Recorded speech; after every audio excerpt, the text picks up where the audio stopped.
The Antiquities of the Jews. By Flavius Josephus. Book I, containing the interval of 3,833 years. From the creation to the death of Isaac. Chapter 1. The constitution of the world and the disposition of the elements. 1. In the beginning God created the heaven and the earth. But when the earth did not come into sight, but was covered with thick darkness, and a wind moved upon its surface, God commanded that there should be light, and when that was made, he considered the whole mass, and separated the light and the darkness.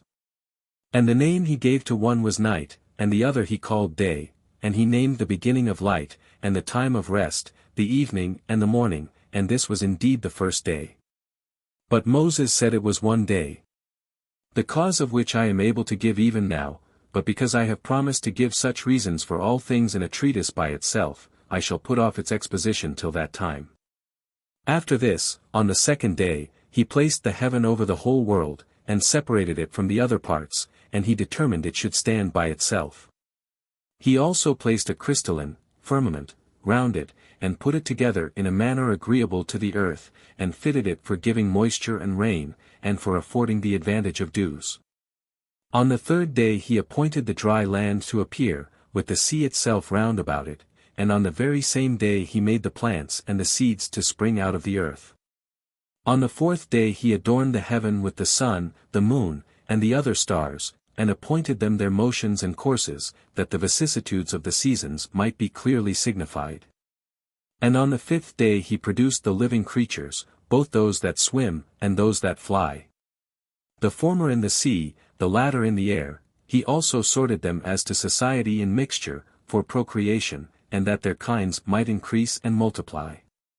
On the sixth day he created the four-footed beasts, and made them male and female, on the same day he also formed man. Accordingly Moses says, that in just 6 days the world, and all that is therein, was made.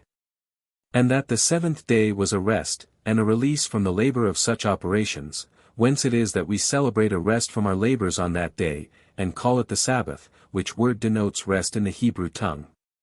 2. Moreover, Moses, after the seventh day was over, begins to talk philosophically, and concerning the formation of man, says thus, that God took dust from the ground, and formed man, and inserted in him a spirit and a soul. This man was called Adam, which in the Hebrew tongue signifies one that is red, because he was formed out of red earth, compounded together, for of that kind is virgin and true earth. God also presented the living creatures, when he had made them, according to their kinds, both male and female, to Adam, who gave them those names by which they are still called. But when he saw that Adam had no female companion, no society, for there was no such created, and that he wondered at the other animals which were male and female, he laid him asleep, and took away one of his ribs, and out of it formed the woman. Whereupon Adam knew her when she was brought to him, and acknowledged that she was made out of himself. Now a woman is called in the Hebrew tongue Isa, but the name of this woman was Eve, which signifies the mother of all living. 3. Moses says further, that God planted a paradise in the east, flourishing with all sorts of trees, and that among them was the tree of life, and another of knowledge, whereby was to be known what was good and evil. And that when he brought Adam and his wife into this garden, he commanded them to take care of the plants. Now the garden was watered by one river, which ran round about the whole earth, and was parted into 4 parts. And Physon, which denotes a multitude, running into India, makes its exit into the sea, and is by the Greeks called Ganges. Euphrates also, as well as Tigris, goes down into the Red Sea. Now the name Euphrates, or Phrath, denotes either a dispersion, or a flower, by Tyrus or Diglath, is signified what is swift, with narrowness, and Gihon runs through Egypt and denotes what arises from the east, which the Greeks call Nile. 4. God therefore commanded that Adam and his wife should eat of all the rest of the plants, but to abstain from the tree of knowledge, and foretold to them, that if they touched it, it would prove their destruction. But while all the living creatures had one language, at that time the serpent, which then lived together with Adam and his wife, shewed an envious disposition, at his supposal of their living happily, and in obedience to the commands of God. And imagining, that when they disobeyed them, they would fall into calamities, he persuaded the woman, out of a malicious intention, to taste of the tree of knowledge, telling them, that in that tree was the knowledge of good and evil.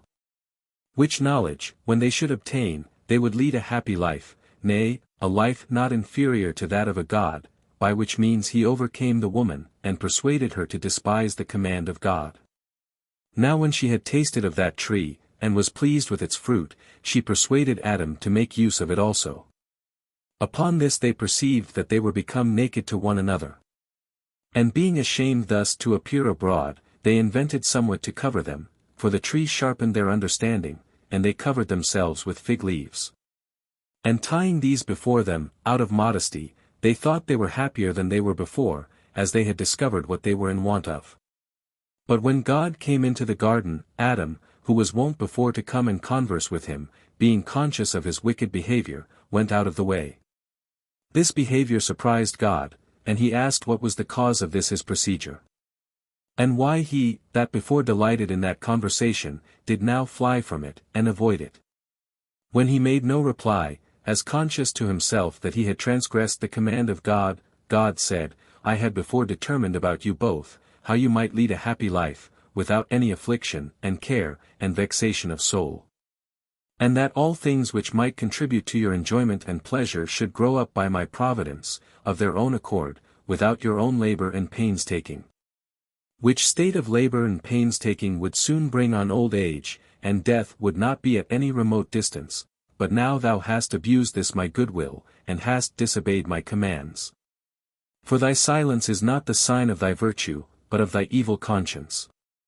However, Adam excused his sin, and entreated God not to be angry at him, and laid the blame of what was done upon his wife. And said that he was deceived by her, and thence became an offender, while she again accused the serpent. But God allotted him punishment, because he weakly submitted to the counsel of his wife. And said the ground should not henceforth yield its fruits of its own accord, but that when it should be harassed by their labor, it should bring forth some of its fruits, and refuse to bring forth others. He also made Eve liable to the inconveniency of breeding, and the sharp pains of bringing forth children. And this because she persuaded Adam with the same arguments wherewith the serpent had persuaded her, and had thereby brought him into a calamitous condition. He also deprived the serpent of speech, out of indignation at his malicious disposition towards Adam. Besides this, he inserted poison under his tongue, and made him an enemy to men. And suggested to them, that they should direct their strokes against his head, that being the place wherein lay his mischievous designs towards men, and it being easiest to take vengeance on him, that way. And when he had deprived him of the use of his feet, he made him to go rolling all along, and dragging himself upon the ground. And when God had appointed these penalties for them, he removed Adam and Eve out of the garden into another place. Chapter 2. Concerning the posterity of Adam, and the 10 generations from him to the deluge. 1. Adam and Eve had 2 sons, the elder of them was named Cain. Which name, when it is interpreted, signifies a possession, the younger was Abel, which signifies sorrow. They had also daughters.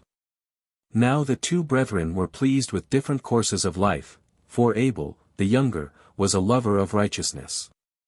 And believing that God was present at all his actions, he excelled in virtue, and his employment was that of a shepherd. But Cain was not only very wicked in other respects, but was wholly intent upon getting. And he first contrived to plough the ground.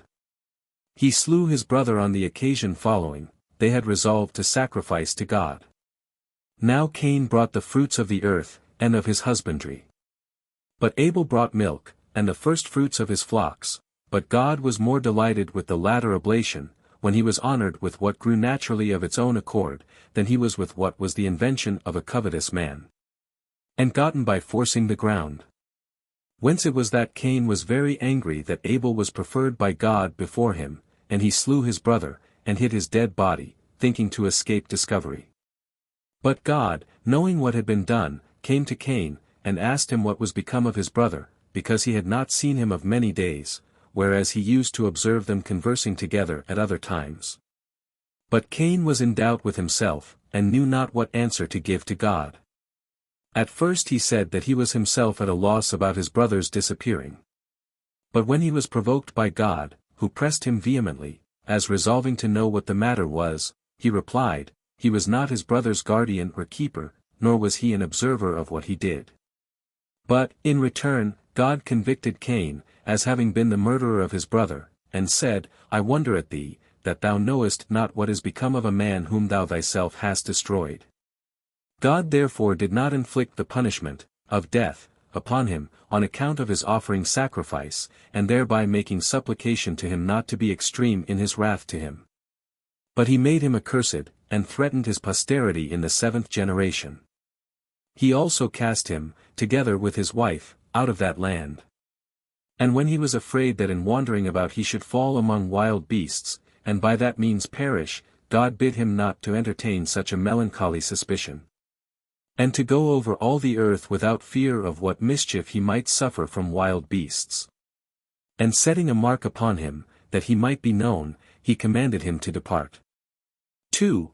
And when Cain had travelled over many countries, he, with his wife, built a city, named Nod, which is a place so called, and there he settled his abode. Where also he had children. However, he did not accept of his punishment in order to amendment, but to increase his wickedness. For he only aimed to procure everything that was for his own bodily pleasure, though it obliged him to be injurious to his neighbors. He augmented his household substance with much wealth, by rapine and violence. He excited his acquaintance to procure pleasures and spoils by robbery, and became a great leader of men into wicked courses. He also introduced a change in that way of simplicity wherein men lived before, and was the author of measures and weights. And whereas they lived innocently and generously while they knew nothing of such arts, he changed the world into cunning craftiness. He first of all set boundaries about lands, he built a city, and fortified it with walls, and he compelled his family to come together to it, and called that city Enoch, after the name of his eldest son Enoch.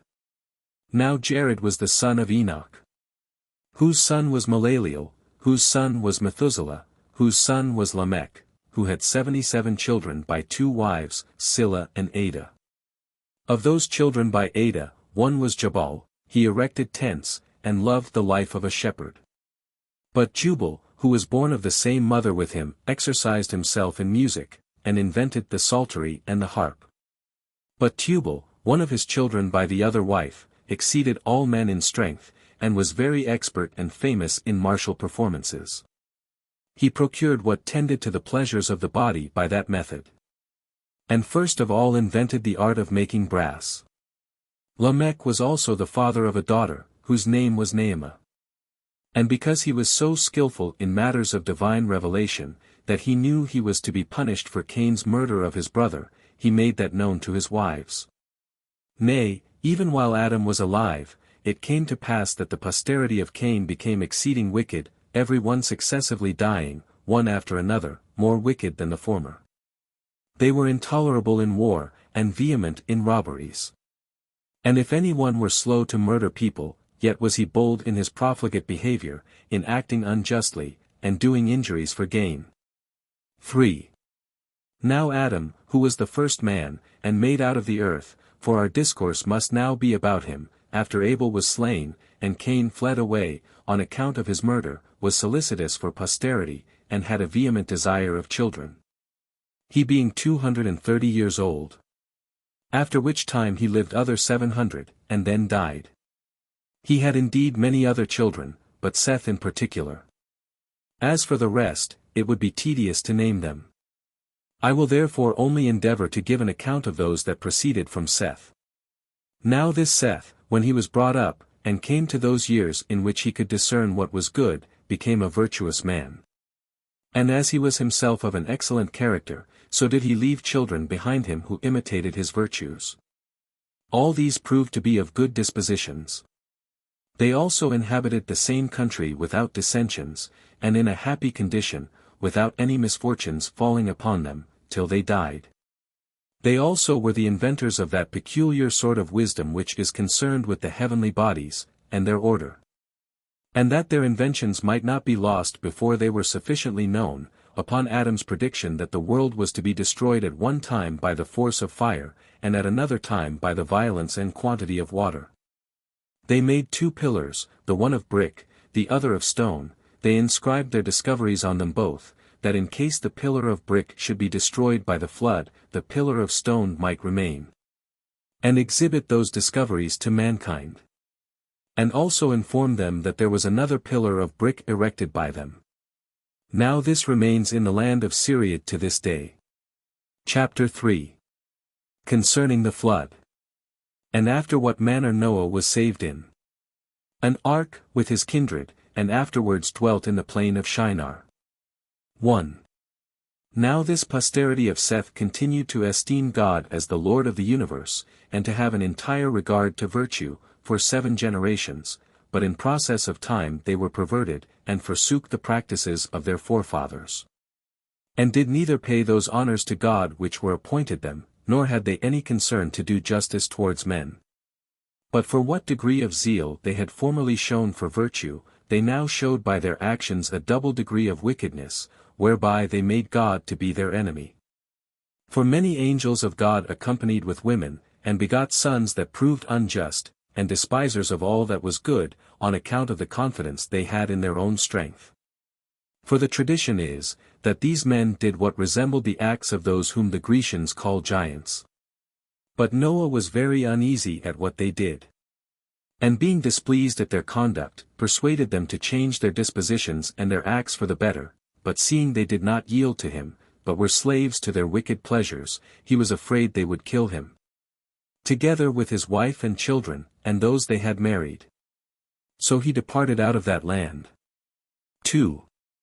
Now God loved this man for his righteousness, yet he not only condemned those other men for their wickedness, but determined to destroy the whole race of mankind, and to make another race that should be pure from wickedness. And cutting short their lives, and making their years not so many as they formerly lived, but 120 only, he turned the dry land into sea, and thus were all these men destroyed, but Noah alone was saved. For God suggested to him the following contrivance and way of escape, that he should make an ark of 4 stories high, 300 cubits long, 50 cubits broad, and 30 cubits high. Accordingly he entered into that ark, and his wife, and sons, and their wives, and put into it not only other provisions, to support their wants there, but also sent in with the rest all sorts of living creatures, the male and his female, for the preservation of their kinds, and others of them by 7s. Now this ark had firm walls, and a roof, and was braced with cross beams, so that it could not be any way drowned or overborne by the violence of the water. And thus was Noah, with his family, preserved. Now he was the 10th from Adam, as being the son of Lamech, whose father was Methuselah. He was the son of Enoch, the son of Jared, and Jared was the son of Malaleel, who, with many of his sisters, were the children of Cainan, the son of Enos. Now Enos was the son of Seth, the son of Adam. 3.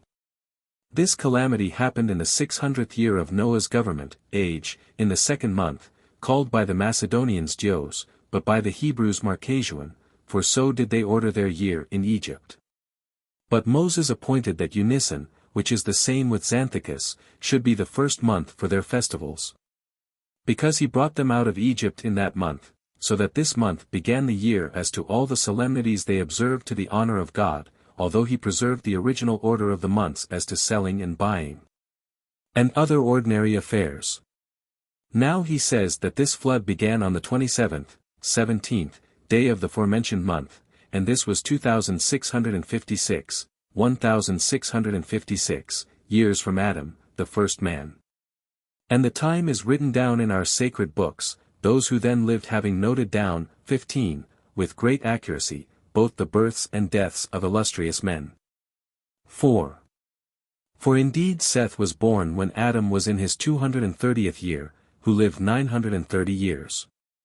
Seth begot Enos in his 205th year, who, when he had lived 912 years, delivered the government to Cainan his son, whom he had in his 190th year. He lived 905 years.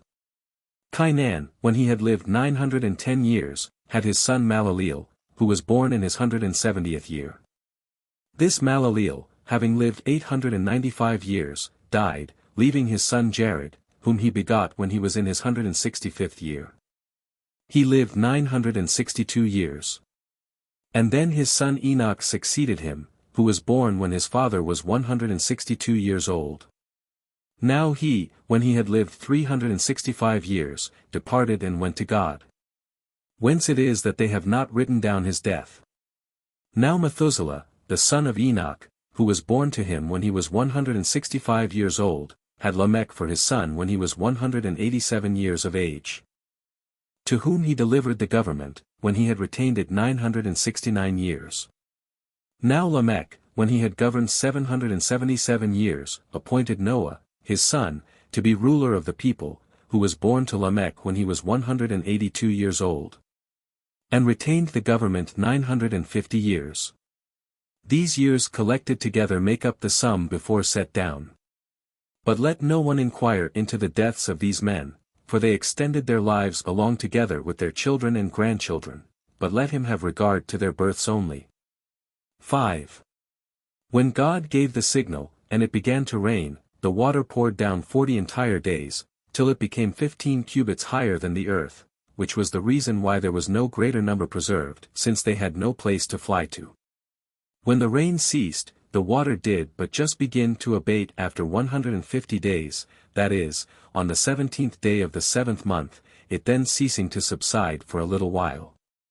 After this, the ark rested on the top of a certain mountain in Armenia, which, when Noah understood, he opened it, and seeing a small piece of land about it, he continued quiet, and conceived some cheerful hopes of deliverance. But a few days afterward, when the water was decreased to a greater degree, he sent out a raven, as desirous to learn whether any other part of the earth were left dry by the water, and whether he might go out of the ark with safety. But the raven, finding all the land still overflowed, returned to Noah again. And after 7 days he sent out a dove, to know the state of the ground. Which came back to him covered with mud, and bringing an olive branch, hereby Noah learned that the earth was become clear of the flood. So after he had stayed 7 more days, he sent the living creatures out of the ark. And both he and his family went out, when he also sacrificed to God, and feasted with his companions. However, the Armenians call this place, Greek, the place of descent. For the ark being saved in that place, its remains are shown there by the inhabitants to this day. 6. Now all the writers of barbarian histories make mention of this flood, and of this ark, among whom is Berosus the Chaldean. For when he is describing the circumstances of the flood, he goes on thus: it is said there is still some part of this ship in Armenia, at the mountain of the Chaldeans. And that some people carry off pieces of the bitumen, which they take away, and use chiefly as amulets for the averting of mischiefs. Hieronymus the Egyptian also, who wrote the Phoenician Antiquities, and Nasias, and a great many more, make mention of the same. Nay, Nicholas of Damascus, in his 96th book, hath a particular relation about them. Where he speaks thus: there is a great mountain in Armenia, over Minius, called Baris, upon which it is reported that many who fled at the time of the deluge were saved, and that one who was carried in an ark came on shore upon the top of it. And that the remains of the timber were a great while preserved. This might be the man about whom Moses the legislator of the Jews wrote. 7. But as for Noah, he was afraid, since God had determined to destroy mankind, lest he should drown the earth every year. So he offered burnt offerings, and besought God that nature might hereafter go on in its former orderly course, and that he would not bring on so great a judgment any more, by which the whole race of creatures might be in danger of destruction, but that, having now punished the wicked, he would of his goodness spare the remainder, and such as he had hitherto judged fit to be delivered from so severe a calamity. For that otherwise these last must be more miserable than the first, and that they must be condemned to a worse condition than the others, unless they be suffered to escape entirely, that is, if they be reserved for another deluge. While they must be afflicted with the terror and sight of the first deluge, and must also be destroyed by a second. He also entreated God to accept of his sacrifice, and to grant that the earth might never again undergo the like effects of his wrath, that men might be permitted to go on cheerfully in cultivating the same.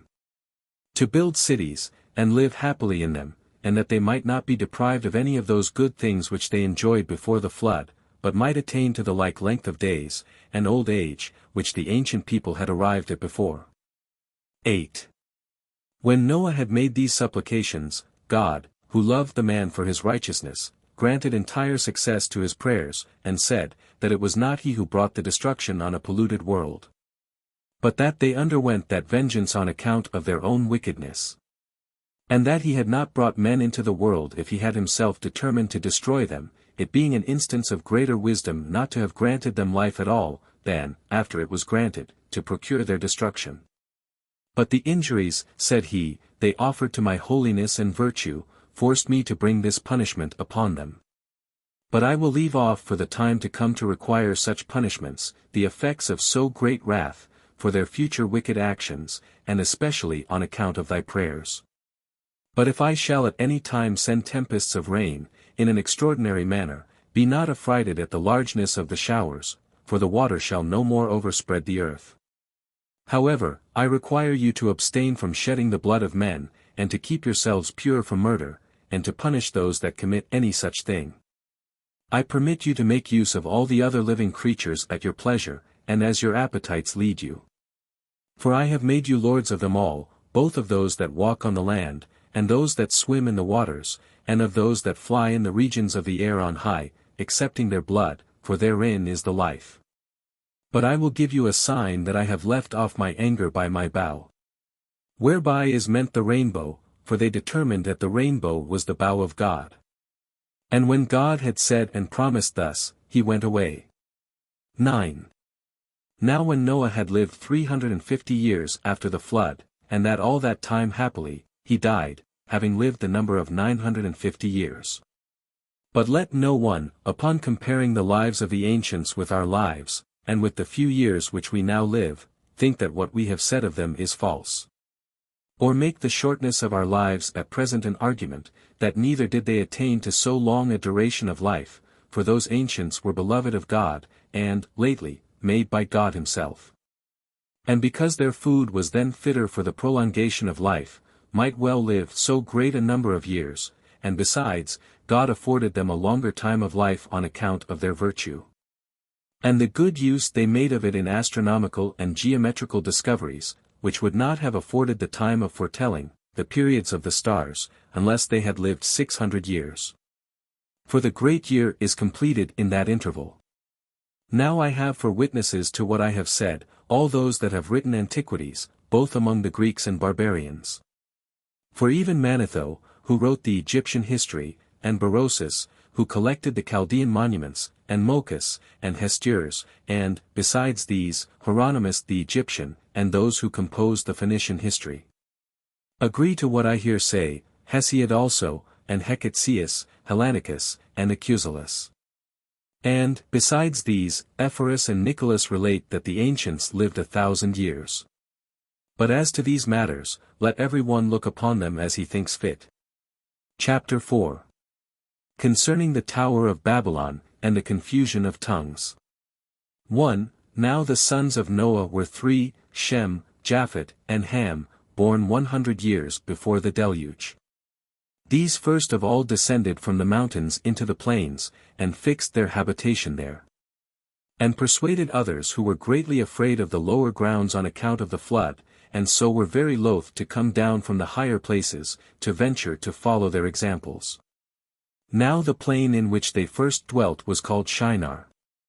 God also commanded them to send colonies abroad, for the thorough peopling of the earth, that they might not raise seditions among themselves, but might cultivate a great part of the earth, and enjoy its fruits after a plentiful manner. But they were so ill instructed that they did not obey God. For which reason they fell into calamities, and were made sensible, by experience, of what sin they had been guilty, for when they flourished with a numerous youth, God admonished them again to send out colonies. But they, imagining the prosperity they enjoyed was not derived from the favor of God, but supposing that their own power was the proper cause of the plentiful condition they were in, did not obey him. Nay, they added to this their disobedience to the divine will, the suspicion that they were therefore ordered to send out separate colonies, that, being divided asunder, they might the more easily be oppressed. 2. Now it was Nimrod who excited them to such an affront and contempt of God. He was the grandson of Ham, the son of Noah, a bold man, and of great strength of hand. He persuaded them not to ascribe it to God, as if it was through his means they were happy, but to believe that it was their own courage which procured that happiness. He also gradually changed the government into tyranny, seeing no other way of turning men from the fear of God, but to bring them into a constant dependence on his power. He also said he would be revenged on God, if he should have a mind to drown the world again, for that he would build a tower too high for the waters to be able to reach. And that he would avenge himself on God for destroying their forefathers. 3. Now the multitude were very ready to follow the determination of Nimrod, and to esteem it a piece of cowardice to submit to God. And they built a tower, neither sparing any pains, nor being in any degree negligent about the work, and, by reason of the multitude of hands employed in it, it grew very high, sooner than any one could expect. But the thickness of it was so great, and it was so strongly built, that thereby its great height seemed, upon the view, to be less than it really was. It was built of burnt brick, cemented together with mortar, made of bitumen, that it might not be liable to admit water. When God saw that they acted so madly, he did not resolve to destroy them utterly, since they were not grown wiser by the destruction of the former sinners. But he caused a tumult among them, by producing in them diverse languages, and causing that, through the multitude of those languages, they should not be able to understand one another. The place wherein they built the tower is now called Babylon, because of the confusion of that language which they readily understood before, for the Hebrews mean by the word Babel, confusion. The Sibyl also makes mention of this tower, and of the confusion of the language, when she says thus, when all men were of one language, some of them built a high tower, as if they would thereby ascend up to heaven. But the God sent storms of wind and overthrew the tower, and gave every one his peculiar language. And for this reason it was that the city was called Babylon. But as to the plan of Shinar, in the country of Babylonia, Hestiaeus mentions it, when he says thus, such of the priests as were saved, took the sacred vessels of Jupiter Aeneas, and came to Shinar of Babylonia. Chapter 5. After what manner the posterity of Noah sent out colonies, and inhabited the whole earth. 1. After this they were dispersed abroad, on account of their languages, and went out by colonies everywhere. And each colony took possession of that land which they light upon, and unto which God led them, so that the whole continent was filled with them, both the inland and the maritime countries. There were some also who passed over the sea in ships, and inhabited the islands, and some of those nations do still retain the denominations which were given them by their first founders. But some have lost them also, and some have only admitted certain changes in them, that they might be the more intelligible to the inhabitants. And they were the Greeks who became the authors of such mutations. For when in after ages they grew potent, they claimed to themselves the glory of antiquity, giving names to the nations that sounded well, in Greek, that they might be better understood among themselves. And setting agreeable forms of government over them, as if they were a people derived from themselves. Chapter 6. How every nation was denominated from their first inhabitants. 1. Now they were the grandchildren of Noah, in honor of whom names were imposed on the nations by those that first seized upon them. Japhet, the son of Noah, had 7 sons, they inhabited so, that, beginning at the mountains Taurus and Amanus, they proceeded along Asia, as far as the river Tansis, and along Europe to Cadiz. And settling themselves on the lands which they light upon, which none had inhabited before, they called the nations by their own names. For Gomer founded those whom the Greeks now call Galatians, Gauls, but were then called Gomerites. Magog founded those that from him were named Magagites, but who are by the Greeks called Scythians. Now as to Javan and Madai, the sons of Japhet, from Madai came the Medians, who are called Medes, by the Greeks. But from Javan, Ionia, and all the Grecians, are derived. Though Bel founded the Thobalites, who are now called Ibers, and the Mosechini were founded by Mozach, now they are Cappadocians. There is also a mark of their ancient denomination still to be shown, for there is even now among them a city called Mazaka, which may inform those that are able to understand, that so was the entire nation once called. Theras also called those whom he ruled over Thracians, but the Greeks changed the name into Thracians. And so many were the countries that had the children of Japhet for their inhabitants. Of the 3 sons of Gomer, Askanax founded the Askanaxians, who are now called by the Greeks Rhaginians. So did Riphath found the Riphaeans, now called Paphlagonians. And Thragrama the Thragramenes, who, as the Greeks resolved, were named Phrygians. Of the 3 sons of Javan also, the son of Japhet, Elisa gave name to the Elysians, who were his subjects, they are now the Aeolians. Tharsis to the Tharsians, for so was Cilicia of old called, the sign of which is this, that the noblest city they have, and a metropolis also, is Tarsus, the tau being by change put for the theta. Sethemus possessed the island Sethema, it is now called Cyprus. And from that it is that all islands, and the greatest part of the sea coasts, are named Sethim by the Hebrews, and one city there is in Cyprus that has been able to preserve its denomination. It has been called Citius by those who use the language of the Greeks, and has not, by the use of that dialect, escaped the name of Sethim. And so many nations have the children and grandchildren of Japhet possessed. Now when I have premised somewhat, which perhaps the Greeks do not know, I will return and explain what I have omitted, for such names are pronounced here after the manner of the Greeks, to please my readers. For our own country language does not so pronounce them, but the names in all cases are of one and the same ending, for the name we here pronounce Noeas, is their Noah, and in every case retains the same termination. 2. The children of Ham possessed the land from Syria and Amanus, and the mountains of Libanus, seizing upon all that was on its sea coasts, and as far as the ocean, and keeping it as their own. Some indeed of its names are utterly vanished away. Others of them being changed, and another sound given them, are hardly to be discovered, yet a few there are which have kept their denominations entire. For of the 4 sons of Ham, time has not at all hurt the name of Chus. For the Ethiopians, over whom he reigned, are even at this day, both by themselves and by all men in Asia, called Chusites.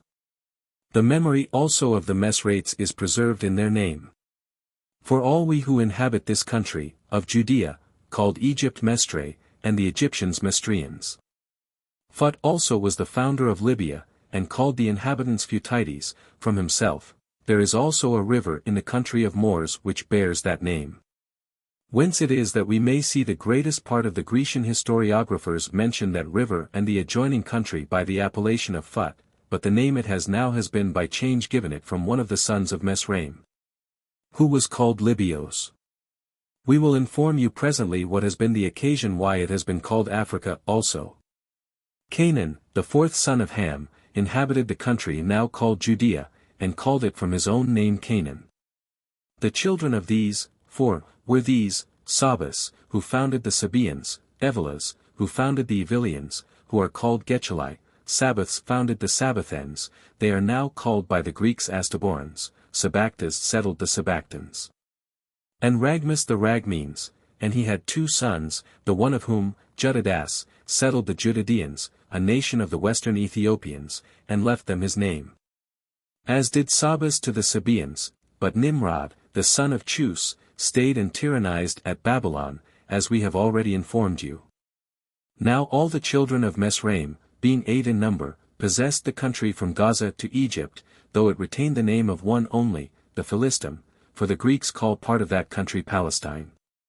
As for the rest, Ludium, and Enamim, and Labim, who alone inhabited in Libya, and called the country from himself, Nedim, and Phethrasim, and Chesloim, and Sephtherim, we know nothing of them besides their names. For the Ethiopic war which we shall describe hereafter, was the cause that those cities were overthrown. The sons of Canaan were these, Sidonius, who also built a city of the same name. It is called by the Greek Sidon Amathus inhabited in Amadhain, which is even now called Amatha by the inhabitants, although the Macedonians named it Epiphania, from one of his posterity, Herodias possessed the island Aradus, Baruchas possessed Arce, which is in Libanus. But for the 7 others, Euius, Chedius, Jebusius, Amorius, Gergesus, Eudius, Cineas, Samarius, we have nothing in the sacred books but their names, for the Hebrews overthrew their cities. And their calamities came upon them on the occasion following. 3. Noah, when, after the deluge, the earth was resettled in its former condition, set about its cultivation. And when he had planted it with vines, and when the fruit was ripe, and he had gathered the grapes in their season, and the wine was ready for use, he offered sacrifice, and feasted, and, being drunk, he fell asleep. And lay naked in an unseemly manner. When his youngest son saw this, he came laughing, and showed him to his brethren, but they covered their father's nakedness. And when Noah was made sensible of what had been done, he prayed for prosperity to his other sons. But for Ham, he did not curse him, by reason of his nearness in blood, but cursed his prosperity, and when the rest of them escaped that curse, God inflicted it on the children of Canaan. But as to these matters, we shall speak more hereafter. 4. Shem, the 3rd son of Noah, had 5 sons, who inhabited the land that began at Euphrates, and reached to the Indian Ocean. For Elam left behind him the Elamites, the ancestors of the Persians. Ashur lived at the city Nineveh, and named his subjects Assyrians, who became the most fortunate nation, beyond others. Arphaxad named the Arphaxidites, who are now called Chaldeans. Aram had the Aramites, which the Greeks called Syrians. Aslod founded the Laudites, which are now called Lydians. Of the 4 sons of Aram, Uzi founded Trachonitis and Damascus. This country lies between Palestine and Celesyria. Ul founded Armenia, and Gather the Bactrians, and Mesa the Messenians. It is now called Kerach Spazini. Sala was the son of Arphaxad, and his son was Heber, from whom they originally called the Jews Hebrews. Heber begot Jotan and Phaleg. He was called Phaleg, because he was born at the dispersion of the nations to their several countries, for Phaleg among the Hebrews signifies division. Now Joktan, one of the sons of Heber, had these sons, Elmodad, Saleph, Asarmoth, Jerah, Aduram, Azel, Dekla, Ebel, Abimael, Sabius, Ophir, Uelat, and Jobab. These inhabited from Kophen, an Indian river, and in part of Asia adjoining to it. And this shall suffice concerning the sons of Shem. 5. I will now treat of the Hebrews. The son of Phaleg, whose father was Heber, was Rago, whose son was Serug, to whom was born Nahor. His son was Terah, who was the father of Abraham, who accordingly was the 10th from Noah, and was born in the 292nd year after the deluge, for Terah begot Abram in his 70th year. Nahor begot Haran when he was 120 years old. Nahor was born to Serug in his 132nd year. Rago had Serug at 130, at the same age also Phaleg had Rago. Heber begot Phaleg in his 134th year, he himself being begotten by Sala when he was 130 years old, whom Arphaxad had for his son at the 135th year of his age. Arphaxad was the son of Shem, and born 12 years after the deluge. Now Abram had 2 brethren, Nahor and Haran. Of these Haran left a son, Lot, as also Sarai and Milcah his daughters. And died among the Chaldeans, in a city of the Chaldeans, called Ur, and his monument is shown to this day. These married their nieces. Nabor married Milcah, and Abram married Sarai. Now Terah hating Chaldea, on account of his mourning for Ilaran, they all removed to Haran of Mesopotamia, where Terah died, and was buried, when he had lived to be 205 years old. For the life of man was already, by degrees, diminished, and became shorter than before, till the birth of Moses, after whom the term of human life was 120 years, God determining it to the length that Moses happened to live. Now Nahor had 8 sons by Milcah, Uzi and Buz, Kemuel, Chesed, Azau, Feldas, Jadalf, and Bethuel. These were all the genuine sons of Nahor. For Tabah, and Gam, and Takaz, and Maacah, were born of Reumah his concubine, but Bethuel had a daughter, Rebekah, and a son, Laban. Chapter 7. How Abram our forefather went out of the land of the Chaldeans, and lived in the land then called Canaan but now Judea. 1. Now Abram, having no son of his own, adopted Lot, his brother Haran's son, and his wife Sarai's brother. And he left the land of Chaldea when he was 75 years old, and at the command of God went into Canaan, and therein he dwelt himself, and left it to his posterity. He was a person of great sagacity, both for understanding all things and persuading his hearers, and not mistaken in his opinions. For which reason he began to have higher notions of virtue than others had, and he determined to renew and to change the opinion all men happened then to have concerning God. For he was the first that ventured to publish this notion, that there was but one God, the Creator of the universe. And that, as to other gods, if they contributed anything to the happiness of men, that each of them afforded it only according to his appointment, and not by their own power. This his opinion was derived from the irregular phenomena that were visible both at land and sea, as well as those that happened to the sun, and moon, and all the heavenly bodies. Thus, if, said he, these bodies had power of their own, they would certainly take care of their own regular motions. But since they do not preserve such regularity, they make it plain, that in so far as they cooperate to our advantage, they do it not of their own abilities, but as they are subservient to him that commands them. To whom alone we ought justly to offer our honor and thanksgiving. For which doctrines, when the Chaldeans, and other people of Mesopotamia, raised a tumult against him, he thought fit to leave that country, and at the command and by the assistance of God, he came and lived in the land of Canaan. And when he was there settled, he built an altar, and performed a sacrifice to God. 2. Berosus mentions our father Abram without naming him, when he says thus, in the 10th generation after the flood, there was among the Chaldeans a man righteous and great, and skillful in the celestial science. But Hecateus does more than barely mention him, for he composed, and left behind him, a book concerning him.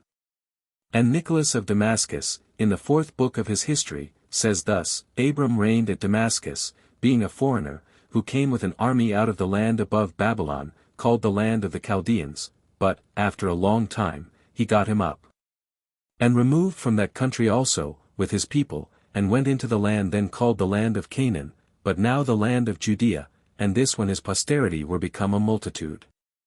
As to which posterity of his, we relate their history in another work. Now the name of Abram is even still famous in the country of Damascus, and there is shown a village named from him, the habitation of Abram. Chapter 8. That when there was a famine in Canaan, Abram went thence into Egypt, and after he had continued there a while he returned back again. 1.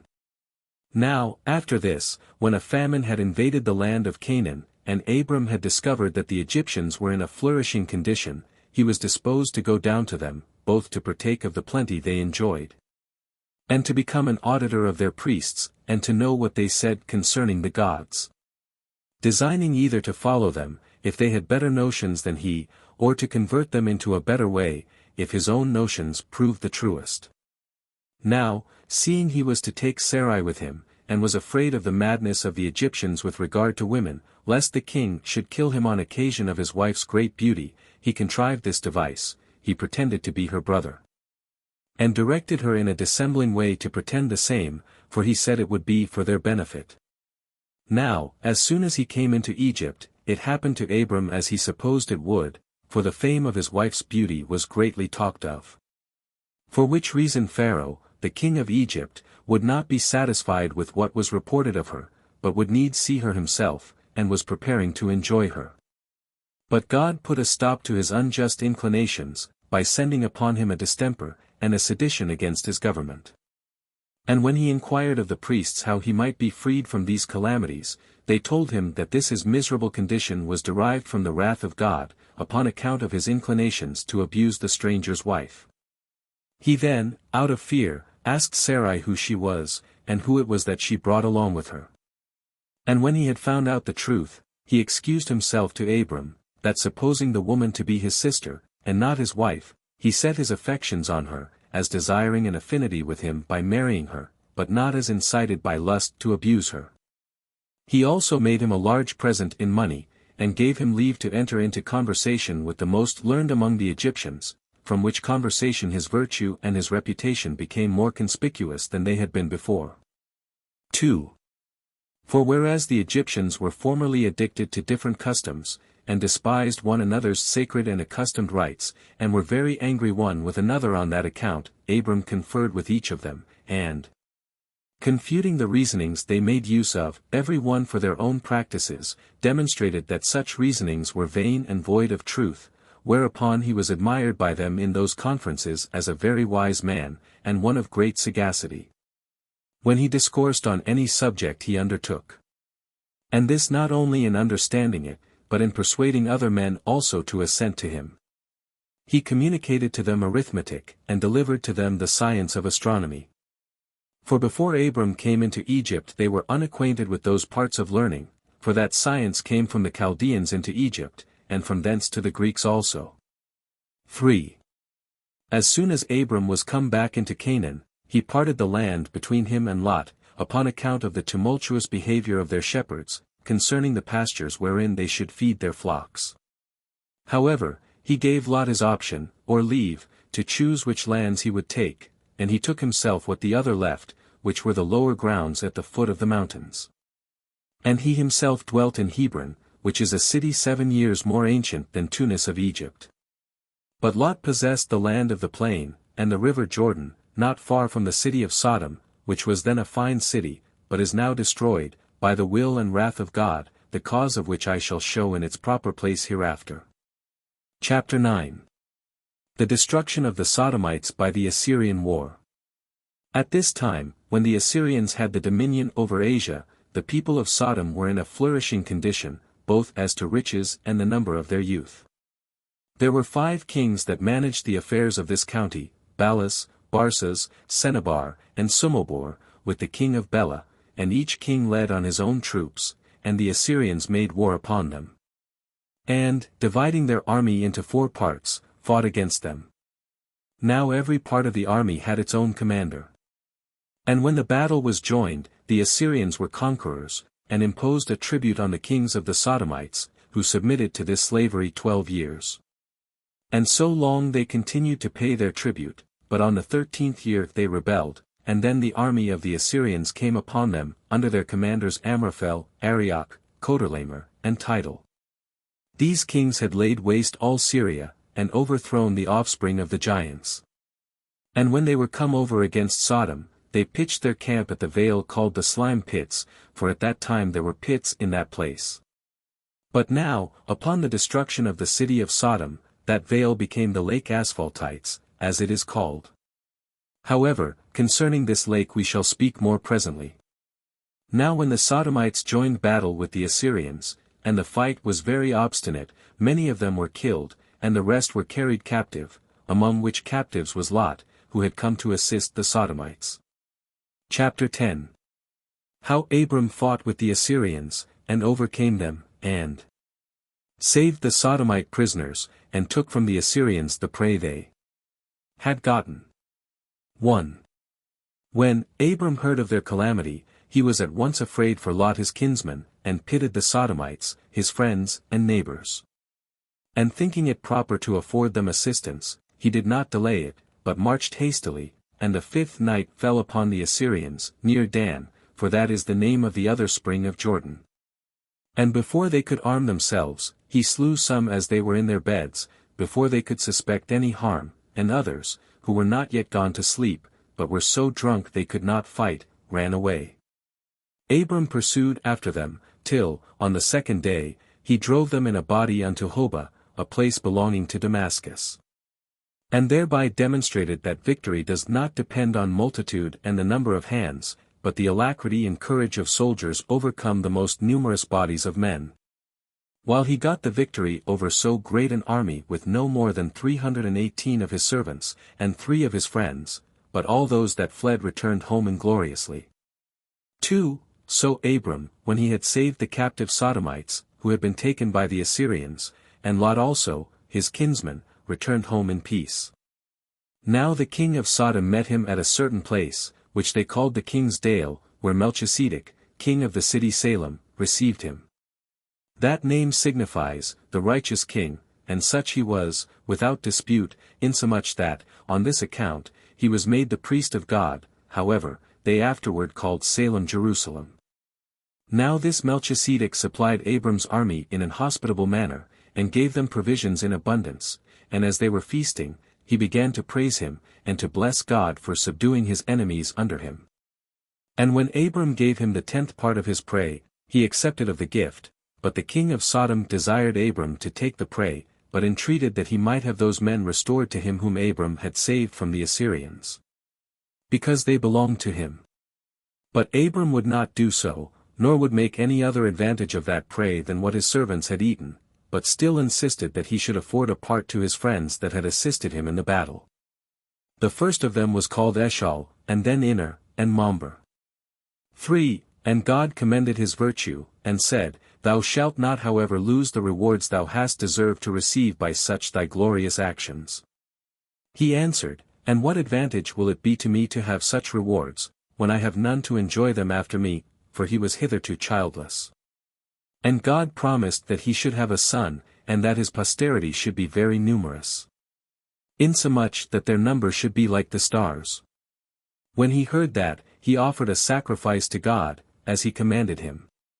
The manner of the sacrifice was this: he took an heifer of 3 years old, and a she-goat of 3 years old, and a ram in like manner of 3 years old, and a turtle dove, and a pigeon, and as he was enjoined, he divided the 3 former. But the birds he did not divide. After which, before he built his altar, where the birds of prey flew about, as desirous of blood, a divine voice came to him, declaring that their neighbors would be grievous to his posterity, when they should be in Egypt, for 400 years.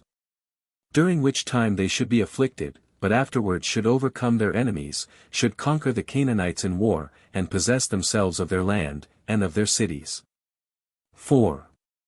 Now Abram dwelt near the oak called Ojiges. The place belongs to Canaan, not far from the city of Hebron.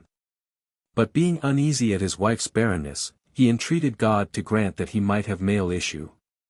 And God required of him to be of good courage, and said that he would add to all the rest of the benefits that he had bestowed upon him, ever since he led him out of Mesopotamia, the gift of children. Accordingly Sarai, at God's command, brought to his bed one of her handmaidens, a woman of Egyptian descent, in order to obtain children by her. And when this handmaid was with child, she triumphed, and ventured to affront Sarai, as if the dominion were to come to a son to be born of her.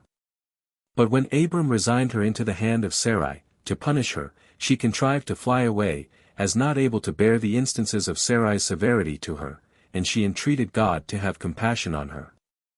Now a divine angel met her, as she was going forward in the wilderness, and bid her return to her master and mistress, for if she would submit to that wise advice, she would live better hereafter. For that the reason of her being in such a miserable case was this, that she had been ungrateful and arrogant towards her mistress. He also told her, that if she disobeyed God, and went on still in her way, she should perish. But if she would return back, she should become the mother of a son who should reign over that country. These admonitions she obeyed, and returned to her master and mistress, and obtained forgiveness. A little while afterwards, she bare Ismael, which may be interpreted heard of God, because God had heard his mother's prayer. 5. The forementioned son was born to Abram when he was 86 years old, but when he was 99, God appeared to him, and promised him that he should have a son by Sarai, and commanded that his name should be Isaac. And showed him, that from this son should spring great nations and kings, and that they should obtain all the land of Canaan by war, from Sidon to Egypt. But he charged him, in order to keep his posterity unmixed with others, that they should be circumcised in the flesh of their foreskin. And that this should be done on the 8th day after they were born, the reason of which circumcision I will explain in another place. And Abram inquiring also concerning Ismael, whether he should live or not, God signified to him that he should live to be very old, and should be the father of great nations. Abram therefore gave thanks to God for these blessings. And then he, and all his family, and his son Ismael, were circumcised immediately, the son being that day 13 years of age, and he 99. Chapter 11. How God overthrew the nation of the Sodomites, out of his wrath against them for their sins. 1. About this time the Sodomites grew proud, on account of their riches and great wealth. They became unjust towards men, and impious towards God, insomuch that they did not call to mind the advantages they received from him. They hated strangers, and abused themselves with sodomitical practices. God was therefore much displeased at them, and determined to punish them for their pride, and to overthrow their city, and to lay waste their country, until there should neither plant nor fruit grow out of it. 2. When God had thus resolved concerning the Sodomites, Abraham, as he sat by the oak of Mamre, at the door of his tent, saw 3 angels. And thinking them to be strangers, he rose up, and saluted them, and desired they would accept of an entertainment, and abide with him, to which, when they agreed, he ordered cakes of meal to be made presently. And when he had slain a calf, he roasted it, and brought it to them, as they sat under the oak. Now they made a show of eating, and besides, they asked him about his wife Sarah, where she was. And when he said she was within, they said they would come again hereafter, and find her become a mother. Upon which the woman laughed, and said that it was impossible she should bear children, since she was 90 years of age, and her husband was 100. Then they concealed themselves no longer, but declared that they were angels of God. And that one of them was sent to inform them about the child, and 2 of the overthrow of Sodom. 3. When Abraham heard this, he was grieved for the Sodomites. And he rose up, and besought God for them, and entreated him that he would not destroy the righteous with the wicked. And when God had replied that there was no good man among the Sodomites, for if there were but 10 such men among them, he would not punish any of them for their sins, Abraham held his peace. And the angels came to the city of the Sodomites, and Lot entreated them to accept of a lodging with him. For he was a very generous and hospitable man, and one that had learned to imitate the goodness of Abraham. Now when the Sodomites saw the young men to be of beautiful countenances, and this to an extraordinary degree, and that they took up their lodgings with Lot, they resolved themselves to enjoy these beautiful boys by force and violence. And when Lot exhorted them to sobriety, and not to offer anything immodest to the strangers, but to have regard to their lodging in his house, and promised that if their inclinations could not be governed, he would expose his daughters to their lust, instead of these strangers, neither thus were they made ashamed. 4. But God was much displeased at their impudent behavior, so that he both smote those men with blindness, and condemned the Sodomites to universal destruction. But Lot, upon God's informing him of the future destruction of the Sodomites, went away, taking with him his wife and daughters, who were 2, and still virgins. For those that were betrothed to them were above the thoughts of going, and deemed that Lot's words were trifling. God then cast a thunderbolt upon the city, and set it on fire, with its inhabitants. And laid waste the country with the like burning, as I formerly said when I wrote the Jewish war. But Lot's wife continually turning back to view the city as she went from it, and being too nicely inquisitive what would become of it, although God had forbidden her so to do, was changed into a pillar of salt. For I have seen it, and it remains at this day. Now he and his daughters fled to a certain small place, encompassed with the fire, and settled in it. It is to this day called Zor, for that is the word which the Hebrews use for a small thing. There it was that he lived a miserable life, on account of his having no company, and his want of provisions. 5. But his daughters, thinking that all mankind were destroyed, approached to their father, though taking care not to be perceived. This they did, that humankind might not utterly fail, and they bare sons. The son of the elder was named Moab, which denotes one derived from his father, the younger bare Ammon, which name denotes one derived from a kinsman. The former of whom was the father of the Moabites, which is even still a great nation, the latter was the father of the Ammonites, and both of them are inhabitants of Celesyria. And such was the departure of Lot from among the Sodomites. Chapter 12. Concerning Abimelech, and concerning Ismael the son of Abraham, and concerning the Arabians, who were his posterity. 1. Abraham now removed to Gerar of Palestine, leading Sarah along with him, under the notion of his sister, using the like dissimulation that he had used before, and this out of fear, for he was afraid of Abimelech, the king of that country, who did also himself fall in love with Sarah, and was disposed to corrupt her. But he was restrained from satisfying his lust by a dangerous distemper which befell him from God. Now when his physicians despaired of curing him, he fell asleep, and saw a dream, warning him not to abuse the stranger's wife. And when he recovered, he told his friends that God had inflicted that disease upon him, by way of punishment, for his injury to the stranger. And in order to preserve the chastity of his wife, for that she did not accompany him as his sister, but as his legitimate wife. And that God had promised to be gracious to him for the time to come, if this person be once secure of his wife's chastity.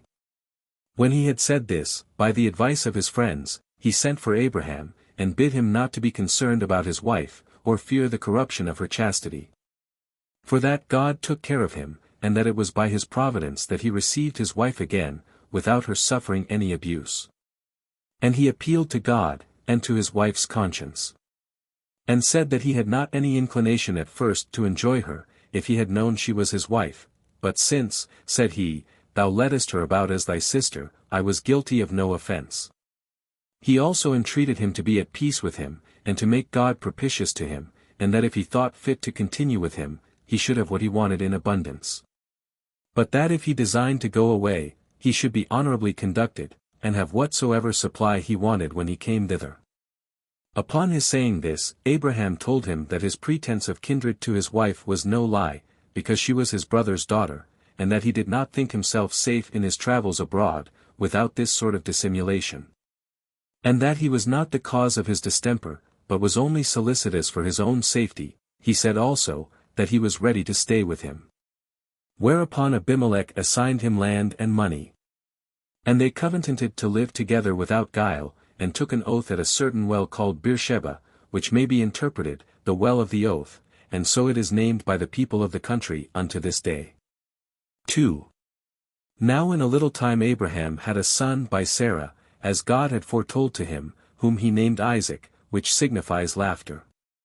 And indeed they so called him, because Sarah laughed when God said that she should bear a son, she not expecting such a thing, as being past the age of childbearing, for she was 90 years old, and Abraham 100. So that this son was born to them both in the last year of each of those decimal numbers. And they circumcised him upon the 8th day, and from that time the Jews continue the custom of circumcising their sons within that number of days.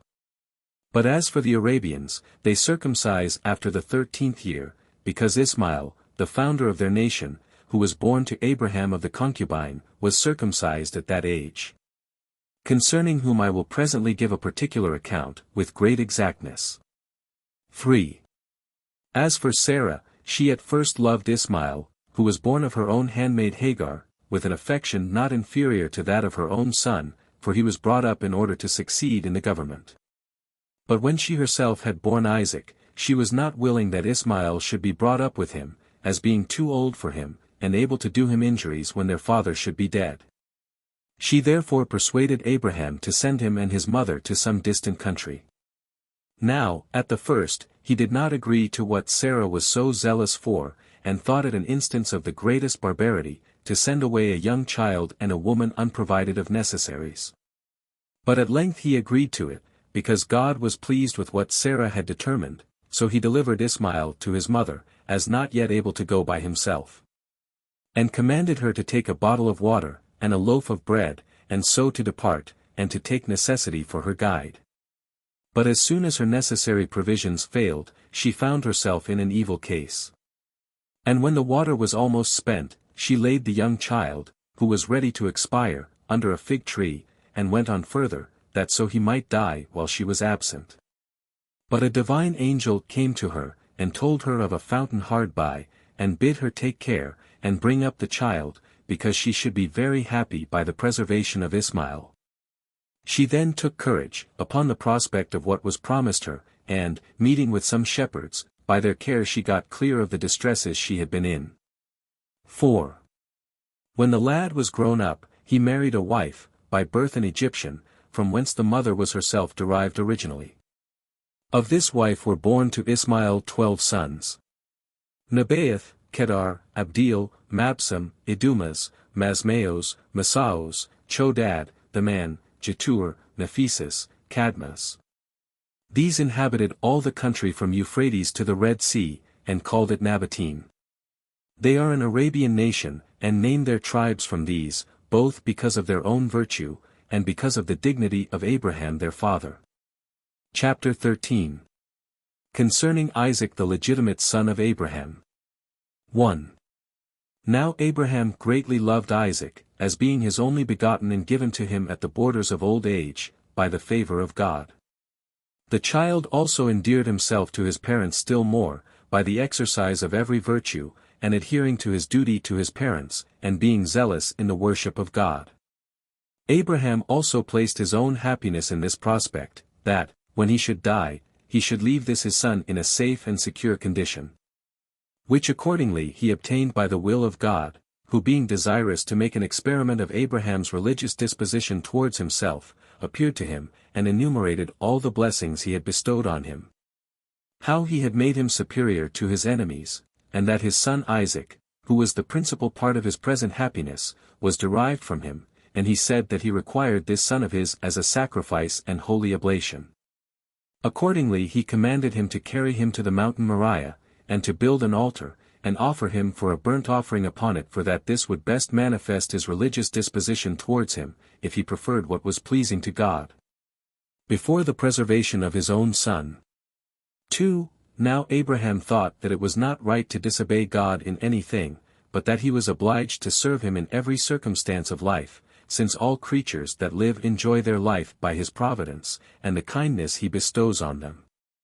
Accordingly he concealed this command of God, and his own intentions about the slaughter of his son, from his wife, as also from every one of his servants, otherwise he should have been hindered from his obedience to God. And he took Isaac, together with 2 of his servants, and laying what things were necessary for a sacrifice upon an ass, he went away to the mountain. Now the 2 servants went along with him 2 days. But on the 3rd day, as soon as he saw the mountain, he left those servants that were with him till then in the plain, and, having his son alone with him, he came to the mountain. It was that mountain upon which King David afterwards built the temple. Now they had brought with them everything necessary for a sacrifice, excepting the animal that was to be offered only. Now Isaac was 25 years old. And as he was building the altar, he asked his father what he was about to offer, since there was no animal there for an oblation, to which it was answered, that God would provide himself an oblation. He being able to make a plentiful provision for men out of what they have not, and to deprive others of what they already have, when they put too much trust therein. That therefore, if God pleased to be present and propitious at this sacrifice, he would provide himself an oblation. 3. As soon as the altar was prepared, and Abraham had laid on the wood, and all things were entirely ready, he said to his son, O son, I poured out a vast number of prayers that I might have thee for my son. When thou wast come into the world, there was nothing that could contribute to thy support for which I was not greatly solicitous, nor anything wherein I thought myself happier than to see thee grown up to man's estate. And that I might leave thee at my death the successor to my dominion. But since it was by God's will that I became thy father, and it is now his will that I relinquish thee, bear this consecration to God with a generous mind. For I resign thee up to God, who has thought fit now to require this testimony of honor to himself, on account of the favors he hath conferred on me, in being to me a supporter and defender. Accordingly thou, my son, wilt now die, not in any common way of going out of the world, but sent to God, the Father of all men, beforehand, by thy own father, in the nature of a sacrifice. I suppose he thinks thee worthy to get clear of this world neither by disease, neither by war, nor by any other severe way, by which death usually comes upon men, but so that he will receive thy soul with prayers and holy offices of religion. And will place thee near to himself, and thou wilt there be to me a succour and supporter in my old age. On which account I principally brought thee up, and thou wilt thereby procure me God for my comforter instead of thyself. 4. Now Isaac was of such a generous disposition as became the son of such a father, and was pleased with this discourse. And said, that he was not worthy to be born at first, if he should reject the determination of God and of his father, and should not resign himself up readily to both their pleasures. Since it would have been unjust if he had not obeyed, even if his father alone had so resolved. So he went immediately to the altar to be sacrificed. And the deed had been done if God had not opposed it. For he called loudly to Abraham by his name, and forbade him to slay his son. And said, it was not out of a desire of human blood that he was commanded to slay his son, nor was he willing that he should be taken away from him whom he had made his father, but to try the temper of his mind, whether he would be obedient to such a command. Since therefore he now was satisfied as to that his alacrity, and the surprising readiness he showed in this his piety, he was delighted in having bestowed such blessings upon him. And that he would not be wanting in all sort of concern about him, and in bestowing other children upon him, and that his son should live to a very great age. That he should live a happy life, and bequeath a large principality to his children, who should be good and legitimate. He foretold also, that his family should increase into many nations and that those patriarchs should leave behind them an everlasting name, that they should obtain the possession of the land of Canaan, and be envied by all men. When God had said this, he produced to them a ram, which did not appear before, for the sacrifice. So Abraham and Isaac receiving each other unexpectedly, and having obtained the promises of such great blessings, embraced one another. And when they had sacrificed, they returned to Sarah, and lived happily together, God affording them his assistance in all things they desired. Chapter 14. Concerning Sarah Abraham's wife, and how she ended her days. Now Sarah died a little while after, having lived 127 years. They buried her in Hebron, the Canaanites publicly allowing them a burying place. Which piece of ground Abraham bought for 400 shekels, of Ephron, an inhabitant of Hebron. And both Abraham and his descendants built themselves sepulchres in that place. Chapter 15. How the nation of the troglodytes were derived from Abraham by Keturah. Abraham after this married Keturah, by whom 6 sons were born to him, men of courage, and of sagacious minds, Zambran, and Jazar, and Mudun, and Madian, and Jozabak, and Su. Now the sons of Su were Sabathan and Dadan. The sons of Dadan were Letusim, and Asur, and Lum. The sons of Madia were Ephas, and Ophran, and Anak, and Abidas, and Eldas. Now, for all these sons and grandsons, Abraham contrived to settle them in colonies. And they took possession of Troglodytis, and the country of Arabia the Happy, as far as it reaches to the Red Sea. It is related of this Ophran, that he made war against Libya, and took it, and that his grandchildren, when they inhabited it, called it, from his name, Africa. And indeed Alexander Polyhistor gives his attestation to what I here say. Who speaks thus, Cleodemus the prophet, who was also called Malchus, who wrote a history of the Jews, in agreement with the history of Moses, their legislator, relates, that there were many sons born to Abraham by Keturah, nay. He names 3 of them, Aphor, and Surim, and Japhran. That from Surim was the land of Assyria denominated, and that from the other 2, Aphor and Japran, the country of Africa took its name, because these men were auxiliaries to Hercules, when he fought against Libya and Antiochus. And that Hercules married Aphra's daughter, and of her he begot a son, Diodorus, and that Sophan was his son, from whom that barbarous people called Sephations were denominated. Chapter 16. How Isaac took Rebekah to wife. 1. Now when Abraham, the father of Isaac, had resolved to take Rebekah, who was granddaughter to his brother Nahor, for a wife to his son Isaac, who was then about 40 years old, he sent the ancientest of his servants to betroth her. After he had obliged him to give him the strongest assurances of his fidelity. Which assurances were given after the manner following: they put each other's hands under each other's thighs, then they called upon God as the witness of what was to be done. He also sent such presents to those that were there as were in esteem, on account that they either rarely or never were seen in that country. The servant got thither not under a considerable time. For it requires much time to pass through Mesopotamia, in which it is tedious travelling, both in the winter for the depth of the clay, and in summer for want of water.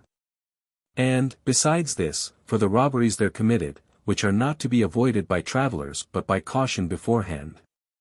However, the servant came to Haran, and when he was in the suburbs, he met a considerable number of maidens going to the water.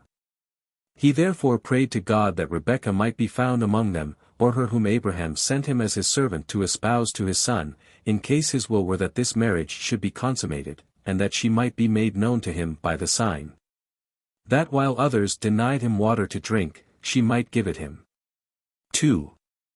With this intention he went to the well, and desired the maidens to give him some water to drink, but while the others refused, on pretense that they wanted it all at home, and could spare none for him, one only of the company rebuked them for their peevish behavior towards the stranger, and said, "What is there that you will ever communicate to anybody, who have not so much as given the man some water?"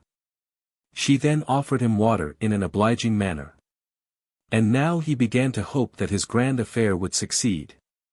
But desiring still to know the truth, he commended her for her generosity and good nature, that she did not scruple to afford a sufficiency of water to those that wanted it, though it cost her some pains to draw it.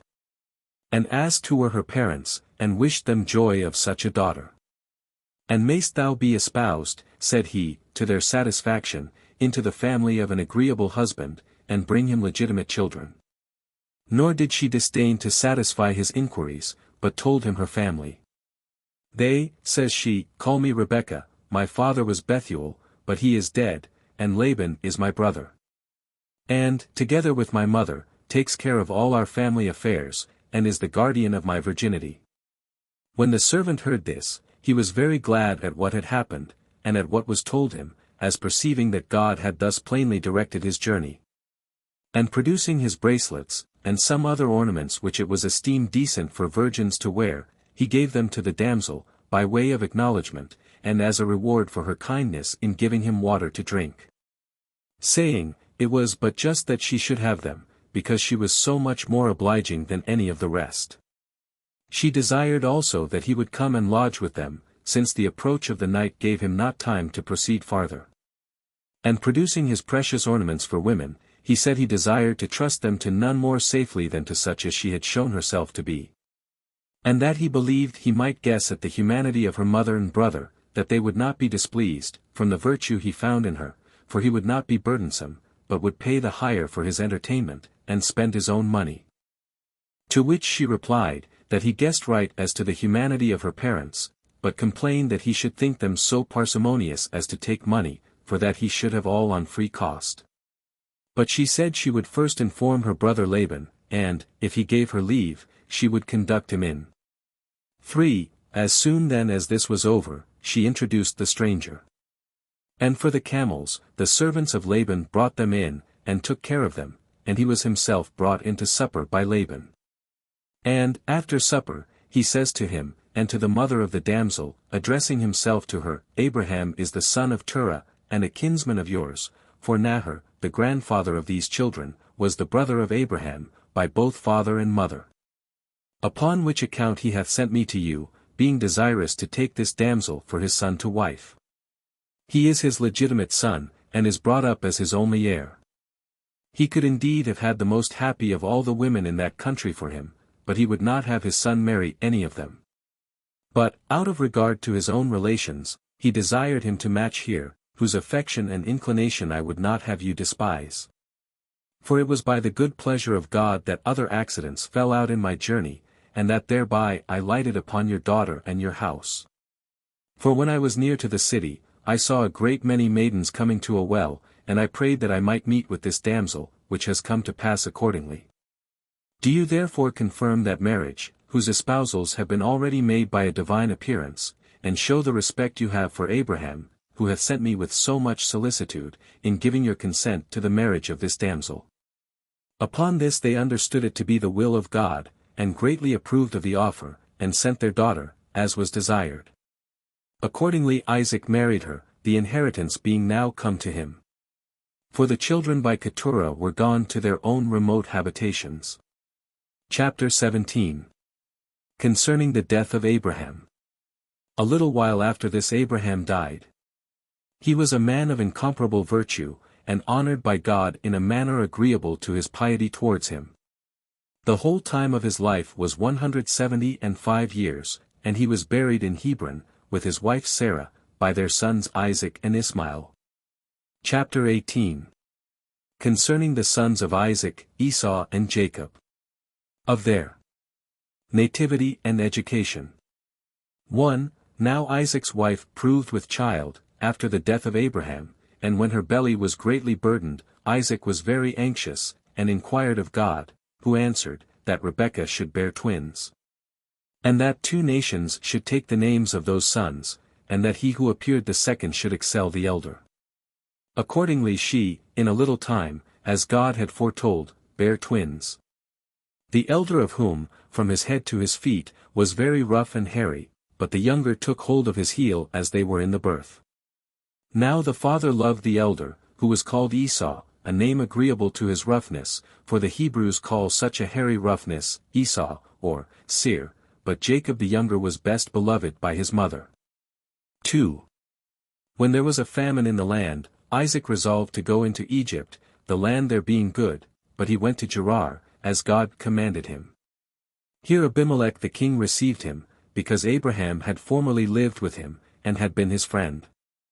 And as in the beginning he treated him exceeding kindly, so he was hindered from continuing in the same disposition to the end, by his envy at him, for when he saw that God was with Isaac, and took such great care of him, he drove him away from him. But Isaac, when he saw how envy had changed the temper of Abimelech, retired to a place called the valley, not far from Gerar, and as he was digging a well, the shepherds fell upon him, and began to fight, in order to hinder the work. And because he did not desire to contend, the shepherds seemed to get to him, so he still retired, and dug another, and when certain other shepherds of Abimelech began to offer him violence, he left that also, still retired. Thus purchasing security to himself a rational and prudent conduct.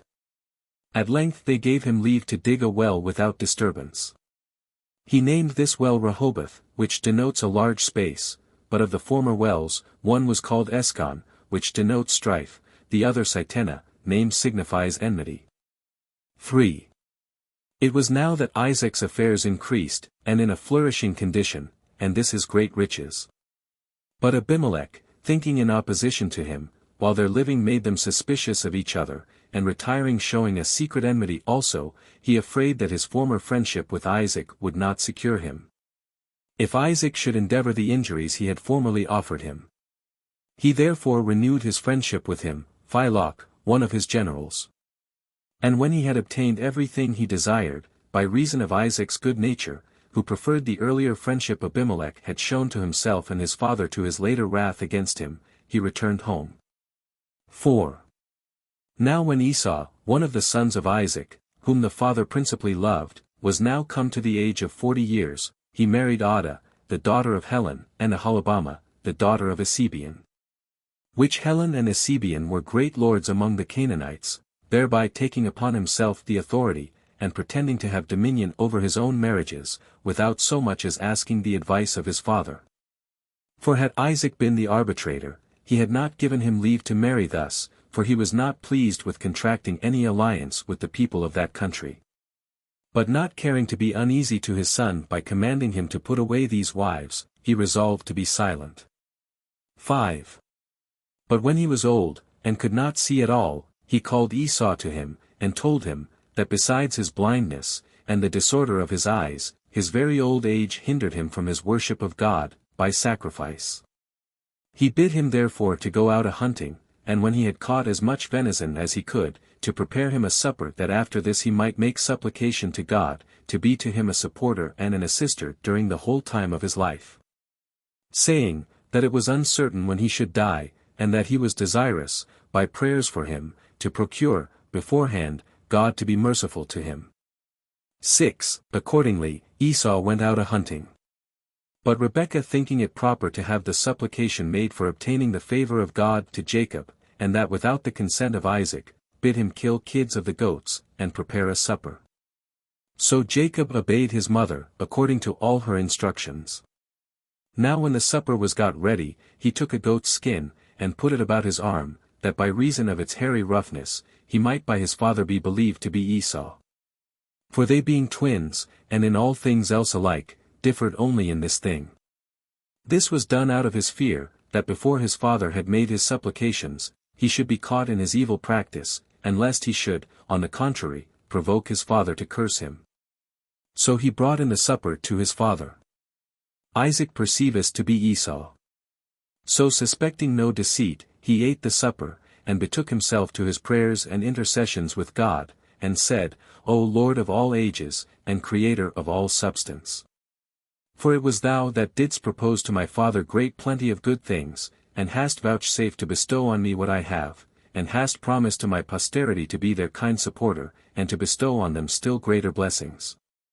Do thou therefore confirm these thy promises, and do not overlook me, because of my present weak condition, on account of which I most earnestly pray to thee. Be gracious to this my son, and preserve him and keep him from everything that is evil. Give him a happy life, and the possession of as many good things as thy power is able to bestow. Make him terrible to his enemies, and honorable and beloved among his friends. 7. Thus did Isaac pray to God, thinking his prayers had been made for Esau. He had but just finished them, when Esau came in from hunting.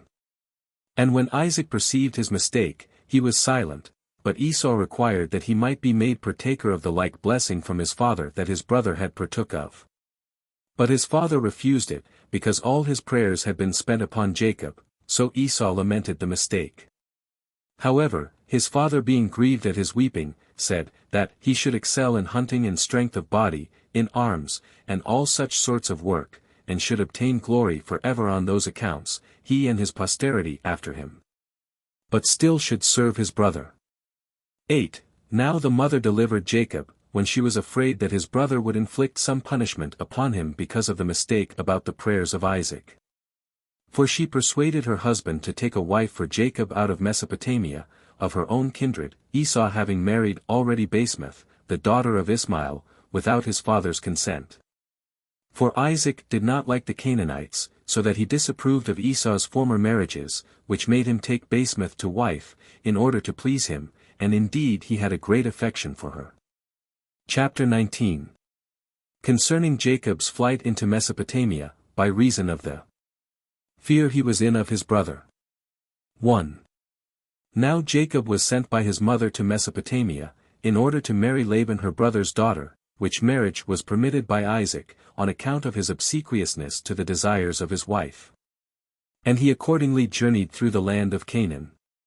And because he hated the people of that country, he would not lodge with any of them, but took up his lodging in the open air, and laid his head on a heap of stones that he had gathered together.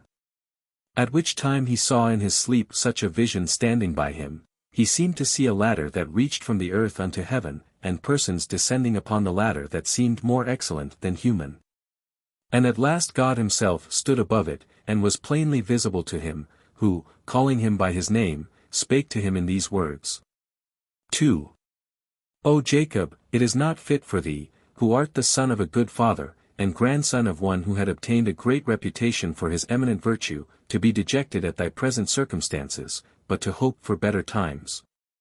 For thou shalt have great abundance of all good things, by my assistance, for I brought Abraham hither, out of Mesopotamia, when he was driven away by his kinsmen, and I made thy father a happy man.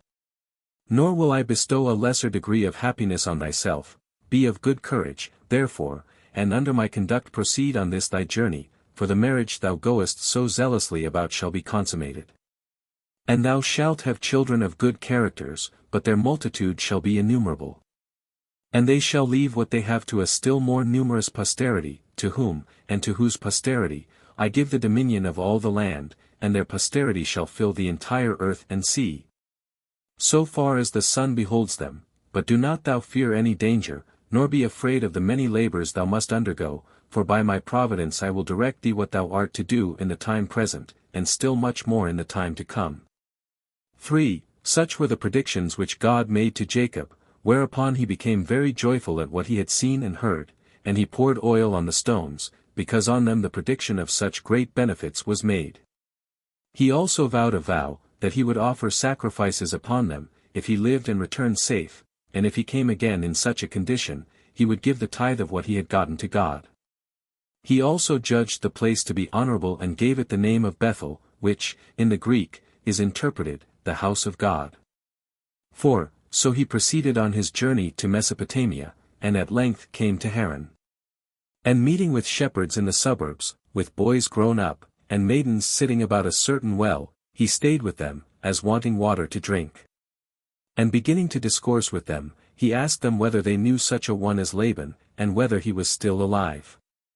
Now they all said they knew him, for he was not so inconsiderable a person as to be unknown to any of them.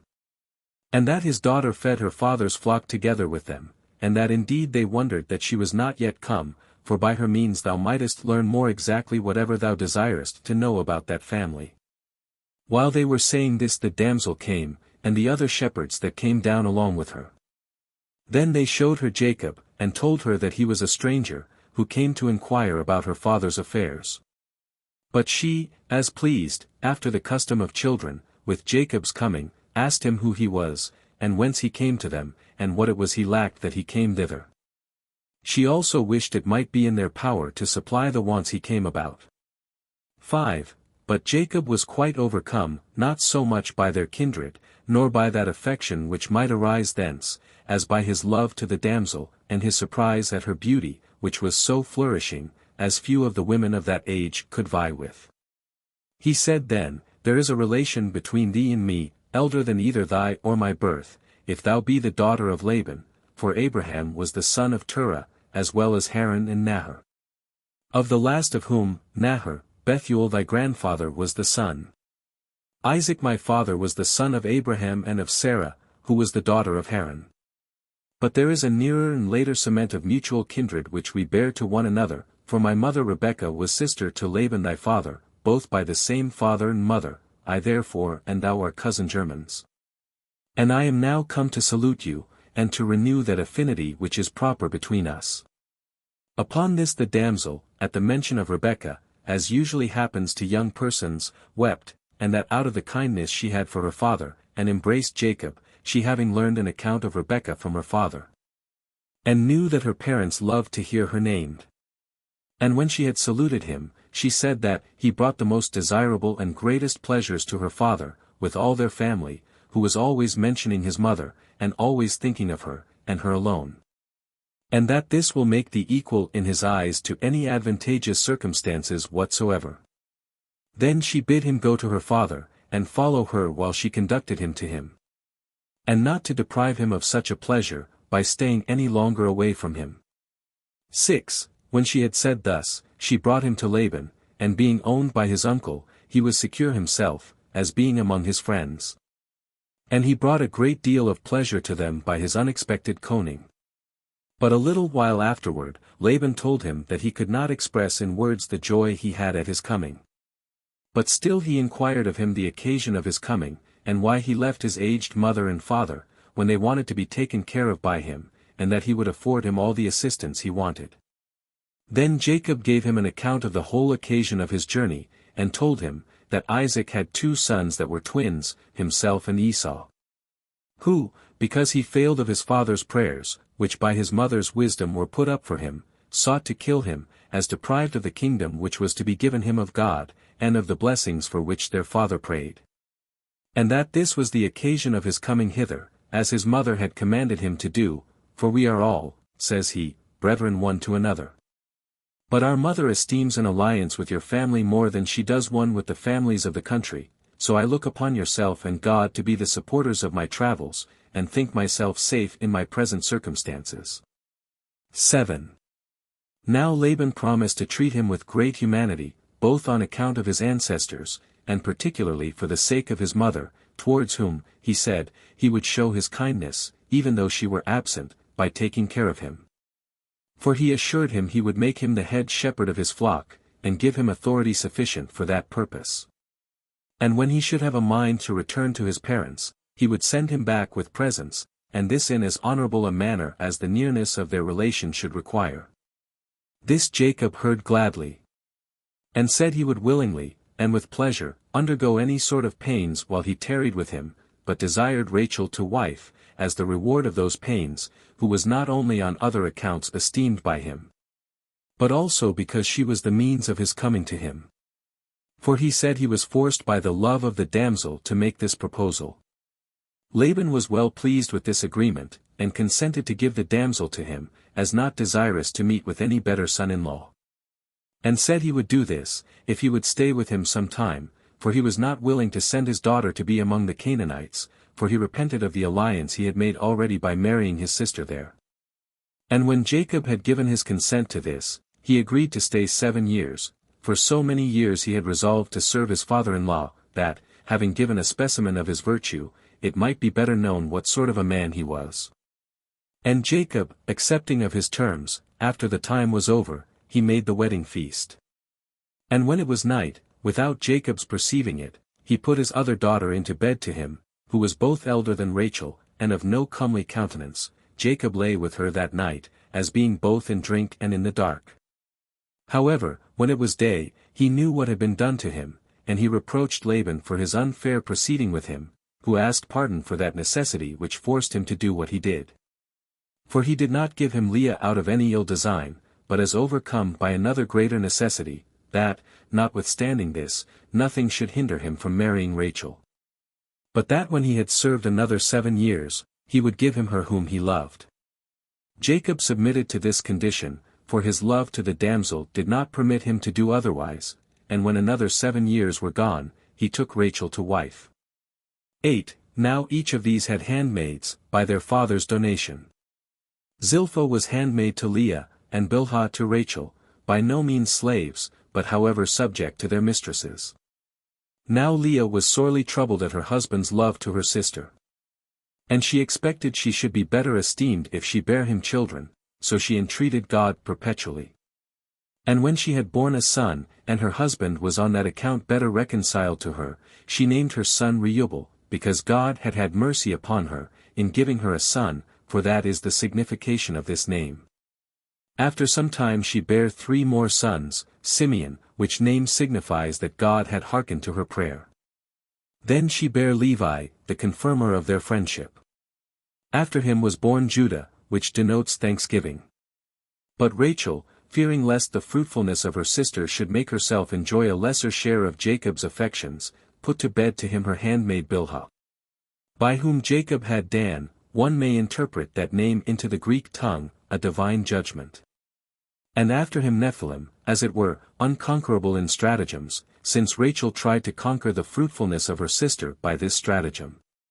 Accordingly, Leah took the same method, and used a counter-stratagem to that of her sister, for she put to bed to him her own handmaid. Jacob therefore had by Zilpah a son, whose name was Gad, which may be interpreted fortune. And after him Asher, which may be called a happy man, because he added glory to Leah. Now Reuel, the eldest son of Leah, brought apples of mandrakes to his mother. When Rachel saw them, she desired that she would give her the apples, for she longed to eat them.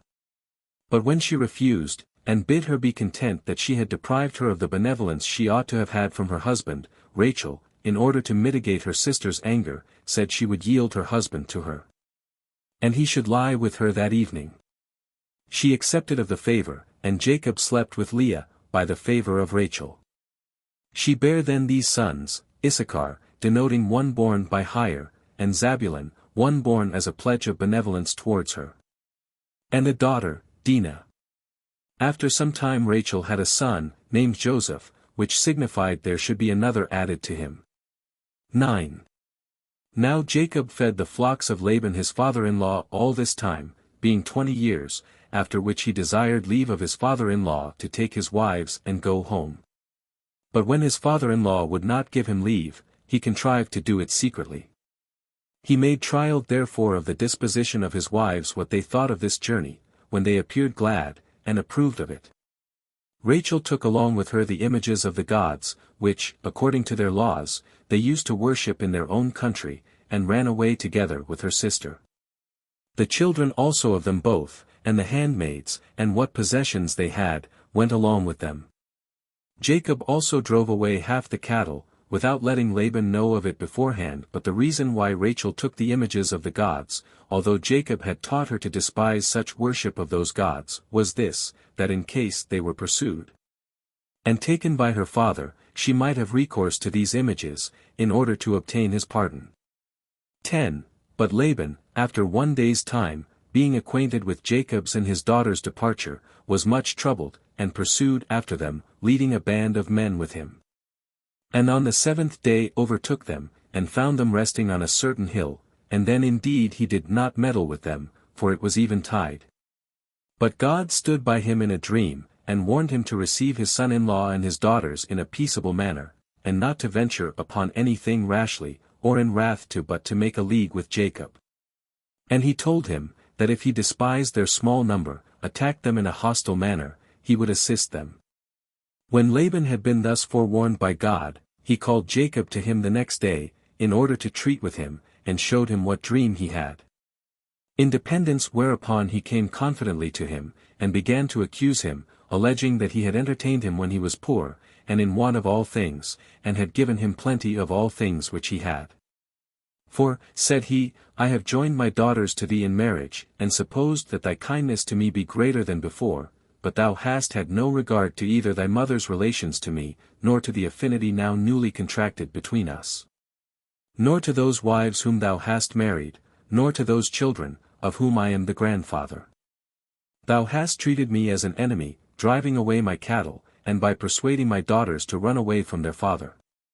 And by carrying home those sacred paternal images which were worshipped by my forefathers, and have been honored with the like worship which they paid them by myself. In short, thou hast done this whilst thou art my kinsman, and my sister's son, and the husband of my daughters, and was hospitably treated by me, and didst eat at my table.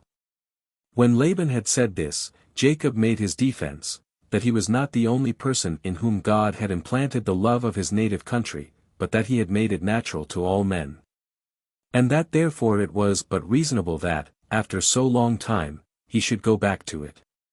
But as to the prey, of whose driving away thou accusest me, if any other person were the arbitrator, thou wouldst be found in the wrong.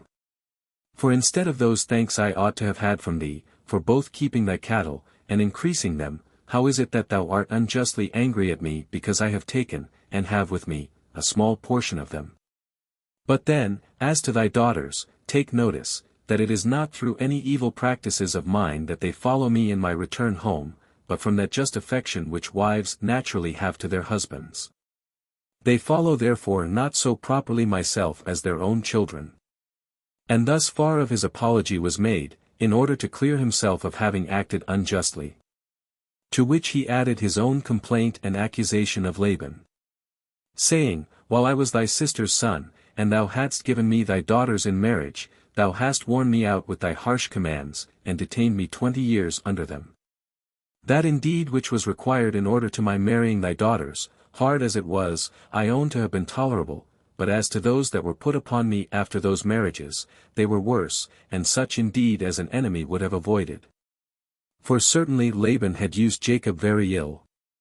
For when he saw that God was assisting to Jacob in all that he desired, he promised him, that of the young cattle which should be born, he should have sometimes what was of a white color, and sometimes what should be of a black color. But when those that came to Jacob's share proved numerous, he did not keep his faith with him, but said he would give them to him the next year, because of his envying him the multitude of his possessions.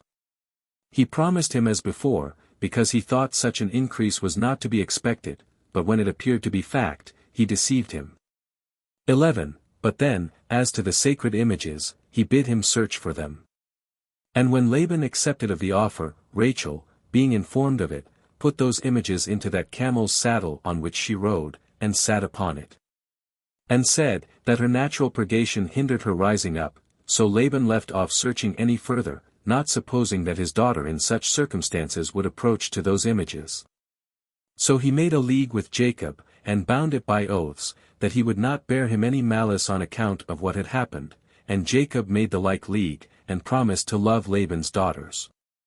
And these leagues they confirmed with oaths also, which they made upon certain as whereon they erected a pillar, in the form of an altar, whence that hill is called Gilead, and from thence they call that land the land of Gilead at this day. Now when they had feasted, after the making of the league, Laban returned home. Chapter 20. Concerning the meeting of Jacob and Esau. 1. Now as Jacob was proceeding on his journey to the land of Canaan, angels appeared to him, and suggested to him good hope of his future condition, and that place he named the camp of God. And being desirous of knowing what his brother's intentions were to him, he sent messengers, to give him an exact account of everything, as being afraid, on account of the enmities between them. He charged those that were sent, to say to Esau, Jacob had thought it wrong to live together with him while he was in anger against him, and so had gone out of the country. And that he now, thinking the length of time of his absence must have made up their differences, was returning, that he brought with him his wives, and his children, with what possessions he had gotten. And delivered himself, with what was most dear to him, into his hands, and should think it his greatest happiness to partake together with his brother of what God had bestowed upon him. So these messengers told him this message. Upon which Esau was very glad, and met his brother with 400 men.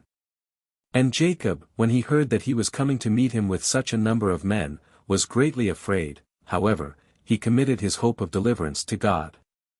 And considered how, in his present circumstances, he might preserve himself and those that were with him, and overcome his enemies if they attacked him injuriously.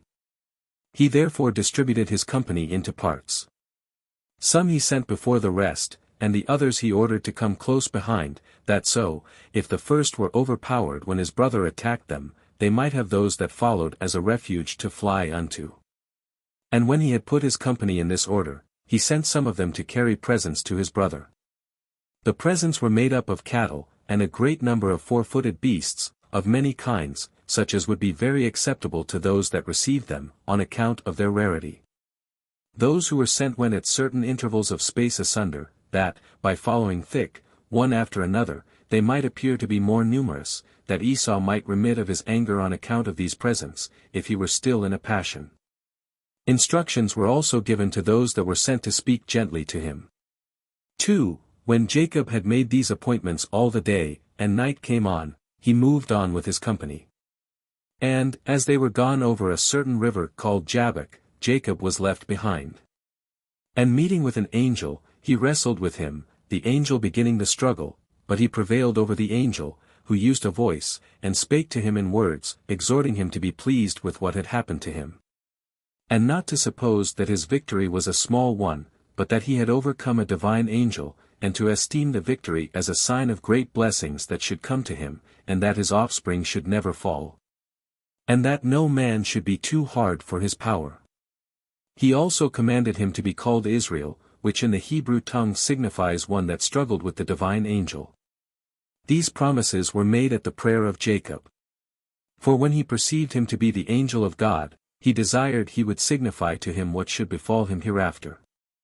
And when the angel had said what is before related, he disappeared.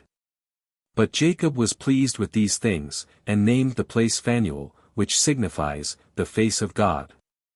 Now when he felt pain, by this struggling, upon his broad sinew, he abstained from eating that sinew himself afterward.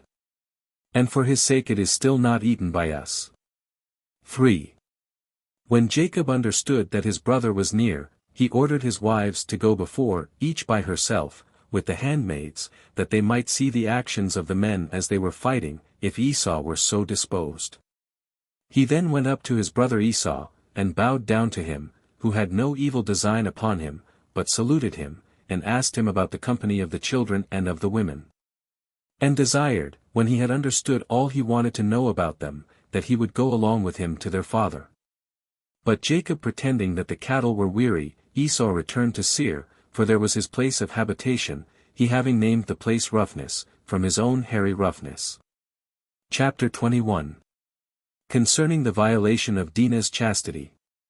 1. Hereupon Jacob came to the place, till this day called Tents, Succos, from whence he went to Shechem, which is a city of the Canaanites.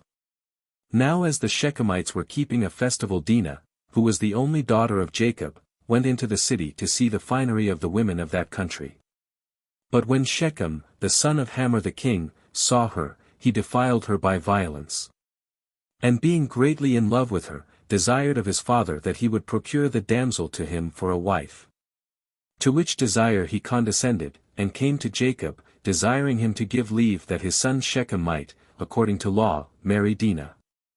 But Jacob, Not knowing how to deny the desire of one of such great dignity, and yet not thinking it lawful to marry his daughter to a stranger, entreated him to give him leave to have a consultation about what he desired him to do. So the king went away, in hopes that Jacob would grant him this marriage. But Jacob informed his sons of the defilement of their sister, and of the address of Hamor, and desired them to give their advice what they should do. Upon this, the greatest part said nothing, not knowing what advice to give. But Simeon and Levi, the brethren of the damsel by the same mother, agreed between themselves upon the action following, it being now the time of a festival, when the Shechemites were employed in ease and feasting. They fell upon the watch when they were asleep, and, coming into the city, slew all the males as also the king, and his son, with them. But spared the women. And when they had done this without their father's consent, they brought away their sister. 2. Now while Jacob was astonished at the greatness of this act, and was severely blaming his sons for it, God stood by him, and bid him be of good courage. But to purify his tents, and to offer those sacrifices which he had vowed to offer when he went first into Mesopotamia, and saw his vision. As he was therefore purifying his followers, he lighted upon the gods of Laban. For he did not before know they were stolen by Rachel, and he hid them in the earth, under an oak, in Shechem. And departing thence, he offered sacrifice at Bethel, the place where he saw his dream, when he went first into Mesopotamia. 3. And when he was gone thence, and was come over against Ephrata, he there buried Rachel, who died in childbed. She was the only one of Jacob's kindred that had not the honor of burial at Hebron. And when he had mourned for her a great while, he called the son that was born of her Benjamin, because of the sorrow the mother had with him. These are all the children of Jacob, 12 males and 1 female, of them 8 were legitimate, viz. 6 of Leah, and 2 of Rachel, and 4 were of the handmaids, 2 of each, all whose names have been set down already. Chapter 22. How Isaac died, and was buried in Hebron. From thence Jacob came to Hebron, a city situate among the Canaanites, and there it was that Isaac lived, and so they lived together for a little while, for as to Rebekah, Jacob did not find her alive. Isaac also died not long after the coming of his son, and was buried by his sons, with his wife, in Hebron, where they had a monument belonging to them from their forefathers. Now Isaac was a man who was beloved of God, and was vouchsafed great instances of providence by God, after Abraham his father, and lived to be exceeding old, for when he had lived virtuously 185 years, he then died. Footnotes. 1. Since Josephus, in his preface, sect. 4, says that Moses wrote some things enigmatically, some allegorically, and the rest in plain words, since in his account of the first chapter of Genesis, and the first 3 verses of the second, he gives us no hints of any mystery at all. But when he here comes to ver. 4, etc., he says that Moses, after the 7th day was over, began to talk philosophically. It is not very improbable that he understood the rest of the 2nd and the 3rd chapters in some enigmatical, or allegorical, or philosophical sense. The change of the name of God just at this place, from Elohim to Jehovah Elohim, from God to Lord God, in the Hebrew, Samaritan, and Septuagint, does also not a little favor some such change in the narration or construction. 2. We may observe here, that Josephus supposed man to be compounded of spirit, soul, and body, with St. Paul, 1 Thessalonians 5 verse 23, and the rest of the ancients, he elsewhere says also, that the blood of animals was forbidden to be eaten, as having in its soul and spirit, Antique, b. 3. Ch. 11, sect. 2. 3. Whence this strange notion came, which yet is not peculiar to Joseph, but, as Dr. Hudson says here, is derived from older authors, as if 4 of the greatest rivers in the world, running 2 of them at vast distances from the other 2, by some means or other watered paradise, is hard to say. Only since Josephus has already appeared to allegorize this history, and take notice that these 4 names had a particular signification, Physon for Ganges, a multitude, Phrath for Euphrates, either a dispersion or a flower. Diglath for Tigris, what is swift, with narrowness, and Gihon for Nile, what arises from the east, we perhaps mistake him when we suppose he literally means those 4 rivers. Especially as to Gihon or Nile, which arises from the east, while he very well knew the literal Nile arises from the south, though what further allegorical sense he had in view, is now, I fear, impossible to be determined. For, by the Red Sea is not here meant the Arabian Gulf, which alone we now call by that name, but all that South Sea, which included the Red Sea, and the Persian Gulf, as far as the East Indies. As Reland and Hudson here truly note, from the old geographers. 5. Hence it appears, that Josephus thought several, at least, of the brute animals, particularly the serpent, could speak before the fall. And I think few of the more perfect kinds of those animals want the organs of speech at this day. Many inducements there are also to a notion, that the present state they are in, is not their original state. And that their capacities have been once much greater than we now see them, and are capable of being restored to their former condition.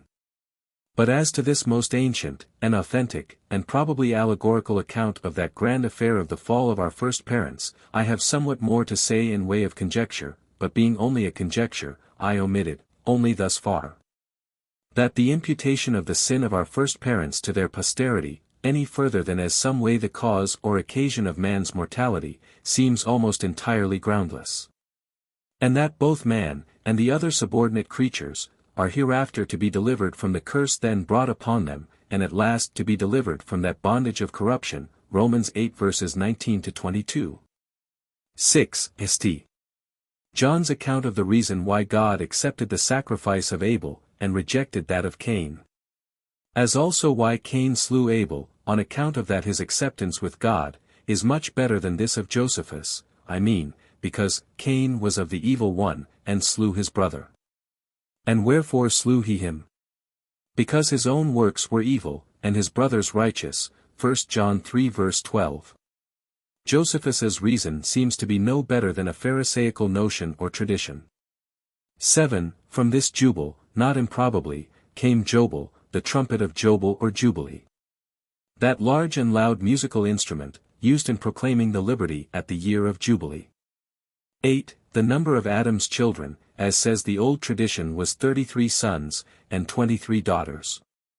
9. What is here said of Seth and his posterity, that they were very good and virtuous, and at the same time very happy, without any considerable misfortunes, for 7 generations, see ch 2, sect.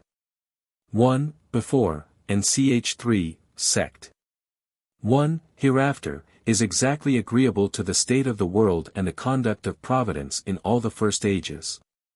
10. Of Josephus's mistake here, when he took Seth the son of Adam, for Seth or Sesostris, king of Egypt, the erector of this pillar in the land of Syriad, see Essay on the Old Testament, Appendix, page 159, 160. Although the main of this relation might be true, and Adam might foretell a conflagration and a deluge, which all antiquity witnesses to be an ancient tradition, nay, Seth's posterity might engrave their inventions in astronomy on 2 such pillars. Yet it is no way credible that they could survive the deluge, which has buried all such pillars and edifices far underground in the sediment of its waters. Especially since the like pillars of the Egyptian Seth or Sesostris were extant after the flood, in the land of Syriad, and perhaps in the days of Josephus also, as is shown in the place here referred to.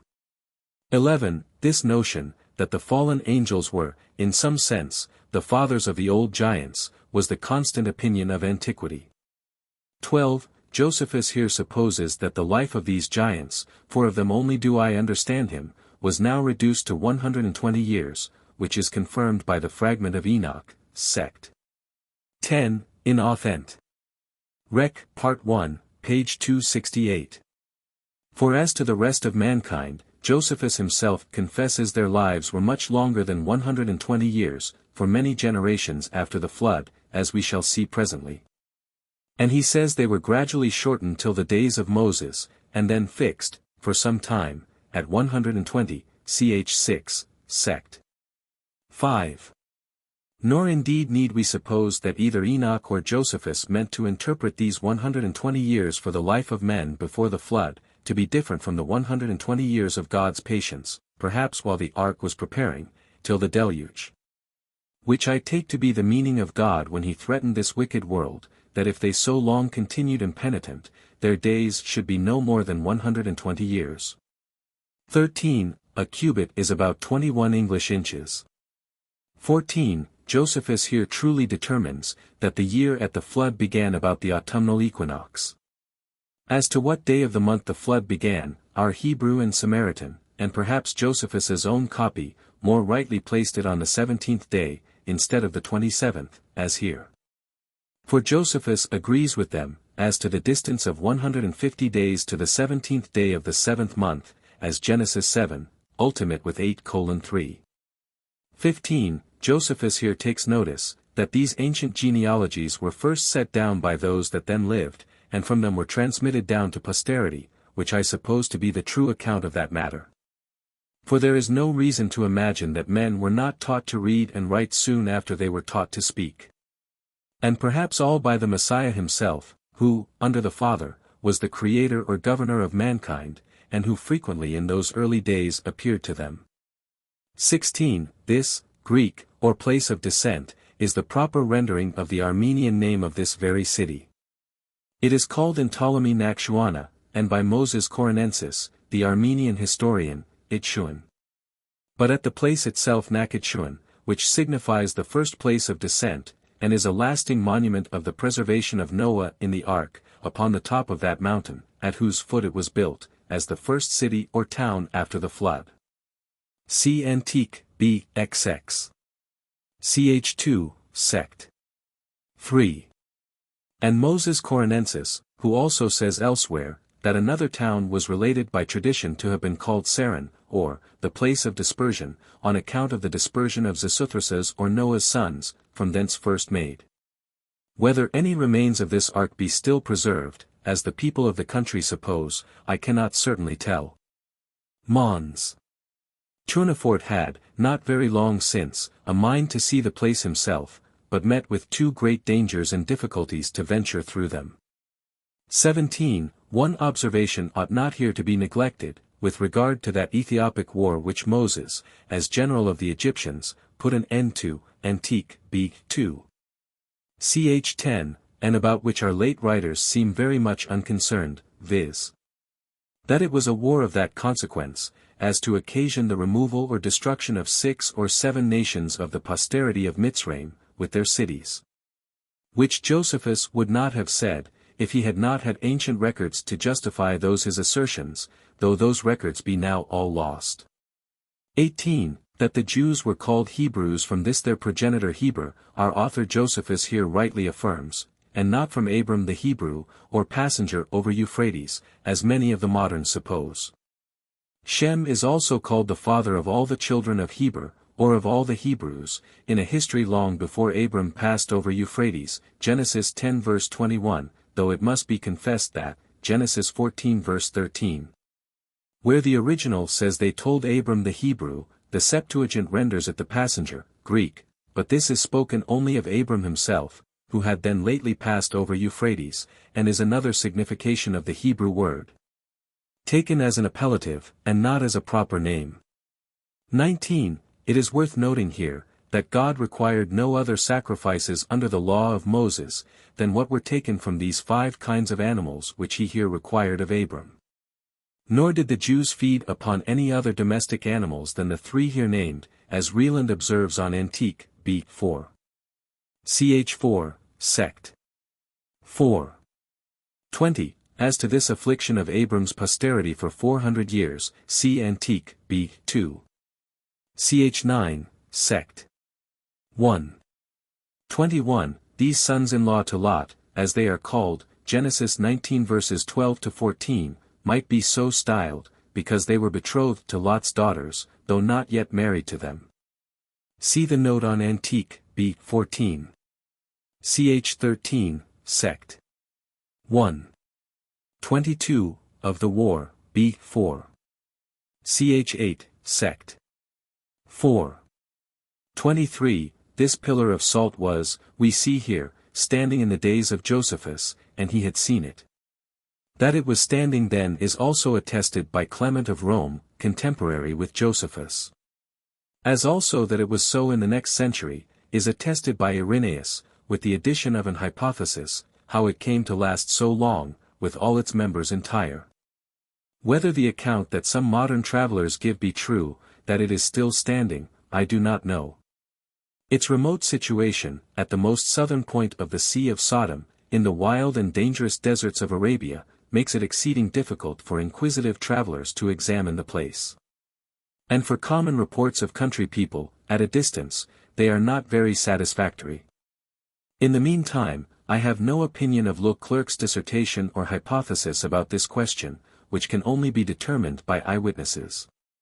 When Christian princes, so-called, lay aside their foolish and unchristian wars and quarrels, and send a body of fit persons to travel over the East, and bring us faithful accounts of all ancient monuments, and procure us copies of all ancient records, at present lost among us, we may hope for full satisfaction in such inquiries. But hardly before.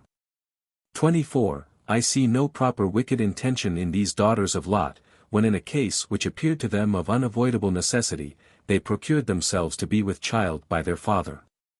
Without such an unavoidable necessity, incest is a horrid crime, but whether in such a case of necessity, as they apprehended this to be, according to Josephus, it was any such crime, I am not satisfied. In the meantime, their making their father drunk, and their solicitous concealment of what they did from him, shows that they despaired of persuading him to an action which, at the best, could not but be very suspicious and shocking to so good a man. 25. It is well worth observation, that Josephus here calls that principal angel, who appeared to Abraham and foretold the birth of Isaac, directly God. Which language of Josephus here, prepares us to believe those other expressions of his, that Jesus was a wise man, if it be lawful to call him a man. Antique, b. 18. Ch. 3, sect. 3, and of God the Word, in his homily concerning Hades, may be both genuine. Nor is the other expression of divine angel, used presently, and before, also of any other signification. 26. Josephus here calls Ismael a young child or infant, though he was about 13 years of age, as Judas calls himself and his brethren young men, when he was 47, and had 2 children. Antique, b. 2. Ch. 6, sect. 8, and they were of much the same age, as is a damsel of 12 years old called a little child, Mark 5 verses 39 to 42, 5 several times. Herod is also said by Josephus to be a very young man at 25. See the note on Antique, b. 14. Ch. 9. Sect 2, and of the war, b. I. Ch. 10. And Aristobulus is styled a very little child at 16 years of age. Antique, b. 15. Ch. 2, sect. 6, 7. Domitian also is called by him a very young child, when he went on his German expedition at about 18 years of age, of the war, b. 7. Ch. 4, sect. 2, Samson's wife, and Ruth, when they were widows, are called children. Antique, b. v. Ch. 8, sect. 6, and Ch. 9, sect. 2, 3. 27, note, that both here in Hebrews 11 verse 17, Isaac is called Abraham's only begotten son, though he at the same time had another son, Ismael. The Septuagint expresses the true meaning, by rendering the text the beloved son. 28, here is a plain error in the copies which say that King David afterwards built the temple on this Mount Moriah, while it was certainly no other than King Solomon who built that temple, as indeed Procopius cites it from Josephus. For it was for certain David, and not Solomon, who built the first altar there, as we learn, 2 Samuel 24 verse 18, etc., 1 Chronicles 21 verse 22, etc., and Antique, b. 7. Ch. 13, sect. 4. 29, it seems both here, and in God's parallel blessing to Jacob, Ch. 19, sect. 1. That Josephus had yet no notion of the hidden meaning of that most important and most eminent promise, in thy seed shall all the families of the earth be blessed. He saith not, and of seeds, as of many, but as of one. And to thy seed, which is Christ, Galatians 3 verse 16. Nor is it any wonder, he being, I think, as yet not a Christian. And had he been a Christian, yet since he was, to be sure, till the latter part of his life, no more than an Ebionite Christian, who, above all the apostles, rejected and despised St. Paul, it would be no great wonder if he did not now follow his interpretation. In the meantime, we have in effect St. Paul's exposition in the Testament of Reuben, sect. 6, in Authent. Rec. Part 1, p. 302, who charges his sons to worship the seed of Judah, who should die for them in visible and invisible wars, and should be among them an eternal king. Nor is that observation of a learned foreigner of my acquaintance to be despised, who takes notice, that as seeds in the plural, must signify posterity, so seed in the singular may signify either posterity, or a single person. And that in this promise of all nations being happy in the seed of Abraham, or Isaac, or Jacob, etc., it is always used in the singular. To which I shall add, that it is sometimes, as it were, paraphrased by the son of Abraham, the son of David, etc., which is capable of no such ambiguity. 30. The birth of Jacob and Esau is here said to be after Abraham's death, it should have been after Sarah's death. The order of the narration in Genesis, not always exactly according to the order of time, seems to have led Josephus into this error, as Dr. Bernard observes here. 31. For Seir in Josephus, the coherence requires that we read Esau or Seir, which signify the same thing. 32. The supper of savory meat, as we call it, Genesis 27 verse 4, to be caught by hunting, was intended plainly for a festival or a sacrifice. And upon the prayers that were frequent at sacrifices, Isaac expected, as was then usual in such eminent cases, that a divine impulse would come upon him, in order to the blessing of his son there present, and his foretelling his future behavior and fortune. Whence it must be, that when Isaac had unwittingly blessed Jacob, and was afterwards made sensible of his mistake, yet did he not attempt to alter it, how earnestly soever his affection for Esau might incline him to wish it might be altered. Because he knew that this blessing came not from himself, but from God, and that an alteration was out of his power. A second afflatus then came upon him, and enabled him to foretell Esau's future behavior and foretell Esau's future behavior and fortune also. 33. Whether Jacob or his mother Rebekah were most blamable in this imposition upon Isaac in his old age, I cannot determine. However, the blessing being delivered as a prediction of future events, by a divine impulse, and foretelling things to befall to the posterity of Jacob and Esau in future ages, was for certain providential. And according to what Rebekah knew to be the purpose of God, when he answered her inquiry, before the children were born, Genesis 25 verse 23, that one people should be stronger than the other people. And the elder, Esau, should serve the younger, Jacob. Whether Isaac knew or remembered this old oracle, delivered in our copies only to Rebekah. Or whether, if he knew and remembered it, he did not endeavor to alter the divine determination, out of his fondness for his elder and worser son Esau, to the damage of his younger and better son Jacob, as Josephus elsewhere supposes, Antique, b. 2. Ch. 7, sect. 3, I cannot certainly say. If so, this might tempt Rebekah to contrive, and Jacob to put this imposition upon him. However, Josephus says here, that it was Isaac, and not Rebekah, who inquired of God at first, and received the forementioned oracle, sect. 1, which, if it be the true reading, renders Isaac's procedure more inexcusable. Nor was it probably anything else that so much encouraged Esau formerly to marry 2 Canaanitish wives, without his parents' consent, as Isaac's unhappy fondness for him. 34. By this deprivation of the kingdom that was to be given Esau of God, as the firstborn, it appears that Josephus thought that a kingdom to be derived from God was due to him whom Isaac should bless as his firstborn. Which I take to be that kingdom which was expected under the Messiah, who therefore was to be born of his posterity whom Isaac should so bless. Jacob therefore by obtaining this blessing of the firstborn, became the genuine heir of that kingdom, in opposition to Esau. 35. here we have the difference between slaves for life and servants, such as we now hire for a time agreed upon on both sides, and dismiss again after he time contracted for is over, which are no slaves, but free men and free women. Accordingly, when the apostolical constitutions forbid a clergyman to marry perpetual servants or slaves, b. 6. Ch. 17, it is meant only of the former sort, as we learn elsewhere from the same constitutions, ch. 47. Can lxxxi.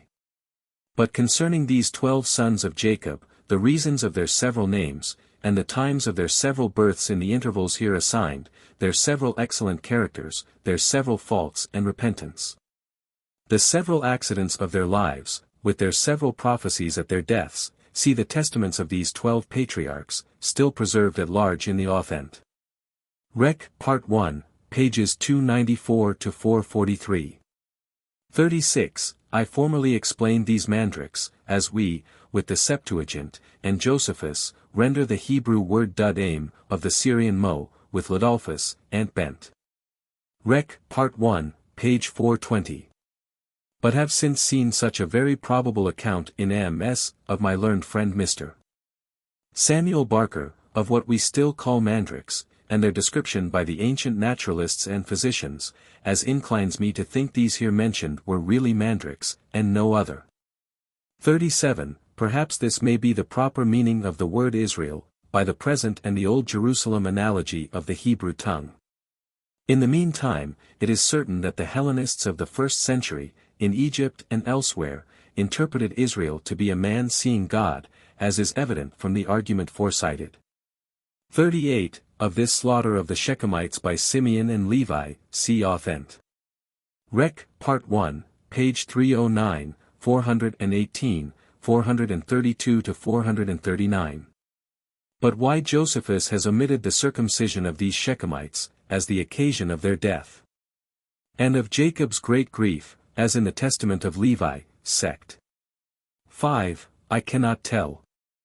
39. Since Benoni signifies the son of my sorrow, and Benjamin the son of days, or one born in the father's old age, Genesis 44 verse 20, I suspect Josephus's present copies to be here imperfect, and suppose that, in correspondence to other copies, he wrote that Rachel called her son's name Benoni, but his father called him Benjamin, Genesis 35 verse 18. As for Benjamin, as commonly explained, the son of the right hand, it makes no sense at all, and seems to be a gross modern error only. The Samaritan always writes this name truly Benjamin, which probably is here of the same signification, only with the Chaldee termination in, instead of im in the Hebrew, as we pronounce cherubim or cherubim indifferently. Accordingly, both the Testament of Benjamin, sect. 2, page 401, and Philo de Nominum Mutation, page 1059, write the name Benjamin, but explain it not the son of the right hand, but the son of days. Book 2. Containing the interval of 220 years. From the death of Isaac to the exodus out of Egypt. Chapter 1. How Esau and Jacob, Isaac's sons, divided their habitation, and Esau possessed Idumea and Jacob Canaan. 1. After the death of Isaac, his sons divided their habitations respectively, nor did they retain what they had before, but Esau departed from the city of Hebron, and left it to his brother, and dwelt in Seir, and ruled over Idumea. He called the country by that name from himself, for he was named Adam. Which appellation he got on the following occasion: one day returning from the toil of hunting very hungry, it was when he was a child in age, he lighted on his brother when he was getting ready lentil pottage for his dinner, which was of a very red color. On which account he the more earnestly longed for it, and desired him to give him some of it to eat, but he made advantage of his brother's hunger, and forced him to resign up to him his birthright. And he, being pinched with famine, resigned it up to him, under an oath. Whence it came, that, on account of the redness of this pottage, he was, in way of jest, by his contemporaries, called Adam, for the Hebrews call what is red Adam. And this was the name given to the country, but the Greeks gave it a more agreeable pronunciation, and named it Idumea. 2. He became the father of 5 sons, of whom Jaus, and Gelomus, and Coreus, were by one wife, whose name was Alabama. But of the rest, Eliphaz was born to him by Adah, and Ragel by Basemath, and these were the sons of Esau. Eliphaz had 5 legitimate sons, the Man, Omer, Saphus, Gotham, and Kenaz. For Amalek was not legitimate, but by a concubine, whose name was Thamnah. These dwelt in that part of Idumea which is called Jebelitis, and that denominated from Amalek, Amalekitis. For Idumea was a large country, and did then preserve the name of the whole, while in its several parts it kept the names of its peculiar inhabitants. Chapter 2. How Joseph, the youngest of Jacob's sons, was envied by his brethren, when certain dreams had foreshown his future happiness. 1. It happened that Jacob came to so great happiness as rarely any other person had arrived at. He was richer than the rest of the inhabitants of that country, and was at once envied and admired for such virtuous sons, for they were deficient in nothing, but were of great souls, both for laboring with their hands and enduring of toil. And shrewd also in understanding. And God exercised such a providence over him, and such a care of his happiness, as to bring him the greatest blessings, even out of what appeared to be the most sorrowful condition. And to make him the cause of our forefathers' departure out of Egypt, him and his posterity. The occasion was this: when Jacob had his son Joseph born to him by Rachel, his father loved him above the rest of his sons, both because of the beauty of his body, and the virtues of his mind, for he excelled the rest in prudence. This affection of his father excited the envy and the hatred of his brethren. As did also his dreams which he saw, and related to his father, and to them, which foretold his future happiness, it being usual with mankind to envy their very nearest relations such their prosperity. Now the visions which Joseph saw in his sleep were these. 2. When they were in the middle of harvest, and Joseph was sent by his father, with his brethren, to gather the fruits of the earth, he saw a vision in a dream, but greatly exceeding the customary appearances that come when we are asleep. Which, when he was got up, he told his brethren, that they might judge what it portended. He said, he saw the last night, that his wheat sheaf stood still in the place where he set it, but that their sheaves ran to bow down to it, as servants bowed down to their masters. But as soon as they perceived the vision foretold that he should obtain power and great wealth, and that his power should be in opposition to them, they gave no interpretation of it to Joseph. As if the dream were not by them understood, but they prayed that no part of what they suspected to be its meaning might come to pass. And they bare a still greater hatred to him on that account. 3. But God, in opposition to their envy, sent a second vision to Joseph, which was much more wonderful than the former. For it seemed to him that the sun took with him the moon, and the rest of the stars, and came down to the earth, and bowed down to him. He told the vision to his father, and that, as suspecting nothing of ill will from his brethren, when they were there also, and desired him to interpret what it should signify. Now Jacob was pleased with the dream, for, considering the prediction in his mind, and shrewdly and wisely guessing at its meaning, he rejoiced at the great things thereby signified, because it declared the future happiness of his son. And that, by the blessing of God, the time would come when he should be honored, and thought worthy of worship by his parents and brethren, as guessing that the moon and sun were like his mother and father. The former, as she that gave increase and nourishment to all things, and the latter, he that gave form and other powers to them. And that the stars were like his brethren, since they were 11 in number, as were the stars that receive their power from the sun and moon. 4. And thus did Jacob make a judgment of this vision, and that a shrewd one also. But these interpretations caused very great grief to Joseph's brethren. And they were affected to him hereupon as if he were a certain stranger, that was to those good things which were signified by the dreams, and not as one that was a brother, with whom it was probable they should be joint partakers. And as they had been partners in the same parentage, so should they be of the same happiness. They also resolved to kill the lad. And having fully ratified that intention of theirs, as soon as their collection of the fruits was over, they went to Shechem, which is a country good for feeding of cattle, and for pasturage. There they fed their flocks, without acquainting their father with their removal thither. Whereupon he had melancholy suspicions about them, as being ignorant of his son's condition, and receiving no messenger from the flocks that could inform him of the true state they were in. So, because he was in great fear about them, he sent Joseph to the flocks, to learn the circumstances his brethren were in, and to bring him word how they did. Chapter 3.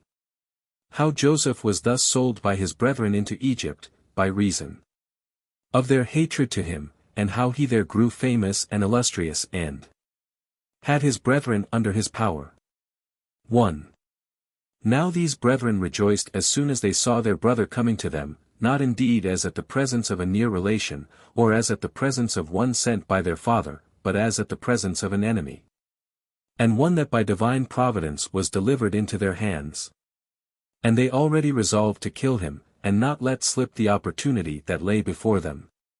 But when Reubel, the eldest of them, saw them thus disposed, and that they had agreed together to execute their purpose, he tried to restrain them, showing them the heinous enterprise they were going about, and the horrid nature of it. That this action would appear wicked in the sight of God, and impious before men, even though they should kill one not related to them.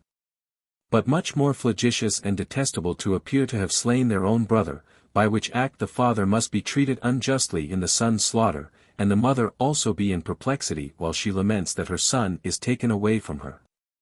And this not in a natural way neither. So he entreated them to have a regard to their own consciences, and wisely to consider what mischief would betide them upon the death of so good a child, and their youngest brother. That they would also fear God, who was already both a spectator and a witness of the designs they had against their brother, that he would love them if they abstained from this act, and yielded to repentance and amendment. But in case they proceeded to do the fact, all sorts of punishments would overtake them from God for this murder of their brother, since they polluted his providence, which was everywhere present, and which did not overlook what was done, either in deserts or in cities. For wheresoever a man is, there ought he to suppose that God is also. He told them further, that their consciences would be their enemies, if they attempted to go through so wicked an enterprise, which they can never avoid, whether it be a good conscience, or whether it be such a one as they will have within them when once they have killed their brother. He also added this besides to what he had before said, that it was not a righteous thing to kill a brother, though he had injured them. That it is a good thing to forget the actions of such near friends, even in things wherein they might seem to have offended. But that they were going to kill Joseph, who had been guilty of nothing that was ill towards them, in whose case the infirmity of his small age should rather procure him mercy, and move them to unite together in the care of his preservation. That the cause of killing him made the act itself much worse, while they determined to take him off out of envy at his future prosperity, an equal share of which they would naturally partake while he enjoyed it, since they were to him not strangers, but the nearest relations, for they might reckon upon what God bestowed upon Joseph as their own.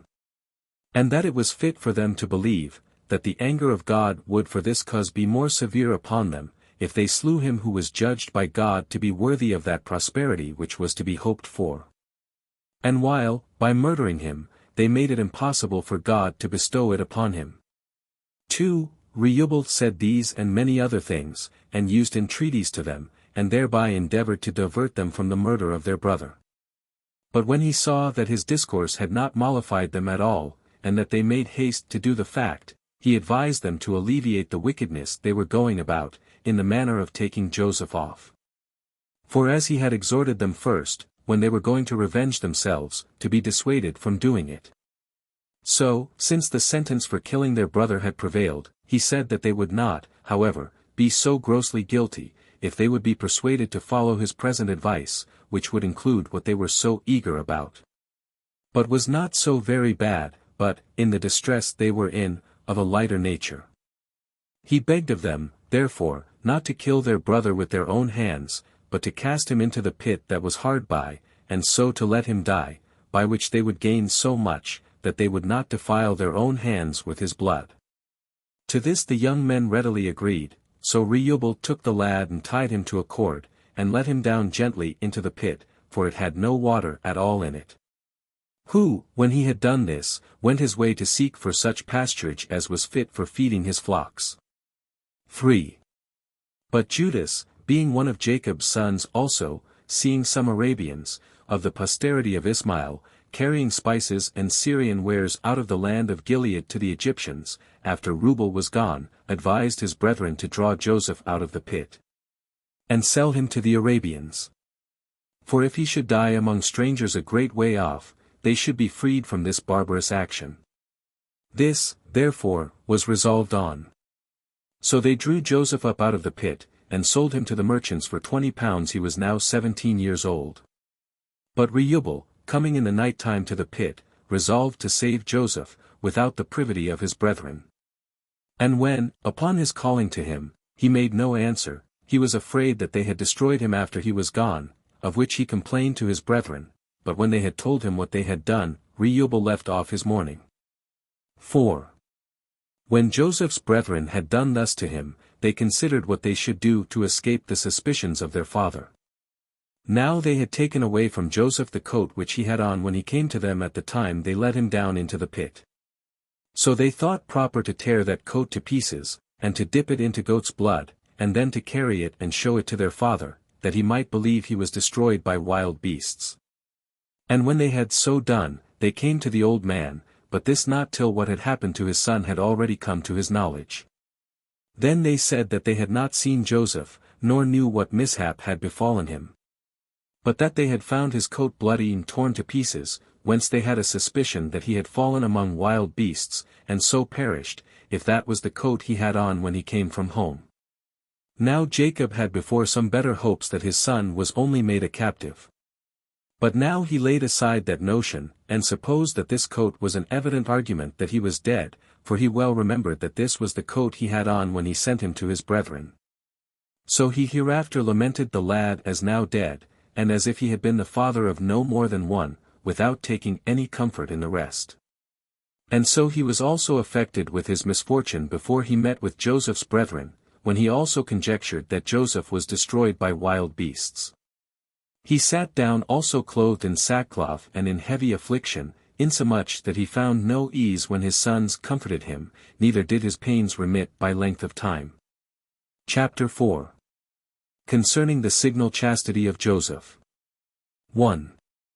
Now Potiphar, an Egyptian, who was chief cook to King Pharaoh, bought Joseph of the merchants, who sold him to him.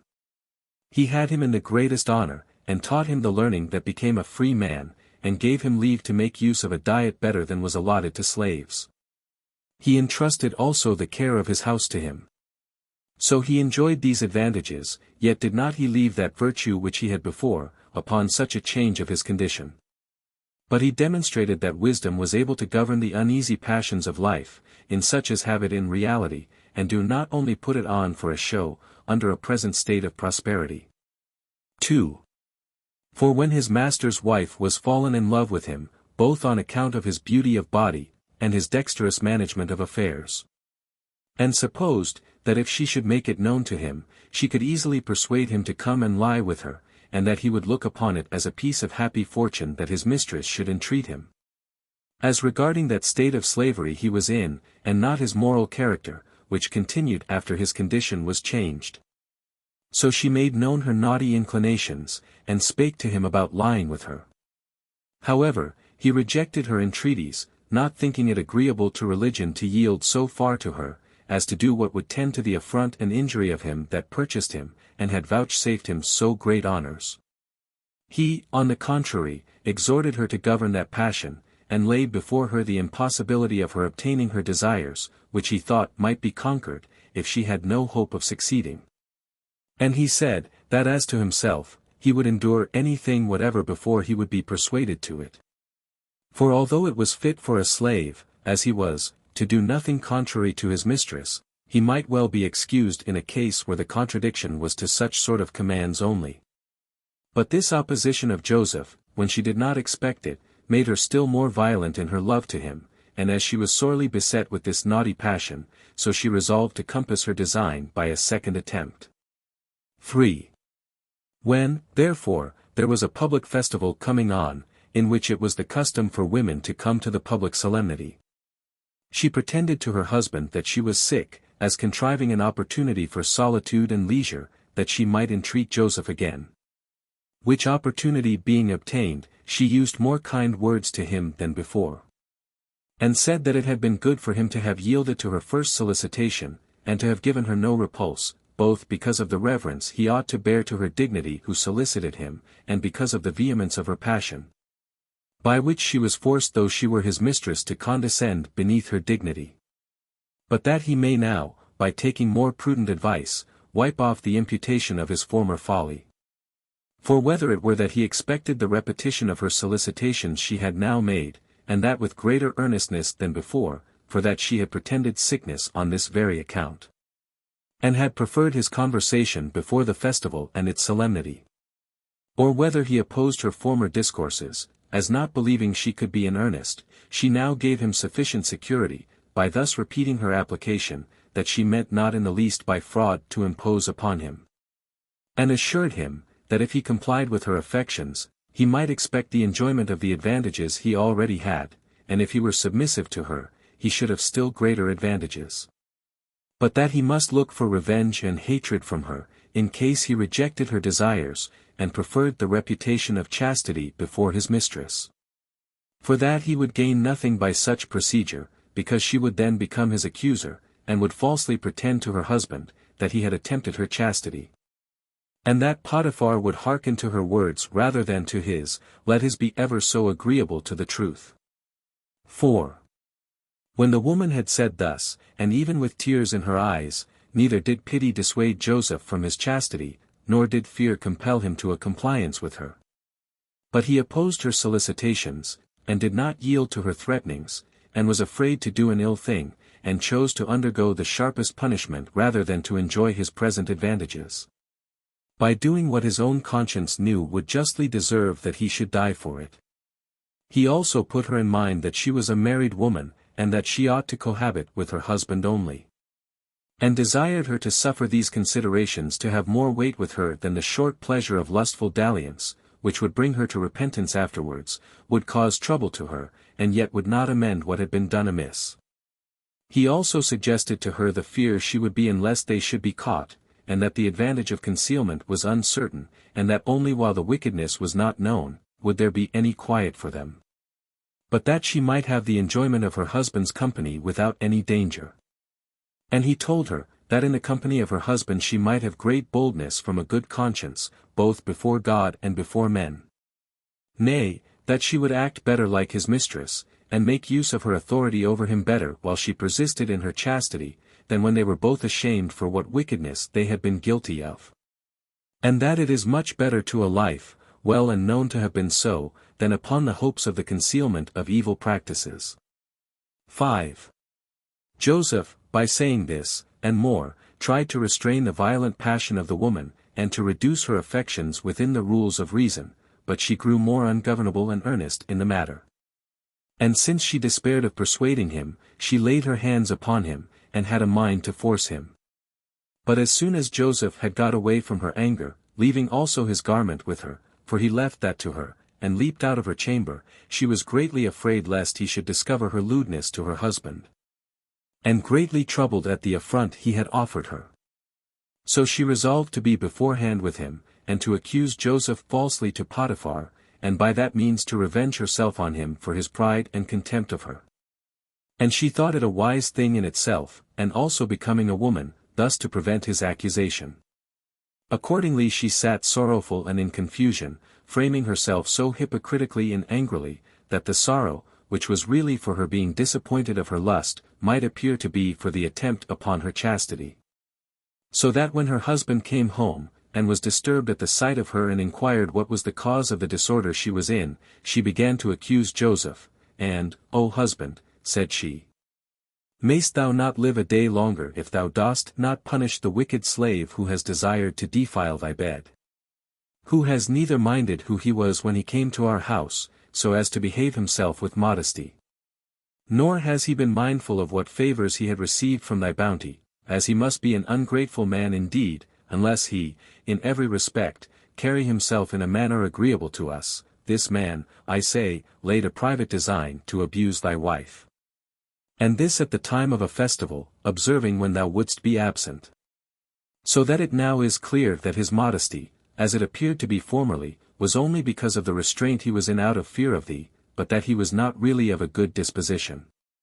This has been occasioned by his being advanced to honor beyond what he deserved, and what he hoped for. Insomuch that he concluded, that he who was deemed fit to be trusted with thy estate and the government of thy family, and was preferred above thy eldest servants, might be allowed to touch thy wife also.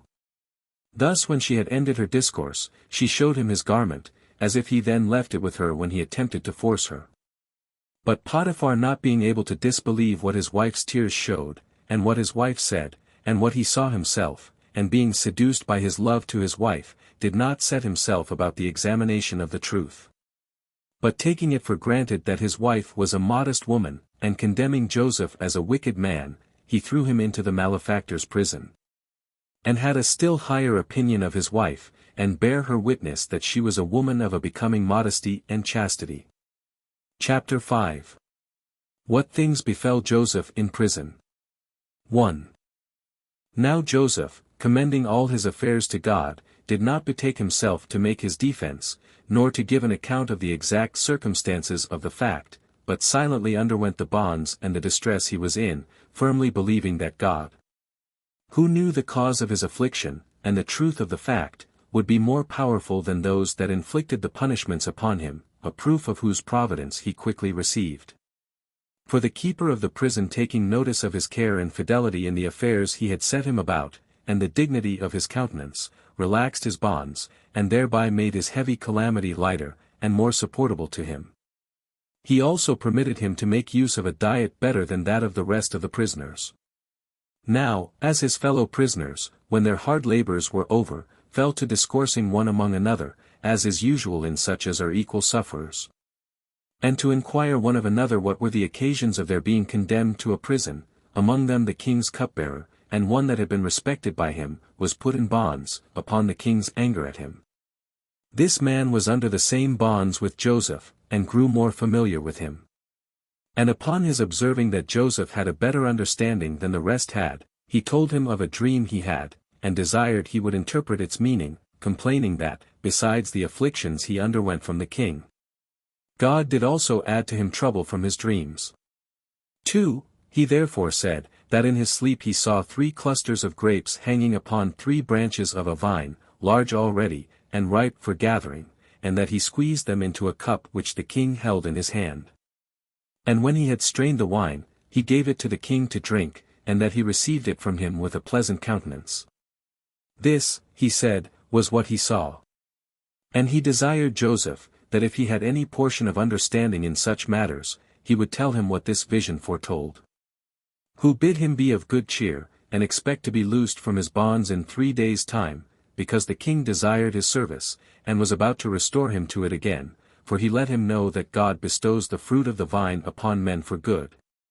Which wine is poured out to him, and is the pledge of fidelity and mutual confidence among men, and puts an end to their quarrels, takes away passion and grief out of the minds of them that use it, and makes them cheerful. Thou sayest that thou didst squeeze this wine from 3 clusters of grapes with thine hands, and that the king received it. Know, therefore, that this vision is for thy good, and foretells a release from thy present distress within the same number of days as the branches had whence thou gatheredst thy grapes in thy sleep. However, remember what prosperity I have foretold thee when thou hast found it true by experience, and when thou art in authority, do not overlook us in this prison, wherein thou wilt leave us when thou art gone to the place we have foretold. For we are not in prison for any crime, but for the sake of our virtue and sobriety are we condemned to suffer the penalty of malefactors, and because we are not willing to injure him that has thus distressed us, though it were for our own pleasure.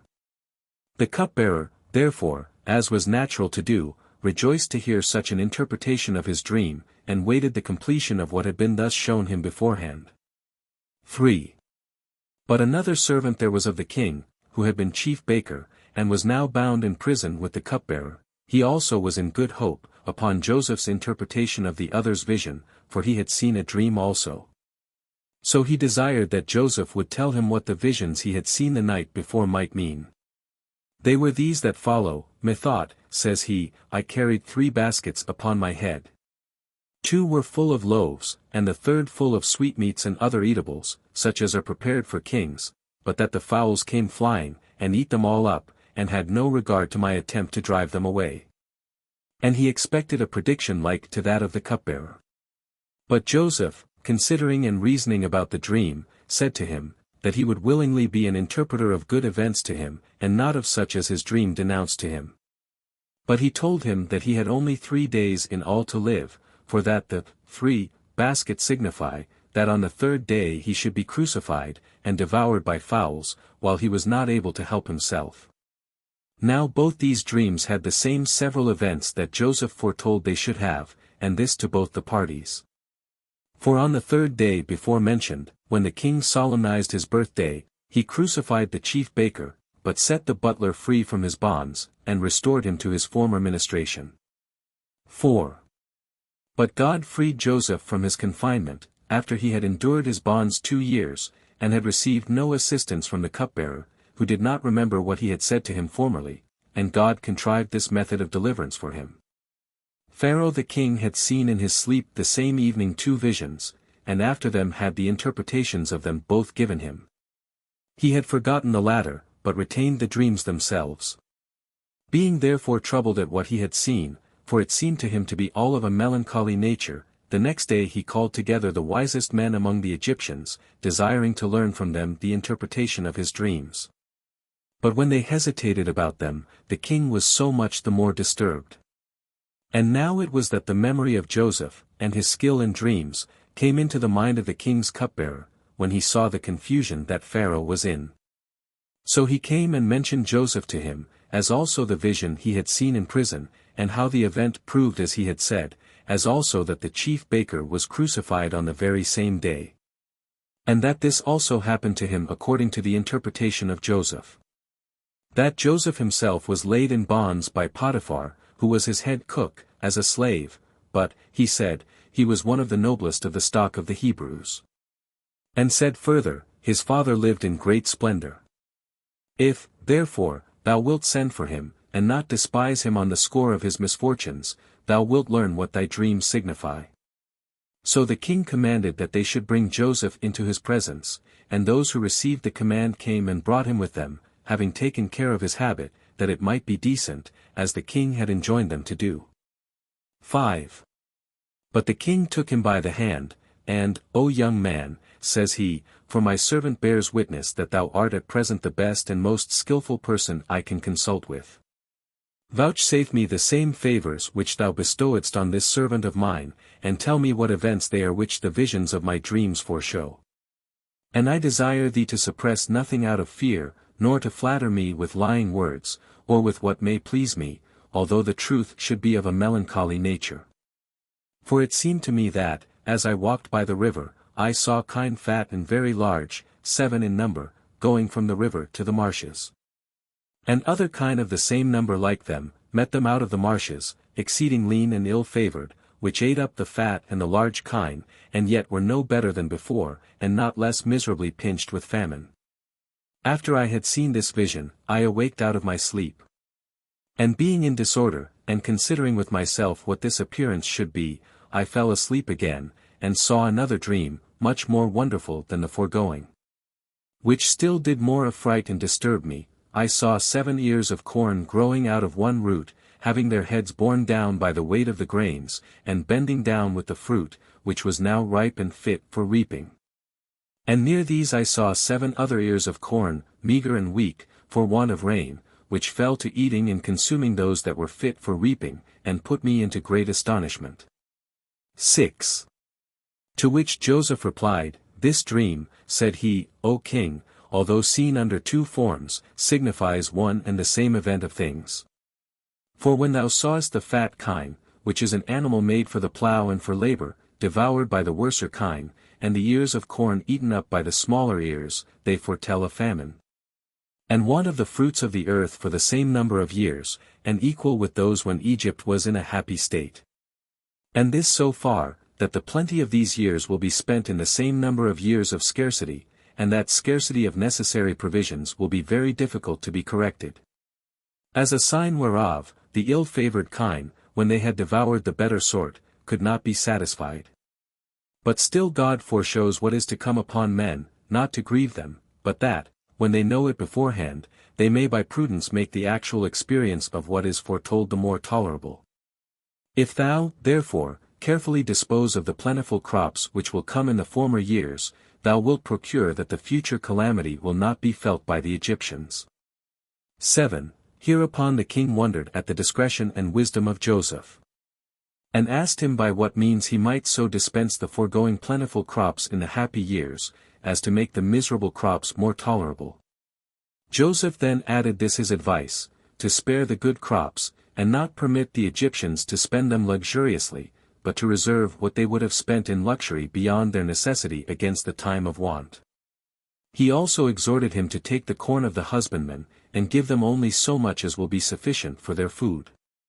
Accordingly Pharaoh, being surprised at Joseph, not only for his interpretation of the dream, but for the counsel he had given him, entrusted him with dispensing the corn, with power to do what he thought would be for the benefit of the people of Egypt, and for the benefit of the king, as believing that he who first discovered this method of acting, would prove the best overseer of it. But Joseph, having this power given him by the king, with leave to make use of his seal, and to wear purple, drove in his chariot through all the land of Egypt, and took the corn of the husbandmen, allotting as much to every one as would be sufficient for seed, and for food, but without discovering to any one the reason why he did so. Chapter 6. How Joseph, when he was become famous in Egypt, had his brethren in subjection. 1. Joseph was now grown up to 30 years of age, and enjoyed great honors from the king, who called him Sotham Phanek, out of regard to his prodigious degree of wisdom, for that name denotes the revealer of secrets. He also married a wife of very high quality, for he married the daughter of Potephares, one of the priests of Heliopolis. She was a virgin, and her name was Asenath. By her he had children before the scarcity came on. Manasseh, the elder, which signifies forgetful, because his present happiness made him forget his former misfortunes, and Ephraim, the younger, which signifies restored, because he was restored to the freedom of his forefathers. Now after Egypt had happily passed over 7 years, according to Joseph's interpretation of the dreams, the famine came upon them in the 8th year. And because this misfortune fell upon them when they had no sense of it beforehand, they were all sorely afflicted by it, and came running to the king's gates. And he called upon Joseph, who sold the corn to them, being become confessedly a savior to the whole multitude of the Egyptians. Nor did he open this market of corn for the people of that country only, but strangers had liberty to buy also. Joseph being willing that all men, who are naturally akin to one another, should have assistance from those that lived in happiness. 2. Now Jacob also, when he understood that foreigners might come, sent all his sons into Egypt to buy corn, for the land of Canaan was grievously afflicted with the famine, and this great misery touched the whole continent. He only retained Benjamin, who was born to him by Rachel, and was of the same mother with Joseph. These sons of Jacob then came into Egypt, and applied themselves to Joseph, wanting to buy corn. For nothing of this kind was done without his approbation, since even then only was the honor that was paid the king himself advantageous to the persons that paid it, when they took care to honor Joseph also. Now when he well knew his brethren, they thought nothing of him. For he was but a youth when he left them, and was now come to an age so much greater, that the lineaments of his face were changed, and he was not known by them. Besides this, the greatness of the dignity wherein he appeared suffered them not so much as to suspect it was he. He now made trial what sentiments they had about affairs of the greatest consequence, for he refused to sell them corn, and said they were come as spies of the king's affairs, and that they came from several countries, and joined themselves together, and pretended that they were of kin, it not being possible that a private man should breed up so many sons, and those of so great beauty of countenance as they were. Such an education of so many children being not easily obtained by kings themselves. Now this he did in order to discover what concerned his father, and what happened to him after his own departure from him, and as desiring to know what was become of Benjamin his brother. For he was afraid that they had ventured on the like wicked enterprise against him that they had done to himself, and had taken him off also. 3. Now these brethren of his were under distraction and terror, and thought that very great danger hung over them. Yet not at all reflecting upon their brother Joseph, and standing firm under the accusations laid against them, they made their defense by Reuel, the eldest of them, who now became their spokesman, we come not hither, said he, with any unjust design, nor in order to bring any harm to the king's affairs. We only want to be preserved, as supposing your humanity might be a refuge for us from the miseries which our country labors under, we having heard that you propose to sell corn, not only to your own countrymen, but to strangers also. And that you determine to allow that corn, in order to preserve all that want it. But that we are brethren, and of the same common blood, the peculiar lineaments of our faces, and those not so much different from one another, plainly show. Our father's name is Jacob, an Hebrew man, who had 12 of us for his sons by 4 wives. Which 12 of us, while we were all alive, were a happy family, but when one of our brethren, whose name was Joseph, died, our affairs changed for the worse, for our father could not forbear to make a long lamentation for him. And we are in affliction, both by the calamity of the death of our brother, and the miserable state of our aged father. We are now, therefore, come to buy corn, having entrusted the care of our father, and the provision for our family, to Benjamin, our youngest brother. And if thou sendest to our house, thou mayst learn whether we are guilty of the least falsehood in what we say. 4. And thus did Reubel endeavor to persuade Joseph to have a better opinion of them. But when he had learned from them that Jacob was alive, and that his brother was not destroyed by them, he for the present put them in prison, as intending to examine more into their affairs when he should be at leisure. But on the 3rd day he brought them out, and said to them, Since you constantly affirm that you are not come to do any harm to the king's affairs, that you are brethren, and the sons of the father whom you named, you will satisfy me of the truth of what you say, if you leave one of your company with me, who shall suffer no injury here. And if, when ye have carried corn to your father, you will come to me again, and bring your brother, whom you say you left there, along with you, for this shall be by me esteemed an assurance of the truth of what you have told me. Hereupon they were in greater grief than before, they wept, and perpetually deplored one among another the calamity of Joseph.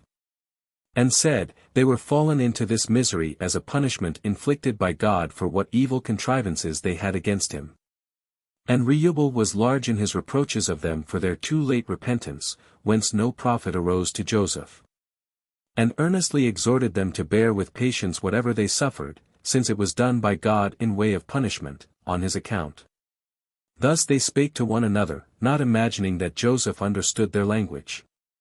A general sadness also seized on them at Reubel's words, and a repentance for what they had done, and they condemned the wickedness they had perpetrated, for which they judged they were justly punished by God. Now when Joseph saw that they were in this distress, he was so affected at it that he fell into tears, and not being willing that they should take notice of him, he retired.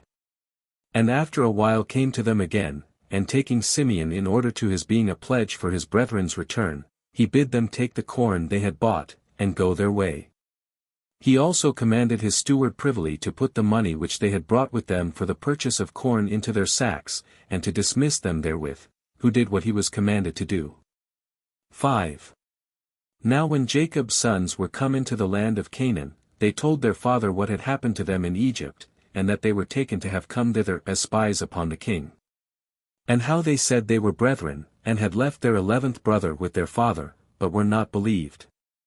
And how they had left Simeon with the governor, until Benjamin should go thither, and be a testimonial of the truth of what they had said, and they begged of their father to fear nothing, but to send the lad along with them.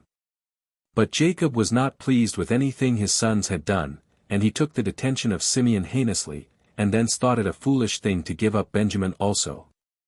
Neither did he yield to Reubel's persuasion, though he begged it of him, and gave leave that the grandfather might, in way of requital, kill his own sons, in case any harm came to Benjamin in the journey. So they were distressed, and knew not what to do. Nay, there was another accident that still disturbed them more, the money that was found hidden in their sacks of corn. Yet when the corn they had brought failed them, and when the famine still afflicted them, and necessity forced them, Jacob did not, still resolve to send Benjamin with his brethren. Although there was no returning into Egypt unless they came with what they had promised.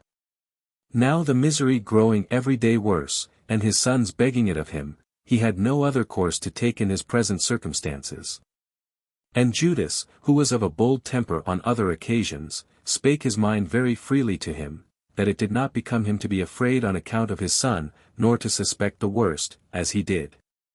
For nothing could be done to his son but by the appointment of God, which must also for certain come to pass, though he were at home with him, that he ought not to condemn them to such manifest destruction. Nor deprive them of that plenty of food they might have from Pharaoh, by his unreasonable fear about his son Benjamin, but ought to take care of the preservation of Simeon, lest, by attempting to hinder Benjamin's journey, Simeon should perish. He exhorted him to trust God for him, and said he would either bring his son back to him safe, or, together with lose his own life. So that Jacob was at length persuaded, and delivered Benjamin to them, with the price of the corn doubled. He also sent presents to Joseph of the fruits of the land of Canaan, balsam and rosin, as also turpentine and honey. Now their father shed many tears at the departure of his sons, as well as themselves.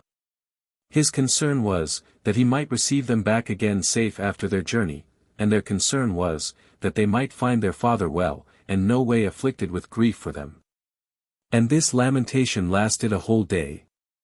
So that the old man was at last tired with grief, and stayed behind, but they went on their way for Egypt, endeavoring to mitigate their grief for their present misfortunes, with the hopes of better success hereafter. 6. As soon as they came into Egypt, they were brought down to Joseph, but here no small fear disturbed them, lest they should be accused about the price of the corn, as if they had cheated Joseph. They then made a long apology to Joseph's steward, and told him, that when they came home they found the money in their sacks, and that they had now brought it along with them. He said he did not know what they meant, so they were delivered from that fear. And when he had loosed Simeon, and put him into a handsome habit, he suffered him to be with his brethren, at which time Joseph came from his attendance on the king. So they offered him their presents. And upon his putting the question to them about their father, they answered that they found him well. He also, upon his discovery that Benjamin was alive, asked whether this was their younger brother, for he had seen him. Whereupon they said he was. He replied, that the God over all was his protector. But when his affection to him made him shed tears, he retired, desiring he might not be seen in that plight by his brethren. Then Joseph took them to supper, and they were set down in the same order as they used to sit at their father's table. And although Joseph treated them all kindly, yet did he send a mess to Benjamin that was double to what the rest of the guests had for their shares. 7. Now when after supper they had composed themselves to sleep, Joseph commanded his steward both to give them their measures of corn, and to hide its price again in their sacks. And that withal they should put into Benjamin's sack the golden cup, out of which he loved himself to drink. Which things he did, in order to make trial of his brethren, whether they would stand by Benjamin when he should be accused of having stolen the cup, and should appear to be in danger. Or whether they would leave him, and, depending on their own innocency, go to their father without him. When the servant had done as he was bidden, the sons of Jacob, knowing nothing of all this, went their way, and took Simeon along with them, and had a double cause of joy, both because they had received him again, and because they took back Benjamin to their father, as they had promised. But presently a troop of horsemen encompassed them, and brought with them Joseph's servant, who had put the cup into Benjamin's sack. Upon which unexpected attack of the horsemen they were much disturbed, and asked what the reason was that they came thus upon men, who a little before had been by their Lord thought worthy of an honorable and hospitable reception. They replied, by calling them wicked wretches, who had forgot that very hospitable and kind treatment which Joseph had given them, and did not scruple to be injurious to him, and to carry off that cup out of which he had, in so friendly a manner, drank to them, and not regarding their friendship with Joseph, no more than the danger they should be in if they were taken, in comparison of the unjust gain. Hereupon he threatened that they should be punished, for though they had escaped the knowledge of him who was but a servant, yet had they not escaped the knowledge of God, nor had gone off with what they had stolen. And, after all, asked why we come upon them, as if they knew nothing of the matter, and he told them that they should immediately know it by their punishment. This, and more of the same nature, did the servant say, in way of reproach to them, but they being wholly ignorant of any thing here that concerned them, laughed at what he said, and wondered at the abusive language which the servant gave them. When he was so hardy as to accuse those who did not before so much as retain the price of their corn, which was found in their sacks, but brought it again, though nobody else knew of any such thing. So far were they from offering any injury to Joseph voluntarily. But still, supposing that a search would be a more sure justification of themselves than their own denial of the fact, they bid him search them, and that if any of them had been guilty of the theft, to punish them all. For being no way conscious to themselves of any crime, they spake with assurance, and, as they thought, without any danger to themselves also. The servants desired there might be a search made. But they said the punishment should extend to him alone who should be found guilty of the theft. So they made the search. And, having searched all the rest, they came last of all to Benjamin, as knowing it was Benjamin's sack in which they had hidden the cup, they having indeed searched the rest only for a show of accuracy, so the rest were out of fear for themselves. And were now only concerned about Benjamin, but still were well assured that he would also be found innocent. And they reproached those that came after them for their hindering them, while they might, in the meanwhile, have gotten a good way on their journey. But as soon as they had searched Benjamin's sack, they found the cup, and took it from him. And all was changed into mourning and lamentation. They rent their garments, and wept for the punishment which their brother was to undergo for his theft, and for the delusion they had put on their father, when they promised they would bring Benjamin safe to him. What added to their misery was, that this melancholy accident came unfortunately at a time when they thought they had been gotten off clear. But they confessed that this misfortune of their brother, as well as the grief of their father for him, was owing to themselves, since it was they that forced their father to send him with them, when he was averse to it. 8. The horsemen therefore took Benjamin and brought him to Joseph, his brethren also following him. Who, when he saw him in custody, and them in the habit of mourners, said, How came you, vile wretches as you are, to have such a strange notion of my kindness to you, and of God's providence, as impudently to do thus to your benefactor? Who in such an hospitable manner had entertained you? Whereupon they gave up themselves to be punished, in order to save Benjamin, and called to mind what a wicked enterprise they had been guilty of against Joseph. They also pronounced him more happy than themselves, if he were dead, in being freed from the miseries of this life, and if he were alive, that he enjoyed the pleasure of seeing God's vengeance upon them. They said further, that they were the plague of their father, since they should now add to his former affliction for Joseph, this other affliction for Benjamin. Reuben also was large in cutting them upon this occasion. But Joseph dismissed them. For he said they had been guilty of no offense, and that he would content himself with the lad's punishment, for he said it was not a fit thing to let him go free, for the sake of those who had not offended. Nor was it a fit thing to punish them together with him who had been guilty of stealing. And when he promised to give them leave to go away in safety, the rest of them were under great consternation, and were able to say nothing on this sad occasion. But Judas, who had persuaded their father to send the lad from him, being otherwise also a very bold and active man, determined to hazard himself for the preservation of his brother. It is true, said he, O governor, that we have been very wicked with regard to thee, and on that account deserved punishment. Even all of us may justly be punished, although the theft were not committed by all, but only by one of us, and he the youngest also. But yet there remains some hope for us, who otherwise must be under despair on his account, and this from thy goodness, which promises us a deliverance out of our present danger. And now I beg thou wilt not look at us, or at that great crime we have been guilty of, but at thy own excellent nature, and take advice of thine own virtue, instead of that wrath thou hast against us. Which passion those that otherwise are of lower character indulge, as they do their strength, and that not only on great, but also on very trifling occasions. Overcome, sir, that passion, and be not subdued by it, nor suffer it to slay those that do not otherwise presume upon their own safety, but are desirous to accept of it from thee. For this is not the first time that thou wilt bestow it on us, but before, when we came to buy corn, thou affordedst us great plenty of food, and gavest us leave to carry so much home to our family as has preserved them from perishing by famine. Nor is there any difference between not overlooking men that were perishing for want of necessaries, and not punishing those that seem to be offenders, and have been so unfortunate as to lose the advantage of that glorious benefaction which they received from thee. This will be an instance of equal favor, though bestowed after a different manner, for thou wilt save those this way whom thou didst feed the other.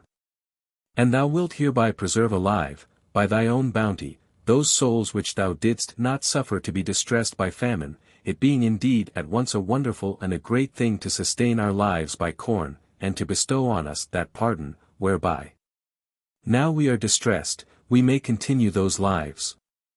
And I am ready to suppose that God is willing to afford thee this opportunity of showing thy virtuous disposition, by bringing us into this calamity, that it may appear thou canst forgive the injuries that are done to thyself, and mayst be esteemed kind to others, besides those who, on other accounts, stand in need of thy assistance.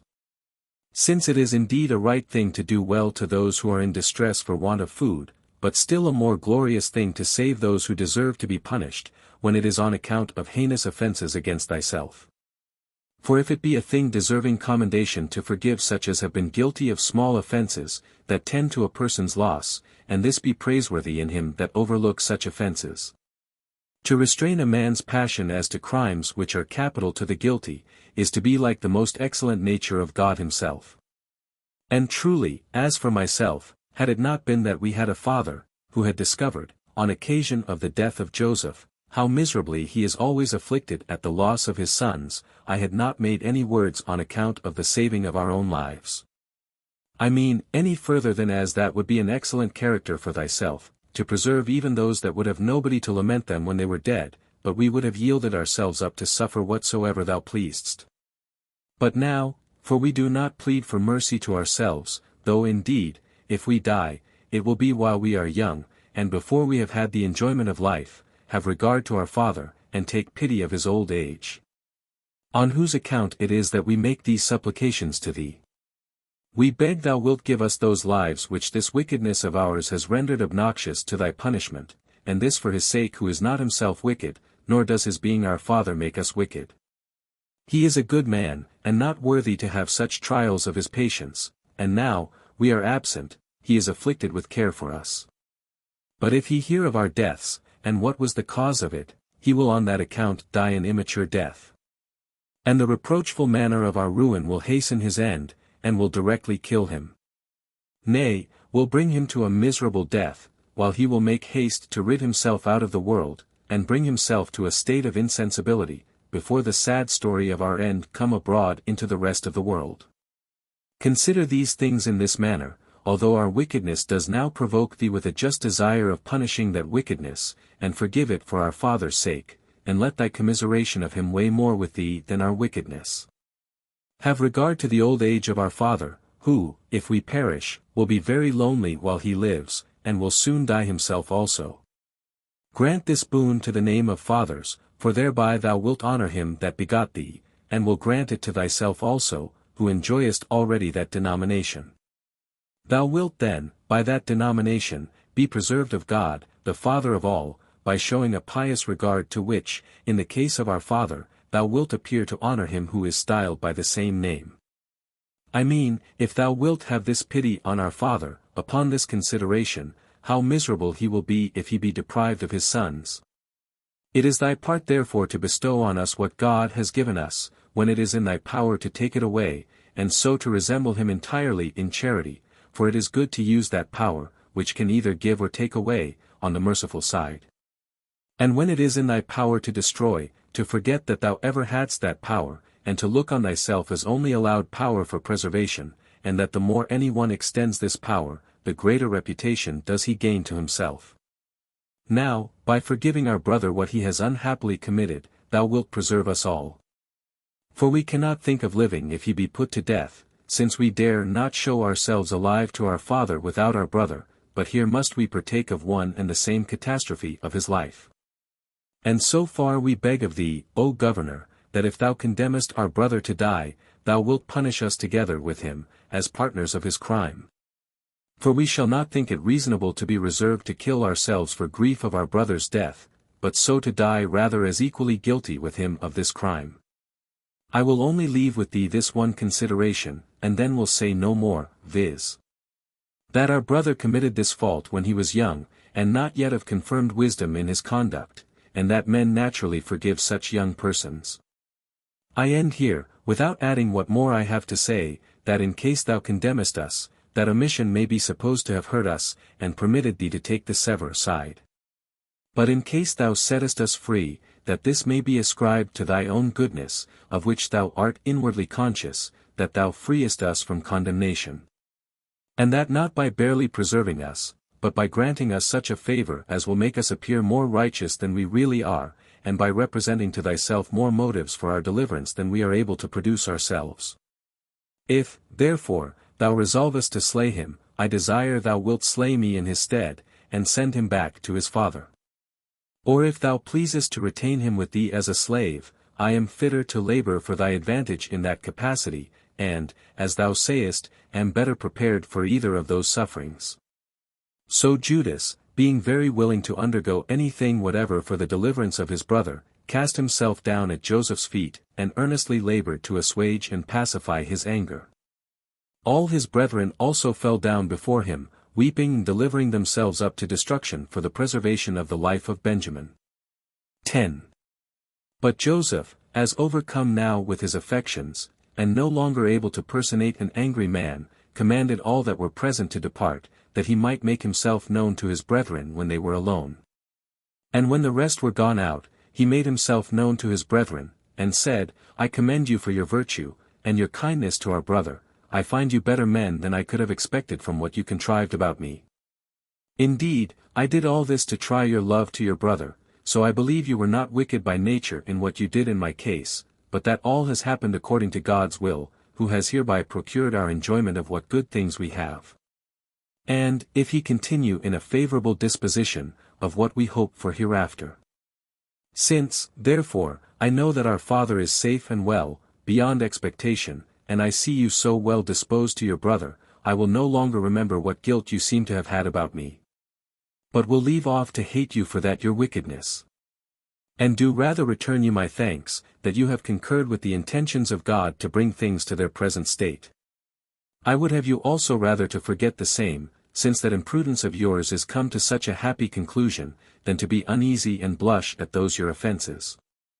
Do not, therefore, let your evil intentions, when you condemned me, and that bitter remorse which might follow, be a grief to you now, because those intentions were frustrated.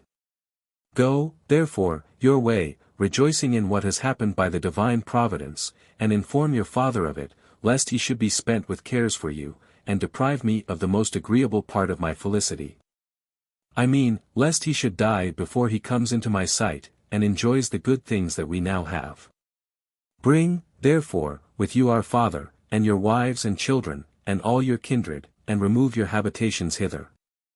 For it is not proper that the persons dearest to me should live remote from me, now my affairs are so prosperous, especially when they must endure 5 more years of famine.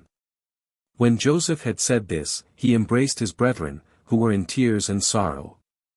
But the generous kindness of their brother seemed to leave among them no room for fear, lest they should be punished on account of what they had consulted and acted against him, and they were then feasting.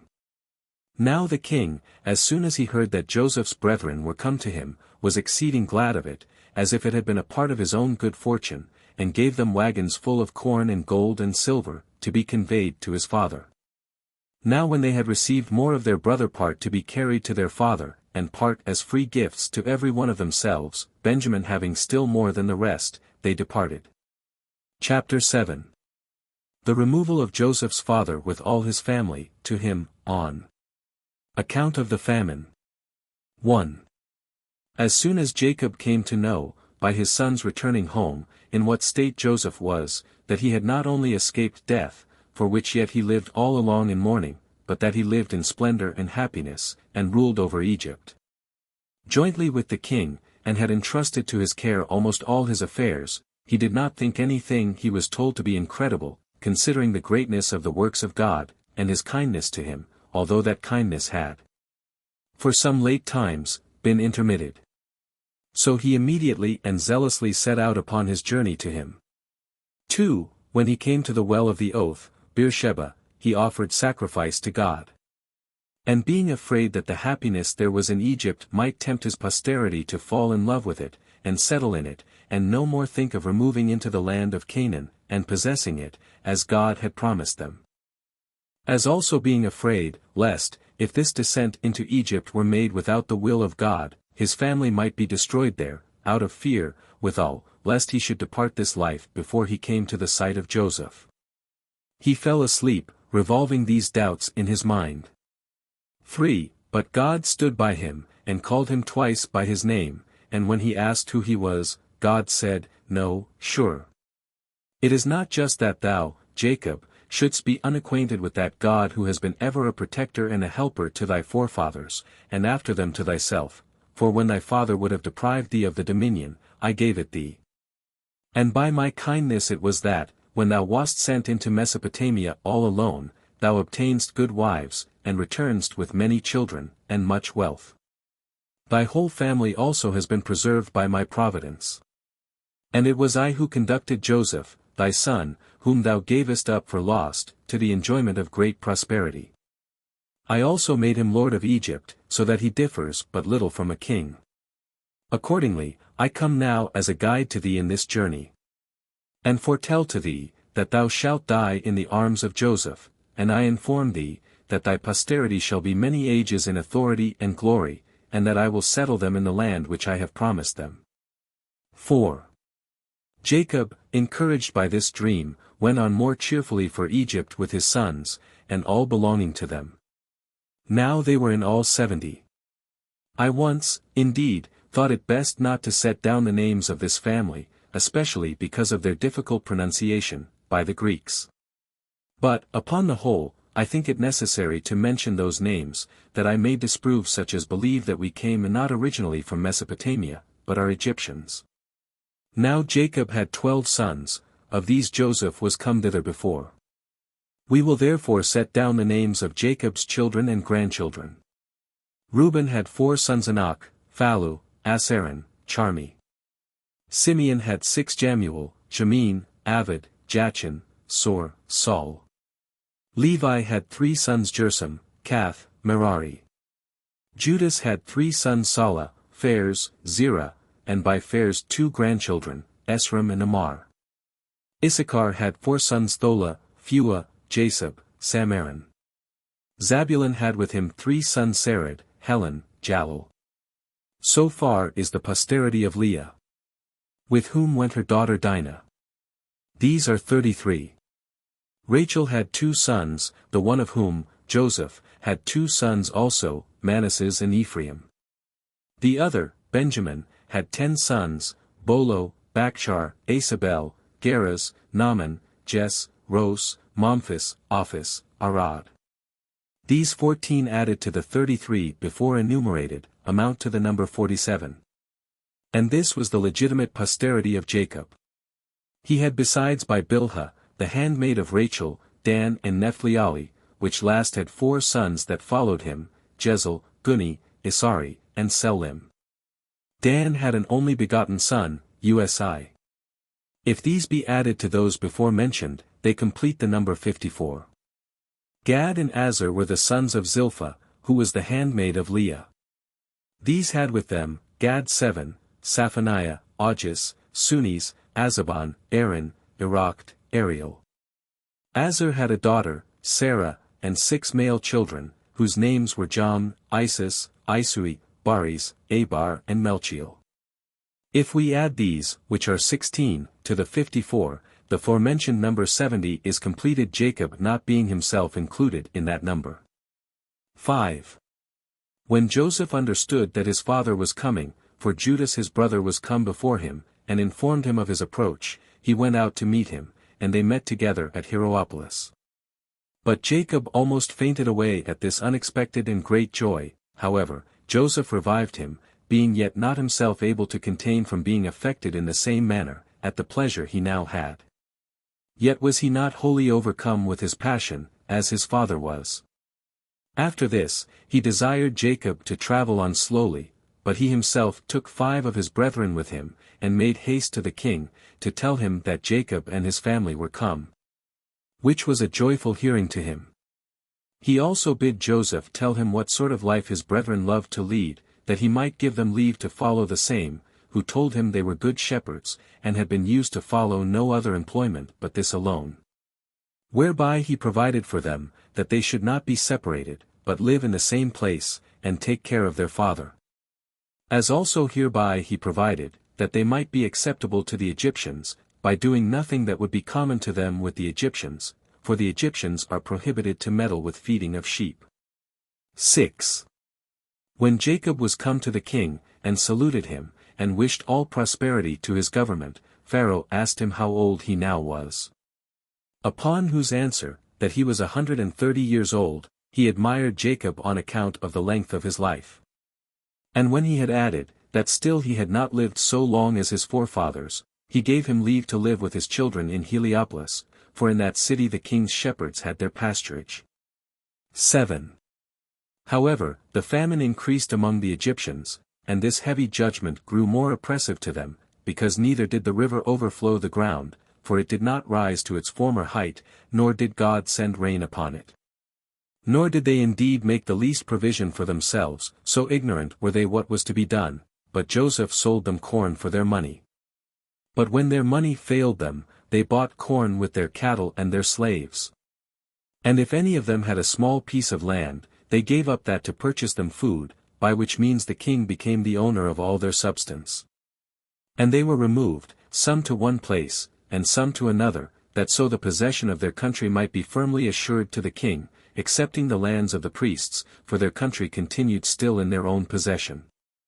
And indeed this sore famine made their minds, as well as their bodies, slaves, and at length compelled them to procure a sufficiency of food by such dishonorable means. But when this misery ceased, and the river overflowed the ground, and the ground brought forth its fruits plentifully, Joseph came to every city, and gathered the people thereto belonging together, and gave them back entirely the land which, by their own consent, the king might have possessed alone, and alone enjoyed the fruits of it. He also exhorted them to look on it as every one's own possession, and to fall to their husbandry with cheerfulness, and to pay as a tribute to the king, the 5th part of the fruits for the land which the king, when it was his own, restored to them. These men rejoiced upon their becoming unexpectedly owners of their lands, and diligently observed what was enjoined them, and by this means Joseph procured to himself a greater authority among the Egyptians, and greater love to the king from them. Now this law, that they should pay the 5th part of their fruits as tribute, continued until their later kings. Chapter 8. Of the death of Jacob and Joseph. 1. Now when Jacob had lived 17 years in Egypt, he fell into a disease, and died in the presence of his sons. But not till he made his prayers for their enjoying prosperity, and till he had foretold to them prophetically how every one of them was to dwell in the land of Canaan. But this happened many years afterward. He also enlarged upon the praises of Joseph how he had not remembered the evil doings of his brethren to their disadvantage. Nay, on the contrary, was kind to them, bestowing upon them so many benefits, as seldom are bestowed on men's own benefactors. He then commanded his own sons that they should admit Joseph's sons, Ephraim and Manasseh, into their number, and divide the land of Canaan in common with them, concerning whom we shall treat hereafter. However, he made it his request that he might be buried at Hebron.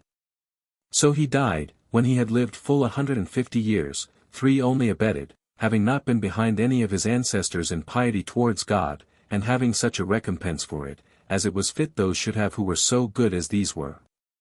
But Joseph, by the king's permission, carried his father's dead body to Hebron, and there buried it, at a great expense.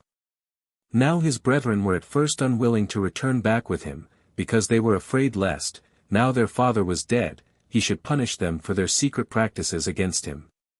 Since he was now gone, for whose sake he had been so gracious to them. But he persuaded them to fear no harm, and to entertain no suspicions of him, so he brought them along with him, and gave them great possessions, and never left off his particular concern for them. 2.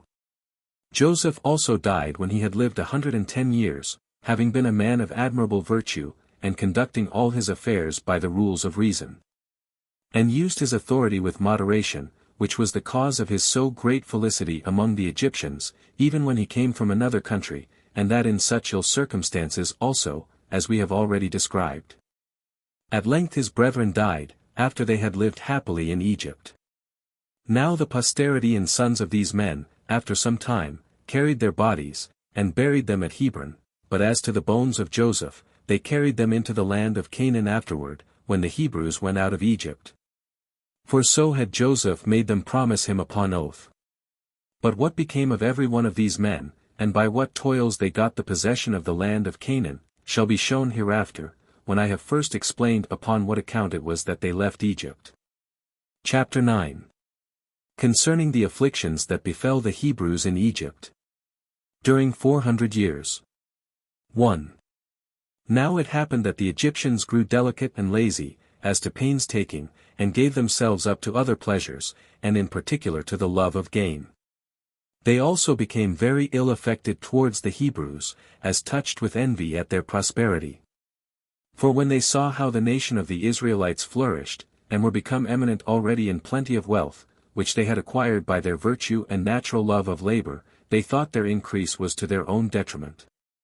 And having, in length of time, forgotten the benefits they had received from Joseph, particularly the crown being now come into another family, they became very abusive to the Israelites, and contrived many ways of afflicting them. For they enjoined them to cut a great number of channels for the river, and to build walls for their cities and ramparts, that they might restrain the river, and hinder its waters from stagnating. Upon its running over its own banks, they set them also to build pyramids, and by all this wore them out. And forced them to learn all sorts of mechanical arts, and to accustom themselves to hard labor. And 400 years did they spend under these afflictions. For they strove one against the other which should get the mastery, the Egyptians desiring to destroy the Israelites by these labors, and the Israelites desiring to hold out to the end under them. 2. While the affairs of the Hebrews were in this condition, there was this occasion offered itself to the Egyptians, which made them more solicitous for the extinction of our nation. One of those sacred scribes, who are very sagacious in foretelling future events truly, told the king, that about this time there would a child be born to the Israelites, who, if he were reared, would bring the Egyptian dominion low, and would raise the Israelites. That he would excel all men in virtue, and obtain a glory that would be remembered through all ages. Which thing was so feared by the king, that, according to this man's opinion, he commanded that they should cast every male child, which was born to the Israelites, into the river, and destroy it. That besides this, the Egyptian midwives should watch the labors of the Hebrew women, and observe what is born, for those were the women who were enjoined to do the office of midwives to them.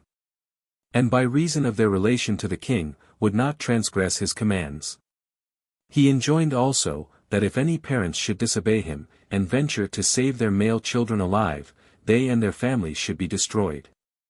This was a severe affliction indeed to those that suffered it, not only as they were deprived of their sons, and while they were the parents themselves, they were obliged to be subservient to the destruction of their own children. But as it was to be supposed to tend to the extirpation of their nation, while upon the destruction of their children, and their own gradual dissolution, the calamity would become very hard and inconsolable to them. And this was the ill state they were in. But no one can be too hard for the purpose of God, though he contrived 10,000 subtle devices for that end. For this child, whom the sacred scribe foretold, was brought up and concealed from the observers appointed by the king. And he that foretold him did not mistake in the consequences of his preservation, which were brought to pass after the manner following. 3. A man whose name was Amram, one of the nobler sort of the Hebrews, was afraid for his whole nation, lest it should fail, by the want of young men to be brought up hereafter, and was very uneasy at it, his wife being then with child. And he knew not what to do. Hereupon he betook himself to prayer to God, and entreated him to have compassion on those men who had nowise transgressed the laws of his worship, and to afford them deliverance from the miseries they at that time endured, and to render abortive their enemies' hopes of the destruction of their nation. Accordingly God had mercy on him, and was moved by his supplication. He stood by him in his sleep, and exhorted him not to despair of his future favors. He said further, that he did not forget their piety towards him, and would always reward them for it, as he had formerly granted his favor to their forefathers, and made them increase from a few to so great a multitude.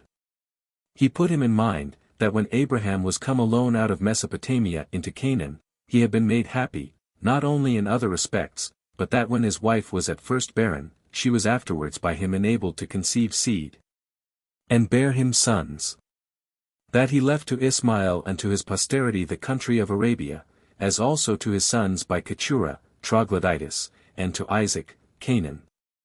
That by my assistance, said he did great exploits in war, which, unless you be yourselves impious, you must still remember. As for Jacob, he became well known to strangers also, by the greatness of that prosperity in which he lived, and left to his sons, who came into Egypt with no more than 70 souls, while you are now become above 600,000.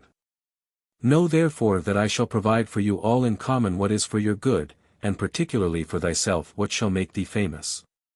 For that child, out of dread of whose nativity the Egyptians have doomed the Israelite children to destruction, shall be this child of thine, and shall be concealed from those who watch to destroy him, and when he is brought up in a surprising way, he shall deliver the Hebrew nation from the distress they are under from the Egyptians.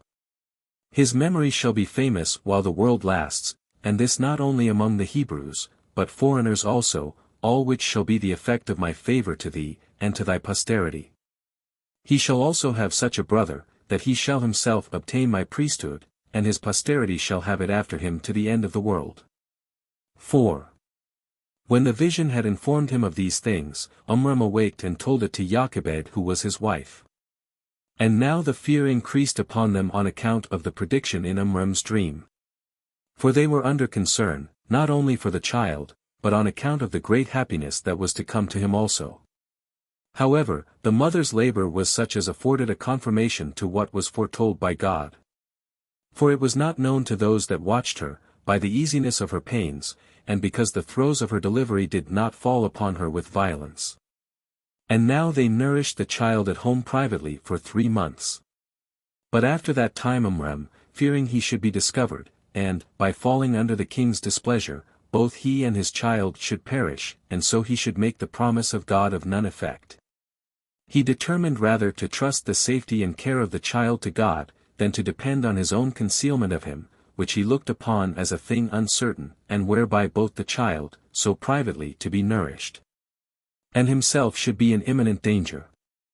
But he believed that God would some way for certain procure the safety of the child, in order to secure the truth of his own predictions. When they had thus determined, they made an ark of bulrushes, after the manner of a cradle, and of a bigness sufficient for an infant to be laid in, without being too straitened. They then daubed it over with slime, which would naturally keep out the water from entering between the bulrushes, and put the infant into it, and setting it afloat upon the river, they left its preservation to God. So the river received the child, and carried him along. But Miriam, the child's sister, passed along upon the bank over against him, as her mother had bid her, to see whither the ark would be carried, where God demonstrated that human wisdom was nothing, but that the Supreme Being is able to do whatsoever he pleases, that those who, in order to their own security, condemn others to destruction, and use great endeavors about it, fail of their purpose. But that others are in a surprising manner preserved, and obtain a prosperous condition almost from the very midst of their calamities, those, I mean, whose dangers arise by the appointment of God. And, indeed, such a providence was exercised in the case of this child, as showed the power of God. 5. Thermuthis was the king's daughter. She was now diverting herself by the banks of the river. And seeing a cradle borne along by the current, she sent some that could swim, and bid them bring the cradle to her. When those that were sent on this errand came to her with the cradle, and she saw the little child, she was greatly in love with it, on account of its largeness and beauty. For God had taken such great care in the formation of Moses, that he caused him to be thought worthy of bringing up, and providing for, by all those that had taken the most fatal resolutions, on account of the dread of his nativity, for the destruction of the rest of the Hebrew nation. Thermuthis bid them bring her a woman that might afford her breast to the child, yet would not the child admit of her breast, but turned away from it, and did the like to many other women. Now Miriam was by when this happened, not to appear to be there on purpose, but only as staying to see the child, and she said, It is in vain that thou, O queen, cryest for these women for the nourishing of the child, who are no way of kin to it. But still, if thou wilt order one of the Hebrew women to be brought, perhaps it may admit the breast of one of its own nation. Now since she seemed to speak well, Thermuthis bid her procure such a one, and to bring one of those Hebrew women that gave suck. So when she had such authority given her, she came back and brought the mother, who was known to nobody there. And now the child gladly admitted the breast, and seemed to stick close to it, and so it was, that, at the queen's desire, the nursing of the child was entirely entrusted to the mother. 6. Hereupon it was that Thermuthis imposed this name Moses upon him, from what had happened when he was put into the river. For the Egyptians call water by the name of Mo, and such as are saved out of it, by the name of Uses, so by putting these two words together, they imposed this name upon him. And he was, by the confession of all, according to God's prediction, as well for his greatness of mind as for his contempt of difficulties, the best of all the Hebrews, for Abraham was his ancestor of the 7th generation. For Moses was the son of Amram, who was the son of Cath, whose father Levi was the son of Jacob, who was the son of Isaac, who was the son of Abraham. Now Moses' understanding became superior to his age, nay, far beyond that standard. And when he was taught, he discovered greater quickness of apprehension than was usual at his age, and his actions at that time promised greater, when he should come to the age of a man. God did also give him that tallness, when he was but 3 years old, as was wonderful. And as for his beauty, there was nobody so unpolite as, when they saw Moses, they were not greatly surprised at the beauty of his countenance. Nay, it happened frequently, that those that met him as he was carried along the road, were obliged to turn again upon seeing the child, that they left what they were about, and stood still a great while to look on him. For the beauty of the child was so remarkable and natural to him on many accounts, that it detained the spectators, and made them stay longer to look upon him. 7. Thermuthis therefore perceiving him to be so remarkable a child, adopted him for her son, having no child of her own. And when one time had carried Moses to her father, she showed him to him, and said she thought to make him her successor, if it should please God she should have no legitimate child of her own. And to him, I have brought up a child who is of a divine form, and of a generous mind, and as I have received him from the bounty of the river, I thought proper to adopt him my son, and the heir of thy kingdom. And she had said this, she put the infant into her father's hands, so he took him, and hugged him to his breast, and on his daughter's account, in a pleasant way, put his diadem upon his head. But Moses threw it down to the ground, and, in a puerile mood, he wreathed it round, and trod upon his feet, which seemed to bring along with evil presage concerning the kingdom of Egypt. But when the sacred scribe saw this, he was the person who foretold that his nativity would lay the dominion of that kingdom low, he made a violent attempt to kill him, and crying out in a frightful manner, he said, This, O king! This child is he of whom God foretold, that if we kill him we shall be in no danger. He himself affords an attestation to the prediction of the same thing, by his trampling upon thy government, and treading upon thy diadem. Take him, therefore, out of the way, and deliver the Egyptians from the fear they are in about him, and deprive the Hebrews of the hope they have of being encouraged by him. But Thermuthis prevented him, and snatched the child away. And the king was not hasty to slay him, God himself, whose providence protected Moses, inclining the king to spare him. He was, therefore, educated with great care. So the Hebrews depended on him, and were of good hopes great things would be done by him, but the Egyptians were suspicious of what would follow such his education. Yet because, if Moses had been slain, there was no one, either akin or adopted, that had any oracle on his side for pretending to the crown of Egypt, and likely to be of greater advantage to them, they abstained from killing him. Chapter 10. How Moses made war with the Ethiopians. 1. Moses, therefore, when he was born, and brought up in the foregoing manner, and came to the age of maturity, made his virtue manifest to the Egyptians. And showed that he was born for the bringing them down, and raising the Israelites. And the occasion he laid hold of was this, the Ethiopians, who are next neighbors to the Egyptians, made an inroad into their country, which they seized upon, and carried off the effects of the Egyptians, who, in their rage, fought against them, and revenged the affronts they had received from them. But being overcome in battle, some of them were slain, and the rest ran away in a shameful manner, and by that means saved themselves. Whereupon the Ethiopians followed after them in the pursuit, and thinking that it would be a mark of cowardice if they did not subdue all Egypt, they went on to subdue the rest with greater vehemence. And when they had tasted the sweets of the country, they never left off the prosecution of the war, and as the nearest parts had not courage enough at first to fight with them, they proceeded as far as Memphis, and the sea itself, while not one of the cities was able to oppose them. The Egyptians, under this sad oppression, betook themselves to their oracles and prophecies. And when God had given them this counsel, to make use of Moses the Hebrew, and take his assistance, the king commanded his daughter to produce him, that he might be the general of their army. Upon which, when she had made him swear he would do him no harm, she delivered him to the king, and supposed his assistance would be of great advantage to them. She withal reproached the priest, who, when they had before admonished the Egyptians to kill him, was not ashamed now to own their want of his help. 2. So Moses, at the persuasion both of Thermuthis and the king himself, cheerfully undertook the business, and the sacred scribes of both nations were glad. Those of the Egyptians, that they should at once overcome their enemies by his valor, and that by the same piece of management Moses would be slain. But those of the Hebrews, that they should escape from the Egyptians, because Moses was to be their general. But Moses prevented the enemies, and took and led his army before those enemies were apprised of his attacking them.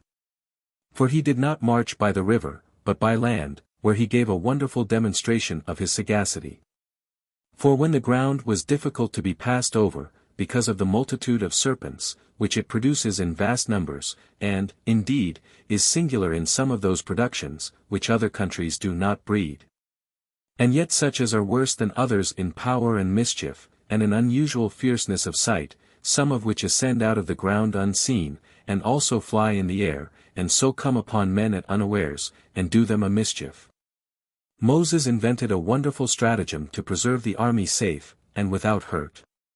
For he made baskets, like unto arks, of sedge, and filled them with ibis, and carried them along with them, which animal is the greatest enemy to serpents imaginable, for they fly from them when they come near them. And as they fly they are caught and devoured by them, as if it were done by the harts. But the ibis are tame creatures, and only enemies to the serpentine kind, but about these ibis I say no more at present, since the Greeks themselves are not unacquainted with this sort of bird. As soon, therefore, as Moses was come to the land which was the breeder of these serpents, he let loose the ibis, and by their means repelled the serpentine kind, and used them for his assistance before the army came upon that ground. When he had therefore proceeded thus on his journey, he came upon the Ethiopians before they expected him. And, joining battle with them, he beat them, and deprived them of the hopes they had of success against the Egyptians, and went on in overthrowing their cities, and indeed made a great slaughter of these Ethiopians. Now when the Egyptian army had once tasted of this prosperous success, by the means of Moses, they did not slacken their diligence, insomuch that the Ethiopians were in danger of being reduced to slavery, and all sorts of destruction. And at length they retired to Saba, which was a royal city of Ethiopia, which Cambyses afterwards named Meroe, after the name of his own sister. The place was to be besieged with very great difficulty, since it was both encompassed by the Nile quite round, and the other rivers, Astapus and Astaboras, made it a very difficult thing for such as attempted to pass over them. For the city was situate in a retired place, and was inhabited after the manner of an island, being encompassed with a strong wall, and having the rivers to guard them from their enemies, and having great ramparts between the wall and the rivers. Insomuch, that when the waters come with the greatest violence, it can never be drowned. Which ramparts make it next to impossible for even such as are gotten over the rivers to take the city. However, while Moses was uneasy at the armies lying idle, for the enemies durst not come to a battle, this accident happened. Tharbis was the daughter of the king of the Ethiopians. She happened to see Moses as he led the army near the walls. and fought with great courage. And admiring the subtlety of his undertakings, and believing him to be the author of the Egyptian success, when they had before despaired of recovering their liberty, and to be the occasion of the great danger the Ethiopians were in.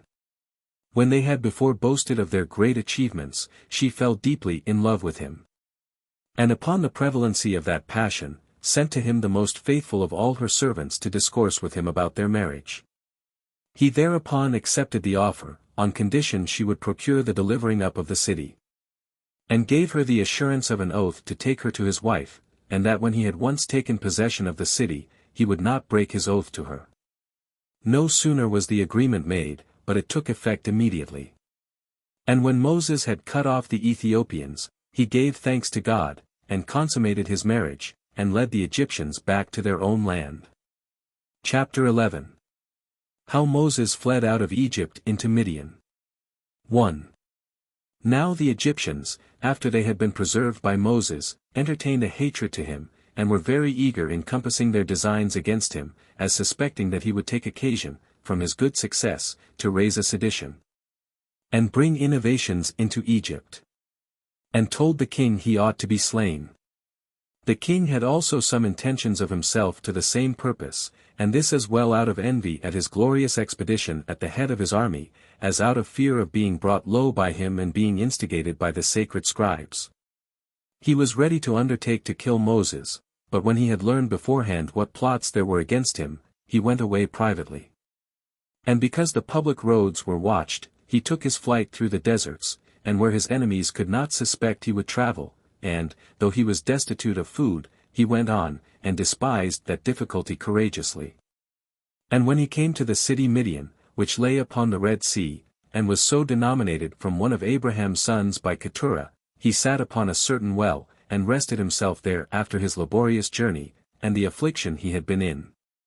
It was not far from the city, and the time of the day was noon, where he had an occasion offered him by the custom of the country of doing what recommended his virtue, and afforded him an opportunity of bettering his circumstances. 2. For that country having but little water, the shepherds used to seize on the wells before others came, lest their flocks should want water, and lest it should be spent by others before they came. There were now come, therefore, to this well 7 sisters that were virgins, the daughters of Reuel, a priest, and one thought worthy by the people of the country of great honor. These virgins, who took care of their father's flocks, which sort of work it was customary and very familiar for women to do in the country of the troglodytes, they came first of all, and drew water out of the well in a quantity sufficient for their flocks, into troughs, which were made for the reception of that water. But when the shepherds came upon the maidens, and drove them away, that they might have the command of the water themselves, Moses, thinking it would be a terrible reproach upon him if he overlooked the young women under unjust oppression, and should suffer the violence of the men to prevail over the right of the maidens, he drove away the men, who had a mind to more than their share, and afforded a proper assistance to the women, who, when they had received such a benefit from him, came to their father, and told him how they had been affronted by the shepherds, and assisted by a stranger, and entreated that he would not let this generous action be done in vain, nor go without a reward. Now the father took it well from his daughters that they were so desirous to reward their benefactor, and bid them bring Moses into his presence, that he might be rewarded as he deserved. And when Moses came, he told him what testimony his daughters bare to him, that he had assisted them. And that, as he admired him for his virtue, he said that Moses had bestowed such his assistance on persons not insensible of benefits, but where they were both able and willing to return the kindness, and even to exceed the measure of his generosity. So he made him his son, and gave him one of his daughters in marriage, and appointed him to be the guardian and superintendent over his cattle, for of old, all the wealth of the barbarians was in those cattle. Chapter 12. Concerning the burning bush and the rod of Moses. 1. Now Moses, when he had obtained the favor of Jethro, for that was one of the names of Reuel, stayed there and fed his flock. But some time afterward, taking his station at the mountain called Sinai, he drove his flocks thither to feed them. Now this is the highest of all the mountains thereabout, and the best for pasturage, the herbage being there good. And it had not been before fed upon, because of the opinion men had that God dwelt there, the shepherds not daring to ascend up to it, and here it was that a wonderful prodigy happened to Moses. For a fire fed upon a thorn bush, yet did the green leaves and the flowers continue untouched, and the fire did not at all consume the fruit branches, although the flame was great and fierce. Moses was affrighted at this strange sight, as it was to him. But he was still more astonished when the fire uttered a voice, and called to him by name, and spake words to him, by which it signified how bold he had been in venturing to come into a place whither no man had ever come before. Because the place was divine. And advised him to remove a great way off from the flame, and to be contented with what he had seen, and though he were himself a good man, and the offspring of great men, yet that he should not pry any further. And he foretold to him, that he should have glory and honor among men, by the blessing of God upon him. He also commanded him to go away thence with confidence to Egypt, in order to his being the commander and conductor of the body of the Hebrews, and to his delivering his own people from the injuries they suffered there, for, said God, they shall inhabit this happy land which your forefather Abraham inhabited, and shall have the enjoyment of all good things. But still he enjoined them, when he brought the Hebrews out of the land of Egypt, to come to that place, and to offer sacrifices of thanksgiving there, such were the divine oracles which were delivered out of the fire. 2. But Moses was astonished at what he saw, and much more at what he heard. And he said, I think it would be an instance of too great madness, O Lord, for one of that regard I bear to thee, to distrust thy power, since I myself adore it. And know that it has been made manifest to my progenitors, but I am still in doubt how I, who am a private man, and one of no abilities, should either persuade my own countrymen to leave the country they now inhabit, and to follow me to a land whither I lead them. Or, if they should be persuaded, how can I force Pharaoh to permit them to depart, since they augment their own wealth and prosperity by the labors and works they put upon them? 3. But God persuaded him to be courageous on all occasions, and promised to be with him, and to assist him in his words, when he was to persuade men, and in his deeds, when he was to perform wonders. He bid him also to take a signal of the truth of what he said, by throwing his rod upon the ground, which, when he had done, it crept along, and was become a serpent, and rolled itself round in its folds, and erected its head, as ready to revenge itself on such as should assault it. After which it become a rod again as it was before. After this God bid Moses to put his right hand into his bosom, he obeyed, and when he took it out it was white, and in color like to chalk, but afterward it returned to its wonted color again. He also, upon God's command, took some of the water that was near him, and poured it upon the ground, and saw the color was that of blood. Upon the wonder that Moses showed at these signs, God exhorted him to be of good courage, and to be assured that he would be the greatest support to him. And bid him make use of those signs, in order to obtain belief among all men, that thou art sent by me, and dost all things according to my commands. Accordingly I enjoin thee to make no more delays, but to make haste to Egypt, and to travel night and day, and not to draw out the time, and so make the slavery of the Hebrews and their sufferings to last the longer. 4. Moses having now seen and heard these wonders that assured him of the truth of these promises of God, had no room left him to disbelieve them, he entreated him to grant him that power when he should be in Egypt. And besought him to vouchsafe him the knowledge of his own name, and since he had heard and seen him, that he would also tell him his name, that when he offered sacrifice he might invoke him by such his name in his oblations. Whereupon God declared to him his holy name, which had never been discovered to men before. Concerning which it is not lawful for me to say any more now. These signs accompanied Moses, not then only, but always when he prayed for them, of all which signs he attributed the firmest assent to the fire in the bush. And believing that God would be a gracious supporter to him, he hoped he should be able to deliver his own nation, and bring calamities on the Egyptians. Chapter 13. How Moses and Aaron returned into Egypt to Pharaoh. 1. So Moses, when he understood that the Pharaoh, in whose reign he fled away, was dead, asked leave of Rachel to go to Egypt, for the benefit of his own people. And he took with him Zipporah, the daughter of Rachel, whom he had married, and the children he had by her, Gersom and Eleazar, and made haste into Egypt. Now the former of those names, Gersum, in the Hebrew tongue, signifies that he was in a strange land, and Elazar, that, by the assistance of the God of his fathers, he had escaped from the Egyptians. Now when they were near the borders, Aaron his brother, by the command of God, met him, to whom he declared what had befallen him at the mountain, and the commands that God had given him. But as they were going forward, the chief men among the Hebrews, having learned that they were coming, met them, to whom Moses declared the signs he had seen. And while they could not believe them, he made them see them, so they took courage at these surprising and unexpected sights, and hoped well of their entire deliverance, as believing now that God took care of their preservation. 2. Since then Moses found that the Hebrews would be obedient to whatsoever he should direct, as they promised to be, and were in love with liberty, he came to the king, who had indeed but lately received the government, and told him how much he had done for the good of the Egyptians, when they were despised by the Ethiopians, and their country laid waste by them.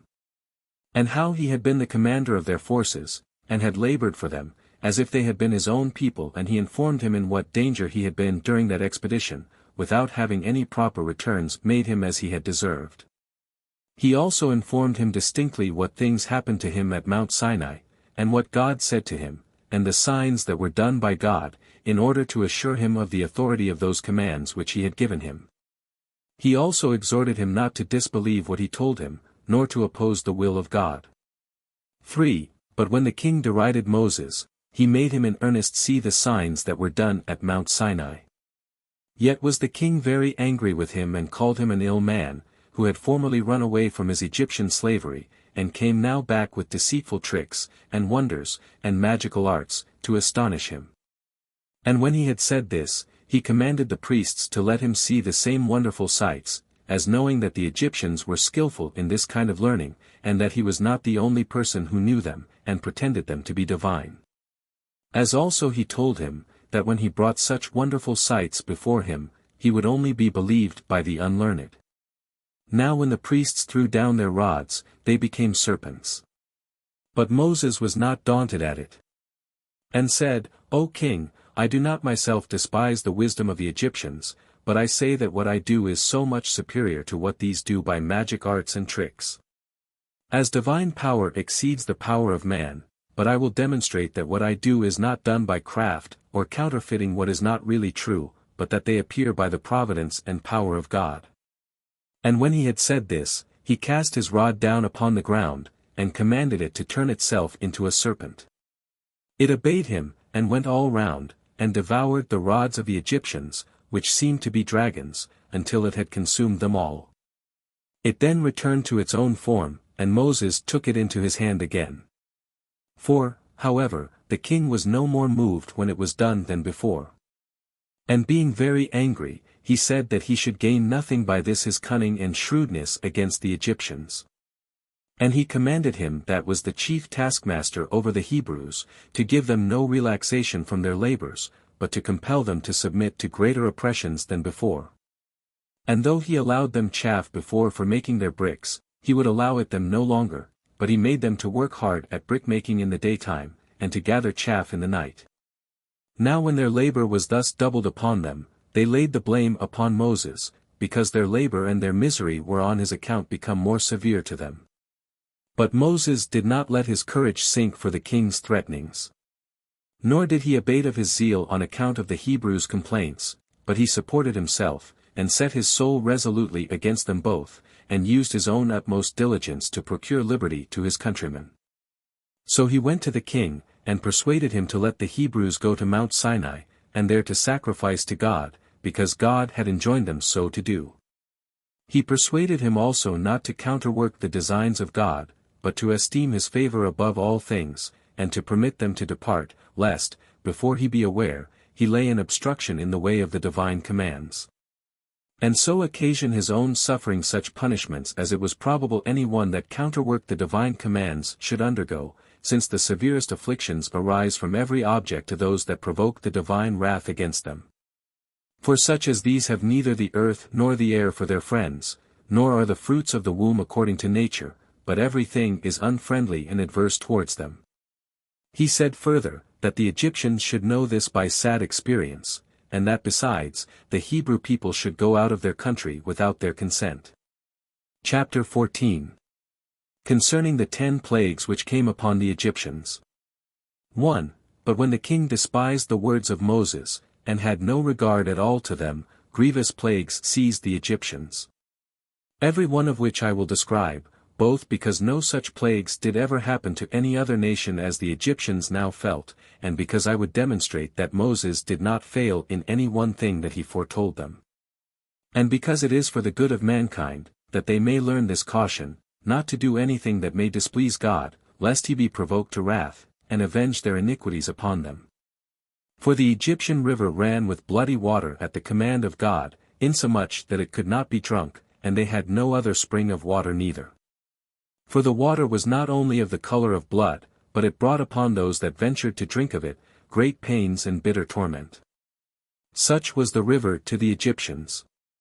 But it was sweet and fit for drinking to the Hebrews, and no way different from what it naturally used to be. As the king therefore knew not what to do in these surprising circumstances, and was in fear for the Egyptians, he gave the Hebrews leave to go away, but when the plague ceased, he changed his mind again, and would not suffer them to go. 2. But when God saw that he was ungrateful, and upon the ceasing of this calamity would not grow wiser, he sent another plague upon the Egyptians, an innumerable multitude of frogs consumed the fruit of the ground. The river was also full of them, insomuch that those who drew water had it spoiled by the blood of these animals, as they died in, and were destroyed by, the water. And the country was full of filthy slime, as they were born, and as they died, they also spoiled their vessels in their houses which they used, and were found among what they eat and what they drank, and came in great numbers upon their beds. There was also an ungrateful smell, and a stink arose from them, as they were born, and as they died therein. Now, when the Egyptians were under the oppression of these miseries, the king ordered Moses to take the Hebrews with him, and be gone. Upon which the whole multitude of the frogs vanished away, and both the land and the river returned to their former natures. But as soon as Pharaoh saw the land freed from this plague, he forgot the cause of it, and retained the Hebrews. And, as though he had a mind to try the nature of more such judgments, he would not yet suffer Moses and his people to depart, having granted that liberty rather out of fear than out of any good consideration. 3. Accordingly, God punished his falseness with another plague, added to the former. For there arose out of the bodies of the Egyptians an innumerable quantity of lice, by which, wicked as they were, they miserably perished, as not able to destroy this sort of vermin either with washes or with ointments. At which terrible judgment the king of Egypt was in disorder, upon the fear into which he reasoned himself, lest his people should be destroyed, and that the manner of this death was also reproachful. So that he was forced in part to recover himself from his wicked temper to a sounder mind, for he gave leave for the Hebrews themselves to depart. But when the plague thereupon ceased, he thought it proper to require that they should leave their children and wives behind them, as pledges of their return. Whereby he provoked God to be more vehemently angry at him, as if he thought to impose on his providence, and as if it were only Moses, and not God, who punished the Egyptians for the sake of the Hebrews, for he filled that country full of various sorts of pestilential creatures, with their various properties, such indeed as had never come into the sight of men before. By whose means the men perished themselves, and the land was destitute of husbandmen for its cultivation. But if anything escaped destruction from them, it was killed by a distemper which the men underwent also. 4. But when Pharaoh did not even then yield to the will of God, but, while he gave leave to the husbands to take their wives with them, yet insisted that the children should be left behind, God presently resolved to punish his wickedness with several sorts of calamities, and those worse than the foregoing, which yet had so generally afflicted them. For their bodies had terrible boils, breaking forth with blains, while they were already inwardly consumed, and a great part of the Egyptians perished in this manner. But when the king was not brought to reason by this plague, hail was sent down from heaven. And such hail it was, as the climate of Egypt had never suffered before, nor was it like to that which falls in other climates in winter time, but was larger than that which falls in the middle of spring to those that dwell in the northern and northwestern regions. This hail broke down their boughs laden with fruit. After this a tribe of locusts consumed the seed which was not hurt by the hail, so that to the Egyptians all hopes of the future fruits of the ground were entirely lost. 5. One would think the forementioned calamities might have been sufficient for one that was only foolish, without wickedness, to make him wise, and to make him sensible what was for his advantage. But Pharaoh, led not so much by his folly as by his wickedness, even when he saw the cause of his miseries, he still contested with God, and wilfully deserted the cause of virtue. So he bid Moses take the Hebrews away, with their wives and children, to leave their cattle behind, since their own cattle were destroyed. But when Moses said that what he desired was unjust, since they were obliged to offer sacrifices to God of those cattle, and the time being prolonged on this account, a thick darkness, without the least light, spread itself over the Egyptians. Whereby their sight being obstructed, and their breathing hindered by the thickness of the air, they died miserably, and under a terror lest they should be swallowed up by the dark cloud. Besides this, when the darkness, after 3 days and as many nights, was dissipated, and when Pharaoh did not still repent and let the Hebrews go, Moses came to him and said, How long wilt thou be disobedient to the command of God? For he enjoins thee to let the Hebrews go, nor is there any other way of being freed from the calamities you are under, unless you do so. But the king angry at what he said, and threatened to cut off his head if he came any more to trouble him these matters. Hereupon Moses said he not speak to him any more about them, for he himself, together with the principal men among the Egyptians, should desire the Hebrews away. So when Moses had said this, he his way. 6. But when God had signified, that with one plague he would compel the Egyptians to let Hebrews go, he commanded Moses to tell the people that they should have a sacrifice ready. And they should prepare themselves on the 10th day of the month Xanthicus, against the 14th, which month is called by the Egyptians Pharmeth, Nisan by the Hebrews. But the Macedonians call it Xanthicus, and that he should carry the Hebrews with all they had. Accordingly, he having got the Hebrews ready for their departure, and having sorted the people into tribes, he kept them together in one place. But when the 14th day was come, and all were ready to depart, they offered the sacrifice, and purified their houses with the blood, using bunches of hyssop for that purpose. And when they had supped, they burnt the remainder of the flesh, as just ready to depart. Whence it is that we do still offer this sacrifice in like manner to this day, and call this festival Pachah, which signifies the feast of the Passover. Because on that day God passed us over, and sent the plague upon the Egyptians. For the destruction of the firstborn came upon the Egyptians that night, so that many of the Egyptians who lived near the king's palace, persuaded Pharaoh to let the Hebrews go. Accordingly he called for Moses, and bid them be gone. As supposing, that if once the Hebrews were gone out of the country, Egypt should be freed from its miseries. They also honored the Hebrews with gifts. Some, in order to get them to depart quickly, and others on account of their neighborhood, and the friendship they had with them. Chapter 15. How the Hebrews under the conduct of Moses left Egypt. 1. So the Hebrews went out of Egypt, while the Egyptians wept, and repented that they had treated them so hardly.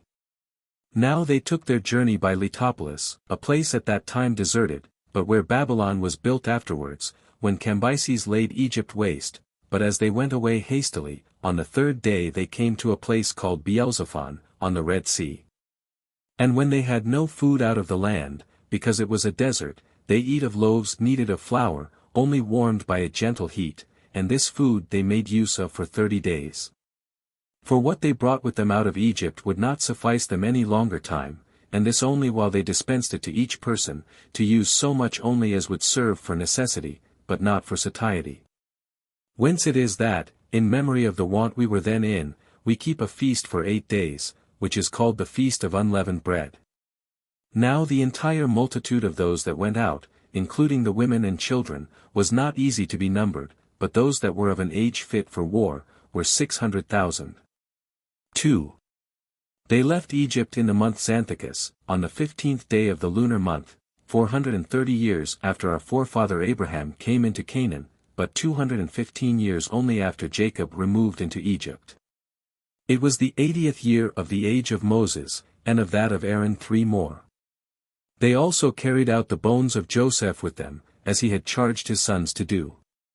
3. But the Egyptians soon repented that the Hebrews were gone. And the king also was mightily concerned that this had been procured by the magic arts of Moses, so they resolved to go after them. Accordingly they took their weapons, and other warlike furniture, and pursued after them, in order to bring them back, if once they overtook them, because they would now have no pretense to pray to God against them, since they had already been permitted to go out. And they thought they should easily overcome them, as they had no armor, and would be weary with their journey, so they made haste in their pursuit, and asked of every one they met which way they were gone. And indeed that land was difficult to be travelled over, not only by armies, but by single persons. Now Moses led the Hebrews this way, that in case the Egyptians should repent and be desirous to pursue after them, they might undergo the punishment of their wickedness, and of the breach of those promises they had made to them. As also he led them this way on account of the Philistines, who had quarrelled with them, and hated them of old, that by all means they might not know of their departure, for their country is near to that of Egypt. And thence it was that Moses led them not along the road that tended to the land of the Philistines, but he was desirous that they should go through the desert, that so after a long journey, and after many afflictions, they might enter upon the land of Canaan. Another reason of this was, that God commanded him to bring the people to Mount Sinai, that there they might offer him sacrifices. Now when the Egyptians had overtaken the Hebrews, they prepared to fight them, and by their multitude they drove them into a narrow place. For the number that pursued after them was 600 chariots, with 50,000 horsemen, and 200,000 footmen, all armed. They also seized on the passages by which they imagined the Hebrews might fly, shutting them up between inaccessible precipices and the sea. For there was, on each side, a bridge of mountains that terminated at the sea, which were impassable by reason of their roughness, and obstructed their flight. Wherefore they there pressed upon the Hebrews with their army, where, the ridges of, the mountains were closed with the sea, which army they placed at the chops of the mountains, that so they might deprive them of any passage into the plain. 4.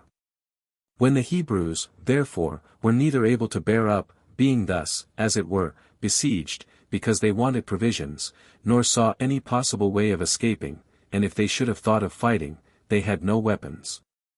They expected a universal destruction, unless they delivered themselves up to the Egyptians. So they laid the blame on Moses, and forgot all the signs that had been wrought by God for the recovery of their freedom. And this so far, that their incredulity prompted them to throw stones at the prophet, while he encouraged them and promised them deliverance, and they resolved that they would deliver themselves up to the Egyptians. So there was sorrow and lamentation among the women and children, who had nothing but destruction before their eyes, while they were encompassed with mountains, the sea, and their enemies, and discerned no way of flying from them.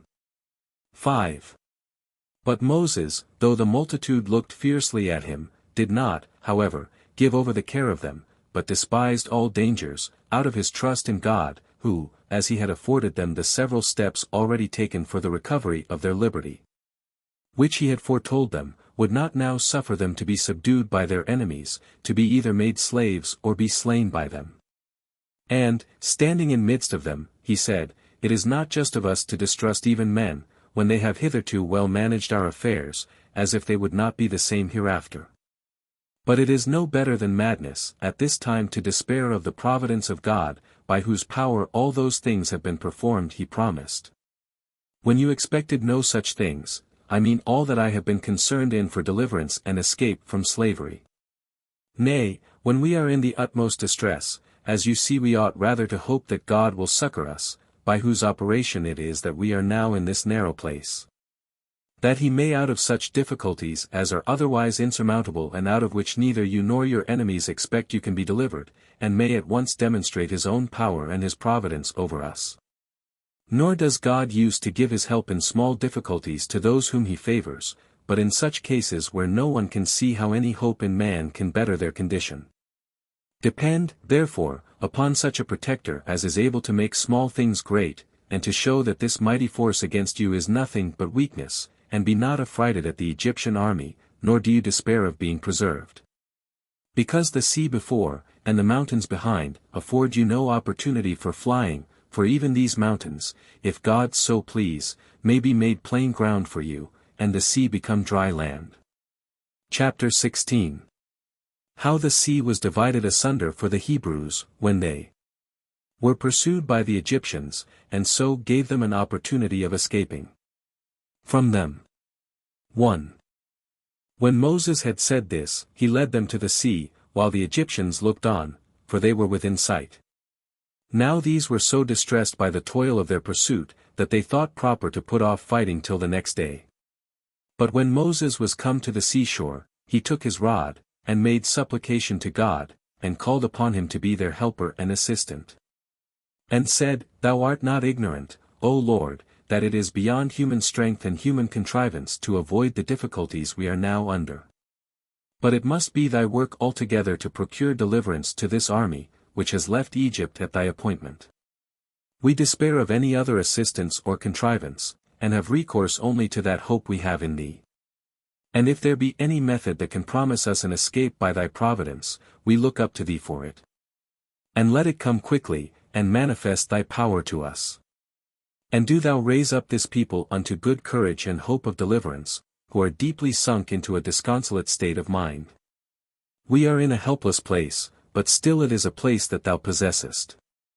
Still the sea is thine, the mountains also that enclose us are thine, so that these mountains will open themselves if thou commandest them, and the sea also, if thou commandest it, will become dry land. Nay, we might escape by a flight through the air, if thou shouldst determine we should have that way of salvation. 2. When Moses had thus addressed himself to God, he smote the sea with his rod, which parted asunder at the stroke, and receiving those waters into itself, left the ground dry, as a road and a place of flight for the Hebrews. Now when Moses saw this appearance of God, and that the sea went out of its own place, and left dry land, he went first of all into it, and bid the Hebrews to follow him along that divine road, and to rejoice at the danger their enemies that followed them were in, and gave thanks to God for this so surprising a deliverance which appeared from him. 3. Now, while these Hebrews made no stay, but went on earnestly, as led by God's presence with them, the Egyptians supposed first that they were distracted, and were going rashly upon manifest destruction. But when they saw that they were going a great way without any harm, and that no obstacle or difficulty fell in their journey, they made haste to pursue them, hoping that the sea would be calm for them also. They put their horse foremost, and went down themselves into the sea. Now the Hebrews, while these were putting on their armor, and therein spending their time, were beforehand with them, and escaped them, and got first over to the land on the other side without any hurt. Whence the others were encouraged, and more courageously pursued them, as hoping no harm would come to them neither, but the Egyptians were not aware that they went into a road made for the Hebrews, and not for others. That this road was made for the deliverance of those in danger, but not for those that were earnest to make use of it for the others' destruction. As soon, therefore, as ever the whole Egyptian army was within it, the sea flowed to its own place, and came down with a torrent raised by storms of wind, and encompassed the Egyptians. Showers of rain also came down from the sky, and dreadful thunders and lightning, with flashes of fire. Thunderbolts also were darted upon them. Nor was there anything which used to be sent by God upon men, as indications of his wrath, which did not happen at this time, for a dark and dismal night oppressed them. And thus did all these men perish, so that there was not one man left to be a messenger of this calamity to the rest of the Egyptians. 4. But the Hebrews were not able to contain themselves for joy at their wonderful deliverance, and destruction of their enemies. Now indeed supposing themselves firmly delivered, when those that would have forced them into slavery were destroyed, and when they found they had God so evidently for their protector. And now these Hebrews having escaped the danger they were in, after this manner, and besides that, seeing their enemies punished in such a way as is never recorded of any other men whomsoever, were all the night employed in singing of hymns, and in mirth. Moses also composed a song unto God, containing his praises, and a thanksgiving for his kindness, in hexameter verse. 5. As for myself, I have delivered every part of this history as I found it in the sacred books. Nor let any one wonder at the strangeness of the narration if a way were discovered to those men of old time, who were free from the wickedness of the modern ages, whether it happened by the will of God or whether it happened of its own accord.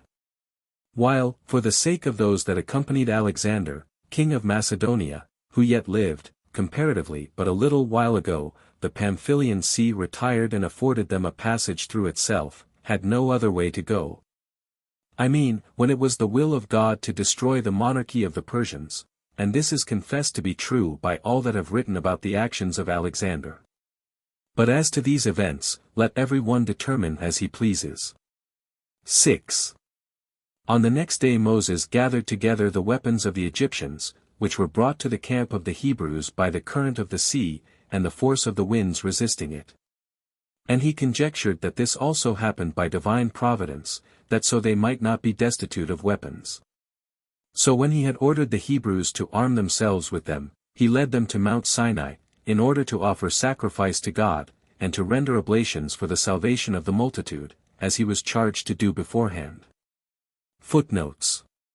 1. We may here observe, that in correspondence to Joseph's second dream, which implied that his mother, who was then alive, as well as his father, should come and bow down to him. Josephus represents her here as still alive after she was dead, for the decorum of the dream that foretold it, as the interpretation of the dream does also in all our copies, Genesis 37 verse 10. 2. The Septuagint have 20 pieces of gold, the Testament of Gad 30, the Hebrew and Samaritan 20 of silver, and the vulgar Latin 30. What was the true number and true sum cannot therefore now be known. 3. That is, bought it for Pharaoh at a very low price. 4. This Potiphar, or, as Josephus, Potephares, who was now a priest of On, or Heliopolis, is the same name in Josephus, and perhaps in Moses also, with him who is before called head cook or captain of the guard, and to whom Joseph was sold. See Genesis 37 verse 36, 39:1, with 41:50. They are also affirmed to be one and the same person in the Testament of Joseph, sect. 18, for he is there said to have married the daughter of his master and mistress. Nor is this a notion peculiar to that testament, but, as Dr. Bernard confesses, note on Antique, b. 2. Ch. 4, sect. 1, common to Josephus, to the Septuagint interpreters, and to other learned Jews of old time. 5. This entire ignorance of the Egyptians of these years of famine before they came, told us before, as well as here, ch. 5, sect. 7, by Josephus, seems to me almost incredible. It is in no other copy that I know of. 6. The reason why Simeon might be selected out of the rest for Joseph's prisoner, is plain in the testament of Simeon, viz. that he was one of the bitterest of all Joseph's brethren against him, sect. 2. Which appears also in part by the testament of Zabulon, sect. 3. 7. The coherence seems to me to show that the negative particle is here wanting, which I have supplied in brackets, and I wonder none have hitherto suspected that it ought to be supplied. 8. Of the precious balsam of Judea, and the turpentine, see the note on Antique, b. 8. Ch. 6, sect. 6. 9. This oration seems to me too large, and too unusual a digression, to have been composed by Judas on this occasion. It seems to me a speech or declamation composed formerly, in the person of Judas, and in the way of oratory, that lay by him, and which he thought fit to insert on this occasion. See 2 more such speeches or declamations, Antique, b. 6. Ch. 14. Sect. 4. 10. In all this speech of Judas we may observe, that Josephus still supposed that death was the punishment of theft in Egypt, in the days of Joseph, though it never was so among the Jews, by the law of Moses. 11. All the Greek copies of Josephus have the negative particle here, that Jacob himself was not reckoned one of the 70 souls that came into Egypt, but the old Latin copies want it, and directly assure us he was one of them. It is therefore hardly certain which of these was Josephus's true reading, since the number 70 is made up without him, if we reckon Leah for one, but if she be not reckoned, Jacob must himself be one, to complete the number. 12. Josephus thought that the Egyptians hated or despised the employment of a shepherd in the days of Joseph. Whereas Bishop Cumberland has shown that they rather hated such Phoenician or Canaanite shepherds that had long enslaved the Egyptians of old time. See his Sanchoniathon, page 361, 362. 13. Reland here puts the question, how Josephus could complain of its not raining in Egypt during this famine, while the ancients affirm that it never does naturally rain there. His answer is, that when the ancients deny that it rains in Egypt, they only mean the upper Egypt above the delta, which is called Egypt in the strictest sense. But that in the delta, and by consequence in the lower Egypt adjoining to it, it did of old, and still does, rain sometimes. See the note on Antique, B. 3. Ch. 1, Sect. 6. 14. Josephus supposes that Joseph now restored the Egyptians their lands again upon the payment of a fifth part as tribute. It seems to me rather that the land was now considered as Pharaoh's land, and this fifth part as its rent, to be paid to him, as he was their landlord, and they his tenants. And that the lands were not properly restored, and this fifth part reserved as tribute only, till the days of Sesostris. See Essay on the Old Testament, Append. 148, 149. 15. As to this encomium upon Joseph, as preparatory to Jacob's adopting Ephraim and Manasseh into his own family, and to be admitted for 2 tribes, which Josephus here mentions, all our copies of Genesis omitted, ch. 48. Nor do we know whence he took it, or whether it be not his own embellishment only.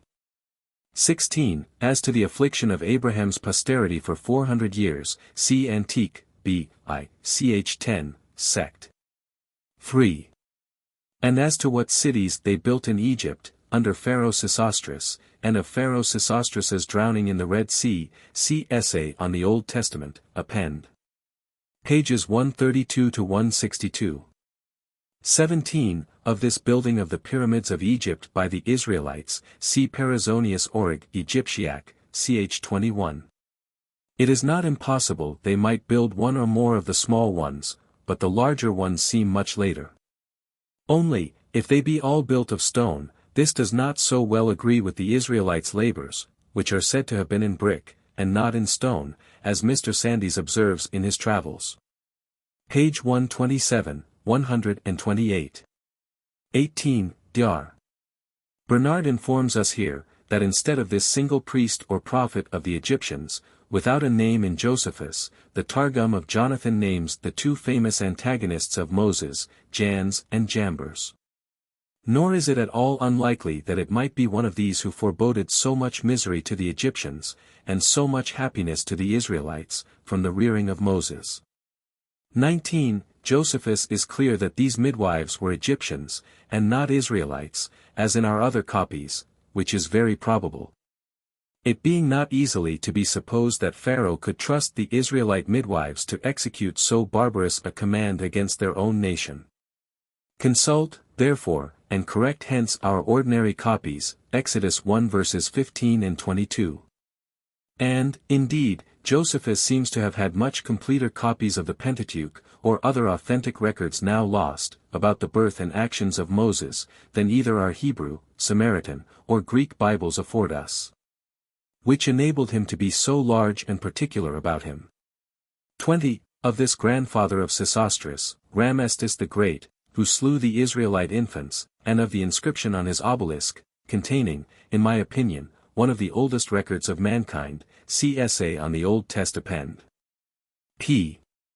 139, 145, 147, 217 to 220. 21. What Josephus here says of the beauty of Moses, that he was of a divine form, is very like what St. Stephen says of the same beauty, that Moses was beautiful in the sight of Acts 7 verse 20. 22. This history of Moses, as general of the Egyptians against the Ethiopians, is wholly omitted in our Bibles. But is thus by Irenaeus, from Josephus, and that soon after his own age, Josephus says, that when Moses was nourished in the palace, he was appointed general of the army against the Ethiopians, and conquered them. When he married that king's daughter, because, out of her affection for him, she delivered the city up to him. See the fragments of Irenaeus, A.P. edit. Grab. Page 472. Nor perhaps didst he, Stephen refer to anything else when he said of Moses, before he was sent by God to the Israelites, that he was not only learned in all the wisdom of the Egyptians, but was also mighty in words and in deeds, Acts 7 verse 22. 23. Pliny speaks of these birds called ibis, and says, the Egyptians invoked them against the serpents, History Nat. B. X, ch. 28. Strabo speaks of this island Meroe, and these rivers Astapus and Astaboras, B. 16. Page 771, 786, and B. 17. P. 82. 24. This superstitious fear of discovering the name with 4 letters, which of late we have been used falsely to pronounce Jehovah, but seems to have been originally pronounced Jaho, or Jao, is never, I think, heard of till this passage of Josephus. And this superstition, in not pronouncing that name, has continued among the rabbinical Jews to this day, though whether the Samaritans and Karaites observed it so early, does not appear. Josephus also durst not set down the very words of the 10 Commandments, as we shall see hereafter, Antique, B. 3. Ch. 5, sect. 4. Which superstitious silence I think has yet not been continued even by the rabbins. It is, however, no doubt but both these cautious concealments were taught Josephus by the Pharisees, a body of men at once very wicked and very superstitious. 25. Of this judicial hardening the hearts and blinding the eyes of wicked men, or infatuating them, as a just punishment for their other willful sins, to their own destruction, see the note on Antique, B. 7. Ch. 9, sect. 6. 26. As to this winter or spring hail near Egypt and Judea, see the like on thunder and lightning there, in the note on Antique, B. 6. Ch. 5, sect. 6. 27. These large presents made to the Israelites, of vessels of and vessels of gold, and raiment, were, as Josephus truly calls them, gifts really given them, not lent them, as our English falsely renders them. They were spoils required, not of them, Genesis 15 verse 14, Exodus 3 verse 22, 11 verse 2, Psalm 105 verse 37, as the same version falsely renders the Hebrew word Exodus 12 verses 35 and 36. God had ordered the Jews to demand these as their paying reward, during their long and bitter slavery in Egypt, as atonements for the lives of the Egyptians, and as the condition of the Jews' departure. And of the Egyptians' deliverance from these terrible judgments, which, had they not now ceased, they had soon been all dead men, as they themselves confess, ch. 12, 33. Nor was there any sense in borrowing or lending, when the Israelites were finally departing out of the land forever. 28. Why our Masoretic copy so groundlessly abridges this account in Exodus 12 verse 40, as to ascribe 430 years to the sole peregrination of the Israelites in Egypt, when it is clear even by that Masoretic chronology elsewhere, as well as from the express text itself, in the Samaritan, Septuagint, and Josephus, that they sojourned in Egypt but half that time, and that by consequence, the other half of their peregrination was in the land of Canaan. Before they came into Egypt is hard to say. See Essay on the Old Testament, page 62, 63. 29. Take the main part of Rieland's excellent note here, which greatly illustrates Josephus, and the scripture, in this history, as follows: a traveler, says Rieland, whose name was Eneman, when he returned out of Egypt, told me that he went the same way from Egypt to Mount Sinai, which he supposed the Israelites of old traveled. And that he found several mountainous tracts, that ran down towards the Red Sea. He thought the Israelites had proceeded as far as the desert of Etham, Exodus 13 verse 20, when they were commanded by God to return back, Exodus 14 verse 2, and to pitch their camp between Migdol and the sea. And that when they were not able to fly, unless by sea, they were shut in on each side by mountains. He also thought we might evidently learn hence, how it might be said that the Israelites were in Etham before they went over the sea, and yet might be said to have come into Etham after they had passed over the sea also. Besides, he gave me an account how he passed over a river in a boat near the city Suez, which he says must needs be the Herapolia of the ancients, since that city could not be situate anywhere else in that neighborhood. As to the famous passage produced here by Dr. Bernard, out of Herodotus, as the most ancient heathen testimony of the Israelites coming from the Red Sea into Palestine, Bishop Cumberland has shown that it belongs to the old Canaanite or Phoenician shepherds. And their retiring out of Egypt into Canaan or Phoenicia, long before the days of Moses. Sanchoniathon, page 374, and 30, of these storms of wind, thunder, and lightning, at this drowning of Pharaoh's army, almost wanting in our copies of Exodus, but fully extant in that of David, Psalm 77 verses 16 to 18, and in that of Josephus here, see Essay on the Old Testament. p. 15, 1, 155. 31. What some have here objected against this passage of the Israelites over the Red Sea, in this one night, from the common maps, viz. that this sea being here about 30 miles broad, so great an army could not pass over it in so short a time, is a great mistake. Mons. Thevenot, an authentic eyewitness, informs us, that this sea, for about 5 days' journey, is nowhere more than about 8 or 9 miles over cross, and in one place but 4 or 5 miles, according to Delisle's map. Which is made from the best travelers themselves, and not copied from others. What has been further objected against this passage of the Israelites, and drowning of the Egyptians, being miraculous also, viz. that Moses might carry the Israelites over at a low tide without any miracle, while yet the Egyptians, not knowing the tide so well as he, might be drowned upon the return of the tide, is a strange story indeed. That Moses, who never had lived here, should know the quantity and time of the flux and reflux of the Red Sea better than the Egyptians themselves in its neighborhood. Yet does Artapanus, an ancient heathen historian, inform us, that this was what the more ignorant Memphites, who lived at a great distance, pretended, though he confesses, that the more learned Heliopolitans, who lived much nearer, owned the destruction of the Egyptians, and the deliverance of the Israelites, to have been miraculous, and De Castro, a mathematician, who surveyed this sea with great exactness, informs us that there is no great flux or reflux in this part of the Red Sea, to give a color to this hypothesis. Nay, that at the elevation of the tide there is little above half the height of a man. See Essay on the Old Testament.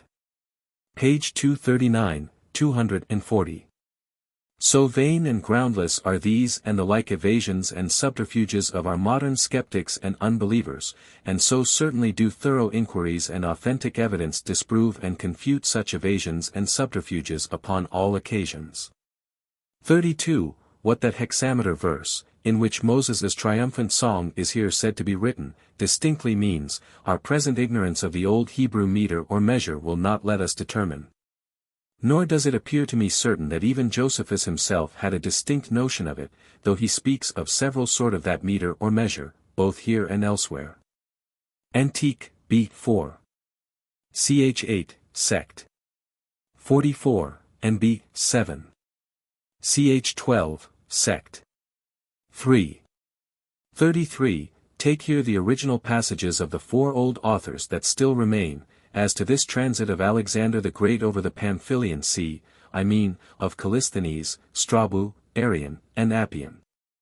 As to Callisthenes, who himself accompanied Alexander in this expedition, Eustathius, in his notes on the 3rd Iliad of Homer, as Dr. Bernard here informs us, says, that this Callisthenes wrote how the Pamphylian Sea did not only open a passage for Alexander, but, by rising and did pay him homage as its king. Strabos is this, Geography, B. 14. p. 666, now about Phaselis is that narrow passage, by the seaside, through which his army. There is a mountain called Climax, adjoins to the Sea of Pamphylia, leaving a narrow passage on the shore, which, in calm weather, is bare, so as to be passable by travelers, but when the sea overflows, it is covered to a great degree by the waves. Now then, the ascent by the mountains being roundabout and steep, in still weather they make use of the road along the coast. But Alexander fell into the winter season, and committing himself chiefly to fortune, he marched on before the waves retired, and so it happened that were a whole day in journeying over it, and were under water up to the navel. Arrian's account is this, b.I. page 72, 73, Alexander removed from Phaselis, he sent some part his army over the mountains to Perga, which road the Thracians showed him. A difficult way it was, but short. He himself conducted those that were with him by the seashore. This road is impassable at any other time than when the north wind blows, but if the south wind prevail, there is no passing by the shore. Now at this time, after strong south winds, a north wind blew, and that not without the divine providence, as both he and they that were with him supposed, and afforded him an easy and quick passage. Appian, when he compares Caesar and Alexander together, de Bell. Civil, b. 2. Page 522, says, that they both depended on their boldness and fortune, as much as on their skill in war. As an instance of which, Alexander journeyed over a country without water, in the heat of summer, to the oracle of Jupiter, Hammon, and quickly passed over the bay of Pamphylia, when, by divine providence, the sea was cut off, thus Providence restraining the sea on his account, as it had sent him rain when he travelled over the desert. N.B. Since, in the days of Josephus, as he assures us, all the more numerous original historians of Alexander gave the account he has here set down, as to the providential going back of the waters of the Pamphylian Sea, when he was going with his army to destroy the Persian monarchy, which the forenamed authors now remaining fully confirm. It is without all just foundation that Josephus is here blamed by some late writers for quoting those ancient authors upon the present occasion. Nor can the reflections of Plutarch, or any other author later than Josephus, be in the least here alleged to contradict him. Josephus went by all the evidence he then had, and that evidence of the most authentic sort also. So that whatever the moderns may think of the thing itself, there is hence not the least color for finding fault with Josephus. He would rather have been much to blame had he omitted these quotations. Book 3. Containing the interval of 2 years. From the Exodus. Out of Egypt, to the rejection of that generation. Chapter 1. How Moses when he had brought the people out of Egypt led them to Mount Sinai. But not till they had suffered much in their journey. 1. When the Hebrews had obtained such a wonderful deliverance, the country was a great trouble to them, for it was entirely a desert, and without sustenance for them. And also had exceeding little water, so that it not only was not at all sufficient for the men, but not enough to feed any of the cattle, for it was parched up, and had no moisture that might afford nutriment to the vegetables. So they were forced to travel over this country, as having no other country but this to travel in. They had indeed carried water along with them from the land over which they had travelled before, as their conductor had bidden them. But when that was spent, they were obliged to draw water out of wells, with pain, by reason of the hardness of the soil. Moreover, what water they found was bitter, and not fit for drinking, and this in small quantities also. And as they thus travelled, they came late in the evening to a place called Marah, which had that name from the badness of its water, for Mar denotes bitterness. Thither they came afflicted both by the tediousness of their journey, and by their want of food, for it entirely failed them at that time. Now here was a well, which made them choose to stay in the place, which, although it were not sufficient to satisfy so great an army, did yet afford them some comfort, as found in such desert places. For they heard from those who had been to search, that there was nothing to be found, if they travelled on farther. Yet was this water bitter, and not fit for men to drink, and not only so, but it was intolerable even to the cattle themselves. 2. When Moses saw how much the people were cast down, and that the occasion of it could not be contradicted, for the people were not in the nature of a complete army of men, who might oppose a manly fortitude to the necessity that distressed them. The multitude of the children, and of the women also, being of too weak capacities to be persuaded by reason, blunted the courage of the men themselves, he was therefore in great difficulties, and made everybody's calamity his own, For they ran all of them to him, and begged of him, the women begged for their infants, and the men for the women, that he would not overlook them, but procure some way or other for their deliverance. He therefore betook himself to prayer to God, that he would change the water from its present badness, and make it fit for drinking. And when God had granted him that favor, he took the top of a stick that lay down at his feet, and divided it in the middle, and made the section lengthways. He then let it down into the well, and persuaded the Hebrews that God had hearkened to his prayers, and had promised to render the water such as they desired it to be, in case they would be subservient to him in what he should enjoin them to do. And this not after a remiss or negligent manner. And when they asked what they were to do in order to have the water changed for the better, he bid the strongest men among them that stood there, to draw up water, and told them, that when the greatest part was drawn up, the remainder would be fit to drink. So they labored at it till the water was so agitated and purged as to be fit to drink. 3. And now removing from thence they came to Elim, which place looked well at a distance, for there was a grove of palm trees. But when they came near to it, it appeared to be a bad place, for the palm trees were no more than 70. And they were ill-grown and creeping trees, by the want of water, for the country about was all parched, and no moisture sufficient to water them, and make them hopeful and useful, was derived to them from the fountains, which were in number 12, they were rather a few moist places than springs, which not breaking out of the ground, nor running over, could not sufficiently water the trees. And when they dug into the sand, they met with no water, and if they took a few drops of it into their hands, they found it to be useless, on account of its mud. The trees were too weak to bear fruit, for want of being sufficiently cherished and enlivened by the water. So they laid the blame on their conductor, and made heavy complaints against him. And said that this their miserable state, and the experience they had of adversity, were owing to him, for that they had then journeyed an entire 30 days, and had spent all the provisions they had brought with them. And meeting with no relief, they were in a very desponding condition. And by fixing their attention upon nothing but their present misfortunes, they were hindered from remembering what deliverances they had received from God, and those by the virtue and wisdom of Moses also. So they were very angry at their conductor, and were zealous in their attempt to stone him, as the direct occasion of their present miseries. 4. But as for Moses himself, while the multitude were irritated and bitterly set against him, he cheerfully relied upon God, and upon his consciousness of the care he had taken of these his own people. And he came into the midst of them, even while they clamored against him, and had stones in their hands in order to dispatch him. Now he was of an agreeable presence, and very able to persuade the people by his speeches.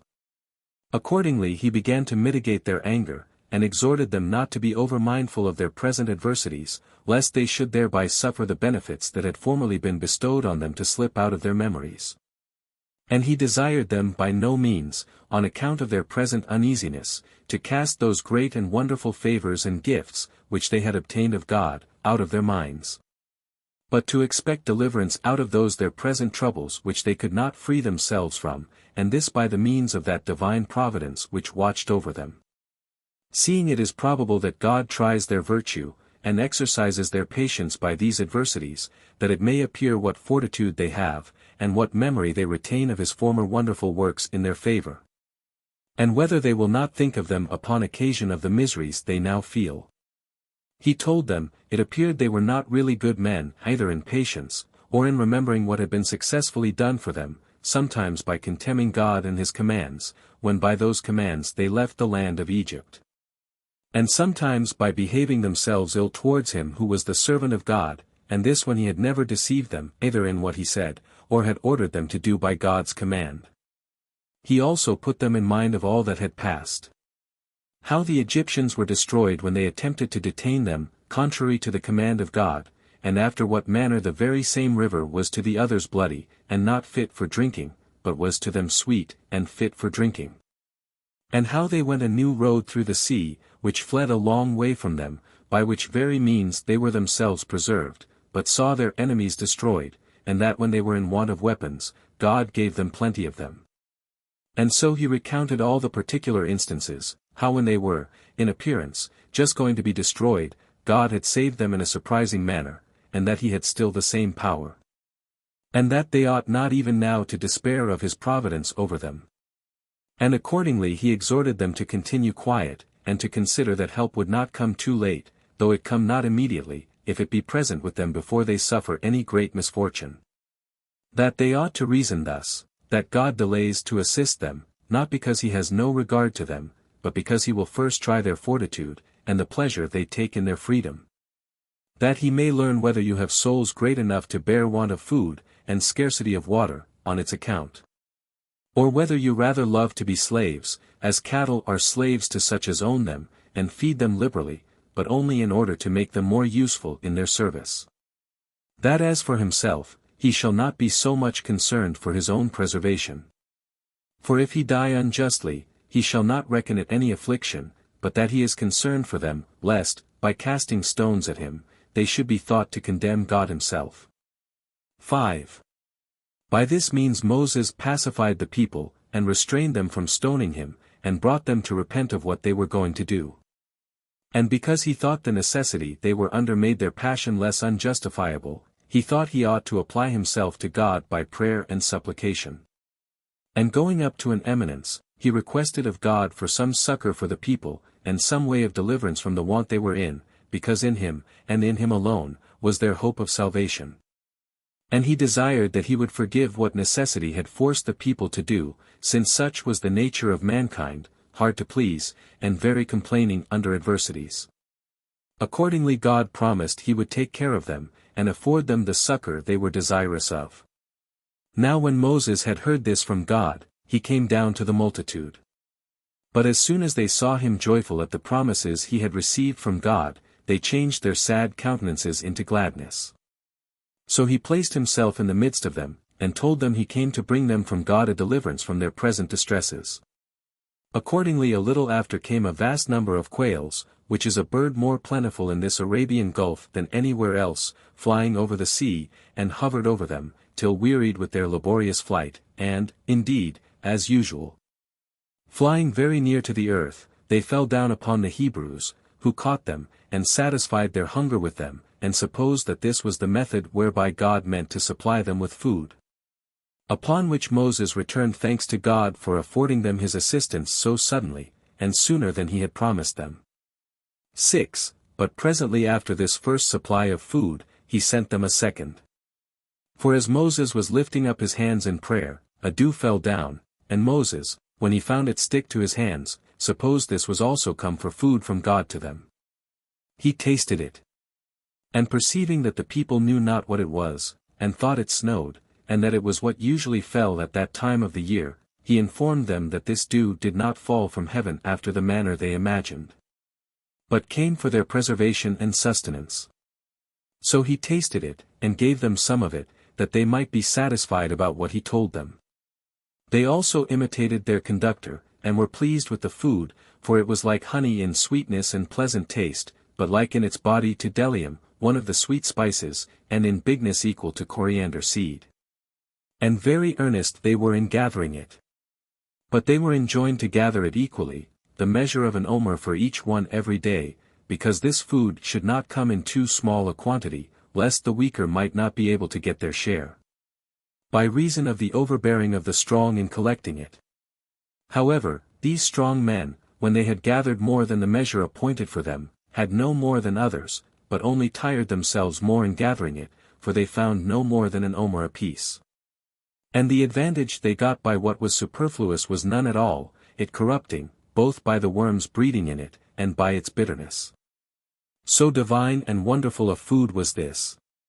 It also supplied the want of other sorts of food to those that fed on it. And even now, in all that place, this manna comes down in rain, according to what Moses then obtained of God, to send it to the people for their sustenance. Now the Hebrews call this food manna, for the particle man, in our language, is the asking of a question. What is this? So the Hebrews were very joyful at what was sent them from heaven. Now they made use of this food for 40 years, or as long as they were in the wilderness. 7. As soon as they were removed thence, they came to Rephidim, being distressed to the last degree by thirst. And while in the foregoing days they had lit on a few small fountains, but now found the earth entirely destitute of water, they were in an evil case.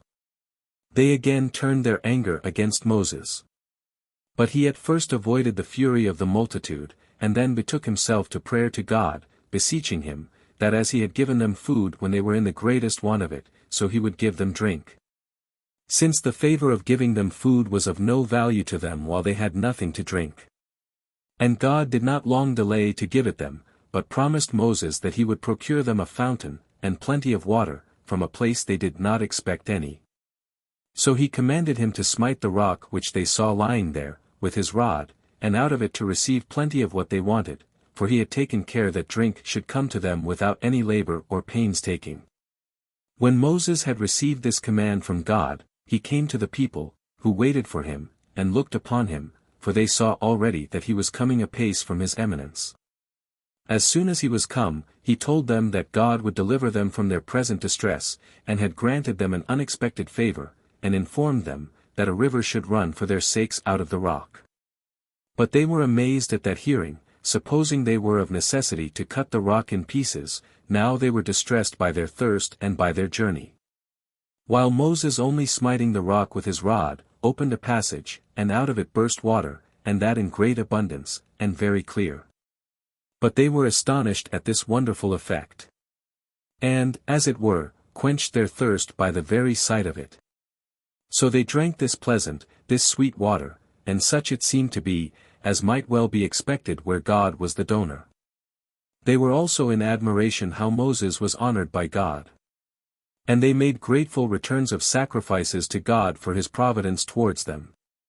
Now that scripture, which is laid up in the temple, informs us, how God foretold to Moses, that water timid in this manner be derived out of the rock. Chapter 2. How the Amalekites and the neighboring nations, made war with the Hebrews and were beaten and lost a great part of their army. 1. The name of the Hebrews began already to be everywhere renowned, and rumors about them ran abroad. This made the inhabitants of those countries to be in no small fear. Accordingly they sent ambassadors to one another, and exhorted one another to defend themselves, and to endeavor to destroy these men. Those that induced the rest to do so, were such as inhabited Gabalitis and Petra. They were called Amalekites, and were the most warlike of the nations that lived thereabout, and whose kings exhorted one another, and their neighbors, to go to this war against the Hebrews. Telling them that an army of strangers, and such a one as had run away from slavery under the Egyptians, lay in wait to ruin them. Which army they were not, in common prudence and regard to their own safety, to overlook, but to crush them before they gather strength, and come to be in prosperity, and perhaps attack them first in a hostile manner. As presuming upon our indolence in not attacking them before. And that we ought to avenge ourselves of them for what they have done in the wilderness. But that this cannot be so well done when they have once laid their hands on our cities and our goods, that those who endeavor to crush a power in its first rise are wiser than those that endeavor to put a stop to its progress when it is become formidable. For these last seem to be angry only at the flourishing of others, but the former do not leave any room for their enemies to become troublesome to them. After they had sent such embassiges to the neighboring nations, and among one another, they resolved to attack the Hebrews in battle. 2. These proceedings of the people of those countries occasioned perplexity and trouble to Moses, who expected no such warlike preparations. And when these nations were ready to fight, and the multitude of the Hebrews were obliged to try the fortune of war, they were in a mighty disorder, and in want of all necessaries. And yet were to make war with men who were thoroughly well prepared for it.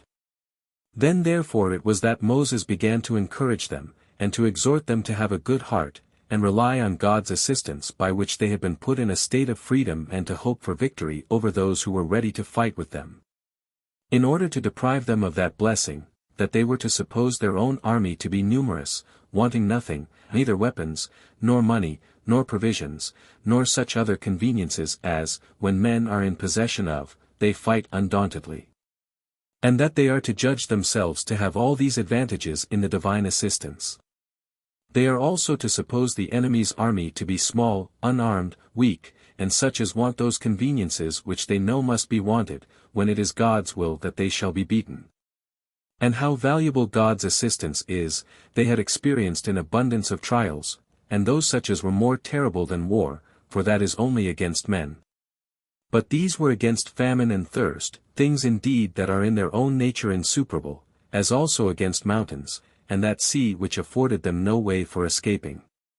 Yet had all these difficulties been conquered by God's gracious kindness to them. So he exhorted them to be courageous at this time, and to look upon their entire prosperity to depend on the present conquest of their enemies. 3. And with these words did Moses encourage the multitude, who then called together the princes of their tribes, and their chief men, both separately and conjointly. The young men he charged to obey their elders, and the elders to hearken to their leader. So the people were elevated in their minds, and ready to try their fortune in battle, and hoped to be thereby at length delivered from all their miseries, nay. They desired that Moses would immediately lead them against their enemies without the least delay, that no backwardness might be a hindrance to their present resolution. So Moses sorted all that were fit for war into different troops, and set Joshua, the son of Nun, of the tribe of Ephraim, over them, one that was of great courage, and patient to undergo labors. Of great abilities to understand, and to speak what was proper, and very serious in the worship of God, and indeed made like another Moses, a teacher of piety towards God. He also appointed a small party of the armed men to be near the water, and to take care of the children, and the women, and of the entire camp. So that whole night they prepared themselves for the battle.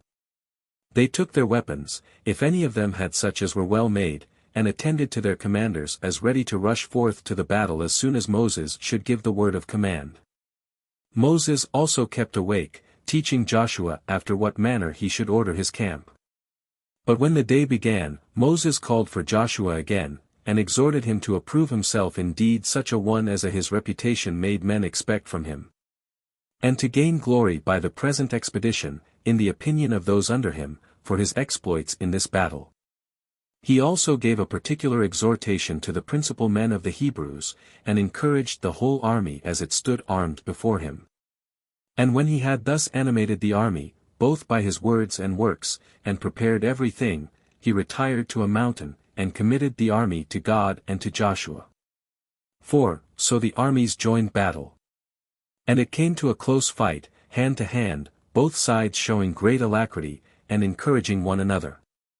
And indeed while Moses stretched out his hand towards heaven the Hebrews were too hard for the Amalekites, but Moses not being able to sustain his hands thus stretched out, for as often as he let down his hands, so often were his own people worsted, he bade his brother Aaron, and her their sister Miriam's husband, to stand on each side of him, and take hold of his hands, and not permit his weariness to prevent it, but to assist him in the extension of his hands. When this was done, the Hebrews conquered the Amalekites by main force, and indeed they had all perished, unless the approach of the night had obliged the Hebrews to desist from killing any more.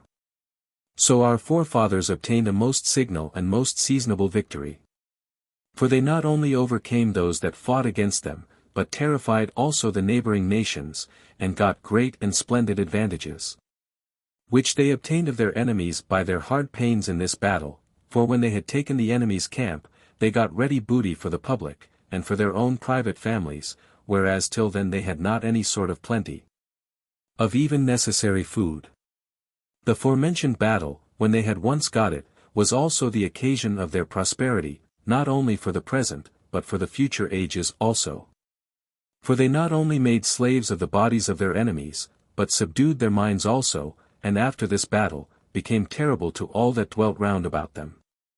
Moreover, they acquired a vast quantity of riches. For a great deal of silver and gold was left in the enemy's camp, as also brazen vessels, which they made common use of in their families. Many utensils also that were embroidered there were of both sorts, that is, of what were weaved, and what were the ornaments of their armor, and other things that served for use in the family, and for the furniture of their rooms. They got also the prey of their cattle, and of whatsoever uses to follow camps, when they remove from one place to another. So the Hebrews now valued themselves upon their courage, and claimed great merit for their valor. And they perpetually inured themselves to take pains, by which they deemed every difficulty might be surmounted. Such were the consequences of this battle. 5. On the next day, Moses stripped the dead bodies of their enemies, and gathered together the armor of those that were fled, and gave rewards to such as had signalized themselves in the action. And highly commended Joshua, their general, who was attested to by all the army, on account of the great actions he had done. Nor was any one of the Hebrews slain, but the slain of the enemy's army were too many to be enumerated. So Moses offered sacrifices of thanksgiving to God, and built an altar, which he named the Lord the Conqueror. He also foretold that the Amalekites should utterly be destroyed.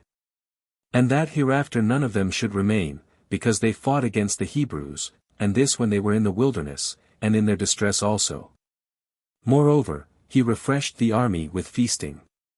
And thus did they fight this first battle with those that ventured to oppose them, after they were gone out of Egypt.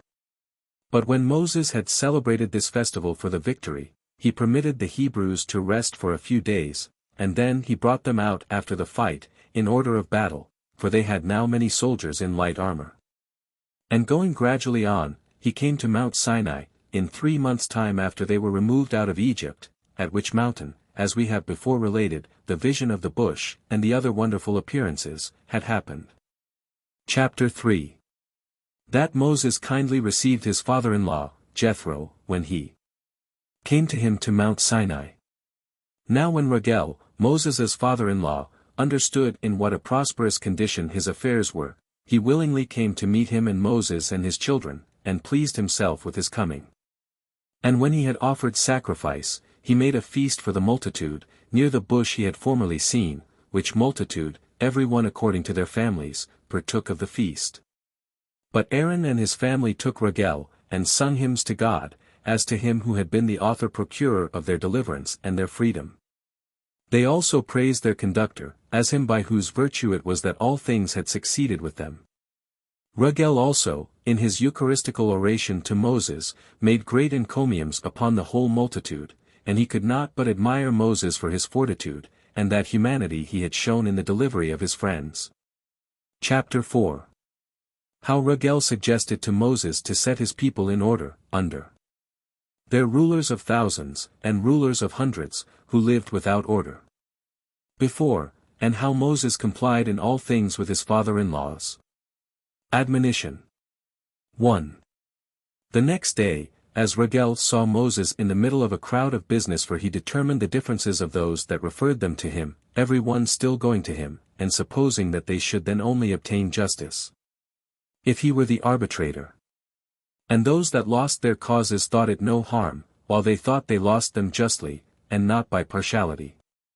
Reuel however said nothing to him at that time, as not desirous to be any hindrance to such as had a mind to make use of the virtue of their conductor. But afterward he took him to himself, and when he had him alone, he instructed him in what he ought to do, and advised him to leave the trouble of lesser causes to others, but himself to take care of the greater, and of the people's safety, for that certain others of the Hebrews might be found that were fit to determine causes. But that nobody but a Moses could take of the safety of so many 10,000s. Be therefore, says he, insensible of thine own virtue, and what thou hast done by ministering under God to the people's preservation.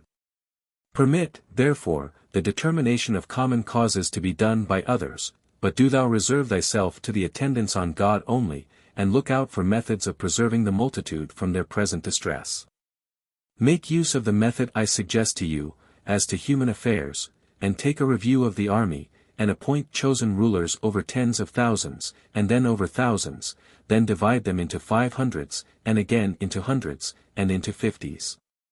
And set rulers over each of them, who may distinguish them into 30s, and keep them in order. And at last number them by 20s and by 10s, and let there be one commander over each number, to be denominated from the number of those over whom they are rulers, but such as the whole multitude have tried, and do approve of, as being good and righteous men. And let those rulers decide the controversies they have one with another. But if any great cause arise, let them bring the cognizance of it before the rulers of a higher dignity. But if any great difficulty arise that is too hard for even their determination, let them send it to thee. By these means 2 advantages will be gained. The Hebrews will have justice done them, and thou wilt be able to attend constantly on God, and procure him to be more favorable to the people. 2. This was the admonition of Regel. And Moses received his advice very kindly, and acted according to his suggestion. Nor did he conceal the invention of this method, nor pretend to it himself, but informed the multitude who it was that invented it. Nay, he has named Regel in the books he wrote, as the person who invented this ordering of the people, as thinking it right to give a true testimony to worthy persons, although he might have gotten reputation by ascribing to himself the inventions of other men. Whence we may learn the virtuous disposition of Moses, but of such his disposition, we shall have proper occasion to speak in other places of these books. Chapter 5. How Moses ascended up to Mount Sinai, and received laws from God, and delivered them to the Hebrews. 1. Now Moses called the multitude together, and told them that he was going from them unto Mount Sinai to converse with God, to receive from him, and to bring back with him, a certain oracle, but he enjoined them to pitch their tents near the mountain, and prefer the habitation that was nearest to God, before one more remote. When he had said this, he ascended up to Mount Sinai, which is the highest of all the mountains that are in that country and is not only very difficult to be ascended by men, on account of its vast altitude, but because of the sharpness of its precipices also. Nay, indeed, it cannot be looked at without pain of the eyes, and besides this, it was terrible and inaccessible, on account of the rumor that passed about, that God dwelt there. But the Hebrews removed their tents as Moses had bidden them, and took possession of the lowest parts of the mountain, and were elevated in their minds, in expectation that Moses would return from God with promises of the good things he had proposed to them.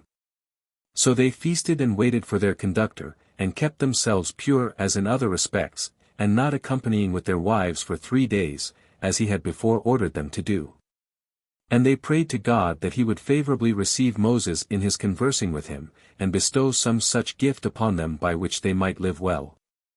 They also lived more plentifully as to their diet, and put on their wives and children more ornamental and decent clothing than they usually wore. 2. So they passed 2 days in this way of feasting. But on the 3rd day, before the sun was up, a cloud spread itself over the whole camp of the Hebrews, such a one as none had before seen, and encompassed the place where they had pitched their tents. And while all the rest of the air was clear, there came strong winds, that raised up large showers of rain, which became a mighty tempest. There was also such lightning, as was terrible to those that saw it. And thunder, with its thunderbolts, were sent down, and declared God to be there present in a gracious way to such as Moses desired he should be gracious. Now, as to these matters, every one of my readers may think as he pleases. But I am under a necessity of relating this history as it is described in the sacred books. This sight, and the amazing sound that came to their ears, disturbed the Hebrews to a prodigious degree, for they were not such as they were accustomed to. And then the rumor that was spread abroad, how God frequented that mountain, greatly astonished their minds, so they sorrowfully contained themselves within their tents, as both supposing Moses to be destroyed by the divine wrath, and expecting the like destruction for themselves. 3. When they were under these apprehensions, Moses appeared as joyful and greatly exalted. When they saw him, they were freed from their fear, and admitted of more comfortable hopes as to what was to come. The air also was become clear and pure of its former disorders, upon the appearance of Moses. Whereupon he called together the people to a congregation, in order to their hearing what God would say to them, and when they were gathered together, he stood on an eminence whence they might all hear him, and said, God has received me graciously, O Hebrews, as he has formerly done, and has suggested a happy method of living for you, and an order of political government, and is now present in the camp. I therefore charge you, for his sake and the sake of his works, and what we have done by his means, that you do not put a low value on what I am going to say, because the commands have been given by me that now deliver them to you, nor because it is the tongue of a man that delivers them to you. But if you have a due regard to the great importance of the things themselves, you will understand the greatness of him whose institutions they are, and who has not disdained to communicate them to me for our common advantage. For it is not to be supposed that the author of these institutions is barely Moses, the son of Amram and Jochebed, but he who obliged the Nile to run bloody for your sakes, and tamed the haughtiness of the Egyptians by various sorts of judgments. He who provided a way through the sea for us, he who contrived a method of sending us food from heaven, when we were distressed for want of it, he who made the water to issue out of a rock, when we had very little of it before. He by whose means Adam was made to partake of the fruits both of the land and of the sea, he by whose means Noah escaped the deluge, he by whose means our forefather Abraham, of a wandering pilgrim, was made the heir of the land of Canaan. He by whose means Isaac was born of parents that were very old, he by whose means Jacob was adorned with 12 virtuous sons, he by whose means Joseph became a potent lord over the Egyptians. He it is who conveys these instructions to you by me as his interpreter. And let them be to you venerable, and contended for more earnestly by you than your own children and your own wives. For if you will follow them, you will lead a happy life, you will enjoy the land fruitful, the sea calm, and the fruit of the womb born complete, as nature requires. You will be also terrible to your enemies, for I have been admitted into the presence of God and been made a hearer of his incorruptible voice, so great is his concern for your nation, and its duration. 4. When he had said this, he brought the people, with their wives and children, so near the mountain, that they might hear God himself speaking to them about the precepts which they were to practice. That the energy of what should be spoken might not be hurt by its utterance by that tongue of a man, which could but imperfectly deliver it to their understanding. And they all heard a voice that came to all of them from above, insomuch that no one of these words escaped them, which Moses wrote on 2 tables, which it is not lawful for us to set down directly, but their import we will declare. 5. The first commandment teaches us that there is but one God, and that we ought to worship him only. The second commands us not to make the image of any living creature to worship it. The third, that we must not swear by God in a false matter. The fourth, that we must keep the 7th day, by resting from all sorts of work. The fifth, that we must honor our parents. The sixth, that we must abstain from murder. The 7th, that we must not commit adultery. The 8th, that we must not be guilty of theft. The 9th, that we must not bear false witness. The 10th, that we must not admit of the desire of anything that is another's. 6. Now when the multitude had heard God himself giving those precepts which Moses had discoursed of, they rejoiced at what was said. And the congregation was dissolved, but on the following days they came to his tent, and desired him to bring them, besides, other laws from God.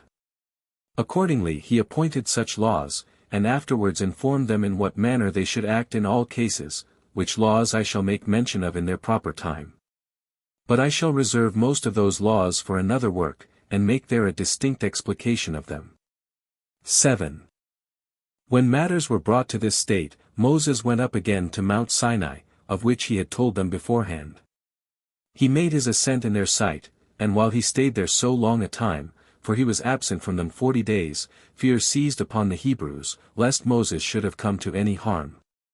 Nor was there anything else so sad, and that so much troubled them, as this supposal that Moses was perished.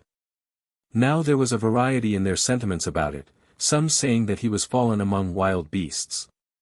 And those that were of this opinion were chiefly such as were ill-disposed to him, but others said that he was departed, and gone to God.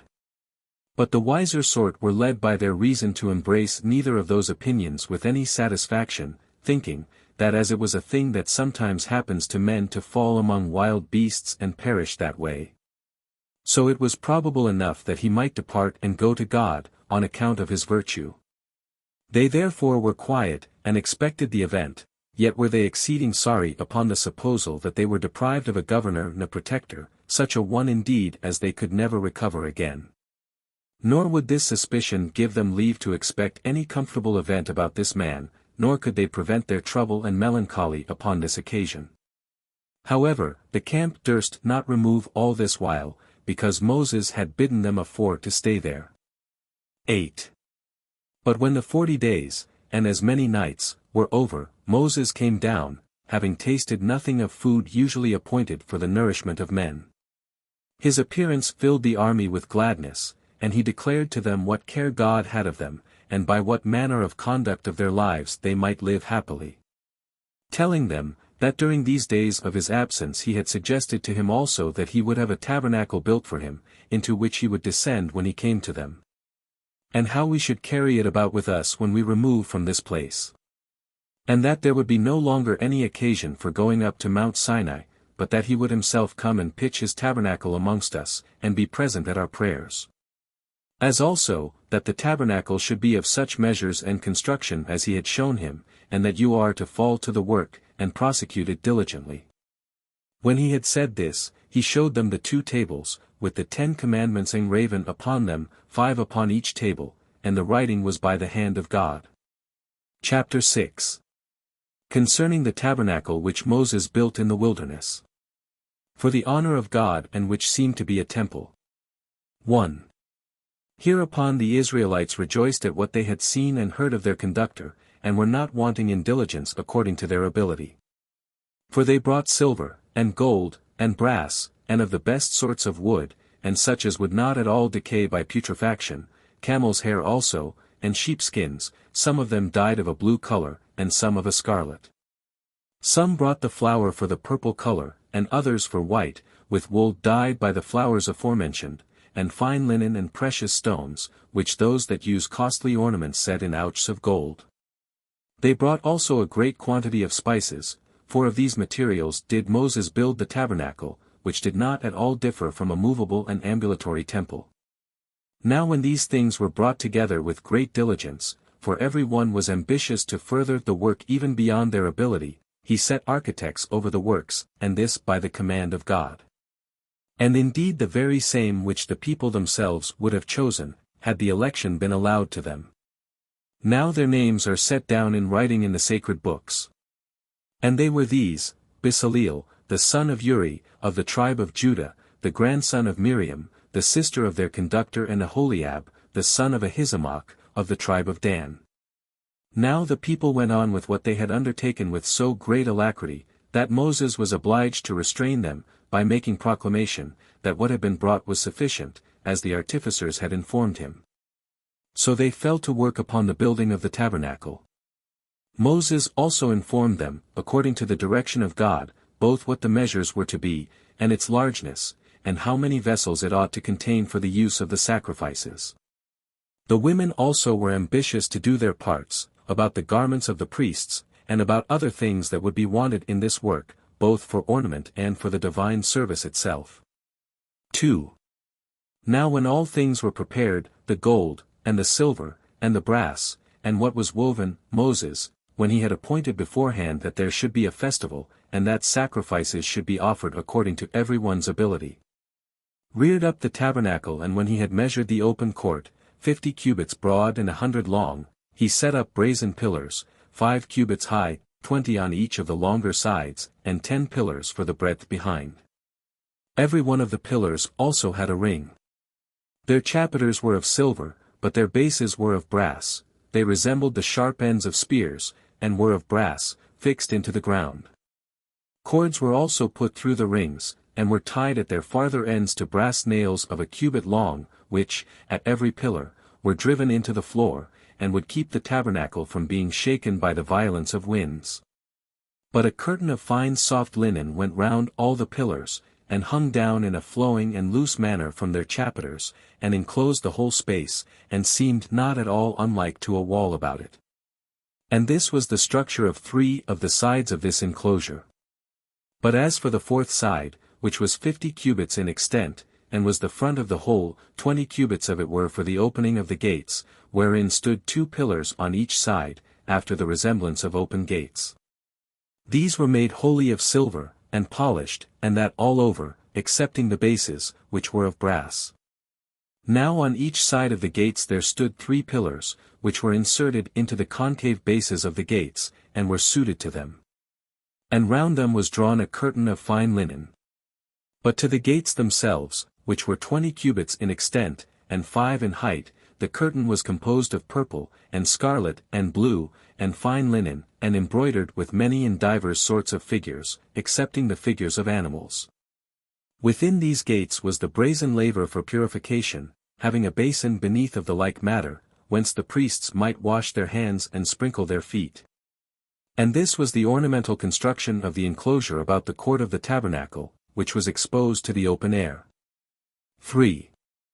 As to the tabernacle itself, Moses placed it in the middle of that court, with its front to the east, that, when the sun arose, it might send its first rays upon it.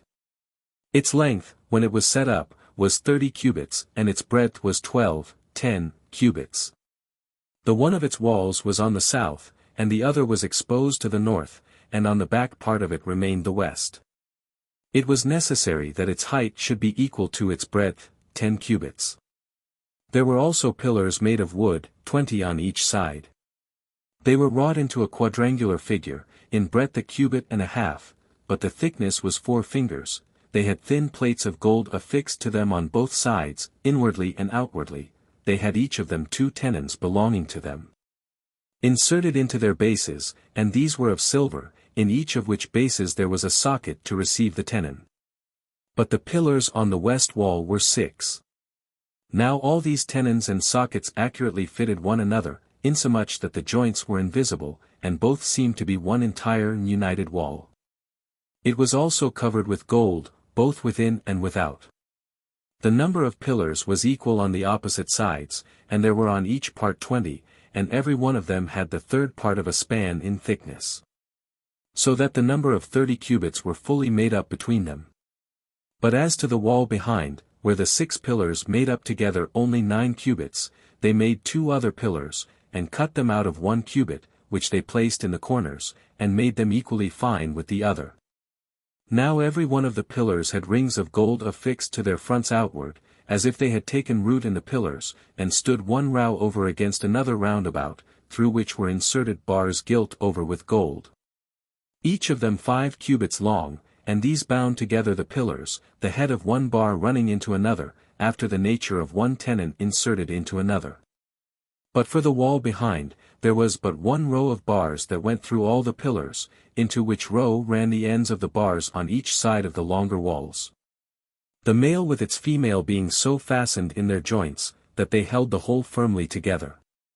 And for this reason was all this joined so fast together, that the tabernacle might not be shaken, either by the winds, or by any other means, but that it might preserve itself quiet and immovable continually. 4. As for the inside, Moses parted its length into 3 partitions. At the distance of 10 cubits from the most secret end, Moses placed 4 pillars, the workmanship of which was the very same with that of the rest. And they stood upon the like bases with them, each a small matter distant from his fellow. Now the room within those pillars was the most holy place, but the rest of the room was the tabernacle, which was open for the priests. However, this proportion of the measures of the tabernacle proved to be an imitation of the system of the world. For that third part thereof which was within the 4 pillars, to which the priests were not admitted, is, as it were, a heaven peculiar to God. But the space of the 20 cubits, is, as it were, sea and land, on which men live, and so this part is peculiar to the priests only. But at the front, where the entrance was made, they placed pillars of gold, that stood on bases of brass, in number 7, but then they spread over the tabernacle veils of fine linen and purple, and blue, and scarlet colors, embroidered. The first veil was 10 cubits every way, and this they spread over the pillars which parted the temple, and kept the most holy place concealed within, and this veil was that which made this part not visible to any. Now the whole temple was called the holy place, but that part which was within the 4 pillars, and to which none were admitted, was called the Holy of Holies. This veil was very ornamental, and embroidered with all sorts of flowers which the earth produces, and there were interwoven into it all sorts of variety that might be an ornament, excepting the forms of animals. Another veil there was which covered the 5 pillars that were at the entrance. It was like the former in its magnitude, and texture, and color. And at the corner of every pillar a ring retained it from the top downwards half the depth of the pillars, the other half affording an entrance for the priests, who crept under it. Over this there was a veil of linen, of the same largeness with the former. It was to be drawn this way or that way by cords, the rings of which, fixed to the texture of the veil, and to the cords also. were subservient to the drawing and undrawing of the veil, and to the fastening it at the corner, that then it might be no hindrance to the view of the sanctuary, especially on solemn days.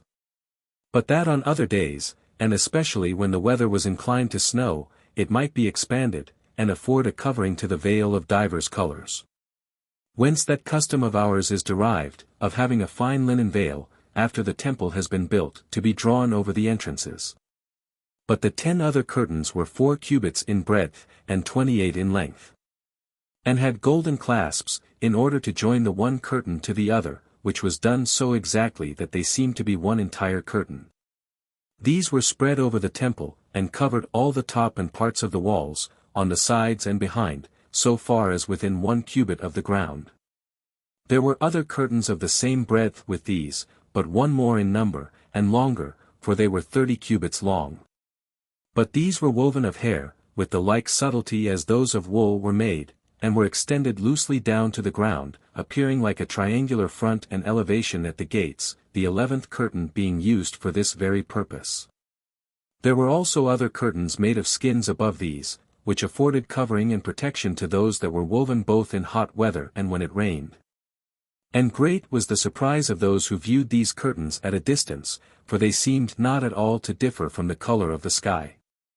But those that were made of hair and of skins, reached down in the same manner as did the veil at the gates, and kept off the heat of the sun, and what injury the rains might do. And after this manner was the tabernacle reared. 5. There was also an ark made, sacred to God, of wood that was naturally strong, and could not be corrupted. This was called Aaron in our own language. Its construction was thus: its length was 5 spans, but its breadth and height was each of them 3 spans. It was covered all over with gold, both within and without, so that the wooden part was not seen. It had also a cover united to it, by golden hinges, after a wonderful manner, which cover was every way evenly fitted to it, and had no eminences to hinder its exact conjunction. There were also 2 golden rings belonging to each of the longer boards, and passing through the entire wood, and through them gilt bars passed along each board, that it might thereby be moved and carried about, as occasion should require. For it was not drawn in a cart by beasts of burden, but borne on the shoulders of the priests. Upon this its cover were 2 images, which the Hebrews call cherubims. They are flying creatures, but their form is not like to that of any of the creatures which men have seen, though Moses said he had seen such beings near the throne of God. In this ark he put the 2 tables whereon the 10 commandments were written, 5 upon each table, and 2.5 upon each side of them, and this ark he placed in the most holy place. 6. But in the holy place he placed a table, like those at Delphi. Its length was 2 cubits, and its breadth 1 cubit, and its height 3 spans. It had feet also, the lower half of which were complete feet, resembling those which the Dorians put to their bedsteads, but the upper parts towards the table were wrought into a square form. The table had a hollow towards every side, having a ledge of 4 fingers' depth, that went round about like a spiral, both on the upper and lower part of the body of the work. Upon every one of the feet was there also inserted a ring, not far from the cover, through which went bars of wood beneath, but gilded, to be taken out upon occasion, there being a cavity where it was joined to the rings. For they were not entire rings, but before they came quite round they ended in acute points, the one of which was inserted into the prominent part of the table, and the other into the foot. And by these it was carried when they journeyed. Upon this table, which was placed on the north side of the temple, not far from the most holy place, were laid 12 unleavened loaves of bread, 6 upon each heap. One above another, they were made of 2 tenth deals of the purest flour, which 10th deal, an omer, is a measure of the Hebrews, containing 7 Athenian cotilo. And above those loaves were put 2 vials full of frankincense. Now after 7 days other loaves were brought in their stead, on the day which is by us called the Sabbath, for we call the 7th day the Sabbath. But for the occasion of this intention of placing loaves here, we will speak to it in another place. 7. Over against this table, near the southern wall, was set a candlestick of cast gold, hollow within, being of the weight of 100 pounds, which the Hebrews call chinchers. If it be turned into the Greek language, it denotes a talent. It was made with its knops, and lilies, and pomegranates, and bowls, which ornaments amounted to 70 in all. By which means the shaft elevated itself on high from a single base, and spread itself into as many branches as there are planets, including the sun among them. It terminated in 7 heads, in one row, all standing parallel to one another. And these branches carried 7 lamps, one by one, in imitation of the number of the planets. These lamps looked to the east and to the south, the candlestick being situate obliquely. 8. Now between this candlestick and the table, which, as we said, were within the sanctuary, was the altar of incense, made of wood indeed, but of the same wood of which the foregoing vessels were made, such as was not liable to corruption. It was entirely crusted over with a golden plate. Its breadth on each side was a cubit, but the altitude double. Upon it was a grate of gold, that was extant above the altar, which had a golden crown encompassing it round about, whereto belonged rings and bars, by which the priests carried it when they journeyed. Before this tabernacle there was reared a brazen altar, but it was within made of wood, 5 cubits by measure on each side, but its height was but 3, in like manner adorned with brass plates as bright as gold. It had also a brazen hearth of network, for the ground underneath received the fire from the hearth, because it had no basis to receive it. Hard by this altar lay the basins, and the vials, and the censers, and the cauldrons, made of gold. But the other vessels, made for the use of the sacrifices, were all of brass. And such was the construction of the tabernacle, and these were the vessels thereto belonging. Chapter 7. Concerning the garments of the priests, and of the high priest. 1. There were peculiar garments appointed for the priests, and for all the rest, which they call kohanoio, priestly, garments, as also for the high priests, which they call kahanoio rabbi, and denote the high priest's garments. Such was therefore the habit of the rest. But when the priest approaches the sacrifices, he purifies himself with the purification which the law prescribes. And, in the first place, he puts on that which is called machinas, which means somewhat that is fast tied. It is a girdle, composed of fine twined linen, and is put about the privy parts, the feet being to be inserted into them in the nature of breeches, but above half of it is cut off, and it ends at the thighs, and is there tied fast. 2. Over this he wore a linen vestment, made of fine flax doubled, it is called chethon, and denotes linen, for we call linen by the name of chethon. This vestment reaches down to the feet, and sits close to the body.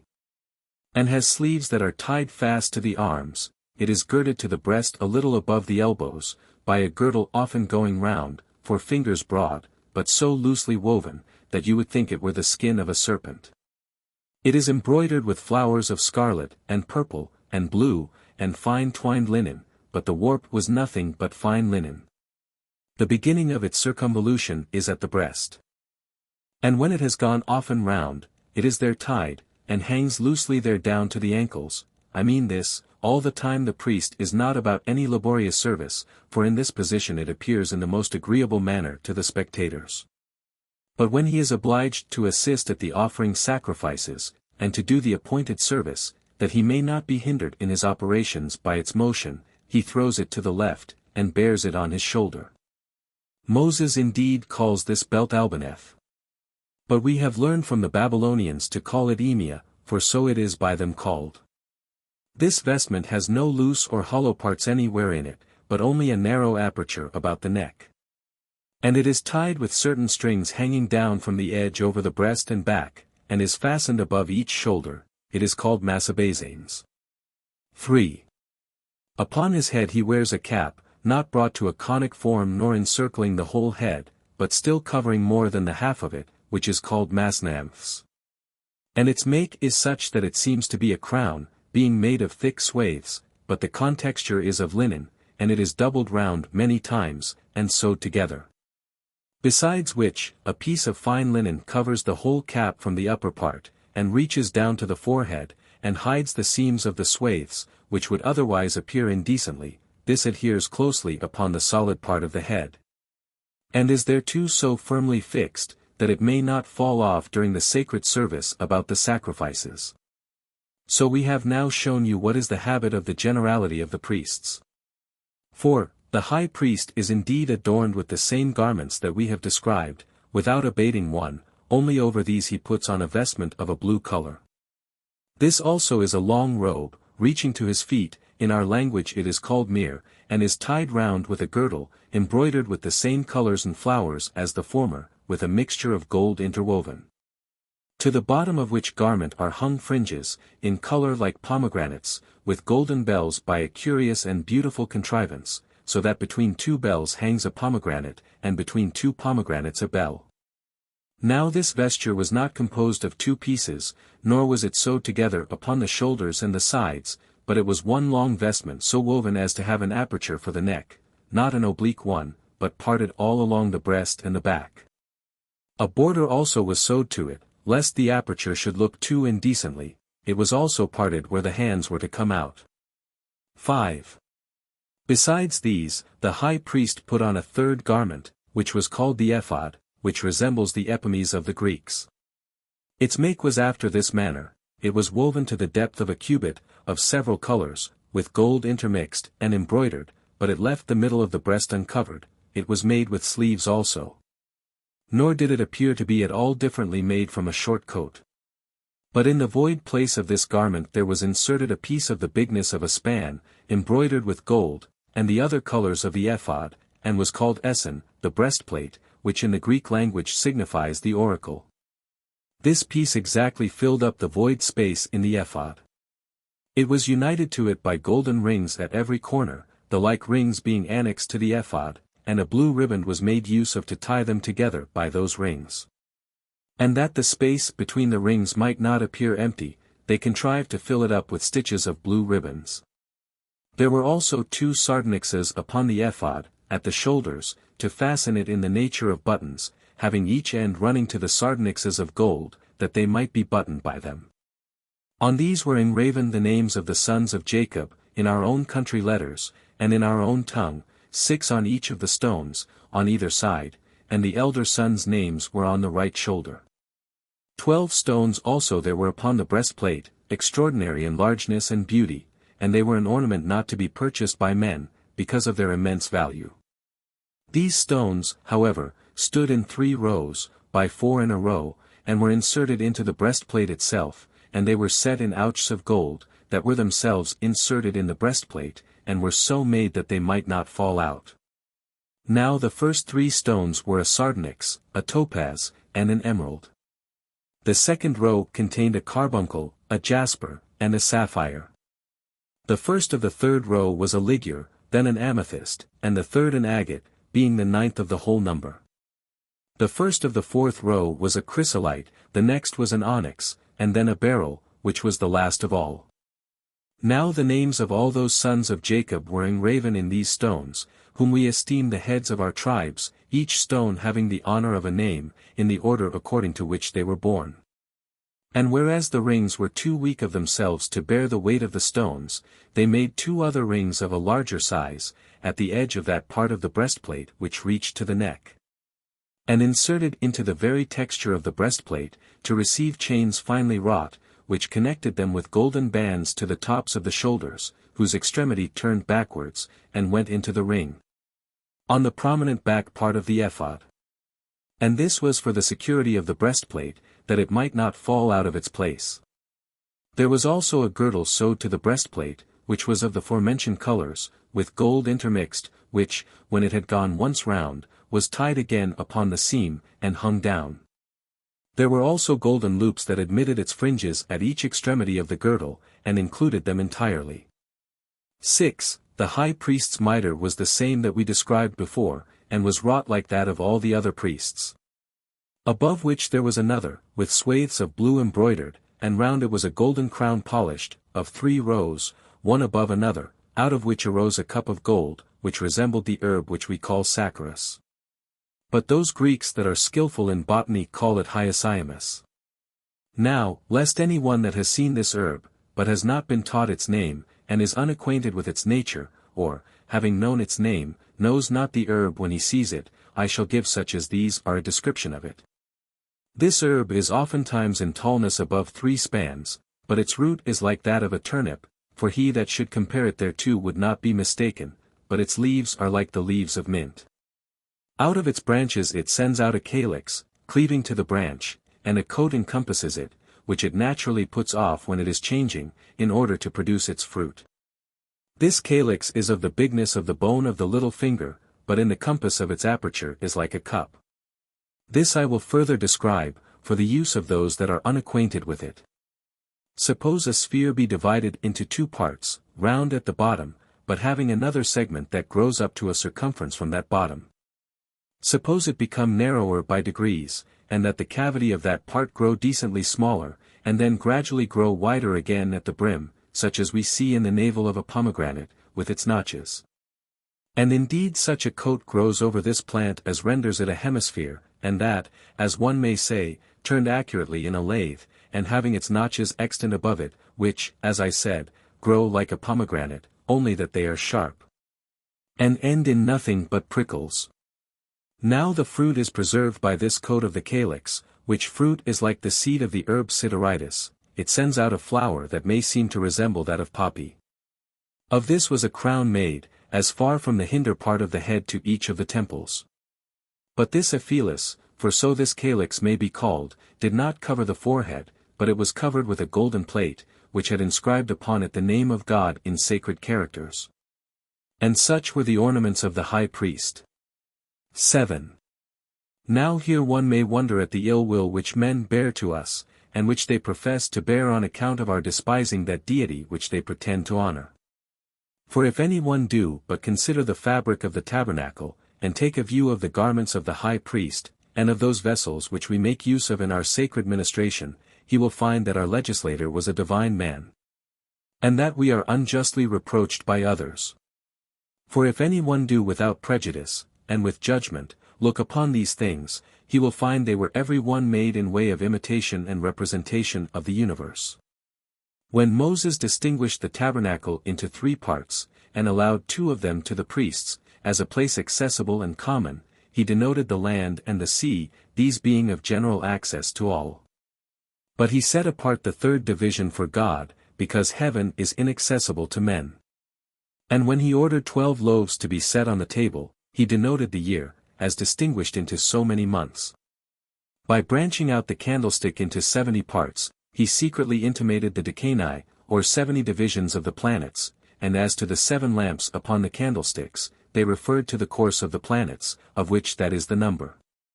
The veils, too, which were composed of 4 things, they declared the 4 elements, for the fine linen was proper to signify the earth, because the flax grows out of the earth. The purple signified the sea, because that color is dyed by the blood of a sea shellfish, the blue is fit to signify the air, and the scarlet will naturally be an indication of fire. Now the vestment of the high priest being made of linen, signified the earth, the blue denoted the sky, being like lightning in its pomegranates, and in the noise of the bells resembling thunder. And for the ephod, it showed that God had made the universe of 4 elements, and as for the gold interwoven, I suppose it related to the splendor by which all things are enlightened.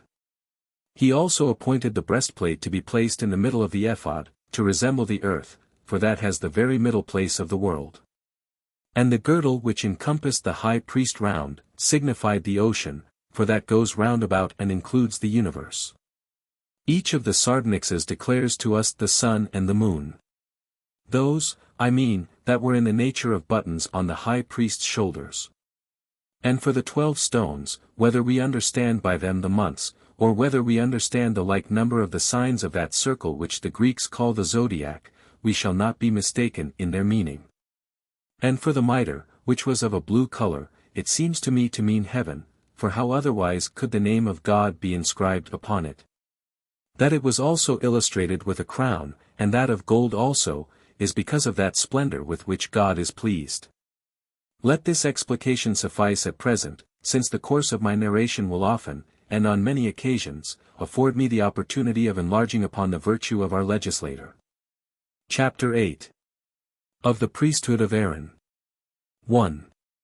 When what has been described was brought to a conclusion, gifts not being yet presented, God appeared to Moses, and enjoined him to bestow the high priesthood upon Aaron his brother, as upon him that best of them all deserved to obtain that honor, on account of his virtue. And when he had gathered the multitude together, he gave them an account of Aaron's virtue, and of his good will to them, and of the dangers he had undergone for their sakes. Upon which, when they had given testimony to him in all respects, and showed their readiness to receive him, Moses said to them, O you Israelites, this work is already brought to a conclusion, in a manner most acceptable to God, and according to our abilities.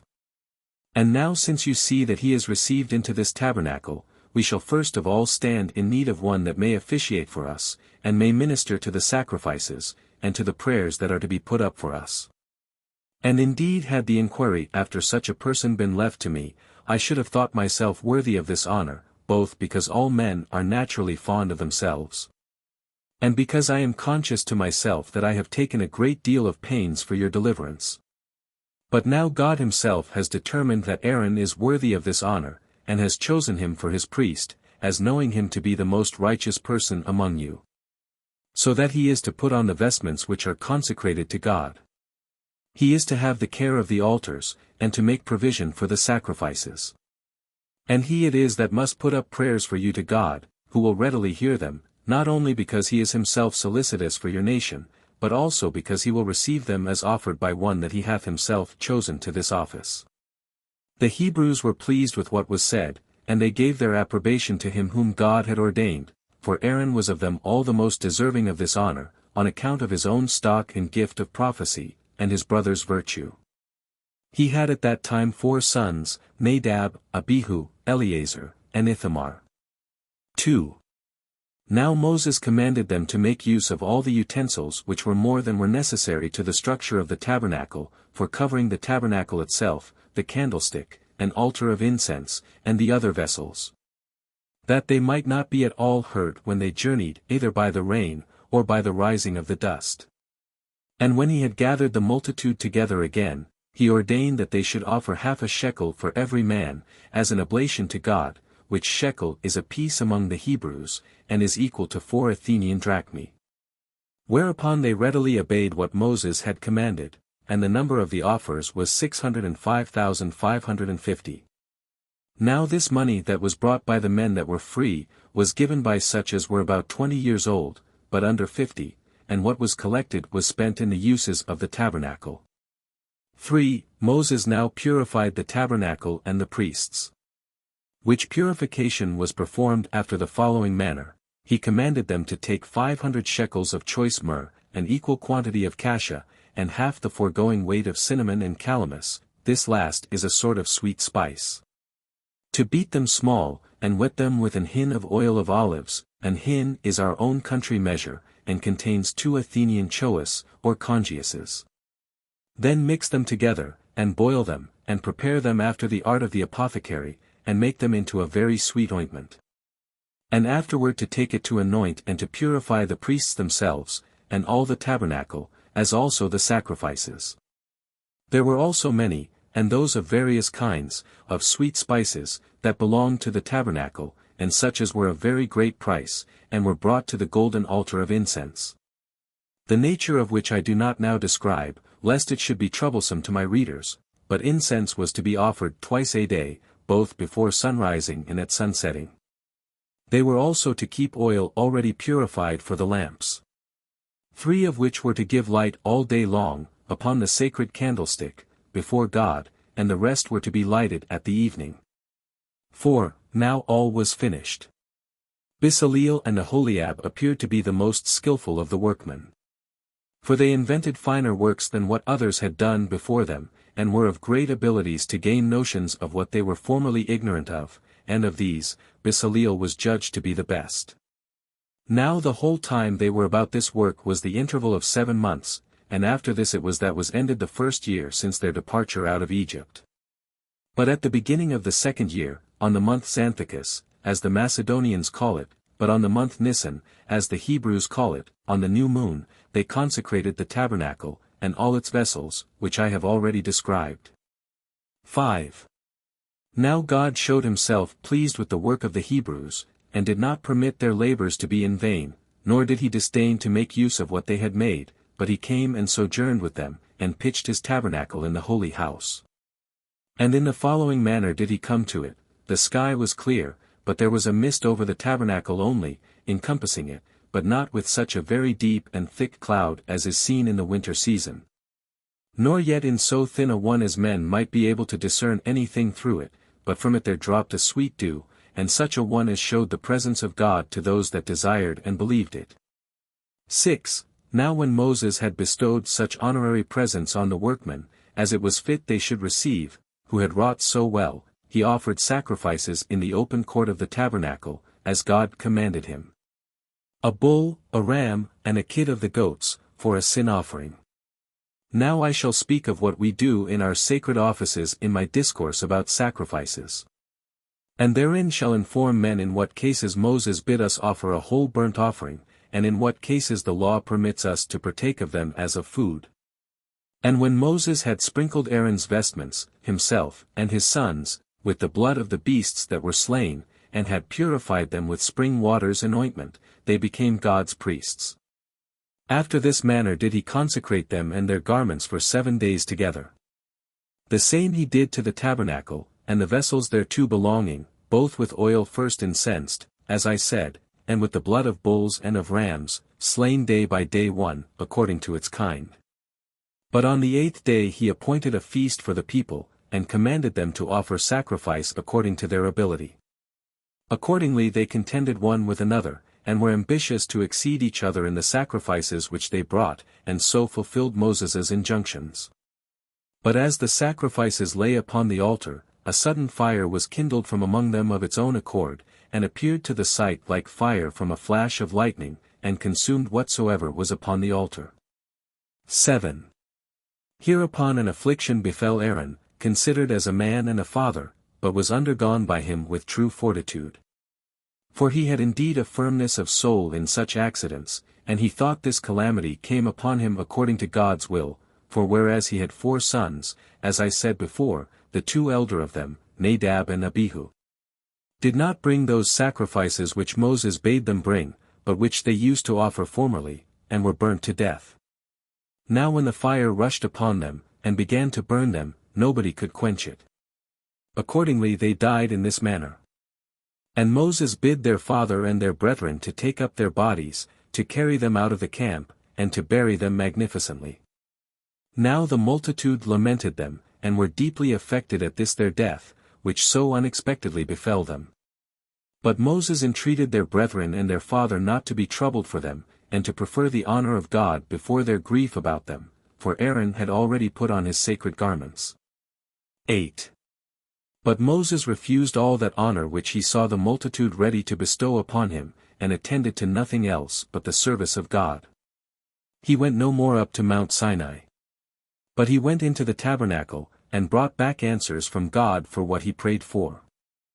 His habit was also that of a private man, and in all other circumstances he behaved himself like one of the common people, and was desirous to appear without distinguishing himself from the multitude. But would have it known that he did nothing else but take care of them. He also set down in writing the form of their government, and those laws by obedience whereto they would lead their lives so as to please God, and so as to have no quarrels one among another. However, the laws he ordained were such as God suggested to him, so I shall now discourse concerning that form of government, and those laws. 9. I will now treat of what I before omitted, the garment of the high priest, for he, Moses, left no room for the evil practices of false prophets. But if some of that sort should attempt to abuse the divine authority, he left it to God to be present at his sacrifices when he pleased, and when he pleased to be absent. And he was willing this should be known, not to the Hebrews only, but to those foreigners also who were there. For as to those stones, which we told you before, the high priest bare on his shoulders, which were sardonyxes, and I think it needless to describe their nature, they being known to every body. The one of them shined out when God was present at their sacrifices. I mean that which was in the nature of a button on his right shoulder, bright rays darting out thence, and being seen even by those that were most remote, which splendor yet was not before natural to the stone. This has appeared a wonderful thing to such as have not so far indulged themselves in philosophy, as to despise divine revelation. Yet will I mention what is still more wonderful than this, for God declared beforehand, by those 12 stones which the high priest bare on his breast, and which were inserted into his breastplate, when they should be victorious in battle. For so great a splendor shone forth from them before the army began to march, that all the people were sensible of God's being present for their assistance. Whence it came to pass that those Greeks, who had a veneration for our laws, because they could not possibly contradict this, called that breastplate the oracle. Now this breastplate, and this sardonyx, left off shining 200 years before I composed this book, God having been displeased at the transgressions of his laws. Of which things we shall further discourse on a fitter opportunity. But I will now go on with my proposed narration. 10. The tabernacle being now consecrated, and a regular order being settled for the priests, the multitude judged that God now dwelt among them. And betook themselves to sacrifices and praises to God as being now delivered from all expectation of evils and as entertaining a hopeful prospect of better times hereafter. They offered also gifts to God, some as common to the whole nation, and others as peculiar to themselves, and these tribe by tribe, for the heads of the tribes combined together, 2 by 2, and brought a wagon and a yoke of oxen. These amounted to 6, and they carried the tabernacle when they journeyed. Besides which, each head of a tribe brought a bowl, and a charger, and a spoon, of 10 darics, full of incense. Now the charger and the bowl were of silver, and together they weighed 200 shekels, but the bowl cost no more than 70 shekels, and these were full of fine flour mingled with oil, such as they used on the altar about the sacrifices. They brought also a young bullock, and a ram, with a lamb of a year old, for a whole burnt offering, as also a goat for the forgiveness of sins. Every one of the heads of the tribes brought also other sacrifices, called peace offerings, for every day 2 bulls, and 5 rams, with lambs of a year old, and kids of the goats. These heads of tribes were 12 days in sacrificing, one sacrificing every day. Now Moses went no longer up to Mount Sinai, but went into the tabernacle, and learned of God what they were to do, and what laws should be made. Which laws were preferable to what have been devised by human understanding, and proved to be firmly observed for all time to come, as being believed to be the gift of God, insomuch that the Hebrews did not transgress any of those laws. Either as tempted in times of peace by luxury, or in times of war by distress of affairs. But I say no more here concerning them, because I have resolved to compose another work concerning our laws. Chapter 9. The manner of our offering sacrifices. 1. I will now, however, make mention of a few of our laws which belong to purifications, and the like sacred offices, since I am accidentally come to this matter of sacrifices. These sacrifices were of 2 sorts. Of those sorts one was offered for private persons, and the other for the people in general, and they are done in 2 different ways. In the one case, what is slain is burnt, as a whole burnt offering, whence that name is given to it. But the other is a thank offering, and is designed for feasting those that sacrifice. I will speak of the former. Suppose a private man offer a burnt offering, he must slay either a bull, a lamb, or a kid of the goats, and the 2 latter of the first year, though of bulls he is permitted to sacrifice those of a greater age. But all burnt offerings are to be of males. When they are slain, the priests sprinkle the blood round about the altar. They then cleanse the bodies, and divide them into parts, and salt them with salt, and lay them upon the altar, while the pieces of wood are piled one upon another, and the fire is burning. They next cleanse the feet of the sacrifices, and the inwards, in an accurate manner, and so lay them to the rest to be purged by the fire, while the priests receive the hides. This is the way of offering a burnt offering. 2. But those that offer thank offerings do indeed sacrifice the same creatures, but such as are unblemished, and above a year old, however, they may take either males or females. They also sprinkle the altar with their blood. But they lay upon the altar the kidneys and the caul, and all the fat, and the lobe of the liver, together with the rump of the lamb. Then, giving the breast and the right shoulder to the priests, the offerers feast upon the remainder of the flesh for 2 days, and what remains they burn. 3. The sacrifices for sins are offered in the same manner as is the thank offering. But those who are unable to purchase complete sacrifices, offer 2 pigeons, or turtle doves, the one of which is made a burnt offering to God, the other they give as food to the priests. But we shall treat more accurately about the oblation of these creatures in our discourse concerning sacrifices. But if a person fall into sin by ignorance, he offers an ewe lamb, or a female kid of the goats, of the same age. And the priests sprinkle the blood at the altar, not after the former manner, but at the corners of it. They also bring the kidneys and the rest of the fat, together with the lobe of the liver, to the altar, while the priests bear away the hides and the flesh, and spend it in the holy place, on the same day. For the law does not permit them to leave of it until the morning. But if any one sin, and is conscious of it himself, but hath nobody that can prove it upon him, he offers a ram, the law enjoining him so to do. The flesh of which the priests eat, as before, in the holy place, on the same day. And if the rulers offer sacrifices for their sins, they bring the same oblations that private men do. Only they so far differ, that they are to bring for sacrifices a bull or a kid of the goats, both males. For, now the law requires, both in private and public sacrifices, that the finest flour be also brought. For a lamb the measure of 1/10 deal, for a ram 2, and for a bull 3. This they consecrate upon the altar, when it is mingled with oil, for oil is also brought by those that sacrifice. For a bull the half of an hin, and for a ram the 1/3 part of the same measure, and 1/4 of it for a lamb. This hin is an ancient Hebrew measure, and is equivalent to 2 Athenian choas, or congiuses. They bring the same quantity of oil which they do of wine, and they pour the wine about the altar.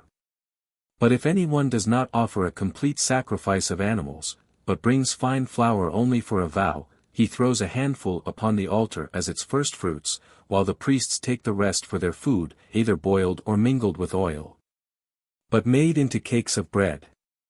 But whatsoever it be that a priest himself offers, it must of necessity be all burnt. Now the law forbids us to sacrifice any animal at the same time with its dam, and, in other cases, not till the 8th day after its birth. Other sacrifices there are also appointed for escaping distempers, or for other occasions, in which meat offerings are consumed, together with the animals that are sacrificed. Of which it is not lawful to leave any part till the next day, only the priests are to take their own share. Chapter 10. Concerning the festivals, and how each day of such festival is to be observed. 1. The law requires, that out of the public expenses a lamb of the first year be killed every day, at the beginning and at the ending of the day, but on the 7th day, which is called the Sabbath, they kill 2, and sacrifice them in the same manner. At the new moon, they both perform the daily sacrifices, and slay 2 bulls, with 7 lambs of the first year, and a kid of the goats also, for the expiation of sins, that is, if they have sinned through ignorance. 2. But on the 7th month, which the Macedonians call Hyperbareteus, they make an addition to those already mentioned, and sacrifice a bull, a ram, and 7 lambs, and a kid of the goats, for sins. 3. On the 10th day of the same lunar month, they fast till the evening, and this day they sacrifice a bull, and 2 rams, and 7 lambs, and a kid of the goats, for sins. And, besides these, they bring 2 kids of the goats, the one of which is sent alive out of the limits of the camp into the wilderness for the scapegoat, and to be an expiation for the sins of the whole multitude. But the other is brought into a place of great cleanness, within the limits of the camp, and is there burnt, with its skin, without any sort of cleansing. With this goat was burnt a bull, not brought by the people, but by the high priest, at his own charges.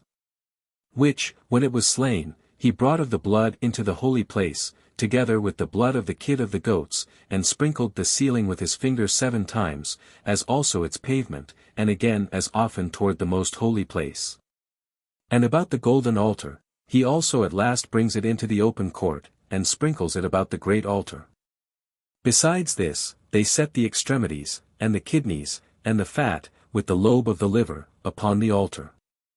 The high priest likewise presents a ram to God as a burnt offering. 4. Upon the 15th day of the same month, when the season of the year is changing for winter, the law enjoins us to pitch tabernacles in every one of our houses, so that we preserve ourselves from the cold of that time of the year. As also that when we should arrive at our own country, and come to that city which we should have then for our metropolis, because of the temple therein to be built, and keep a festival for 8 days, and offer burnt offerings, and sacrifice thank offerings, that we should then carry in our hands a branch of myrtle, and willow, and a bough of the palm tree. With the addition of the palm citron, that the burnt offering on the first of those days was to be a sacrifice of 13 bulls, and 14 lambs, and 15 rams, with the addition of a kid of the goats, as an expiation for sins. And on the following days the same number of lambs, and of rams, with the kids of the goats, but abating one of the bulls every day till they amounted to 7 only. On the 8th day all work was laid aside, and then, as we said before, they sacrificed to God a bullock, a ram, and 7 lambs, with a kid of the goats, for an expiation of sins. And this is the accustomed solemnity of the Hebrews, when they pitch their tabernacles. 5. In the month of Xanthicus, which is by us called Nisan, and is the beginning of our year, on the 14th day of the lunar month, when the sun is in Aries, for in this month it was that we were delivered from bondage under the Egyptians. The law ordained that we should every year slay that sacrifice which I before told you we slew when we came out of Egypt, and which was called the Passover. And so we do celebrate this Passover in companies, leaving nothing of what we sacrifice till the day following. The feast of unleavened bread succeeds that of the Passover, and falls on the 15th day of the month, and continues 7 days, wherein they feed on unleavened bread, on every one of which days 2 bulls are killed, and 1 ram, and 7 lambs. Now these lambs are entirely burnt, besides the kid of the goats which is added to all the rest, for sins, for it is intended as a feast for the priest on every one of those days. But on the 2nd day of unleavened bread, which is the 16th day of the month, they first partake of the fruits of the earth, for before that day they do not touch them. And while they suppose it proper to honor God, from whom they obtain this plentiful provision, in the first place, they offer the first fruits of their barley, and that in the manner following, they take a handful of the ears, and dry them. Then beat them small, and purge the barley from the bran. They then bring 1/10 deal to the altar, to God, and, casting 1 handful of it upon the fire, they leave the rest for the use of the priest. And after this it is that they may publicly or privately reap their harvest. They also at this participation of the first fruits of the earth, sacrifice a lamb, as a burnt offering to God. 6. When a week of weeks has passed over after this sacrifice, which weeks contain 49 days, on the 50th day, which is Pentecost, but is called by the Hebrews Asartha, which signifies Pentecost, they bring to God a loaf made of wheat flour, of 2/10 deals, with leaven. And for sacrifices they bring 2 lambs, and when they have only presented them to God, they are made ready for supper for the priests, nor is it permitted to leave anything of them till the day following. They also slay 3 bullocks for a burnt offering, and 2 rams, and 14 lambs, with 2 kids of the goats, for sins, nor is there any one of the festivals but in it they offer burnt offerings. They also allow themselves to rest on every one of them. Accordingly, the law prescribes in them all what kinds they are to sacrifice, and how they are to rest entirely, and must slay sacrifices, in order to feast upon them. 7. However, out of the common charges, baked bread, was set on the table of shewbread, without leaven, of 24/10 deals of flour, for so much is spent upon this bread. 2 heaps of these were baked, they were baked the day before the Sabbath, but were brought into the holy place on the morning of the Sabbath, and set upon the holy table, 6 on a heap, 1 loaf still standing over against another. Where 2 golden cups full of frankincense were also set upon them, and there they remained till another Sabbath, and then other loaves were brought in their stead, while the loaves were given to the priests for their food. And the frankincense was burnt in that sacred fire wherein all their offerings were burnt also. And so other frankincense was set upon the loaves instead of what was there before. The high priest also, of his own charges, offered a sacrifice, and that twice every day. It was made of flour mingled with oil, and gently baked by the fire. The quantity was 1/10 deal of flour. He brought the half of it to the fire in the morning, and the other half at night.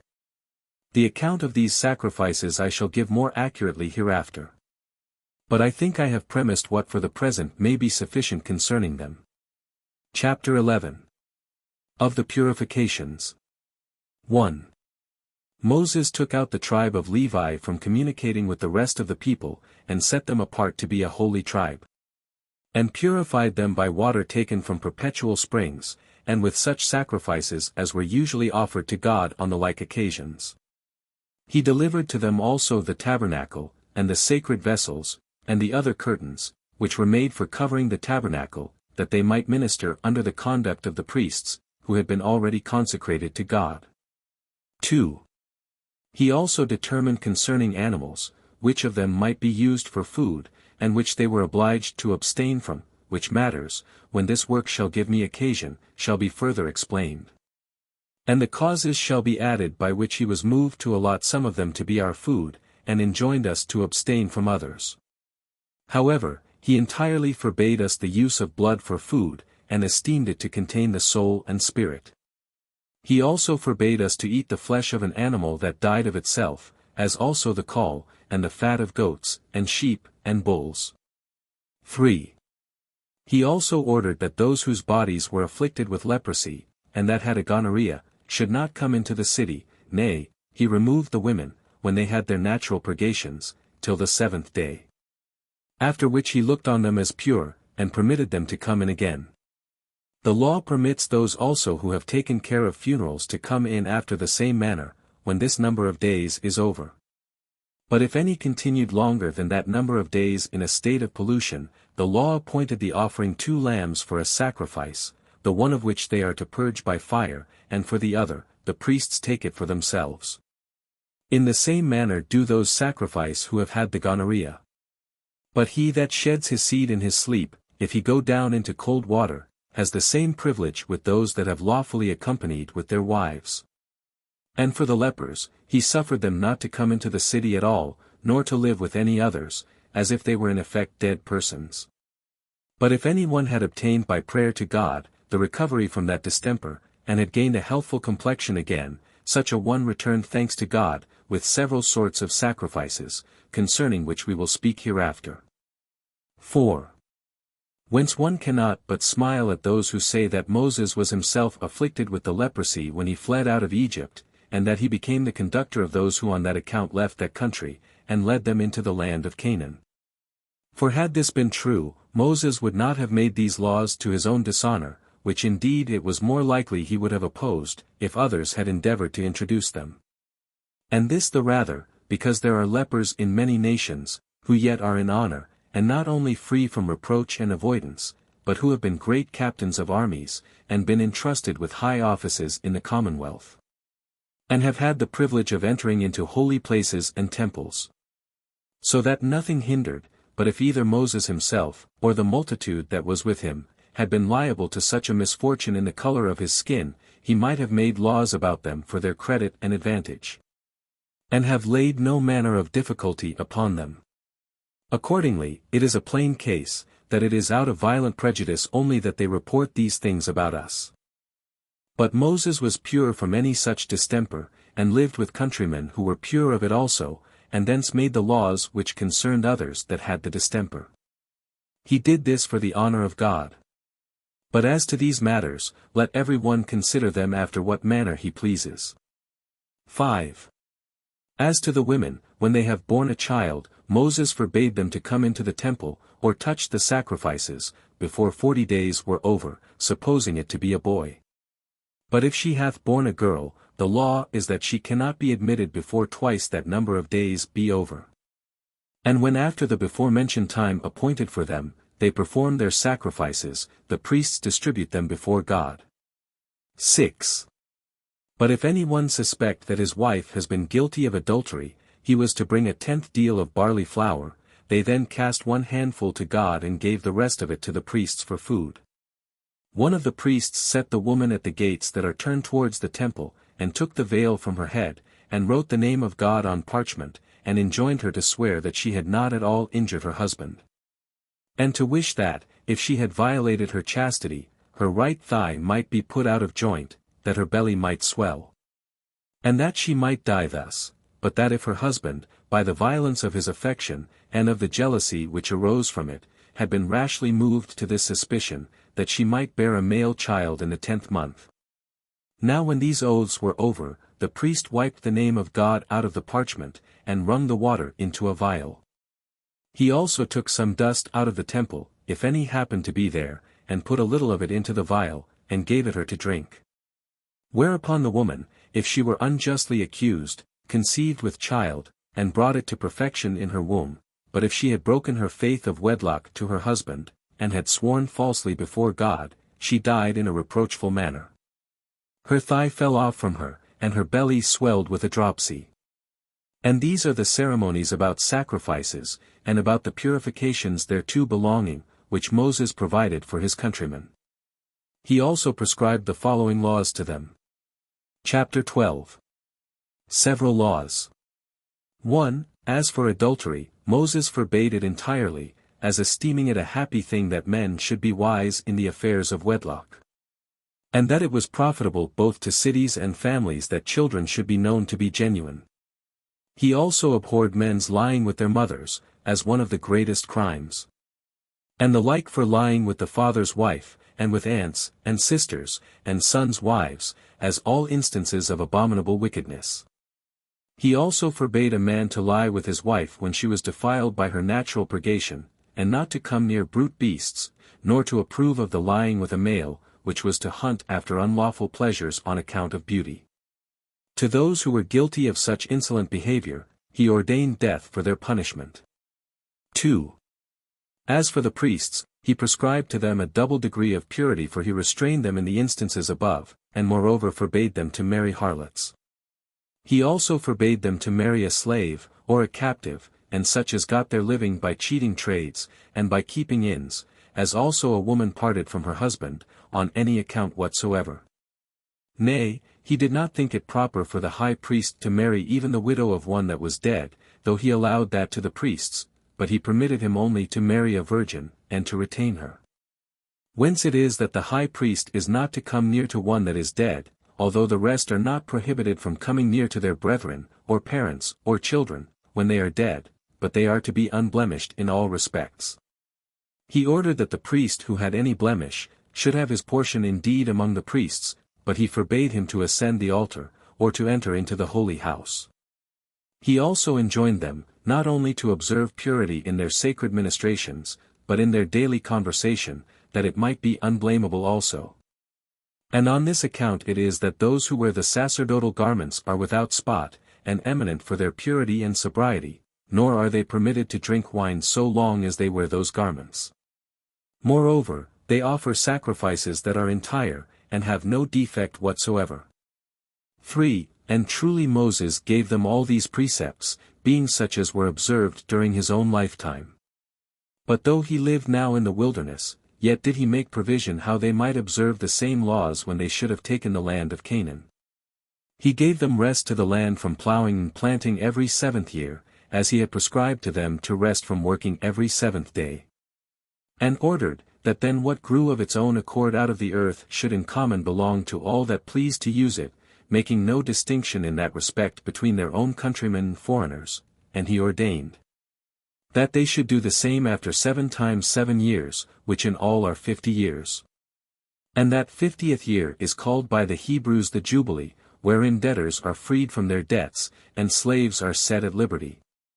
Which slaves became such, though they were of the same stock, by transgressing some of those laws the punishment of which was not capital, but they were punished by this method of slavery.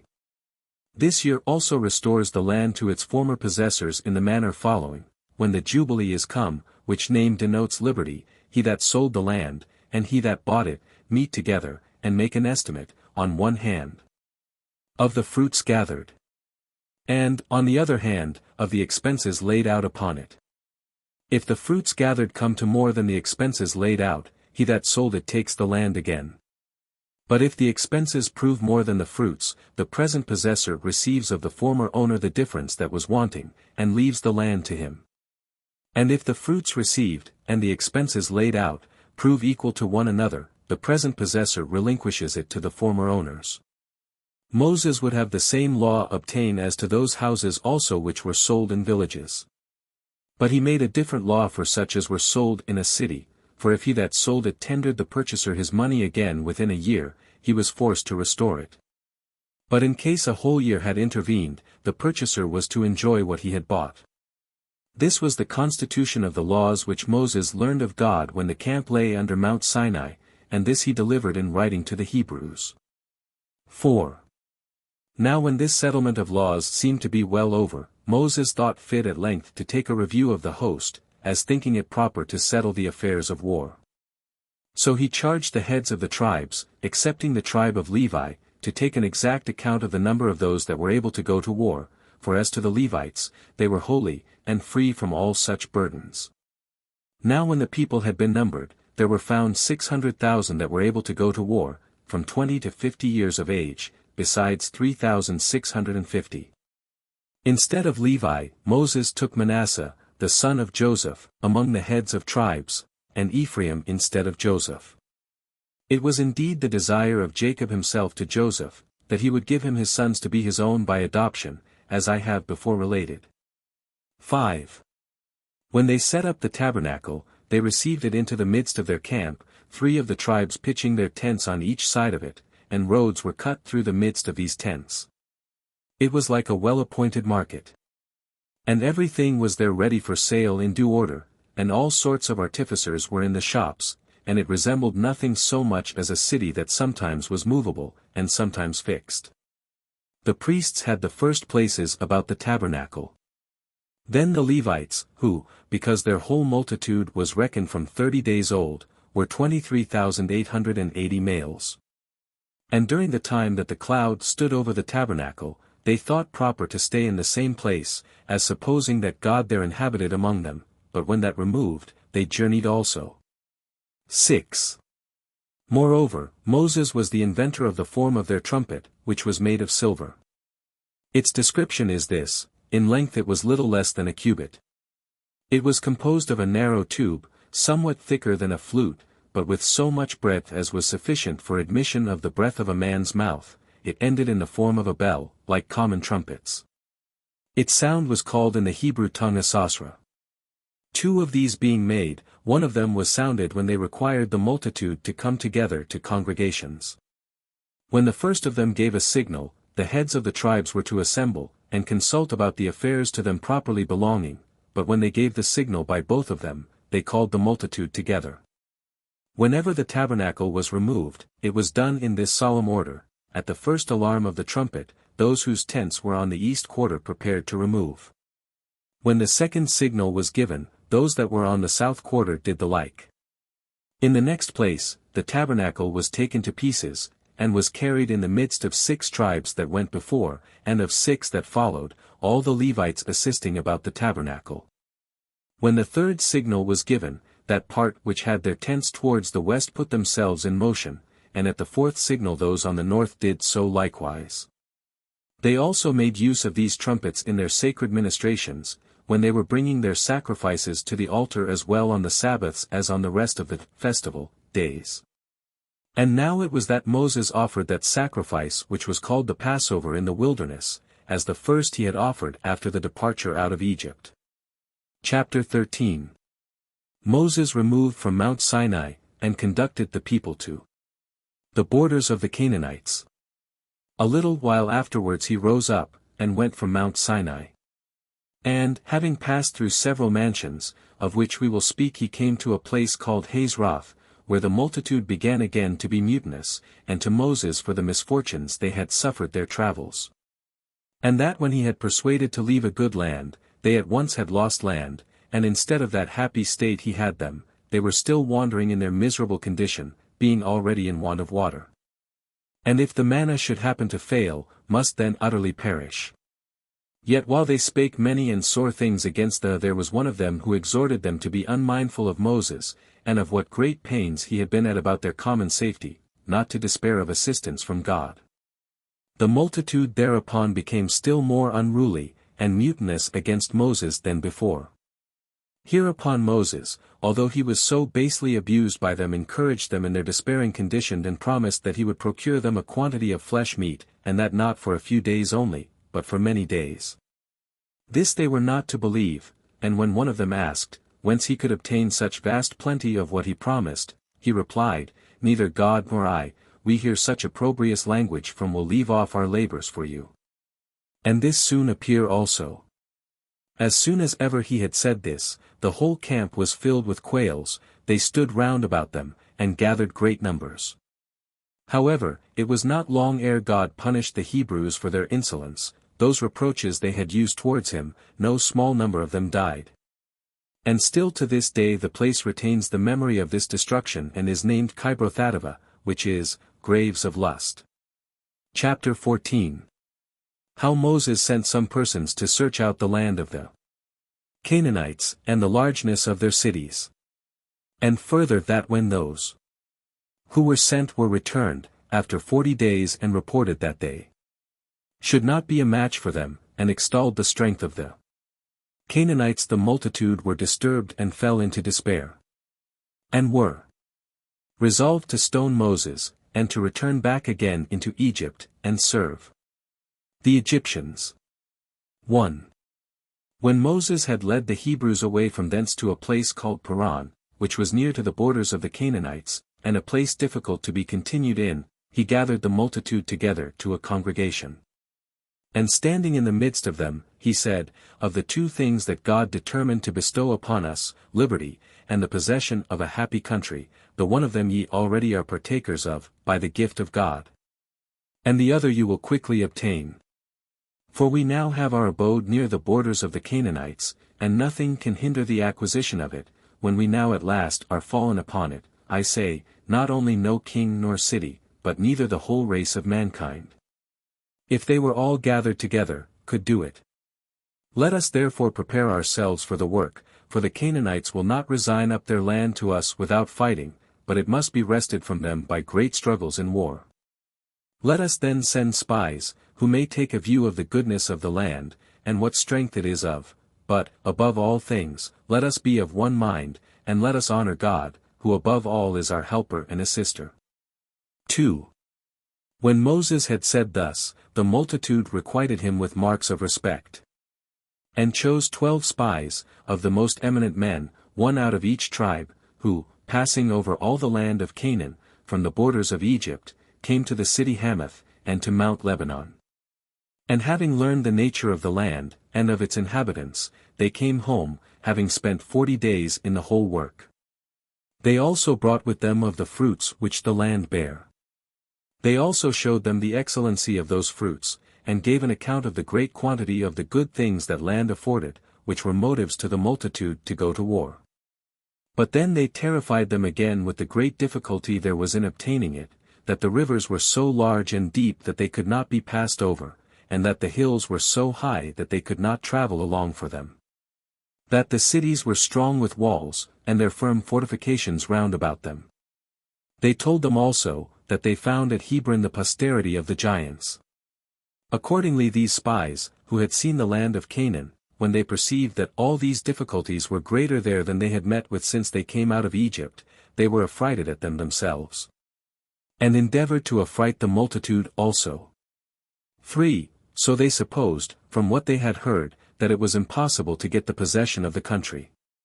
And when the congregation was dissolved, they, their wives and children, continued their lamentation, as if God would not indeed assist them, but only promised them fair. They also again blamed Moses, and made a clamor against him and his brother Aaron, the high priest.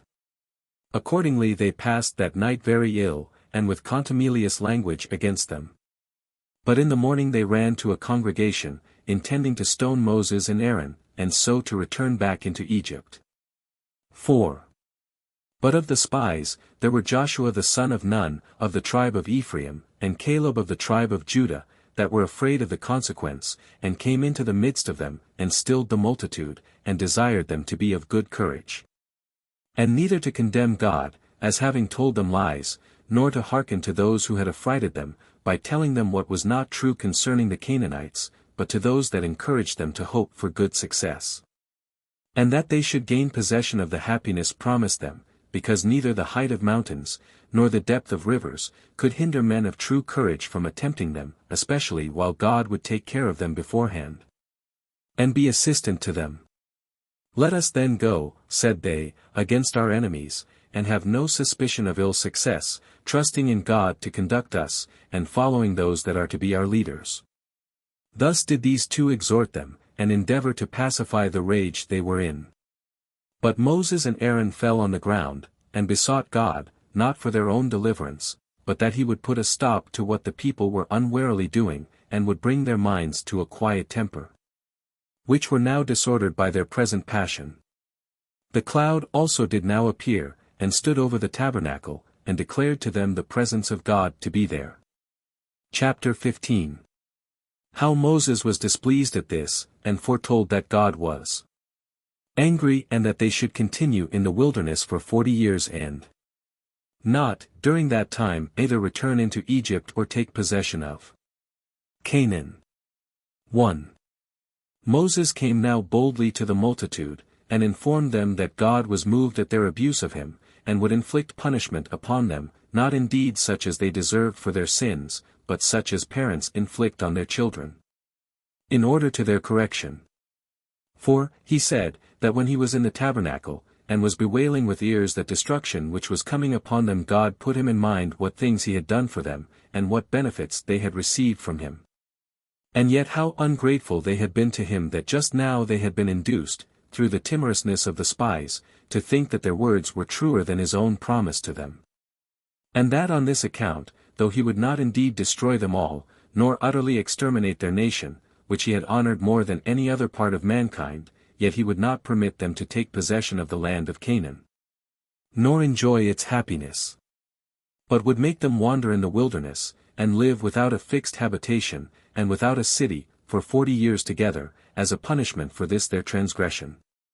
But that he had promised to give that land to our children, and that he would make them the possessors of those good things which, by your ungoverned passions, you have deprived yourselves of. 2. When Moses had discoursed thus to them according to the direction of God, the multitude grieved, and were in affliction, and entreated Moses to procure their reconciliation to God, and to permit them no longer to wander in the wilderness, but bestow cities upon them. But he replied, that God would not admit of any such trial, for that God was not moved to this determination from any human levity or anger, but that he had judicially condemned them to that punishment. Now we are not to disbelieve that Moses, who was but a single person, pacified so many 10,000s when they were in anger, and converted them to a mildness temper, for God was with him, and prepared way to his persuasions of the multitude. And as they had often been disobedient, they were now sensible that such disobedience was disadvantageous to them, and that they had still thereby fallen into calamities. 3. But this man was admirable for his virtue, and powerful in making men give credit to what he delivered, not only during the time of his natural life, but even there is still no one of the Hebrews who does not act even now as if Moses were present, and ready to punish him if he should do anything that is indecent. Nay, there is no one but is obedient to what laws he ordained, although they might be concealed in their transgressions. There are also many other demonstrations that his power was more than human, for still some there have been, who have come from the parts beyond Euphrates, a journey of 4 months, through many dangers, and at great expenses, in honor of our temple.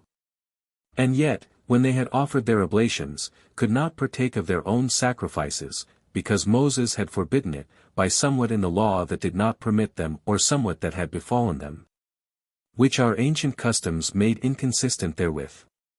Some of these did not sacrifice at all, and others left their sacrifices in an imperfect condition.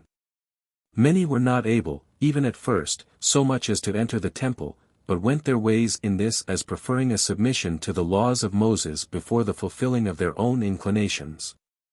They had no fear upon them that anybody could convict them, but only out of a reverence to their own conscience. Thus this legislation, which appeared to be divine, made this man to be esteemed as one superior to his own nature. Nay, further, a little before the beginning of this war, when Claudius was emperor of the Romans, and Ismael was our high priest, and when so great a famine was come upon us, that 1/10 deal of wheat was sold for 4 drachmae.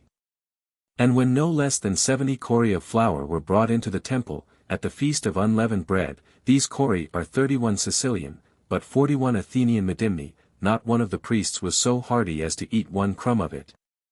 Even while so great a distress was upon the land. And this out of a dread of the law, and of that wrath which God retains against acts of wickedness, even when no one can accuse the actors. Whence we are not to wonder at what was then done, while to this very day the writings left by Moses have so great a force, that even those that hate us do confess, that he who established this settlement was God. And that it was by the means of Moses, and of his virtue. But as to these matters, let every one take them as he thinks fit. Footnotes 1. Dar. Bernard takes notice here, that this place Mar, where the waters were bitter, is called by the Syrians and Arabians Mariri, and by the Syrians sometimes Morith, all derived from the Hebrew march. He also takes notice, that it is called the bitter fountain by Pliny himself, which waters remain there to this day, and are still bitter, as Thevenot assures us, and that there are also abundance of palm trees. See his Travels, Part 1, ch. 26, p. 166. 2. The additions here to Moses's account of the sweetening of the waters at Marah, seem derived from some ancient profane author, and he such an author also as looks less authentic than are usually followed by Josephus. Philo has not a syllable of these additions, nor any other ancient or writer that we know of. Had Josephus written these his Antiquities for the use of Jews, he would hardly have given them these very improbable circumstances. But writing to Gentiles, that they might not complain of his omission of any accounts of such miracles derived from Gentiles, he did not think proper to conceal what he had met with there about this matter. Which procedure is perfectly agreeable to the character and usage of Josephus upon many occasions. This note is, I confess, barely conjectural. And since Josephus never tells us when his own copy, taken out of the temple, had such additions, or when any ancient notes supplied them. Or indeed when they are derived from Jewish, and when from Gentile antiquity, we can go no further than bare conjectures in such cases. Only the notions of Jews were generally so different from those of Gentiles, that we may sometimes make no improbable conjectures to which sort such additions belong. See also somewhat like these additions in Josephus's account of Elisha's making sweet the bitter and barren spring near Jericho, War, b. 4. Ch. 8, sect. 3. 3. It seems to me, from what Moses, Exodus 16 verse 18, St. Paul, 2 Corinthians 8 verse 15, and Josephus here say, compared together, that the quantity of manna that fell daily, and did not putrefy, was just so much as came to an omer apiece, through the whole host of Israel, and no more. 4. This supposal, that the sweet honey-dew or manna, so celebrated in ancient and modern authors, as falling usually in Arabia, was of the very same sort with this manna sent to the Israelites. Savors more of Gentilism than of Judaism or Christianity. It is not improbable that some ancient Gentile author, read by Josephus, so thought, nor would he here contradict him, though just before, an antique, b. 4. Ch. 3, sect. 2. He seems directly to allow that it had not been seen before. However, this food from heaven is here described to be like snow, and in Artapanus, a heathen writer, it is compared to meal, color like to snow, rained down by God, Essay on the Old Testament. Page 239. But as to the derivation of the word manna, whether from man, which Josephus says then signified what is it or from manna, to divide, i.e., a dividend or portion allotted to every one, it is uncertain, I incline to the latter derivation. This manna is called angel's food, Psalm 78 verse 26, and by our Sacher, John 6 verse 31, etc., as well as by Josephus here and elsewhere, Antique, b. 3. Ch. 5, sect.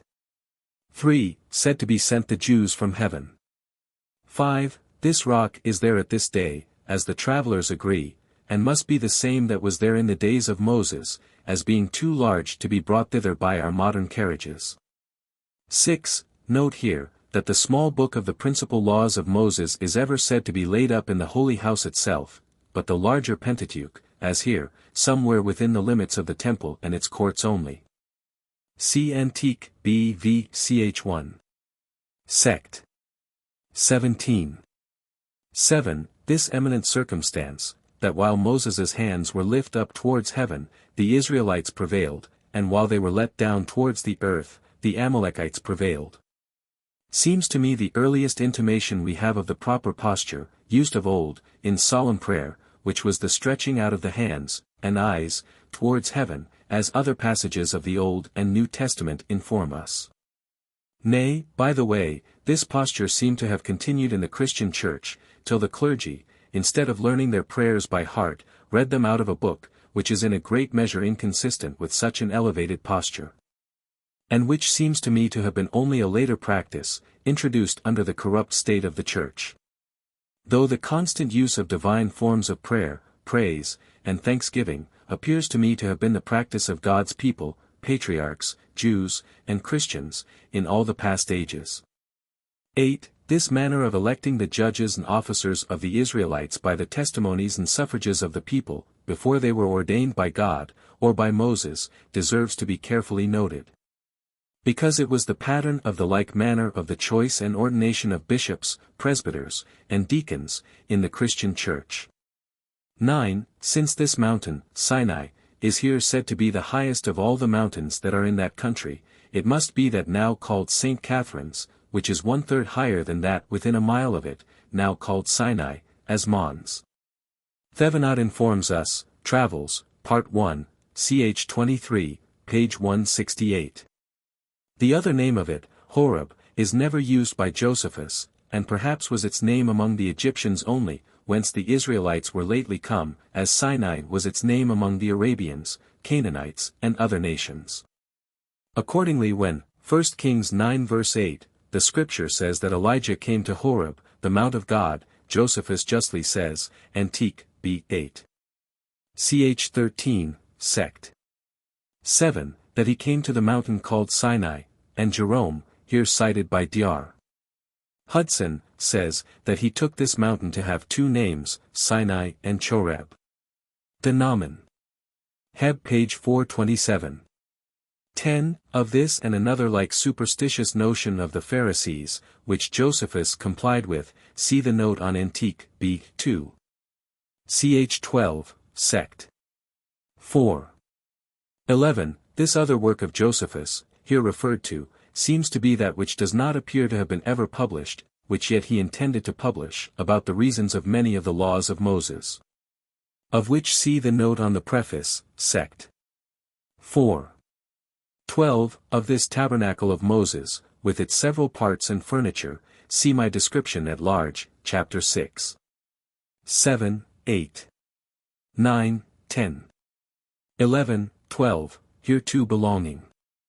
13. The use of these golden bells at the bottom of the high priest's long garment, seems to me to have been this, that by shaking his garment at the time of his offering incense in the temple, on the great day of expiation, or at other proper periods of his sacred ministrations there, on the great festivals, the people might have notice of it, and might fall to their own prayers at the time of incense or other proper periods. And so the whole congregation might at once offer those common prayers jointly with the high priest himself to the Almighty. See Luke 1 verse 10, Revelation 8 verses 3 and 4. Nor probably is the son of Sirach to be otherwise understood, when he says of Aaron, the first high priest, Esaias 45:9, and God encompassed Aaron with pomegranates, and with many golden bells round about, that as he went there might be a sound, and a noise made that might be heard in the temple, for a memorial to the children of his people. 14. The reader ought to take notice here, that the very Mosaic pedilon, or golden plate, for the forehead of the Jewish high priest, was itself preserved, not only till the days of Josephus, but of Origen. And that its inscription, Holiness to the Lord, was in the Samaritan characters. See Antique, B. 8. Ch. 3, Sect. 8, Essay on the Old Test page 154, and Reland, de Pole. Temple, page 132. 15, when Josephus, both here and Ch. 6, Sect. 4, supposes the tabernacle to have been parted into 3 parts, he seems to esteem the bare entrance to be a 3rd division, distinct from the holy and the most holy places. And this the rather, because in the temple afterward there was a real distinct 3rd part, which was called the porch, otherwise Josephus would contradict his own description of the tabernacle, which gives as a particular account of no more than 2 parts. 16. This explication of the mystical meaning of the Jewish tabernacle and its vessels, with the garments of the high priest, is taken out of Philo, and fitted to Gentile philosophical notions. This may possibly be forgiven in Jews, greatly versed in heathen learning and philosophy, as Philo had ever been, and as Josephus had long been when he wrote these Antiquities. In the meantime, it is not to be doubted, but in their education they must have both learned more Jewish interpretations, such as we meet with in the Epistle of Barnabas, in that to the Hebrews, and elsewhere among the old Jews. Accordingly, when Josephus wrote his books of the Jewish War, for the use of the Jews, at which time he was comparatively young, and less used to Gentile books, we find one specimen of such a Jewish interpretation, for there, b. 7. Ch. 5, Sect. 5. He makes the 7 branches of the temple candlestick, with their 7 lamps, an emblem of the 7 days of creation and rest, which are here emblems of the 7 planets. Nor certainly ought ancient Jewish emblems to be explained any other way than according to ancient Jewish, and not Gentile, notions. C. Of the War, B. I. Ch. 33, Sect. 2. 17. It is well worth our observation, that the 2 principal qualifications required in this section for the constitution of the first high priest, viz. that he should have an excellent character for virtuous and good actions, as also that he should have the approbation of the people, are here noted by Josephus, even where the nomination belonged to God himself.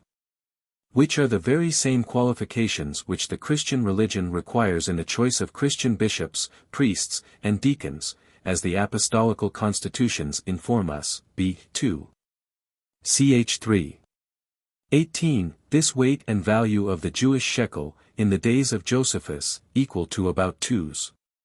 10d. sterling, is, by the learned Jews, owned to be 1/5 larger than were their old shekels.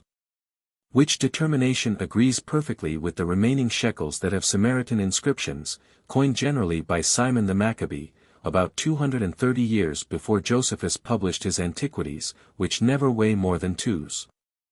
4d. And commonly but 2s.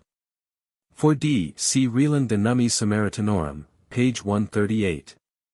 19. The incense was here offered, according to Josephus's opinion, before sunrising, and at sunsetting. But in the days of Pompey, according to the same Josephus, the sacrifices were offered in the morning, and at the 9th hour. Antique, b. 14. Ch. 4, Sect. 3. 20. Hence we may correct the opinions of the modern rabbins, who say that only one of the 7 lamps burned in the daytime, whereas our Josephus, an eyewitness, says there were 3. 21. Of this strange expression, that Moses left it to God to be present at his sacrifices when he pleased, and when he pleased to be absent, see the note on b. 2. Against Apian, Sect. 16. 22. These answers by the oracle of Urim and Thummim, which words signify, light and perfection, or, as the Septuagint render them, revelation and truth, and denote nothing further, that I see, but the shining stones themselves, which were used.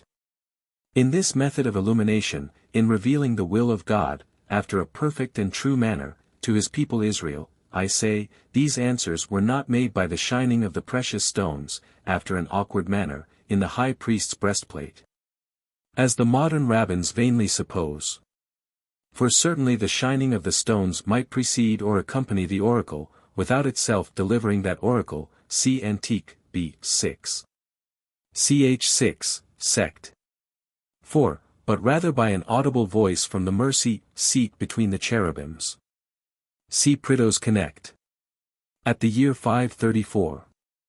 This oracle had been silent, as Josephus here informs us, 200 years before he wrote his Antiquities, or ever since the days of the last good high priest of the family of the Maccabees, John Hyrcanus. Now it is here very well worth our observation, that the oracle before us was that by which God appeared to be present with, and gave directions to, his people Israel as their king, all the while they submitted to him in that capacity. And did not set over them such independent kings as governed according to their own wills and political maxims, instead of divine directions. Accordingly we meet with this oracle, besides angelic and prophetic admonitions, all along from the days of Moses and Joshua to the anointing of Saul, the first of the succession of the kings, Numbers 27:21, Joshua 6 verse 6, etc., 1950, Judges 1 verse 1. 18:4-6, 30, 31, 2018, 23, 26-28, 21:1, etc., 1 Samuel 1 verses 17 and 18, 3, per tot, 4, per tot. Nay, till Saul's rejection of the divine commands in the war with Amalek, when he took upon him to act as he thought fit, 1 Samuel 14 verses 3 and 18, 19, 36, 37, then this oracle left Saul entirely, which indeed he had seldom consulted before. 1 Samuel 14 verse 35. 1 Chronicles 10 verse 14, 13 verse 3, Antique, B. 7 ch 4 sec 2, and accompanied David, who was anointed to succeed him, and who consulted God by it frequently, and complied with its directions constantly, 1 Samuel 14 verses 37 and 41, 15 verse 26, 22 verses 13 and 15, 23 verses 9 and 10. 30:7, 8, 18, 2 Samuel 2 verse 1, 5 verses 19 and 23, 21 verse 1, 23 verse 14, 1 Chronicles 14 verses 10 and 14, Antique, B. 4 ch 12 sect. 5. Saul, indeed, long after his rejection by God, and when God had given him up to destruction for his disobedience, did once afterwards endeavor to consult God when it was too late. But God would not then answer him, neither by dreams, nor by Urim, nor by prophets, 1 Samuel 28 verse 6. Nor did any of David's successors, the kings of Judah, that we know of, consult God by this oracle, till the very Babylonish captivity itself, when those kings were at an end.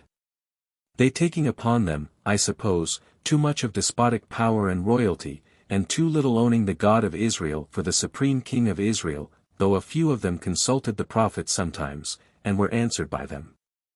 At the return of the two tribes, without the return of the kingly government, the restoration of this oracle was expected, Nehemiah 7, 63, 1 ESD.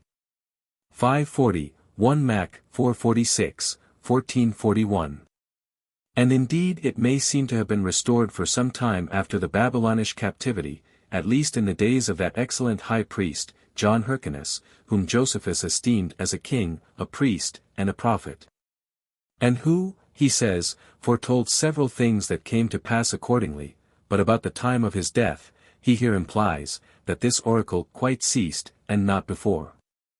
The following high priests now putting diadems on their heads, and ruling according to their own will, and by their own authority, like the other kings of the pagan countries about them. So that while the God of Israel was allowed to be the supreme King of Israel, and his directions to be their authentic guides, God gave them such directions as their supreme king and governor, and they were properly under a theocracy. By this oracle of Urim, but no longer, cdr. Bernard's notes here, though I confess I cannot but esteem the high priest Jaddus's divine dream, Antique, B. 11. Ch. 8, sect. 4. And the high priest Caiaphas's most remarkable prophecy, John 11 verses 47-52, as two small remains or specimens of this ancient oracle, which properly belonged to the Jewish high priests, nor perhaps ought we entirely to forget that eminent prophetic dream of our Josephus himself, footnote 1 next to a high priest, as of the family of the Asamoneans or Maccabees. As to the succession of Vespasian and Titus to the Roman Empire, and that in the days of Nero, and before either Galba, Otho, or Vitellius were thought of to succeed him. Of the war, b. 3. Ch. 8, sect. 9. This, I think, may well be looked on as the very last instance of anything like the prophetic Urim among the Jewish nation. And just preceded their fatal desolation, but how it could possibly come to pass that such great men as Sir John Marsham and Dr. Spencer should imagine that this oracle of Urim and Thummim with other practices as old or older than the law of Moses, should have been ordained in imitation of somewhat like them among the Egyptians. Which we never hear of till the days of Diodorus Siculus, Aelian, and Maimonides, or little earlier than the Christian era at the highest, is almost unaccountable. While the main business of the law of Moses was evidently to preserve the Israelites from the idolatrous and superstitious practices of the neighboring pagan nations. And while it is so undeniable, that the evidence for the great antiquity of Moses's law is incomparably beyond that for the like or greater antiquity of such customs in Egypt or other nations, which indeed is generally none at all. It is most absurd to derive any of Moses's laws from the imitation of those heathen practices. Such hypotheses demonstrate to us how far inclination can prevail over evidence, in even some of the most learned part of mankind. 23. What Reland well observes here, out of Josephus, as compared with the law of Moses, Leviticus 7 verse 15, that the eating of the sacrifice the same day it was offered, seems to mean only before the morning of the next, although the latter part, i.e. the night, be in strictness part of the next day, according to the Jewish reckoning, is greatly to be observed upon other occasions also. The Jewish maxim in such cases, it seems, is this, that the day goes before the night. And this appears to me to be the language both of the Old and New Testament. See also the note on Antique, b. 4. Ch. 4. Sect. 4, and Reland's note on b. 4. Ch. 8. Sect. 28. 24, we may here note, that Josephus frequently calls the camp the city, and the court of the Mosaic tabernacle a temple, and the tabernacle itself a holy house, with allusion to the latter city, temple, and holy house, which he knew so well long afterwards. 25. These words of Josephus are remarkable, that the lawgiver of the Jews required of the priests a double degree of parity, in comparison of that required of the people, of which he gives several instances immediately.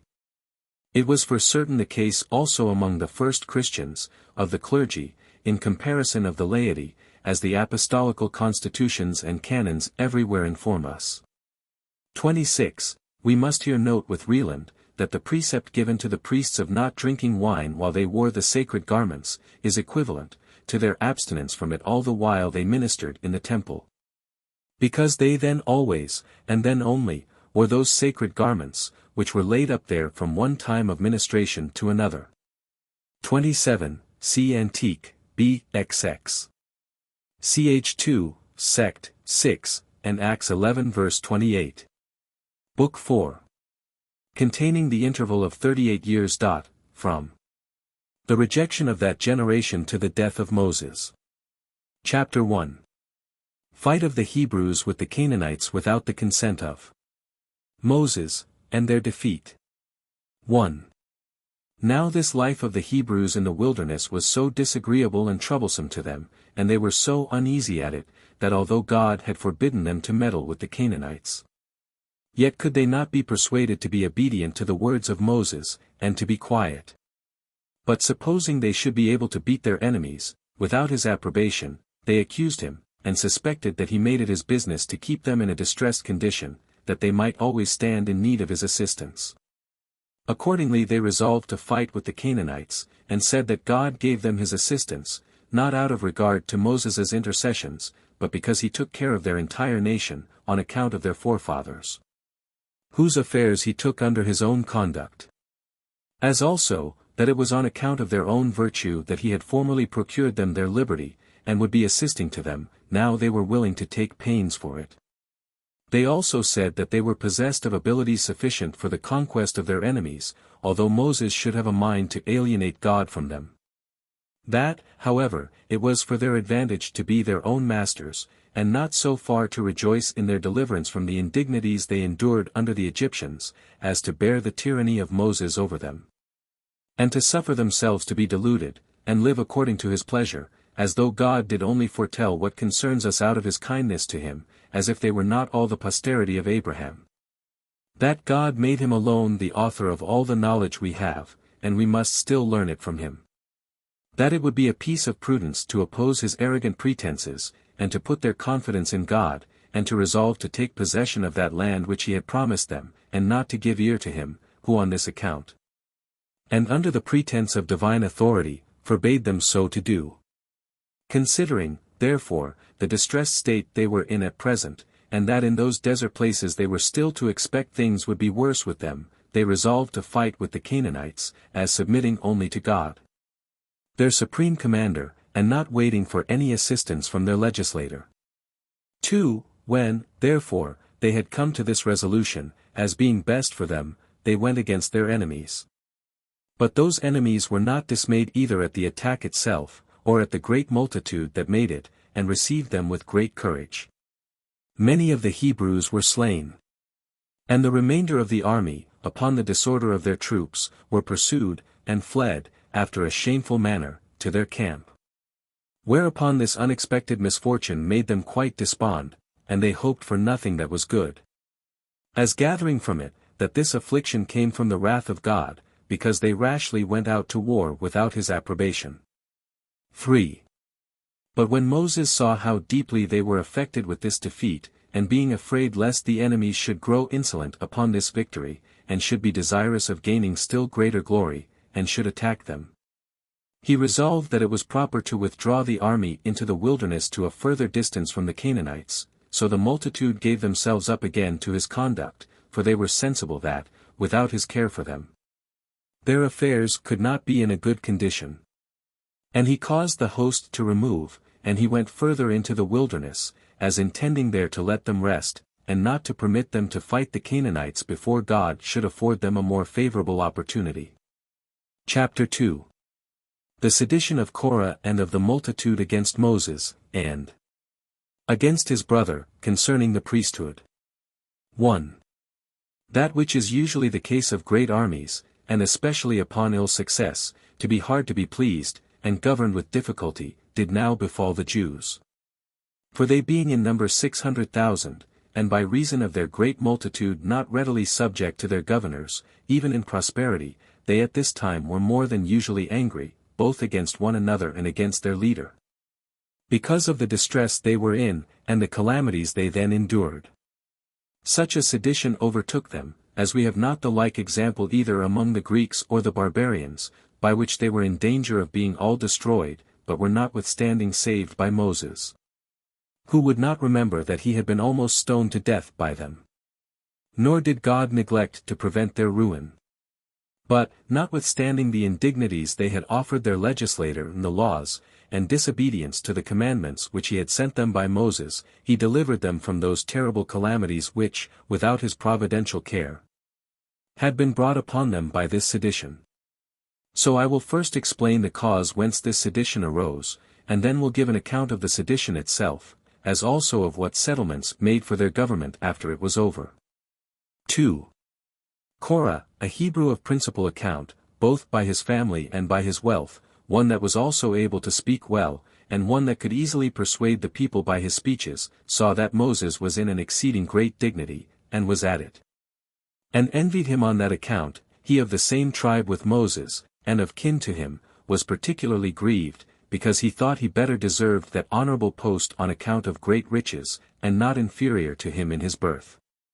So he raised a clamor against him among the Levites, who were of the same tribe, and among his kindred, saying, that it was a very sad thing that they should overlook Moses, while he hunted after and paved the way to glory for himself, and by ill arts should obtain it, under the pretense of God's command, while, contrary to laws, he had given the priesthood to Aaron, the common suffrage of the multitude, but by his own vote, as bestowing dignities in a way on whom he pleased.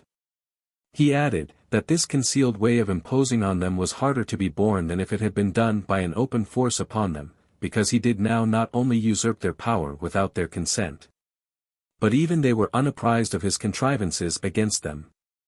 For whosoever is conscious to himself that he deserves any dignity, aims to get it by persuasion, and not by an arrogant method of violence. Those that believe it impossible to obtain honors justly, make a show of goodness, and do not introduce force, but by cunning tricks grow wickedly powerful.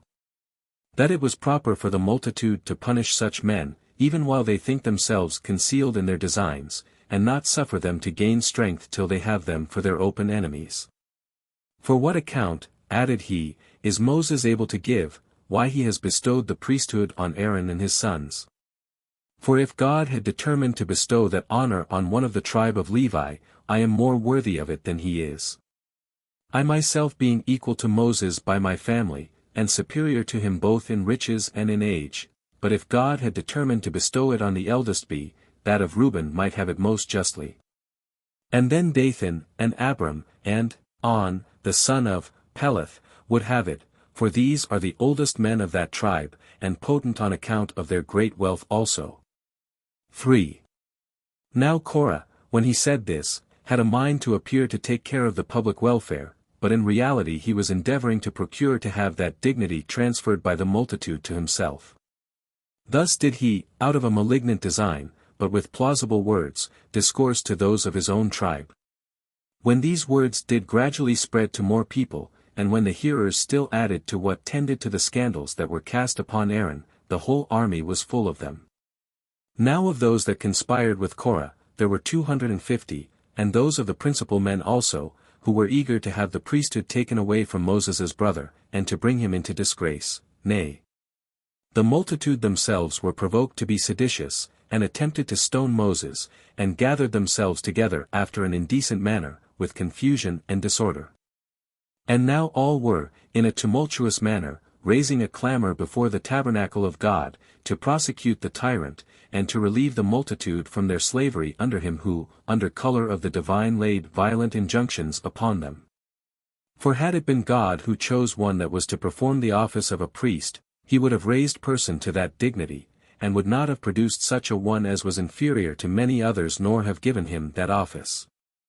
And that in he had judged it fit to bestow it on Aaron, he would have permitted it to the multitude to bestow it, and not have left it to be bestowed by his own brother. 4. Now although Moses had a great while ago foreseen this calumny of Korah, and had seen the people were irritated, yet was he not affrighted at it. But being of good courage, because given them right advice about their affairs, and knowing that his brother had been made partaker of the priesthood at the command of God, and not by his own favor to him, he came to the assembly. And as for the multitude, he said not a word to them, but spake as loud to Korah as he could. And being very skillful in making speeches, and having this natural talent, among others, that he could greatly move the multitude with his discourses, he said, O Korah, both thou and all these with thee, pointing to the 250 men, seem to be worthy of this honor. Nor do I pretend but that this whole company may be worthy of the like dignity, although they may not be so rich or so great as you are, nor have I taken and given this office to my brother because he excelled others in riches. For thou exceedest us both in the greatness of thy wealth. Nor indeed because he was of an eminent family, for God, by giving us the same common ancestor, has made our families equal, nay, nor was it out of brotherly affection, which another might yet have justly done. For certainly, unless I had bestowed this honor out of regard to God, and to his laws, I had not passed by myself, and given it to another, as being nearer of kin to myself than to my brother. And having a closer intimacy with myself than I have with him. For surely it would not be a wise thing for me to expose myself to the dangers of offending, and to bestow the happy employment on this account upon another. But I am above such base practices, nor would God have overlooked this matter, and seen himself thus despised, nor would he have suffered you to be ignorant of what you were to do, in order to please him. But he hath himself chosen one that is to perform that sacred office to him, and thereby freed us from that care. So that it was not a thing that I pretend to give, but only according to the determination of God. I therefore propose it still to be contended for by such as please to put in for it, only desiring that he who has been already preferred, and has already obtained it, may be allowed now also to offer himself for a candidate. He prefers your peace, and your living without sedition, to this honorable employment, although in truth it was with your approbation that he obtained it. For though God were the donor, yet do we not offend when we think fit to accept it with your good will, yet would it have been an instance of impiety not to have taken that honorable employment when he offered it. Nay, it had been exceedingly unreasonable, when God had thought fit any one should have it for all time to come, and had made it secure and firm to him, to have refused it. However, he himself will judge again who it shall be whom he would have to offer sacrifices to him, and to have the direction of matters of religion. For it is absurd that Korah, who is ambitious of this honor, should deprive God of the power of giving it to whom he pleases. Put an end, therefore, to your sedition and disturbance on this account.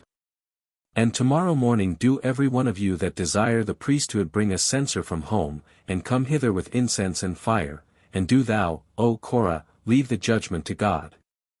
And await to see on which side he will give his determination upon this occasion, but do not thou make thyself greater than God. Do thou also come, that this contest about this honorable employment may receive determination. And I suppose we may admit Aaron without offense, to offer himself to this scrutiny, since he is of the same lineage with thyself, and has done nothing in his priesthood that can be liable to exception. Come ye therefore together, and offer your incense in public before all the people. And when you offer it, he whose sacrifice God shall accept shall be ordained to the priesthood, and shall be clear of the present calumny on Aaron, as if I had granted him that favor because he was my brother. Chapter 3. How those that stirred up this sedition were destroyed. According to the will of God, and how Aaron, Moses' brother, both he and his posterity, retained the priesthood. 1. When Moses had said this, the multitude left off the turbulent behavior they had indulged, and the suspicion they had of Moses, and commended what he had said, for those proposals were good, and were so esteemed of the people. At that time therefore they dissolved the assembly. But on the next day they came to the congregation, in order to be present at the sacrifice, and at the determination that was to be made between the candidates for the priesthood. Now this congregation proved a turbulent one, and the multitude were in great suspense in expectation of what was to be done. For some of them would have been pleased if Moses had been convicted of evil practices, but the wiser sort desired that they might be delivered from the present disorder and disturbance. For they were afraid, that if this sedition went on, the good order of their settlement would rather be destroyed. But the whole body of the people do naturally delight in clamors against their governors, and, by changing their opinions upon the harangues of every speaker, disturb the public tranquillity. And now Moses sent messengers for Abram and Dathan, and ordered them to come to the assembly, and wait there for the holy offices that were to be performed. But they answered the messenger, that they would not obey his summons. Nay, would not overlook Moses' behavior, who was growing too great for them by evil practices. Now when Moses heard of this their answer, he desired the heads of the people to follow him, and he went to the faction of Dathan, not thinking it any frightful thing at all to go to these insolent people. So they made no opposition, but went along with him. But Dathan, and his associates, when they understood that Moses and the principal of the people were coming to them, came out, with their wives and children, and stood before their tents, and looked to see what Moses would do. They had also their servants about them to defend themselves, in case Moses should use force against them. 2. But he came near, and lifted up his hands to heaven, and cried out with a loud voice, in order to be heard by the whole multitude, and said, O Lord of the creatures that are in the heaven, in the earth, and in the sea. For thou art the most authentic witness to what I have done, that it has all been done by thy appointment, and that it was thou that affordedst us assistance when we attempted anything, and showedst mercy on the Hebrews in all their distresses. Do thou come now, and hear all that I say, for no action or thought escapes thy knowledge, so that thou wilt not disdain to speak what is true, for my vindication, without any regard to the ungrateful imputations of these men. As for what was done before I was born, thou knowest best, as not learning them by report, but seeing them, and being present with them when they were done. But for what has been done of late, and which these men, although they know them well enough, unjustly pretend to suspect, be thou my witness. When I lived a private quiet life, I left those good things which, by my own diligence, and by thy counsel, I enjoyed with Ragel my father-in-law, and I gave myself up to this people, and underwent many miseries on their account. I also bore great labors at first, in order to obtain liberty for them, and now in order to their preservation, and have always showed myself ready to assist them in every distress of theirs. Now, therefore, since I am suspected by those very men whose being is owing to my labors, come thou, as it is reasonable to hope thou wilt. Thou, I say, who showedst me that fire at Mount Sinai, and madest me to hear its voice, and to see the several wonders which that place afforded, thou who commandedst me to go to Egypt, and declare thy will to this people. Thou who disturbest the happy estate of the Egyptians, and gavest us the opportunity of flying away from out under them, and madest the dominion of Pharaoh inferior to my dominion. Thou who didst make the sea dry land for us, when we knew not whither to go, and didst overwhelm the Egyptians with those destructive waves which had been divided for us, thou who didst bestow upon us the security of weapons when we were naked. Thou who didst make the fountains that were corrupted to flow, so as to be fit for drinking, and didst furnish us with water that came out of the rocks, when we were in want of it. Thou who didst preserve our lives with quails, which was food from the sea, when the fruits of the ground failed us, thou didst send us such food from heaven as had never been seen before. Thou who didst suggest to us the knowledge of thy laws, and appoint to us a form of government, come thou, I say, O Lord of the whole world, and that as such a judge and a witness to me as cannot be bribed. And show how I never admitted of any gift against justice from any of the Hebrews. And have never condemned a man that ought to have been acquitted, on account of one that was rich, and have never attempted to hurt this commonwealth. I am now and am suspected of a thing the remotest from my intentions, as if I had given the priesthood to Aaron, not at thy command, but out own favor to him. Do thou at this time demonstrate that all things are administered by thy providence and that nothing happens by chance, but is governed by thy will. And thereby attains its end, as also demonstrate that thou takest care that have done good to the Hebrews. Demonstrate this, I say, by the punishment of Abram and Dathan, who condemn thee as an insensible being, and one overcome by my contrivances. This thou do by inflicting such an open punishment on these men who so madly fly in the face of thy glory, as will take them out of the world, not in a manner. But so that it may appear they do die after the manner of other men, let that ground which they tread upon open about them and consume them, with their families and goods. This will be a demonstration of thy power to all, and this method of their sufferings will be an instruction of wisdom for those that entertain profane sentiments of thee. By this means I shall be a good servant, in the precepts thou hast given by me. But if the calumnies they have raised against me be true, mayst thou preserve these men from every evil accident, and bring all that destruction on me which I have imprecated upon them. And when thou hast inflicted punishment on those that have endeavored to deal unjustly with this people, bestow upon them concord and peace. Save this multitude that follow thy commandments, and preserve them free from harm, and let them not partake of the punishment of those that have sinned. For thou knowest thyself it is not just, that for the wickedness of those men the whole body of the Israelites should suffer punishment. 3. When Moses had said this, with tears in his eyes, the ground was moved on a sudden. And the agitation that set it in motion was like that which the wind produces in waves of the sea. The people were all affrighted. And the ground that was about their tents sunk down at the great noise, with a terrible sound, and carried whatsoever was dear to the seditious into itself, who so entirely perished. That there was not the least appearance that any man had ever been seen there, the earth that had opened itself about them, closing again, and becoming entire as it was before. Insomuch that such as saw it afterward did not perceive that any such accident had happened to it. Thus did these men perish, and become a demonstration of the power of God. And truly, any one would lament them, not only on account of this calamity that befell them, which yet deserves our commiseration, but also because their kindred were pleased with their sufferings. For they forgot the relation they bare to them, and at the sight of this sad accident approved of the judgment given against them. And because they looked upon the people about Dathan as pestilent men, they thought they perished as such, and did not grieve for them. 4. And now Moses called for those that contended about the priesthood, that trial might be made who should be priest, and that he whose sacrifice God was best pleased with might be ordained to that function. There attended 250 men, who indeed were honored by the people, not only on account of the power of their ancestors, but also on account of their own, in which they excelled the others. Aaron also and Korah came forth. And they all offered incense, in those censers of theirs which they brought with them, before the tabernacle. Hereupon so great a fire shone out as no one ever saw in any that is made by the hand of man, neither in those eruptions out of the earth that are caused by subterraneous burn rags, nor in such fires as arise of their own accord in the woods.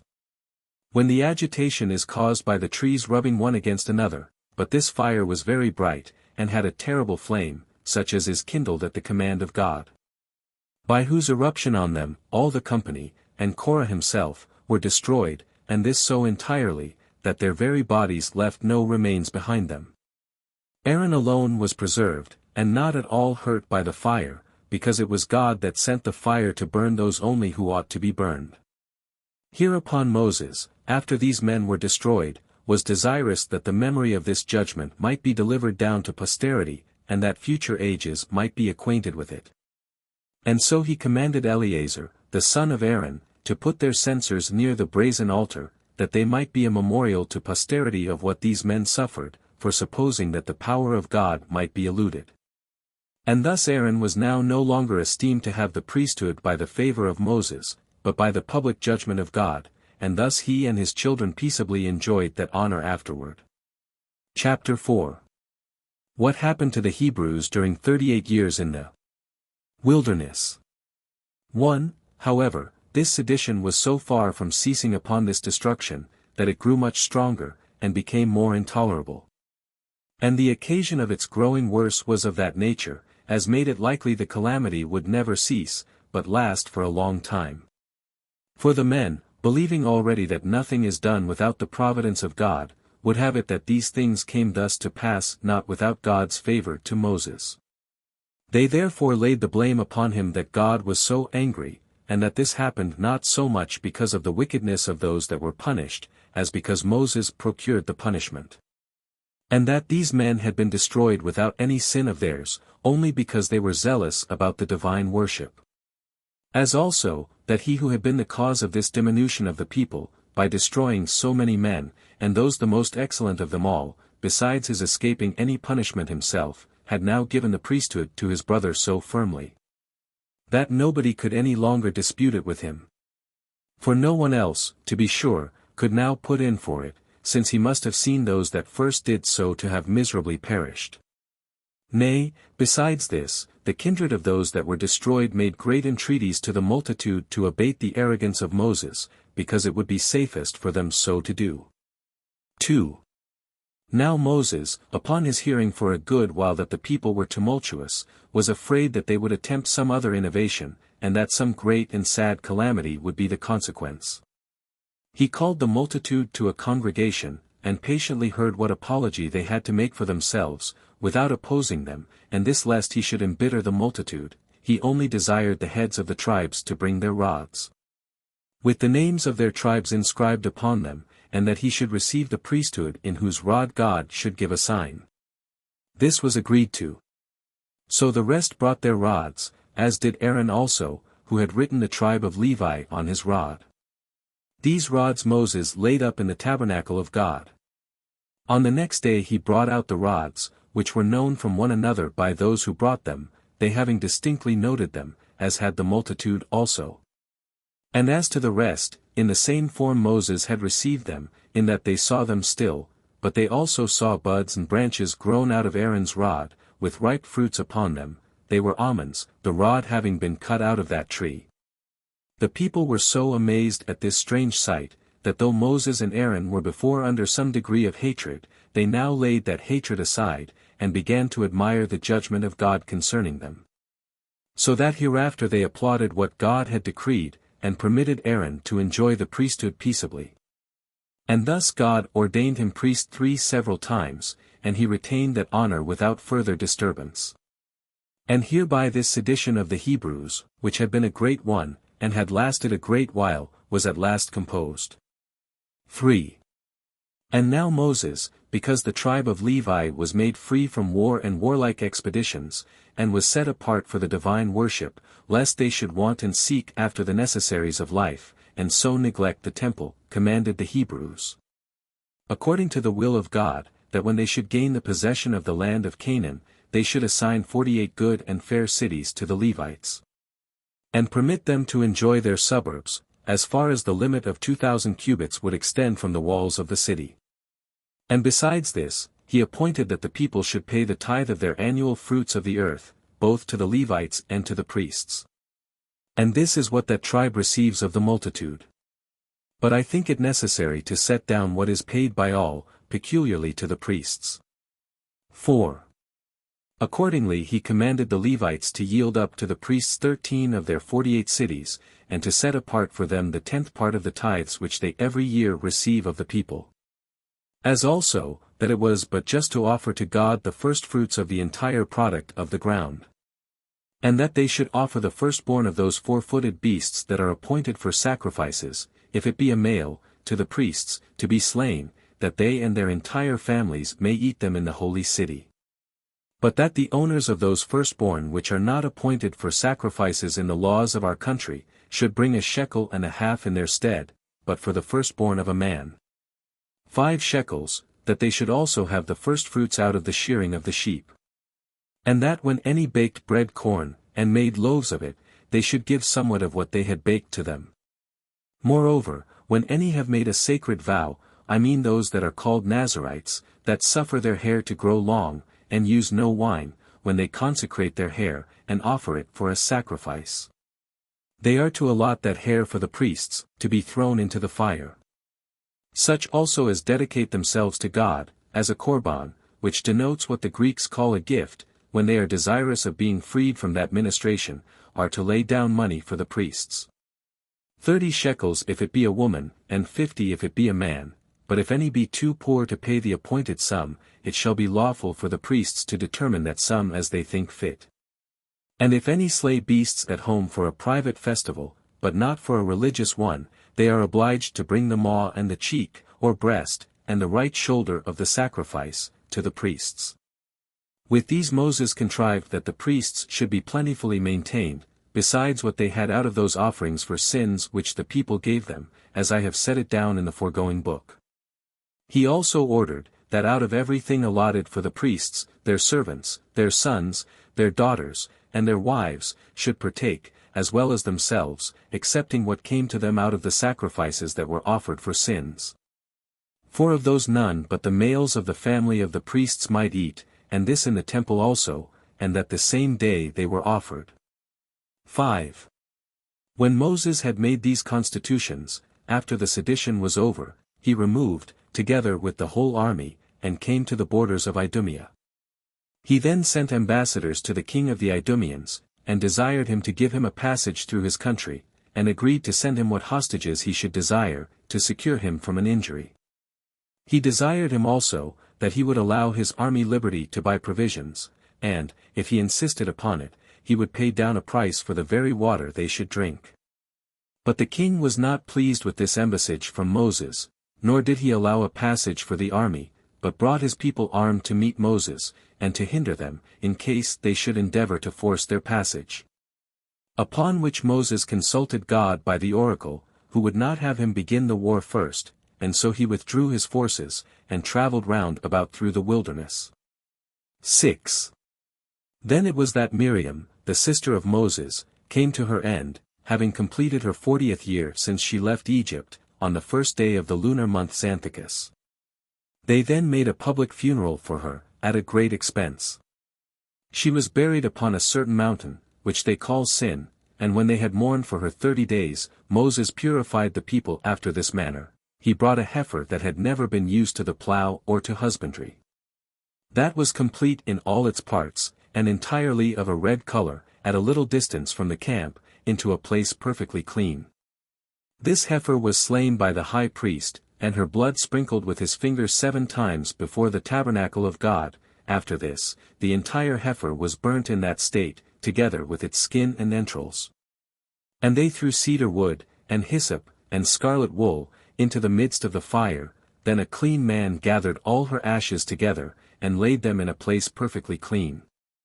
When therefore any persons were defiled by a dead body, they put a little of these ashes into spring water, with hyssop, and, dipping part of these ashes in it, they sprinkled them with it, both on the 3rd day, and on the 7th. And after that they were clean. This he enjoined them to do also when the tribes should come into their own land. 7.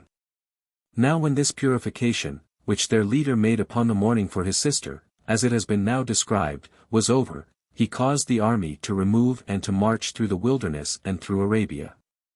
And when he came to a place which the Arabians esteemed their metropolis, which was formerly called Arse, but has now the name of Petra, at this place, which was encompassed with high mountains, Aaron went up one of them in the sight of the whole army, Moses having before told him that he was to die, for this place was over against them. He put off his pontifical garments, and delivered them to Eleazar his son, to whom the high priesthood belonged, because he was the elder brother, and died while the multitude looked upon him. He died in the same year wherein he lost his sister, having lived in all 123 years. He died on the 1st day of that lunar month which is called by the Athenians Hecatombion, by the Macedonians Laus, but by the Hebrews Abba. Chapter 5. How Moses conquered Sihon and Og, kings of the Amorites, and destroyed their whole army, and then divided their land by lot to 2 tribes and a half of the Hebrews. 1. The people mourned for Aaron 30 days, and when this mourning was over, Moses removed the army from that place, and came to the river Arnon, which, issuing out of the mountains of Arabia, and running through all that wilderness, falls into the lake Asphaltitis, and becomes the limit between the land of the Moabites and the land of the Amorites. This land is fruitful, and sufficient to maintain a great number of men, with the good things it produces. Moses therefore sent messengers to Sihon, the king of this country, desiring that he would grant his army a passage, upon what security he should please to require. He promised that he should be no way injured, neither as to that country which Sihon governed, nor as to its inhabitants. And that he would buy his provisions at such a price as should be to their advantage, even though he should desire to sell them their very water. But Sihon refused his offer, and put his army into battle array, and was preparing everything in order to hinder their passing over Arnon. 2. When Moses saw that the Amorite king was disposed to enter upon hostilities with them, he thought he ought not to bear that insult. And, determining to wean the Hebrews from their indolent temper, and prevent the disorders which arose thence, which had been the occasion of their former sedition, nor indeed were they now thoroughly easy in their minds, he inquired of God whether he would give him leave to fight. Which when he had done, and God also promised him the victory, he was himself very courageous, and ready to proceed to fighting. Accordingly he encouraged the soldiers. And he desired of them that they would take the pleasure of fighting. Now God gave them leave so to do. They then, upon the receipt of this permission, which they so much longed for, put on their whole armor, and set about the work without delay. But the Amorite king was not now like to himself when the Hebrews were ready to attack him. But both he himself was affrighted at the Hebrews, and his army, which before had showed themselves to be of good courage, were then found to be timorous, so they could not sustain the first onset, nor bear up against the Hebrews, but fled away. As thinking this would afford them a more likely way for their escape than fighting, for they depended upon their cities, which were strong, from which yet they reaped no advantage when they were forced to fly to them. For as soon as the Hebrews saw them giving ground, they immediately pursued them close, and when they had broken their ranks, they greatly terrified them, and some of them broke off from the rest, and ran away to the cities. Now the Hebrews pursued them briskly, and obstinately persevered in the labors they had already undergone. And being very skillful in slinging, and very dexterous in throwing of darts, or anything else of that kind, and also having nothing but light armor, which made them quick in the pursuit, they overtook their enemies. And for those that were most remote, and could not be overtaken, they reached them by their slings and their bows, so that many were slain. And those that escaped the slaughter were sorely wounded, and these were more distressed with thirst than with any of those that fought against them, for it was the summer season. And when the greatest number of them were brought down to the river out of a desire to drink, as also when others fled away by troops, the Hebrews came round them, and shot at them. So that, what with darts and what with arrows, they made a slaughter of them all. Sihon their king was also slain. So the Hebrews spoiled the dead bodies, and took their prey. The land also which they took was full of abundance of fruits, and the army went all over it without fear, and fed their cattle upon it. And they took the enemies prisoners, for they could no way put a stop to them, since all the fighting men were destroyed. Such was the destruction which overtook the Amorites, who were neither sagacious in counsel, nor courageous in action. Hereupon the Hebrews took possession of their land, which is a country situate between 3 rivers, and naturally resembled an island, the river Arnon being its southern. The river Jabbok determining its northern side, which running into Jordan loses its own name, and takes the other, while Jordan itself runs along by it, on its western coast. 3. When matters were come to this state, Og, the king of Gilead and Gulonitis, fell upon the Israelites. He brought an army with him, and in haste to the assistance of his friend Sihon, but though he found him already slain, yet did he resolve still to come and fight the Hebrews, supposing he should be too hard for them. And being desirous to try their valor.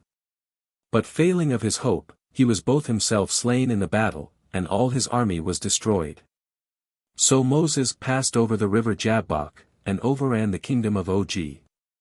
He overthrew their cities, and slew all their inhabitants, who yet exceeded in riches all the men in that part of the continent, on account of the goodness of the soil, and the great quantity of their wealth. Now Og had very few equals either in the largeness of his body, or handsomeness of his appearance.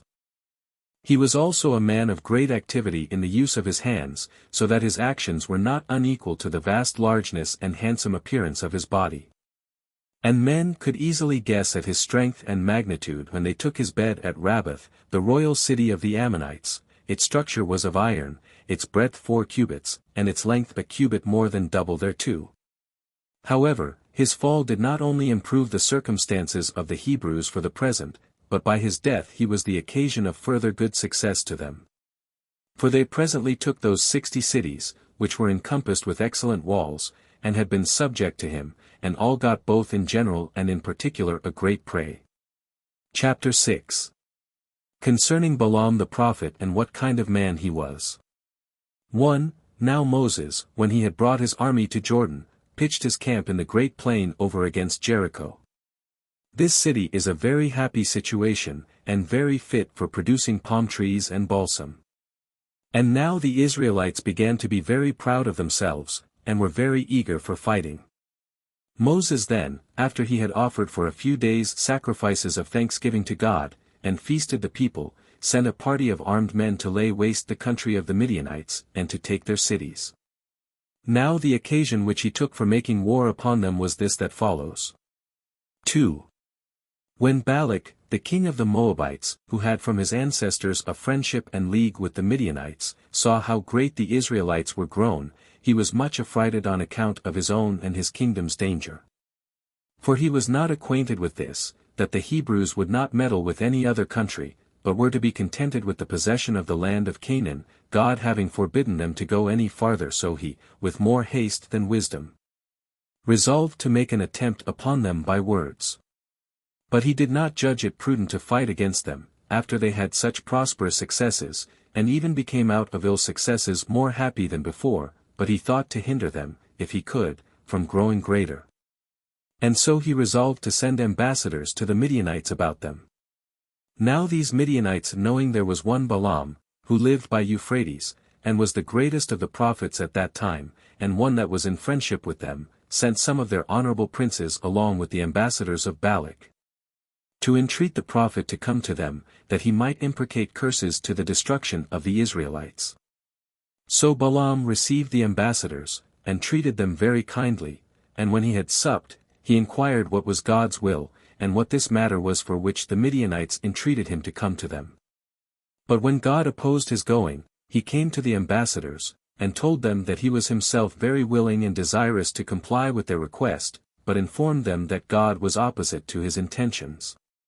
Even that God who had raised him to great reputation on account of the truth of his predictions. For that this army, which they entreated him to come and curse, was in the favor of God, on which account he advised them to go home again, and not to persist in their enmity against the Israelites. And when he had given them that answer, he dismissed the ambassadors.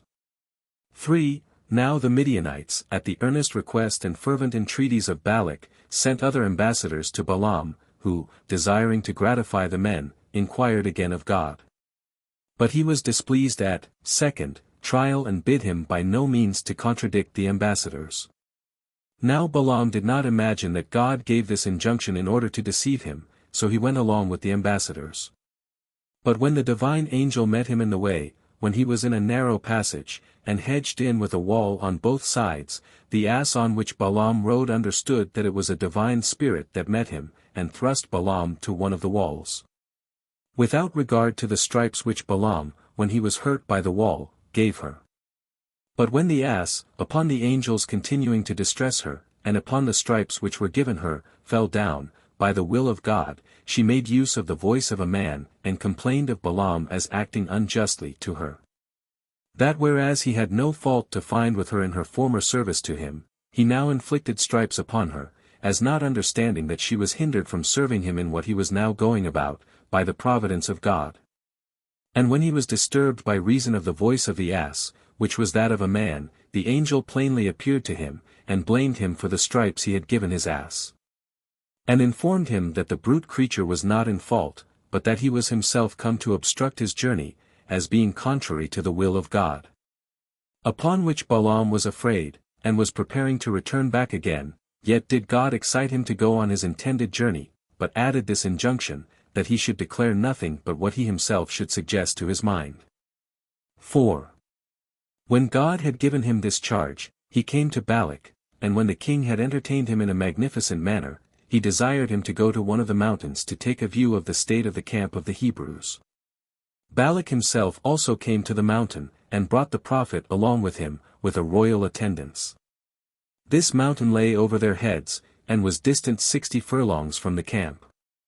Now when he saw them, he desired the king to build him 7 altars, and to bring him as many bulls and rams, to which desire the king did presently conform.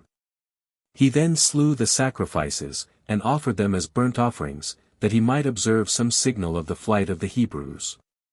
Then said he, Happy is this people, on whom God bestows the possession of innumerable good things, and grants them his own providence to be their assistant and their guide.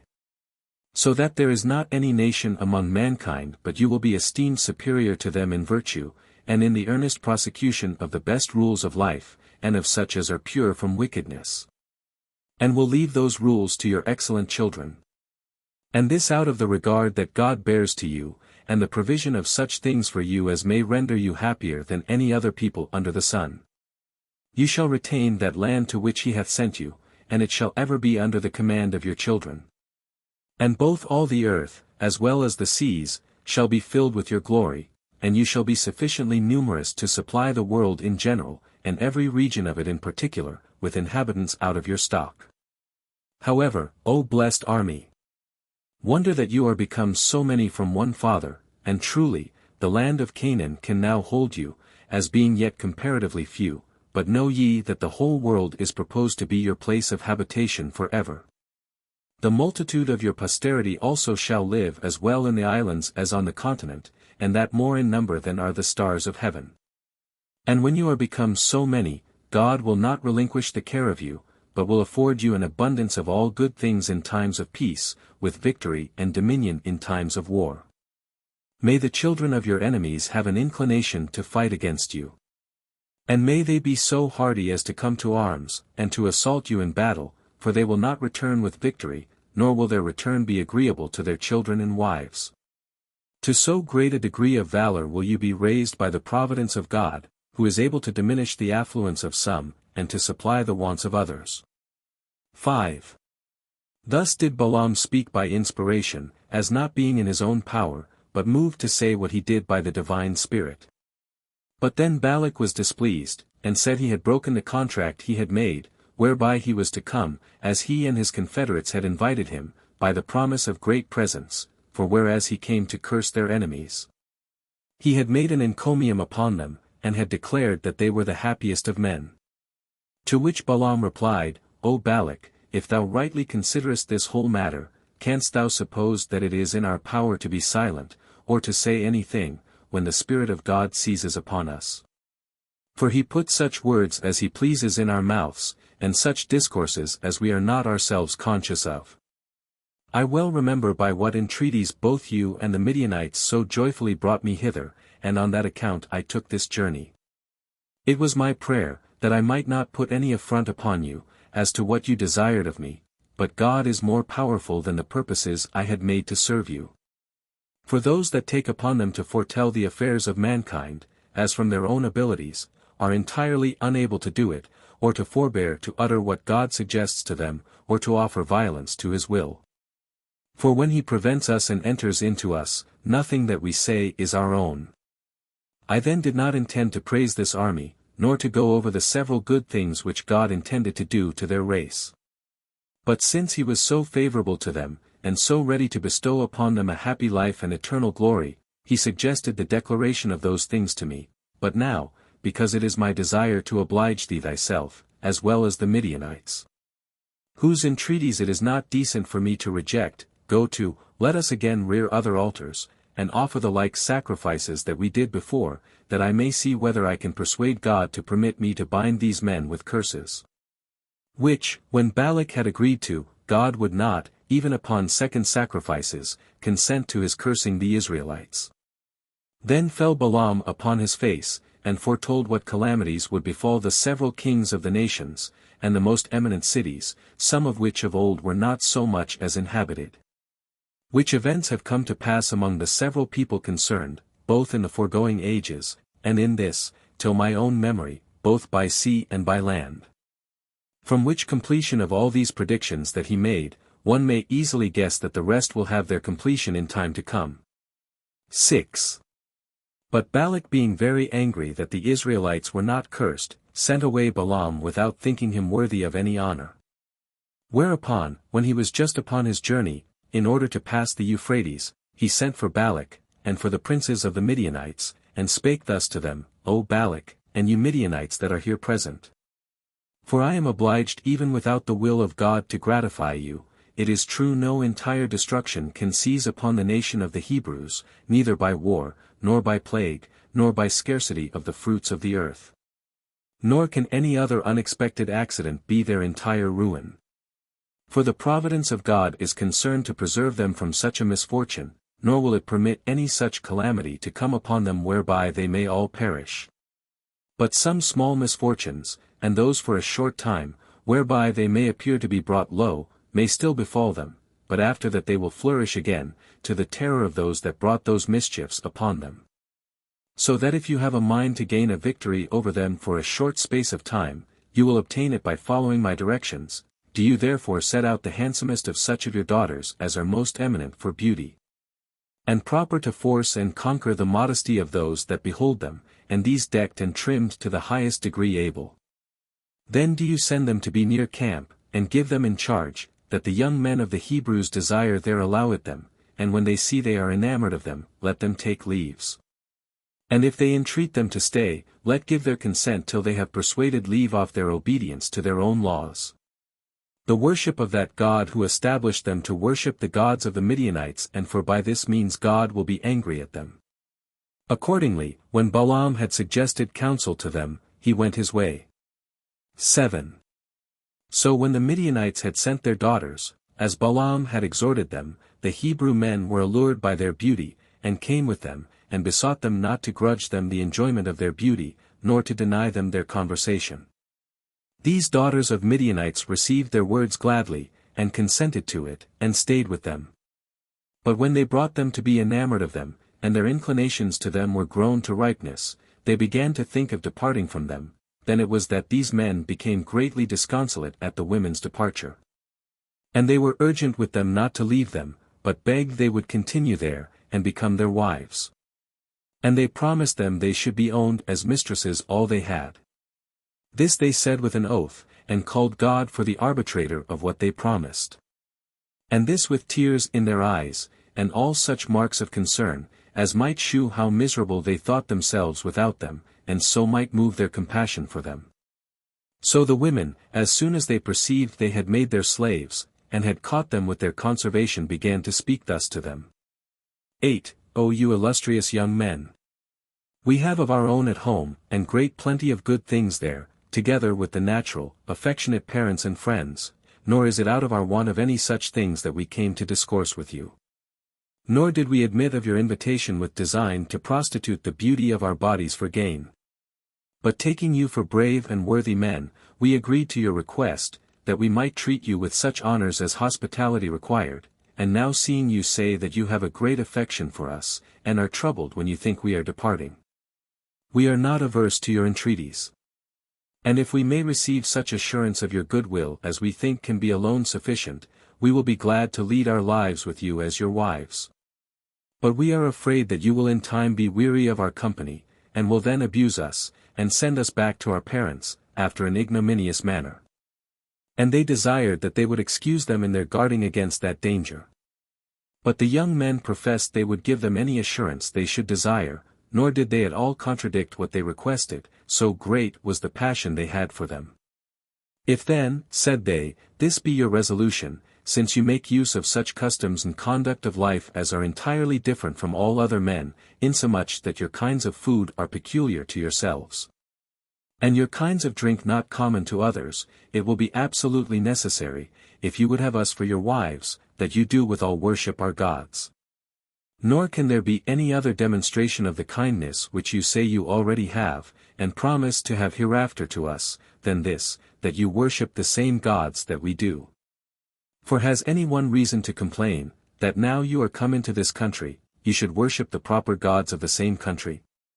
Especially while our gods are common to all men, and yours such as belong to nobody else but yourselves. So they said they must either come into such methods of divine worship as all others came into, or else they must look out for another world, wherein they may live by themselves, according to their own laws. 9. Now the young men were induced by the fondness they had for these women to think they spake very well. So they gave themselves up to what they persuaded them, and transgressed their own laws, and supposing there were many gods, and resolving that they would sacrifice to them according to the laws of that country which ordained them. They both were delighted with their strange food, and went on to do everything that the women would have them do, though in contradiction to their own laws. So far indeed that this transgression was already gone through the whole army of the young men, and they fell into a sedition that was much worse than the former, and into danger of the entire abolition of their own institutions. For when once the youth had tasted of these strange customs, they went with insatiable inclinations into them. And even where some of the principal men were illustrious on account of the virtues of their fathers, they also were corrupted together with the rest. 10. Even Zimri, the head of the tribe of Simeon, accompanied with Cosbi, a Midianitish woman, who was the daughter of Sur, a man of authority in that country. And being desired by his wife to disregard the laws of Moses, and to follow those she was used to, he complied with her, and this both by sacrificing after a manner different from his own, and by taking a stranger to wife. When things were thus, Moses was afraid that matters should grow worse, and called the people to a congregation, but then accused nobody by name, as unwilling to drive those into despair who, by lying concealed, might come to repentance. But he said that they did not do what was either worthy of themselves, or of their fathers, by preferring pleasure to God, and to the living according to his will. That it was fit they should change their courses while their affairs were still in a good state, and think that to be true fortitude which offers not violence to their laws, but that which resists their lusts. And besides that, he said it was not a reasonable thing, when they had lived soberly in the wilderness, to act madly now when they were in prosperity. And that they ought not to lose, now they have abundance, what they had gained when they had little, and so did he endeavor, by saying this, to correct the young inert and to bring them to repentance for what they had done. 11. But Zimri arose up after him, and said, Yes, indeed, Moses, thou art at liberty to make use of such laws as thou art so fond of, and hast, by accustoming thyself to them, made them firm. Otherwise, if things had not been thus, thou hadst often been punished before now, and hadst known that the Hebrews are not easily put upon. But thou shalt not have me one of thy followers in thy tyrannical commands, for thou dost nothing else hitherto, but, under pretense of laws, and of God, wickedly impose on us slavery, and gain dominion to thyself. While thou deprivest us of the sweetness of life, which consists in acting according to our own wills, and is the right of free men, and of those that have no lord over them. Nay, indeed, this man is harder upon the Hebrews than were the Egyptians themselves, as pretending to punish, according to his laws, every one's acting what is most agreeable to himself. But thou thyself better deservest to suffer punishment, who presumest to abolish what every one acknowledges to be what is good for him, and aimest to make thy single opinion to have more force than that of all the rest. And what I now do, and think to be right, I shall not hereafter deny to be according to my own sentiments. I have married, as thou sayest rightly, a strange woman, and thou hearest what I do from myself as from one that is free, for truly I did not intend to conceal myself. I also own that I sacrifice to those gods to whom you do not think it fit to sacrifice. And I think it right to come at truth by inquiring of many people, and not like one that lives under tyranny, to suffer the whole hope of my life to depend upon one man. Nor shall any one find cause to rejoice who declares himself to have more authority over my actions than myself. 12. Now when Zimri had said these things, about what he and some others had wickedly done, the people held their peace, both out of fear of what might come upon them, and because they saw that their legislator was not willing to bring his insolence before the public any further, or openly to contend with him. For he avoided that, lest many should imitate the impudence of his language, and thereby disturb the multitude. Upon this the assembly was dissolved. However, the mischievous attempt had proceeded further, if Zimri had not been first slain, which came to pass on the following occasion: Phinehas, a man in other respects better than the rest of the young men, and also one that surpassed his contemporaries in the dignity of his father, for he was the son of Eleazar the high priest, and the grandson of Aaron, Moses' brother, who was greatly troubled at what was done by Zimri. He resolved in earnest to inflict punishment on him, before his unworthy behavior should grow stronger by impunity, and in order to prevent this transgression from proceeding further, which would happen if the ringleaders were not punished. He was of so great magnanimity, both in strength of mind and body, that when he undertook any very dangerous attempt, he did not leave it off till he overcame it, and got an entire victory. So he came into Zimri's tent, and slew him with his javelin, and with it he slew Cosbi also, upon which all those young men that had a regard to virtue, and aimed to do a glorious action, imitated Phinehas's boldness, and slew those that were found to be guilty of the same crime with Zimri. Accordingly many of those that had transgressed perished by the magnanimous valor of these young men, and the rest all perished by a plague, which distemper God himself inflicted upon them. So that all those their kindred, who, instead of hindering them from such wicked actions, as they ought to have done, had persuaded them to go on, were esteemed by God as partners in their wickedness, and died. Accordingly there perished out of the army no fewer than 24,000 at this time. 13. This was the cause why Moses was provoked to send an army to destroy the Midianites, concerning which expedition we shall speak presently, when we have first related what we have omitted.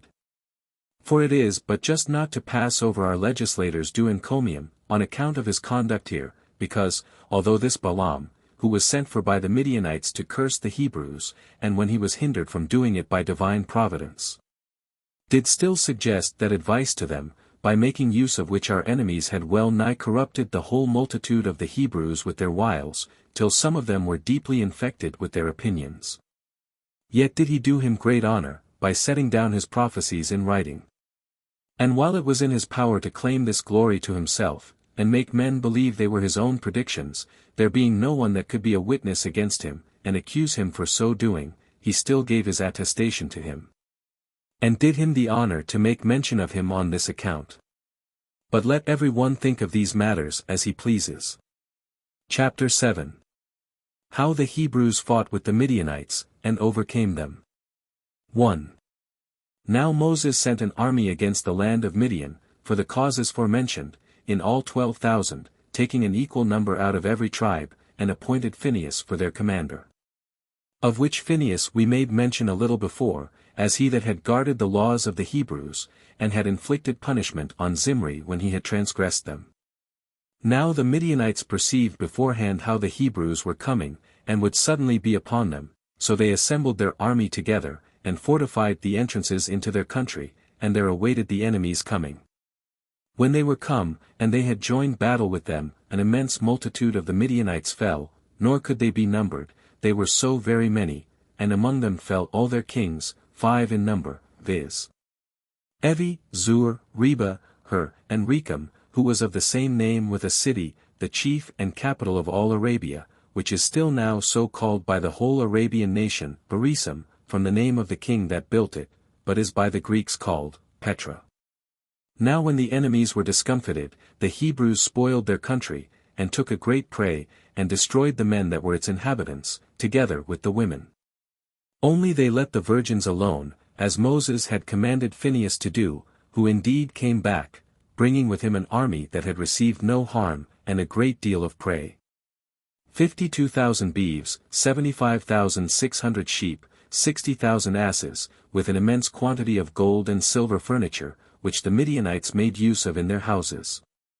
For they were so wealthy, that they were very luxurious. There were also led captive about 32,000 virgins. So Moses parted the prey into parts, and gave 1/50th part to Eleazar and the 2 priests, and another 50th part to the Levites, and distributed the rest of the prey among the people.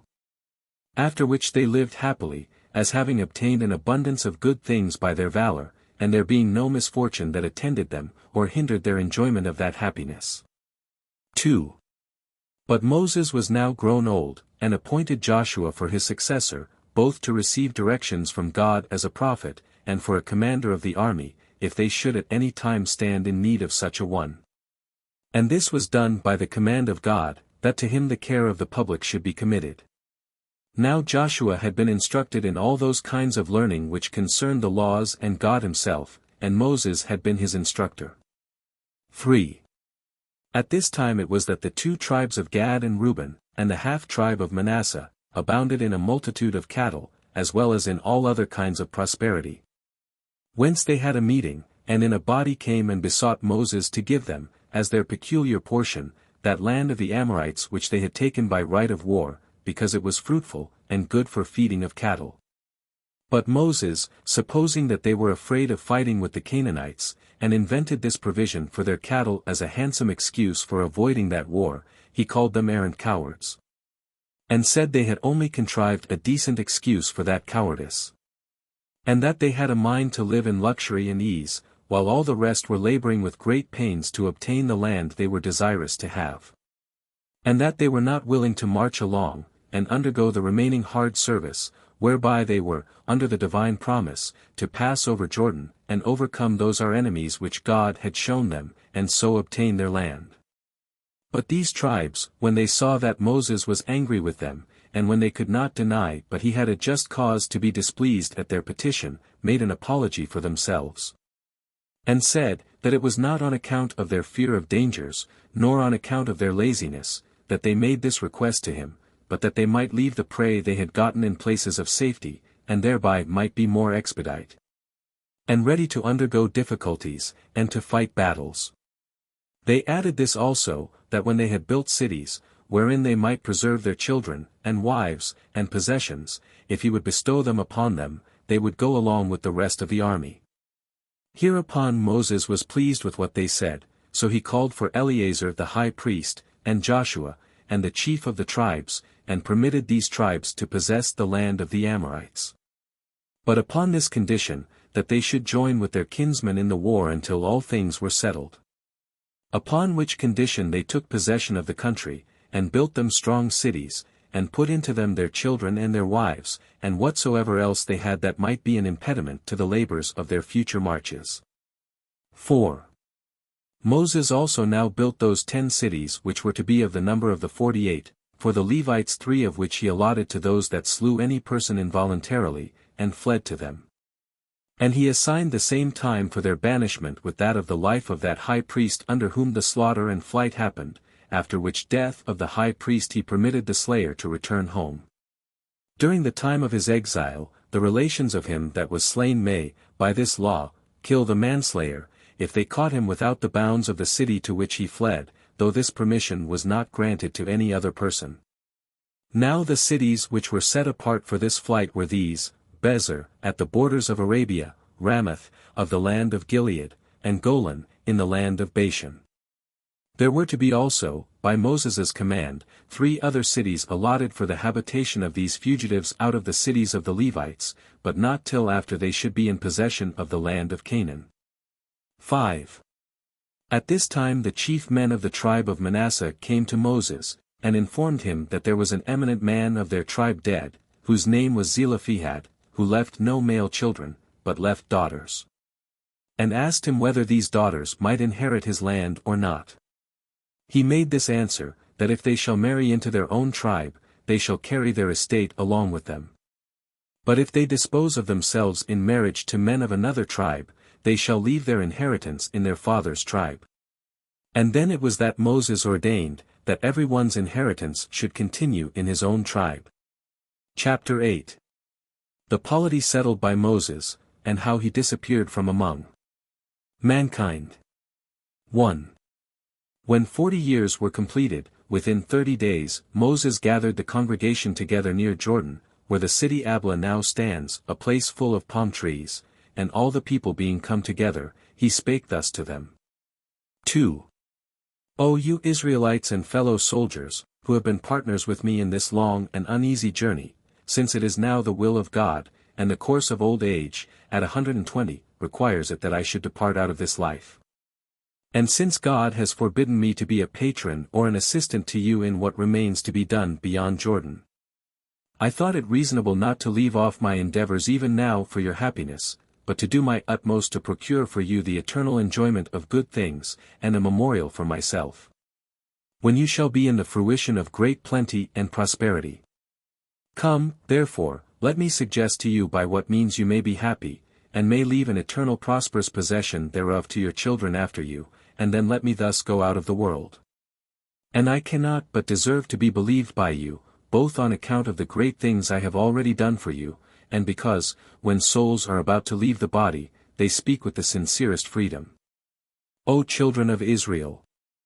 There is but one source of happiness for all mankind, the favor of God, for he alone is able to give good things to those that deserve them, and to deprive those of them that sin against him. Towards whom, if you behave yourselves according to his will, and according to what I, who well understand his mind, do exhort you to, you will both be esteemed blessed, and will be admired by all men. And will never come into misfortunes, nor cease to be happy. You will then preserve the possession of the good things you already have, and will quickly obtain those that you are at present in want of. Only do you be obedient to those whom God would have you to follow. Nor do you prefer any other constitution of government before the laws now given you. Neither do you disregard that way of divine worship which you now have, nor change it for any other form, and if you do this, you will be the most courageous of all men, in undergoing the fatigues of war. And will not be easily conquered by any of your enemies. For while God is present with you to assist you, it is to be expected that you will be able to despise the opposition of all mankind, and great rewards of virtue are proposed for you, if you preserve that virtue through your whole lives. Virtue itself is indeed the principal and the first reward, and after that it bestows abundance of others. So that your exercise of virtue towards other men will make your own lives happy, and render you more glorious than foreigners can be, and procure you an undisputed reputation with posterity. These blessings you will be able to obtain, in case you hearken to and observe those laws which, by divine revelation, I have ordained for you, that is, in case you withal meditate upon the wisdom that is in them. I am going from you myself, rejoicing in the good things you enjoy, and I recommend you to the wise conduct of your law, to the becoming order of your polity, and to the virtues of your commanders, who will take care of what is for your advantage. And that God, who has been till now your leader, and by whose goodwill I have myself been useful to you, will not put a period now to his providence over you, but as long as you desire to have him your protector in your pursuits after virtue. So long will you enjoy his care over you. Your high priest also Eleazar, as well as Joshua, with the senate, and chief of your tribes, will go before you, and suggest the best advices to you.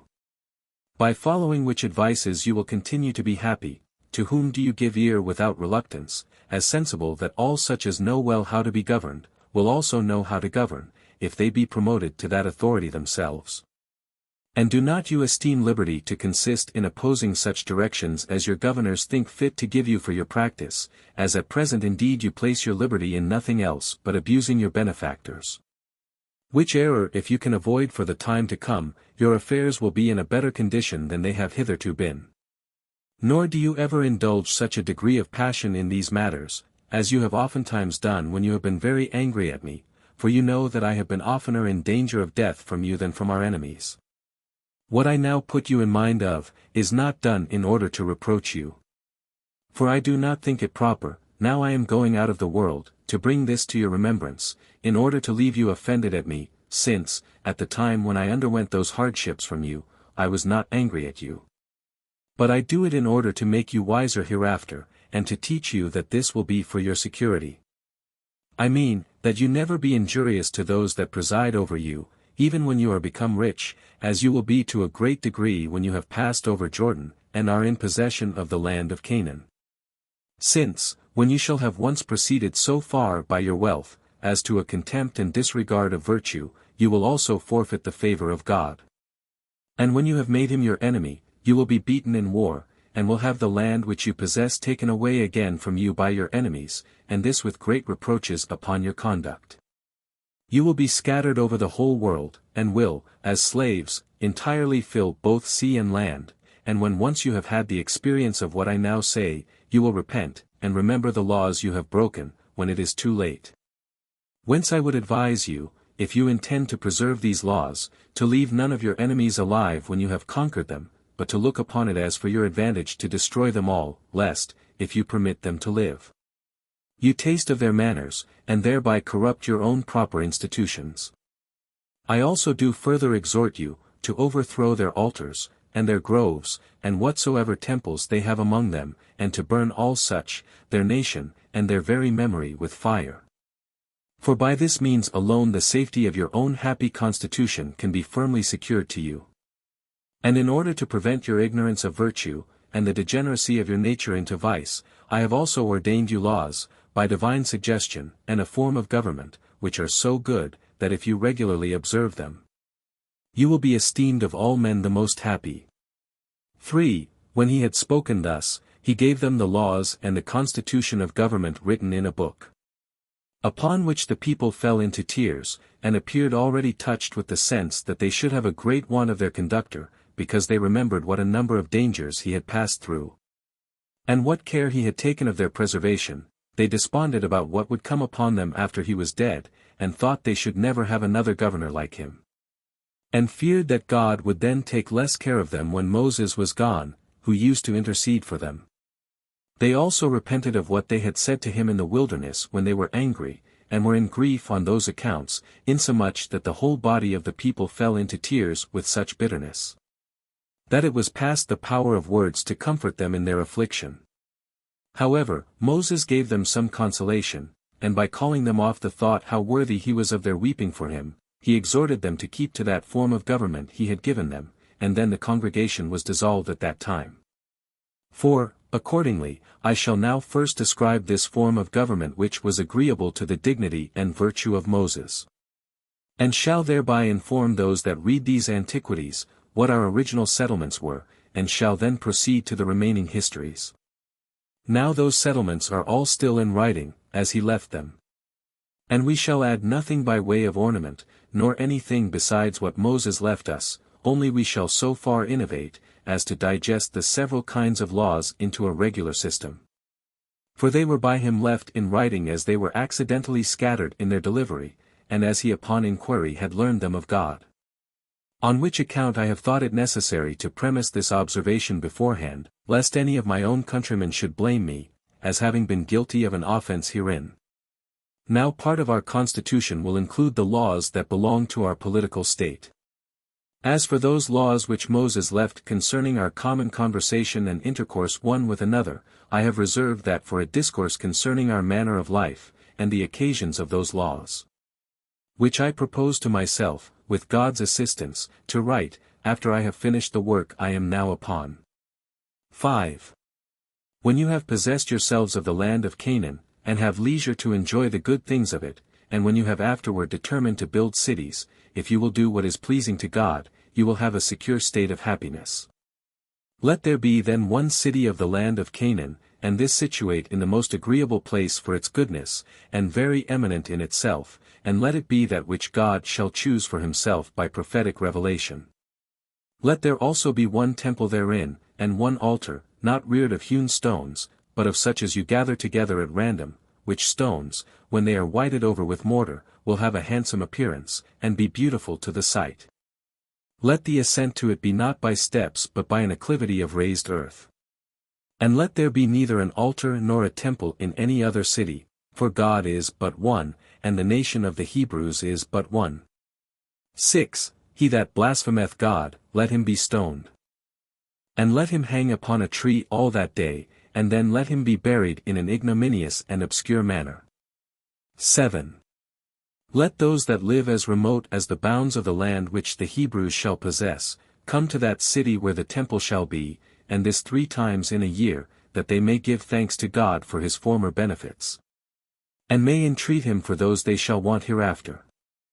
And let them, by this means, maintain a friendly correspondence with one another by such meetings and feastings together, for it is a good thing for those that are of the same stock and under the same institution of laws. Not to be unacquainted with each other. Which acquaintance will be maintained by thus conversing together, and by seeing and talking with one another, and so renewing the memorials of this union. For if they do not thus converse together continually, they will appear like mere strangers to one another. 8. Let there be taken out of your fruits a tenth, besides that which you have allotted to give to the priests and Levites. This you may indeed sell in the country, but it is to be used in those feasts and sacrifices that are to be celebrated in the holy city. For it is fit that you should enjoy those fruits of the earth which God gives you to possess, so as may be to the honor of the donor. 9. You are not to offer sacrifices out of the hire of a woman who is a harlot, for the deity is not pleased with anything that arises from such abuses of nature, of which sort none can be worse than this prostitution of the body. In like manner no one may take the price of the covering of a bitch, either of one that is used in hunting, or in keeping of sheep, and then sacrifice to God. 10. Let no one blaspheme those gods which other cities esteem such. Nor may any one steal what belongs to strange temples, nor take away the gifts that are dedicated to any god. 11. Let not any one of you wear a garment made of woolen and linen, for that is appointed to be for the priests alone. 12. When the multitude are assembled together unto the holy city for sacrificing every 7th year, at the Feast of Tabernacles, let the high priest stand upon a high desk, whence he may be heard, and let him read the laws to all the people. And let neither the women nor the children be hindered from hearing, no, nor the servants neither. For it is a good thing that those laws should be engraven in their souls, and preserved in their memories, that so it may not be possible to blot them out. For by this means they will not be guilty of sin, when they cannot plead ignorance of what the laws have enjoined them. The laws also will have a greater authority among them, as foretelling what they will suffer if they break them. And imprinting in their souls by this hearing what they command them to do, that so there may always be within their minds that intention of the laws which they have despised and broken, and have thereby been the causes of their own mischief. Let the children also learn the laws, as the first thing they are taught, which will be the best thing they can be taught, and will be the cause of their future felicity. 13. Let every one commemorate before God the benefits which he bestowed upon them at their deliverance out of the land of Egypt, and this twice every day, both when the day begins and when the hour of sleep comes on. Gratitude being in its own nature a just thing, and serving not only by way of return for past, but also by way of invitation of future favors. They are also to inscribe the principal blessings they have received from God upon their doors, and show the same remembrance of them upon their arms. As also they are to bear on their forehead and their arm those wonders which declare the power of God, and his goodwill towards them, that God's readiness to bless them may appear everywhere conspicuous about them. 14. Let there be 7 men to judge in every city, and these such as have been before most zealous in the exercise of virtue and righteousness. Let every judge have 2 officers allotted him out of the tribe of Levi. Let those that are chosen to judge in the several cities be had in great honor, and let none be permitted to revile any others when these are present, nor to carry themselves in an insolent manner to them. It being natural that reverence towards those in high offices among men should procure men's fear and reverence towards God. Let those that judge be permitted to determine according as they think to be right, unless any one can show that they have taken bribes, to the perversion of justice, or can allege any other accusation against them, whereby it may appear that they have passed an unjust sentence. For it is not fit that causes should be openly determined out of regard to gain, or to the dignity of the suitors, but that the judges should esteem what is right before all other things, otherwise God will by that means be despised, and esteemed inferior to those, the dread of whose power has occasioned the unjust sentence. For justice is the power of God. He therefore that gratifies those in great dignity, supposes them more potent than God himself. But if these judges be unable to give a just sentence about the causes that come before them, which case is not unfrequent in human affairs, let them send the cause undetermined to the holy city, and there let the high priest, the prophet, and the Sanhedrim, determine as it shall seem good to them. 15. But let not a single witness be credited, but 3 or 2 at the least, and those such whose testimony is confirmed by their good lives. But let not the testimony of women be admitted, on account of the levity and boldness of their sex, nor let servants be admitted to give testimony, on account of the ignobility of their soul.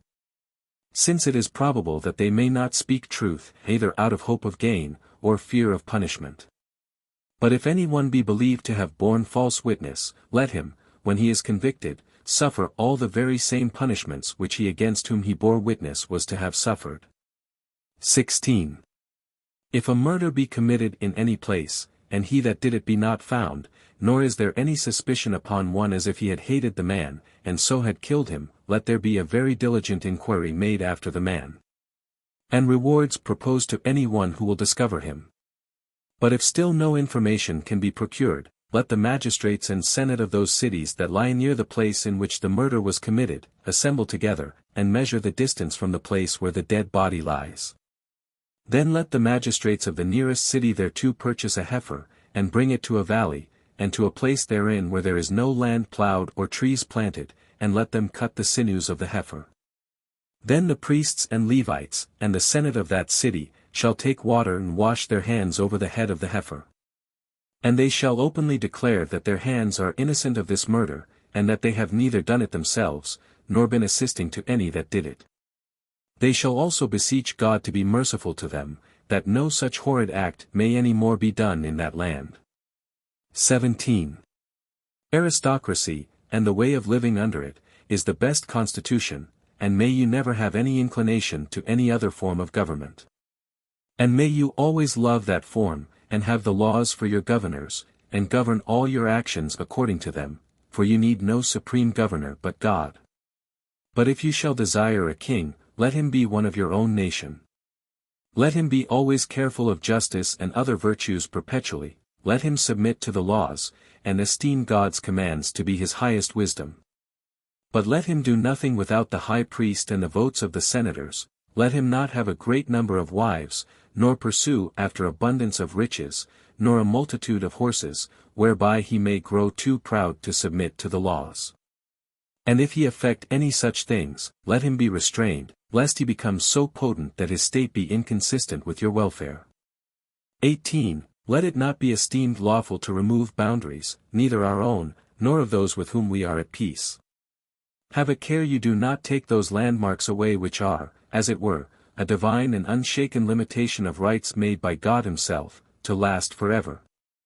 Since this going beyond limits, and gaining ground upon others, is the occasion of wars and seditions, for those that remove boundaries are not far off an attempt to subvert the laws. 19. He that plants a piece of land, the trees of which produce fruits before the 4th year, is not to bring thence any first fruits to God, nor is he to make use of that fruit himself, for it is not produced in its proper season.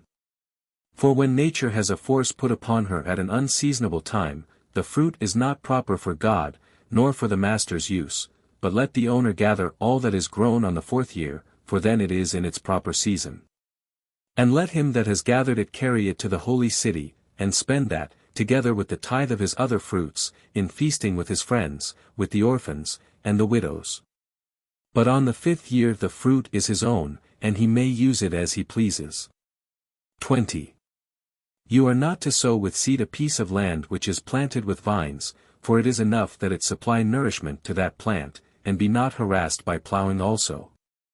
You are to plow your land with oxen, and not to oblige other animals to come under the same yoke with them, but to till your land with those beasts that are of the same kind with each other. The seeds are also to be pure, and without mixture, and not to be compounded of 2 or 3 sorts, since nature does not rejoice in the union of things that are not in their own nature alike. Nor are you to permit beasts of different kinds to gender together, for there is reason to fear that this unnatural abuse may extend from beasts of different kinds to men, though it takes its first rise from evil practices about such smaller things. Nor is anything to be allowed, by imitation whereof any degree of subversion may creep into the constitution. Nor do the laws neglect small matters, but provide that even those may be managed after an unblameable manner. 21. Let not those that reap, and gather in the corn that is reaped, gather in the gleanings also. But let them rather leave some handfuls for those that are in want of the necessaries of life, that it may be a support and a supply to them, in order to their subsistence. In like manner when they gather their grapes, let them leave some smaller bunches for the poor, and let them pass over some of the fruits of the olive trees, when they gather them. And leave them to be partaken of by those that have none of their own. For the advantage arising from the exact collection of all, will not be so considerable to the owners as will arise from the gratitude of the poor. And God will provide that the land shall more willingly produce what shall be for the nourishment of its fruits, in case you do not merely take care of your own advantage, but have regard to the support of others also. Nor are you to muzzle the mouths of the oxen when they tread the ears of corn in the thrashing floor, for it is not just to restrain our fellow laboring animals, and those that work in order to its production, of this fruit of their labors. Nor are you to prohibit those that pass by at the time when your fruits are ripe to touch them, but to give them leave to fill themselves full of what you have. And this whether they be of your own country or strangers, as being glad of the opportunity of giving them some part of your fruits when they are ripe, but let it not be esteemed lawful for them to carry any away. Nor let those that gather the grapes, and carry them to the winepresses, restrain those whom they meet from eating of them. For it is unjust, out of envy, to hinder those that desire it, to partake of the good things that come into the world according to God's will, and this while the season is at the height, and is hastening away as it pleases God. Nay, if some, out of bashfulness, are unwilling to touch these fruits, let them be encouraged to take of them, I mean, those that are Israelites, as if they were themselves the owners and lords, on account of the kindred there is between them. Nay, let them desire men that come from other countries, to partake of these tokens of friendship which God has given in their proper season. For that is not to be deemed as idly spent, which any one out of kindness communicates to another, since God bestows plenty of good things on men, not only for themselves to reap the advantage, but also to give to others in a way of generosity. And he is desirous, by this means, to make known to others his peculiar kindness to the people of Israel, and how freely he communicates happiness to them. While they abundantly communicate out of their great superfluities to even these foreigners also. But for him that acts contrary to this law, let him be beaten with 40 stripes save one by the public executioner. Let him undergo this punishment, which is a most ignominious one for a free man, and this because he was such a slave to gain as to lay a blot upon his dignity. For it is proper for you who have had the experience of the afflictions in Egypt, and of those in the wilderness, to make provision for those that are in the like circumstances. And while you have now obtained plenty yourselves, through the mercy and providence of God, to distribute of the same plenty, by the like sympathy, to such as stand in need of it. 22. Besides those 2 tithes, which I have already said you are to pay every year, the one for the Levites, the other for the festivals, you are to bring every 3rd year a 3rd tithe to be distributed to those that want. To women also that are widows, and to children that are orphans. But as to the ripe fruits, let them carry that which is ripe first of all into the temple.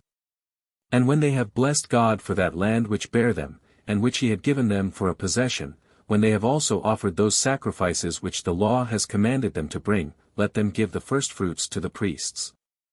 But when any one hath done this, and hath brought the tithe of all that he hath, together with those firstfruits that are for the Levites, and for the festivals, and when he is about to go home, let him stand before the holy house. And return thanks to God, that he hath delivered them from the injurious treatment they had in Egypt, and hath given them a good land, and a large, and lets them enjoy the fruits thereof. And when he hath openly testified that he hath fully paid the tithes, and other dues, according to the laws of Moses, let him entreat God that he will be ever merciful and gracious to him, and continue so to be to all the Hebrews. Both by preserving the good things which he hath already given them, and by adding what it is still in his power to bestow upon them. 23. Let the Hebrews marry, at the age fit for it, virgins that are free, and born of good parents. And he that does not marry a virgin, let him not corrupt another man's wife, and marry her, nor grieve her former husband. Nor let free men marry slaves, although their affections should strongly bias any of them so to do, for it is decent, and for the dignity of the persons themselves, to govern those their affections. And further, no one ought to marry a harlot, whose matrimonial oblations, arising from the prostitution of her body, God will not receive, for by these means the dispositions of the children will be liberal and virtuous. I mean, when they are not born of base parents, and of the lustful conjunction of such as marry women that are not free. If any one has been espoused to a woman as to a virgin, and does not afterward find her so to be, let him bring his action, and accuse her, and let him make use of such indications to prove his accusation as he is furnished withal. And let the father or the brother of the damsel, or some one that is after them nearest of kin to her, defend her if the damsel obtain a sentence in her favor, that she had not been guilty, let her live with her husband that accused her. And let him not have any further power at all to put her away, unless she give him very great occasions of suspicion, and such as can be no way contradicted. But for him that brings an accusation and calumny against his wife in an impudent and rash manner, let him be punished by receiving 40 stripes save one, and let him pay 50 shekels to her father, but if the damsel be convicted, as having been corrupted, and is one of the common people, let her be stoned, because she did not preserve her virginity till she were lawfully married. But if she were the daughter of a priest, let her be burnt alive. If any one has 2 wives, and if he greatly respect and be kind to one of them, either out of his affection to her, or for her beauty, or for some other reason, while the other is of less esteem with him. And if the son of her that is beloved be the younger by birth than another born of the other wife, but endeavors to obtain the right of primogeniture from his father's kindness to his mother, and would thereby obtain a double portion of his father's substance, for that double portion is what I have allotted him in the laws, let not this be permitted. For it is unjust that he who is the elder by birth should be deprived of what is due to him, on the father's disposition of his estate, because his mother was not equally regarded by him. He that hath corrupted a damsel espoused to another man, in case he had her consent, let both him and her be put to death, for they are both equally guilty. The man, because he persuaded the woman willingly to submit to a most impure action, and to prefer it to lawful wedlock, the woman, because she was persuaded to yield herself to be corrupted, either for pleasure or for gain. However, if a man light on a woman when she is alone, and forces her, where nobody was present to come to her assistance, let him only be put to death. Let him that hath corrupted a virgin not yet espoused marry her. But if the father of the damsel be not willing that she should be his wife, let him pay 50 shekels as the price of her prostitution. He that desires to be divorced from his wife for any cause whatsoever, and many such causes happen among men, let him in writing give assurance that he will never use her as his wife any more. For by this means she may be at liberty to marry another husband, although before this bill of divorce be given, she is not to be permitted so to do, but if she be misused by him also, or if, when he is dead, her first husband would marry her again, it shall not be lawful for her to return to him. If a woman's husband die, and leave her without children, let his brother marry her, and let him call the son that is born to him by his brother's name, and educate him as the heir of his inheritance. For this procedure will be for the benefit of the public, because thereby families will not fail, and the estate will continue among the kindred. And this will be for the solace of wives under their affliction, that they are to be married to the next relation of their former husbands. But if the brother will not marry her, let the woman come before the Senate, and protest openly that this brother will not admit her for his wife, but will injure the memory of his deceased brother, while she is willing to continue in the family, and to bear him children. And when the Senate have inquired of him for what reason it is that he is averse to this marriage, whether he gives a bad or a good reason, the matter must come to this issue, that the woman shall loose the sandals of the brother, and shall spit in his face, and say, he deserves this reproachful treatment from her, as having injured the memory of the deceased. And then let him go away out of the Senate, and bear this reproach upon him all his life long, and let her marry to whom she pleases, of such as seek her in marriage. But now, if any man take captive, either a virgin, or one that hath been married, and has a mind to marry her, let him not be allowed to bring her to bed to him, or to live with her as his wife, before she hath her head shaven, and hath put on her mourning habit, and lamented her relations and friends that were slain in the battle, that by this means she may give vent to her sorrow for them, and after that may betake herself to feasting and matrimony. For it is good for him that takes a woman, in order to have children by her, to be complaisant to her inclinations, and not merely to pursue his own pleasure, while he hath no regard to what is agreeable to her. But when 30 days are past, as the time of mourning, for so many are sufficient to prudent persons for lamenting the dearest friends, then let them proceed to the marriage. But in case when he hath satisfied his lust, he be too proud to retain her for his wife, let him not have it in his power to make her a slave, but let her go away whither she pleases, and have that privilege of a free woman. 24. As to those young men that despise their parents, and do not pay them honor, but offer them affronts, either because they are ashamed of them or think themselves wiser than they, in the first place, let their parents admonish them in words. For they are by nature of authority sufficient for becoming their judges, and let them say thus to them, that they cohabited together, not for the sake of pleasure, nor for the augmentation of their riches, by joining both their stocks together, but that they might have children to take care of them in their old age, and might by them have what they then should want. And say further to him, that when thou wast born, we took thee up with gladness, and gave God the greatest thanks for thee, and brought time up with great care, and spared for nothing that appeared useful for thy preservation, and for thy instruction in what was most excellent. And now, since it is reasonable to forgive the sins of those that are young, let it suffice thee to have given so many indications of thy contempt of us, reform thyself, and act more wisely for the time to come. Considering that God is displeased with those that are insolent towards their parents, because he is himself the father of the whole race of mankind, and seems to bear part of that dishonor which falls upon those that have the same name, when they do not meet with dire returns from their children.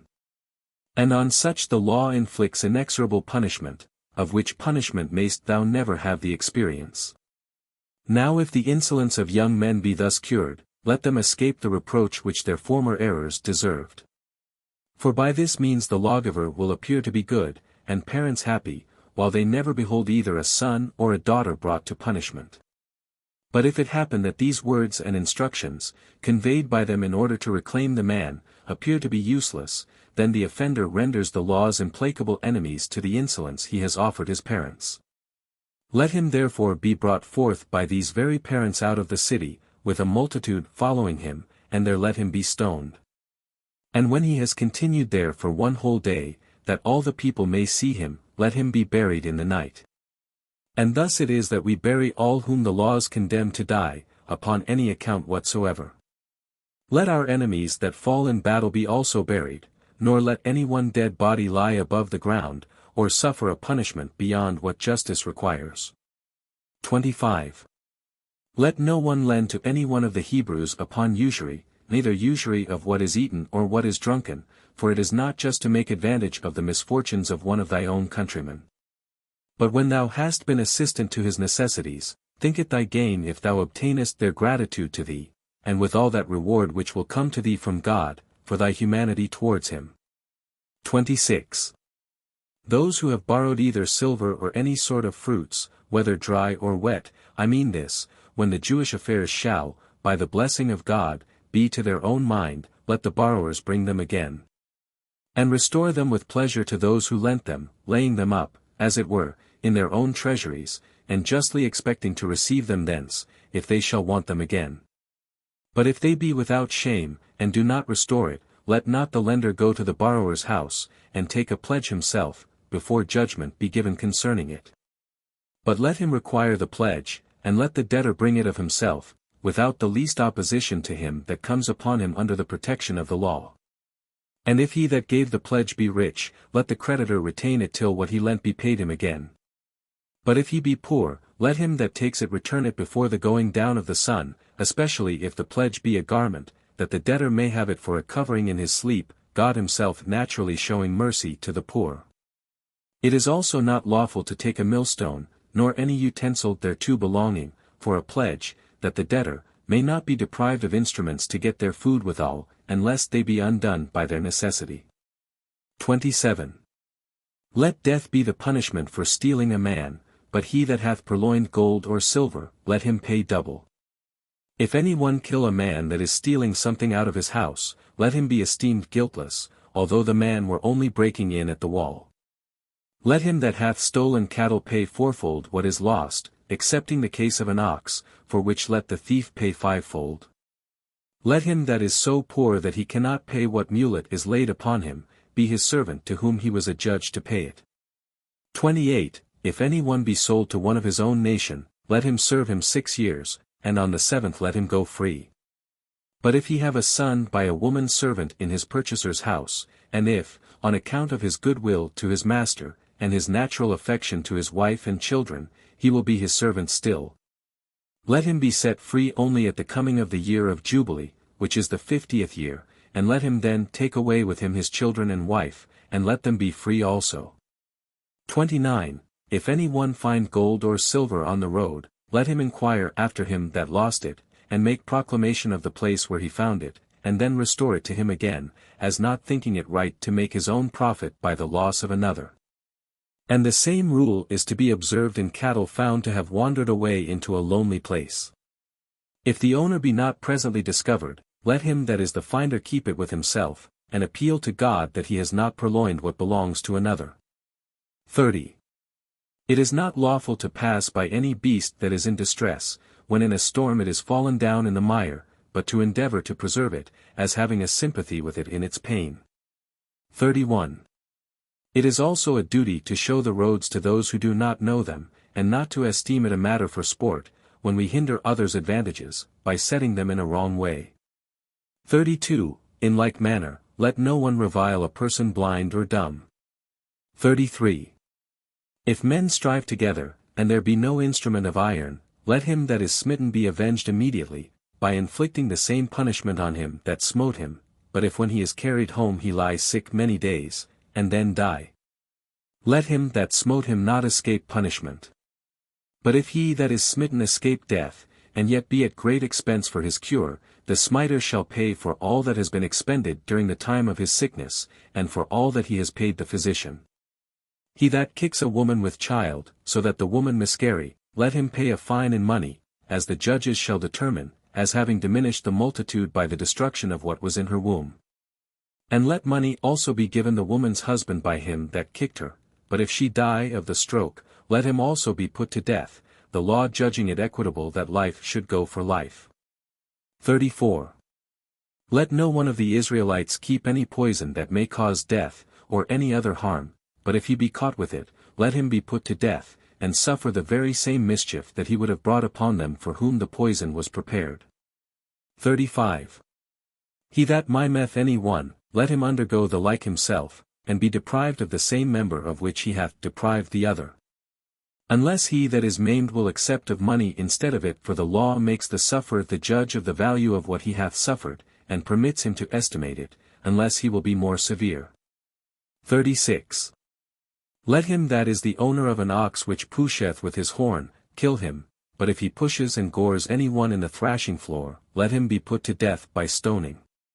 And let him not be thought fit for food, but if his owner be convicted as having known what his nature was, and hath not kept him up, let him also be put to death, as being the occasion of the ox's having killed a man. But if the ox have killed a manservant or a maidservant, let him be stoned, and let the owner of the ox pay 30 shekels to the master of him that was slain. But if it be an ox that is thus smitten and killed, let both the oxen, that which smote the other and that which was killed, be sold, and let the owners of them divide their price between them. 37. Let those that dig a well or a pit be careful to lay planks over them, and so keep them shut up, not in order to hinder any persons from drawing water, but that there may be no danger of falling into them. But if any one's beast fall into such a well or pit thus digged, and not shut up, and perish, let the owner pay its price to the owner of the beast. Let there be a battlement round the tops of your houses instead of a wall, that may prevent any persons from rolling down and perishing. 38. Let him that has received anything in trust for another, take care to keep it as a sacred and divine thing. And let no one invent any contrivance whereby to deprive him that hath entrusted it with him of the same, and this whether he be a man or a woman. No, not although he or she were to gain an immense sum of gold, and this where he cannot be convicted of it by any body, for it is fit that a man's own conscience, which knows what he hath, should in all cases oblige him to do well. Let this conscience be his witness, and make him always act so as may procure him commendation from others. But let him chiefly have regard to God, from whom no wicked man can lie concealed, but if he in whom the trust was reposed, without any deceit of his own, lose what he was entrusted withal, let him come before the 7 judges. And swear by God that nothing hath been lost willingly, or with a wicked intention, and that he hath not made use of any part thereof, and so let him depart without blame. But if he hath made use of the least part of what was committed to him, and it be lost, let him be condemned to repay all that he had received.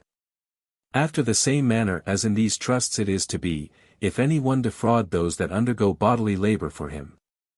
And let it be always remembered, that we are not to defraud a poor man of his wages, as being sensible that God has allotted these wages to him instead of land and other possessions. Nay, this payment is not at all to be delayed, but to be made that very day, since God is not willing to deprive the laborer of the immediate use of what he hath labored for. 39. You are not to punish children for the faults of their parents, but on account of their own virtue rather to vouchsafe them commiseration, because they were born of wicked parents, than hatred, because they were born of bad ones. Nor indeed ought we to impute the sin of children to their fathers, while young persons indulge themselves in many practices different from what they have been instructed in, and this by their proud refusal of such instruction. 40. Let those that have made themselves eunuchs be had in detestation. And do you avoid any conversation with them who have deprived themselves of their manhood, and of that fruit of generation which God has given to men for the increase of their kind, let such be driven away, as if they had killed their children. Since they beforehand have lost what should procure them. For evident it is, that while their soul is become effeminate, they have withal transfused that effeminacy to their body also. In like manner do you treat all that is of a monstrous nature when it is looked on. Nor is it lawful to geld men or any other animals. 41. Let this be the constitution of your political laws in time of peace, and God will be so merciful as to preserve this excellent settlement free from disturbance, and may that time never come which may innovate anything, and change it for the contrary. But since it must needs happen that mankind fall into troubles and dangers, either undesignedly or intentionally, come let us make a few constitutions concerning them, that so being apprised beforehand what ought to be done, you may have salutary counsels ready when you want them, and may not then be obliged to go to seek what is to be done, and so be unprovided, and fall into dangerous circumstances. May you be a laborious people, and exercise your souls in virtuous actions, and thereby possess and inherit the land without wars. While neither any foreigners make war upon it, and so afflict you, nor any internal sedition seize upon it, whereby you may do things that are contrary to your fathers, and so lose the laws which they have established. And may you continue in the observation of those laws which God hath approved of, and hath delivered to you. Let all sort of warlike operations, whether they befall you now in your own time, or hereafter in the times of your posterity, be done out of your own borders, but when you are about to go to war. Send embassages and heralds to those who are your voluntary enemies, for it is a right thing to make use of words to them before you come to your weapons of war. And assure them thereby, that although you have a numerous army, with horses and weapons, and, above these, a God merciful to you, and ready to assist you, you do however desire them not to compel you to fight against them. Nor to take from them what they have, which will indeed be our gain, but what they will have no reason to wish we should take to ourselves. And if they hearken to you, it will be proper for you to keep peace with them. But if they trust in their own strength, as superior to yours, and will not do you justice, lead your army against them, making use of God as your supreme commander. But ordaining for a lieutenant under him one that is of the greatest courage among you. For these different commanders, besides there being an obstacle to actions that are to be done on the sudden, are a disadvantage to those that make use of them. Lead an army pure, and of chosen men, composed of all such as have extraordinary strength of body and hardiness of soul, but do you send away the timorous part, lest they run away in the time of action, and so afford an advantage to your enemies. Do you also give leave to those that have lately built them houses, and have not yet lived in them a year's time, and to those that have planted them vineyards, and have not yet been partakers of their fruits, to continue in their own country. As well as those also who have betrothed, or lately married them wives, lest they have such an affection for these things that they be too sparing of their lives, and, by reserving themselves for these enjoyments, they become voluntary cowards. On account of their wives. 42. When you have pitched your camp, take care that you do nothing that is cruel.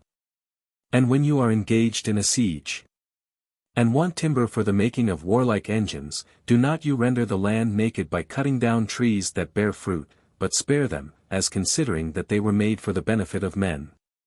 And that if they could speak, they would have a just plea against you, because, though they are not occasions of the war, they are unjustly treated, and suffer in it, and would, if they were able, remove themselves into another land. When you have beaten your enemies in battle, slay those that have fought against you, but preserve the others alive, that they may pay you tribute, excepting the nation of the Canaanites, for as to that people, you must entirely destroy them.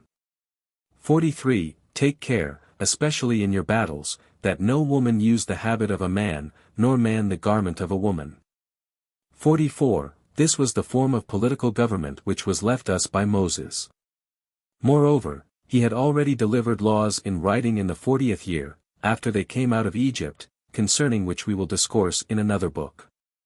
But now on the following days, for he called them to assemble continually, he delivered blessings to them, and curses upon those that should not live according to the laws, but should transgress the duties that were determined for them to observe. After this, he read to them a poetic song, which was composed in hexameter verse, and left it to them in the holy book. It contained a prediction of what was to come to pass afterward. Agreeably whereto all things have happened all along, and do still happen to us, and wherein he has not at all deviated from the truth. Accordingly, he delivered these books to the priest, with the ark, into which he also put the 10 Commandments, written on 2 tables. He delivered to them the tabernacle also, and exhorted the people, that when they had conquered the land, and were settled in it, they should not forget the injuries of the Amalekites, but make war against them, and inflict punishment upon them for what mischief they did them when they were in the wilderness. And that when they had got possession of the land of the Canaanites, and when they had destroyed the whole multitude of its inhabitants, as they ought to do, they should erect an altar that should face the rising sun. Not far from the city of Shechem, between the 2 mountains, that of Gerizim, situate on the right hand, and that called Ebal, on the left. And that the army should be so divided, that 6 tribes should stand upon each of the 2 mountains, and with them the Levites and the priests. And that first, those that were upon Mount Gerizim should pray for the best blessings upon those who were diligent about the worship of God, and the observation of his laws, and who did not reject what Moses had said to them. While the other wished them all manner of happiness also, and when these last put up the like prayers, the former praised them. After this, curses were denounced upon those that should transgress those laws, they, answering one another alternately, by way of confirmation of what had been said. Moses also wrote their blessings and their curses, that they might learn them so thoroughly, that they might never be forgotten by length of time. And when he was ready to die, he wrote these blessings and curses upon the altar, on each side of it. Where he says also the people stood, and then sacrificed and offered burnt offerings, though after that day they never offered upon it any other sacrifice, for it was not lawful so to do. These are the constitutions of Moses. And the Hebrew nation still live according to them. 45. On the next day, Moses called the people together, with the women and children, to a congregation, so as the very slaves were present also, that they might engage themselves to the observation of these laws by oath. And that, duly considering the meaning of God in them, they might not, either for favor of their kindred, or out of fear of any one, or indeed for any motive whatsoever, think anything ought to be preferred to these laws. And so might transgress them. That in case any one of their own blood, or any city, should attempt to confound or dissolve their constitution of government, they should take vengeance upon them, both all in general, and each person in particular.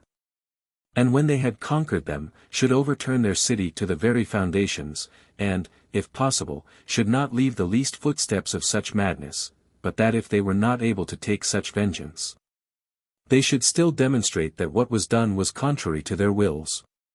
So the multitude bound themselves by oath so to do. 46. Moses taught them also by what means their sacrifices might be the most acceptable to God. And how they should go forth to war, making use of the stones, in the high priest's breastplate, for their direction, as I have before signified. Joshua also prophesied while Moses was present. And when Moses had recapitulated whatsoever he had done for the preservation of the people, both in their wars and in peace, and had composed them a body of laws, and procured them an excellent form of government, he foretold. As God had declared to him that if they transgressed that institution for the worship of God, they should experience the following miseries: their land should be full of weapons of war from their enemies, and their cities should be overthrown. And their temple should be burnt, that they should be sold for slaves, to such men as would have no pity on them in their afflictions. That they would then repent, when that repentance would no way profit them under their sufferings. Yet, said he, will that God who founded your nation, restore your cities to your citizens, with their temple also. And you shall lose these advantages not once only, but often. 47.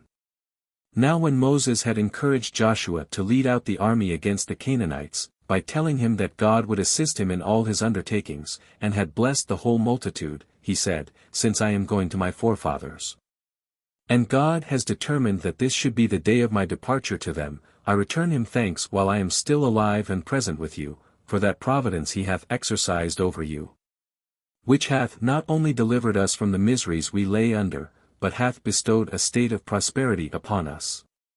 As also, that he hath assisted me in the pains I took, and in all the contrivances I had in my care about you, in order to better your condition, and hath on all occasions showed himself favorable to us.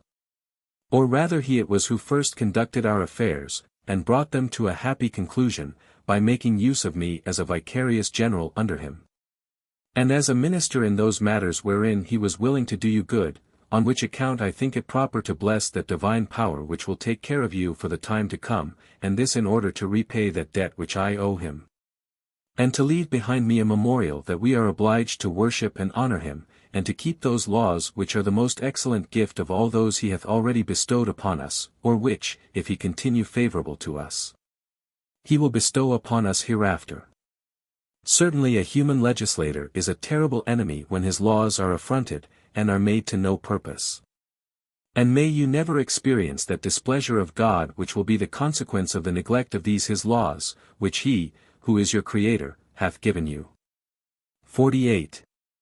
When Moses had spoken thus at the end of his life, and had foretold what would befall to every one of their tribes afterward, with the addition of a blessing to them, the multitude fell into tears, insomuch that even the women, by beating their breasts, made manifest the deep concern they had when he was about to die. The children also lamented still more, as not able to contain their grief, and thereby declared, that even at their age they were sensible of his virtue and mighty deeds. And truly there seemed to be a strife betwixt the young and the old who should most grieve for him. The old grieved because they knew what a careful protector they were to be deprived of, and so lamented their future state. But the young grieved, not only for that, but also because it so happened that they were to be left by him before they had well tasted of his virtue. Now one may make a guess at the excess of this sorrow and lamentation of the multitude, from what happened to the legislator himself. For although he was always persuaded that he ought not to be cast down at the approach of death, since the undergoing it was agreeable to the will of God and the law of nature, yet what the people did so overbore him, that he wept himself. Now as he went thence to the place where he was to vanish out of their sight, they all followed after him weeping. But Moses beckoned with his hand to those that were remote from him, and bade them stay behind in quiet, while he exhorted those that were near to him that they would not render his departure so lamentable.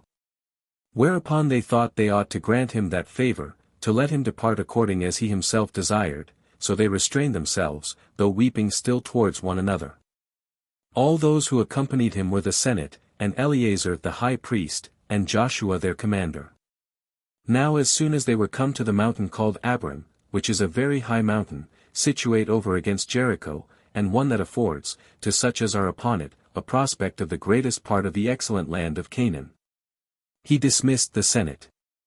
And as he was going to embrace Eleazar and Joshua, and was still discoursing with them, a cloud stood over him on the sudden, and he disappeared in a certain valley, although he wrote in the holy books that he died, which was done out of fear, lest they should venture to say that, because of his extraordinary virtue, he went to God. 49. Now Moses lived in all 120 years, a third part of which time, abating 1 month, he was the people's ruler. And he died on the last month of the year, which is called by the Macedonians Distris, but by us Adar, on the first day of the month. He was one that exceeded all men that ever were in understanding, and made the best use of what that understanding suggested to him. He had a very graceful way of speaking and addressing himself to the multitude. And as to his other qualifications, he had such a full command of his passions, as if he hardly had any such in his soul, and only knew them by their names, as rather perceiving them in other men than in himself. He was also such a general of an army as is seldom seen, as well as such a prophet as was never known, and this to such a degree, that whatsoever he pronounced, you would think you heard the voice of God himself.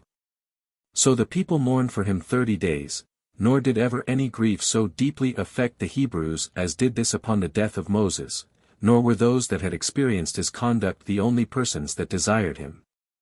But those also that perused the laws he left behind him had a strong desire after him, and by them gathered the extraordinary virtue he was master of. And this shall suffice for the declaration of the manner of the death of Moses. Footnotes 1. Reland here takes notice, that although our Bibles say little or nothing of these riches of Korah, yet that both the Jews and Mohammedans, as well as Josephus, are full of it. 2. It appears here, and from the Samaritan Pentateuch, and, in effect, from the Psalmist, as also from the Apostolical Constitutions, from Clement's first epistle to the Corinthians, from Ignatius's epistle to the Magnesians, and from Eusebius, that Korah was not swallowed up with the Reubenites, but burned with the Levites of his own tribe. See Essay on the Old Testament, page 64, 65. 3. Concerning these 12 rods of the 12 tribes of Israel, see St. Clement's account, much larger than that in our Bibles, 1 Epist Sect. 45. As is Josephus's present account in measure larger also. 4. Grotius, on Numbers 6:18, takes notice that the Greeks also, as well as the Jews, sometimes consecrated the hair of their heads to the gods. 5. Josephus here uses this phrase, when the 40th year was completed, for when it was begun, as does St. Luke when the day of Pentecost was completed, Acts 2 verse 1. 6. Whether Miriam died, as Josephus's Greek copies imply, on the first day of the month, may be doubted, because the Latin copies say it was on the 10th, and so say the Jewish calendars also, as Dr. Bernard assures us. It is said her sepulchre is still extant near Petra, the old capital city of Arabia Petrea, at this day, as also that of Aaron, not far off. 7. What Josephus here remarks is well worth our remark in this place also, viz. that the Israelites were never to meddle with the Moabites, or Ammonites, or any other people, but those belonging to the land of Canaan, and the countries of Sion and Og beyond Jordan, as far as the desert and Euphrates. And that therefore no other people had reason to fear the conquests of the Israelites. But that those countries given them by God were their proper and peculiar portion among the nations, and that all who endeavored to dispossess them might ever be justly destroyed by them. 8. Note that Josephus never supposes Balaam to be an idolater, nor to seek idolatrous enchantments, or to prophesy falsely, but to be no other than an ill-disposed prophet of the true God. And intimates that God's answer the second time, permitting him to go, was ironical, and on design that he deceived, which sort of deception, by way of punishment for former crimes, Josephus never scruples to admit. As ever esteeming such wicked men justly and providentially deceived. But perhaps we had better keep here close to the text which says Numbers 23:20-21, that God only permitted Balaam to go along with the ambassadors, in case they came and called him, or positively insisted on his going along with them, on any terms. Whereas Balaam seems out of impatience to have risen up in the morning, and saddled his ass, and rather to have called them, than stayed for their calling him, so zealous does he seem to have been for his reward of divination. His wages of unrighteousness, Numbers 23:7, 17, 18, 37. 2 Peter 2 verse 15, Jude 5, 11, which reward or wages the truly religious prophets of God never required nor accepted, as our Josephus justly takes notice in the cases of Samuel, Antique, B.V. ch. 4, sect. 1, and Daniel, Antique, B.X. ch. 11, sect. 3. See also Genesis 14 verses 22 and 23, 2 Kings 5 verses 15 and 16, 26, 27, and Acts 8, 17-24. 9. Whether Josephus had in his copy but 2 attempts of Balaam in all to curse Israel. Or whether by this his twice offering sacrifice, he meant twice besides that first time already mentioned, which yet is not very probable, cannot now be certainly determined. In the meantime, all other copies have 3 such attempts of Balaam to curse them in the present history. 10. Such a large and distinct account of this perversion of the Israelites by the Midianite women, of which our other copies give us but short intimations, Numbers 31:16, 2 Peter 2 verse 15, Jude 11. Revelation 2 verse 14, is preserved, as Rieland informs us, in the Samaritan Chronicle, in Philo, and in other writings of the Jews, as well as here by Josephus.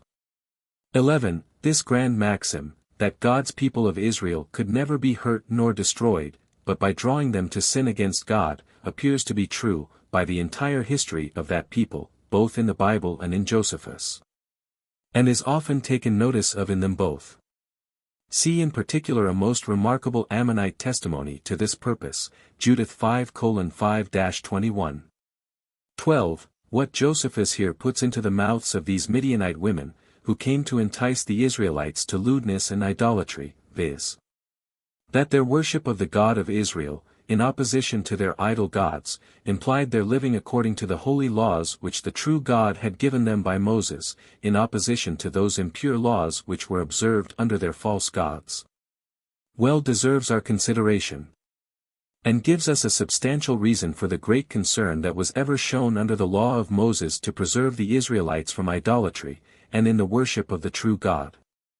It being of no less consequence then, whether God's people should be governed by the holy laws of the true God, or by the impure laws derived from demons, under the pagan idolatry.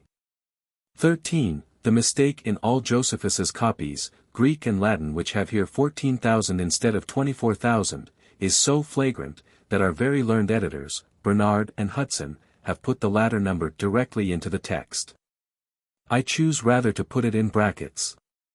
14. The slaughter of all the Midianite women that had prostituted themselves to the lewd Israelites, and the preservation of those that had not been guilty therein. The last of which were no fewer than 32,000, both here in Numbers 31:15-17, 35, 40, 46, and both by the particular command of God, are highly remarkable, and show that, even in nations otherwise for their wickedness doomed to destruction, the innocent were sometimes particularly and providentially taken care of, and delivered from that destruction. Which directly implies, that it was the wickedness of the nations of Canaan, and nothing else, that occasioned their excision. See Genesis 15:16, 1 Samuel 15 verses 18 and 33, a post. Constit. B. 8. Ch. 12, page 402. In the first of which places, the reason of the delay of the punishment of the Amorites is given, because their iniquity was not yet full. In the secured, Saul is ordered to go and destroy the sinners, the Amalekites, plainly implying that they were therefore to be destroyed, because they were sinners, and not otherwise. In the third, the reason is given why King Agag was not to be spared, viz. Because of his former cruelty, as thy sword hath made the Hebrew women childless, so shall thy mother be made childless among women by the Hebrews.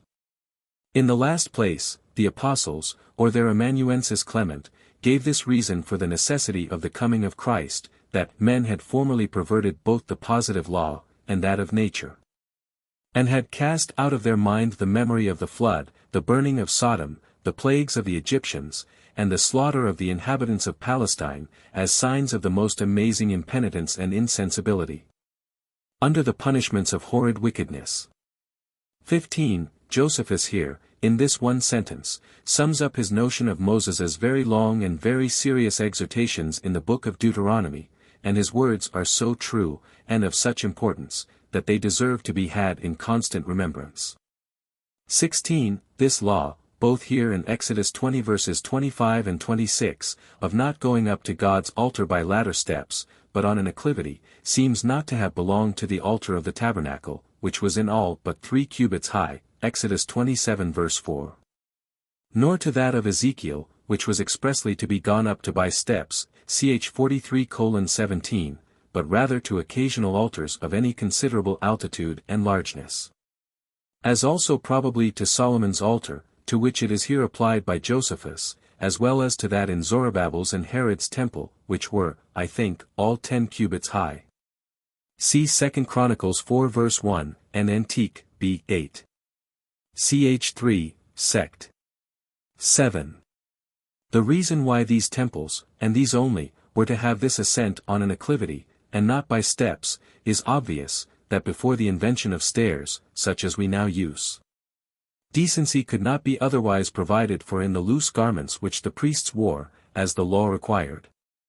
See Lamy of the Tabernacle and Temple, page 444. 17. The hire of public or secret harlots was given to Venus in Syria, as Lucian informs us, page 878, and against some such vile practice of the old idolaters this law seems to have been made. 18. The Apostolical Constitutions, b. 2. Ch. 26, sect. 31. Expound this law of Moses, Exodus 22. 28. Thou shalt not revile or blaspheme the gods, or magistrates, which is a much more probable exposition than this of Josephus, of heathen Gillis, as here, and against Apion, b. 2. Ch. 3, sect. 31. What book of the law was thus publicly read? See the note on Antique, b. x. Ch. 5, sect. 5, and 1 ESD. 9:8-55. 19. Whether these phylacteries, and other Jewish memorials of the law here mentioned by Josephus, and by Muses, besides the fringes on the borders of their garments, Numbers 15:37, were literally meant by God, I much question. That they have been long observed by the Pharisees and rabbinical Jews is certain. However, the Quirites, who receive not the unwritten traditions of the elders, but keep close to the written law, with Jerome and Grotius, think they were not literally to be understood, as Bernard and Rieland here take notice. Nor indeed do I remember that, either in the ancienter books of the Old Testament, or in the books we call Apocrypha, there are any signs of such literal observations appearing among the Jews, though their real or mystical signification, i.e., the constant remembrance and observation of the laws of God by Moses, be frequently inculcated in all the sacred writings. 20. Here, as well as elsewhere, sect. 38. Of his life, sect. 14. End of the war, b. 2. Ch. 20, sect. 5. Are but 7 judges appointed for small cities, instead of 23 in the modern rabbins, which modern rabbis are always but a very little authority in comparison of our Josephus. 21. I have never observed elsewhere, that in the Jewish government women were not admitted as legal witnesses in courts of justice. None of our copies of the Pentateuch say a word of it. It is very probable, however, that this was the exposition of the scribes and Pharisees, and the practice of the Jews in the days of Josephus. 22. This penalty of 40 stripes save one, here mentioned, and sect. 23, was 5 times inflicted on St. Paul himself by the Jews, 2 Corinthians 11 verse 24. 23. Josephus's plain and express interpretation of this law of Moses, Deuteronomy 14 verses 28 and 29, 26:12, etc.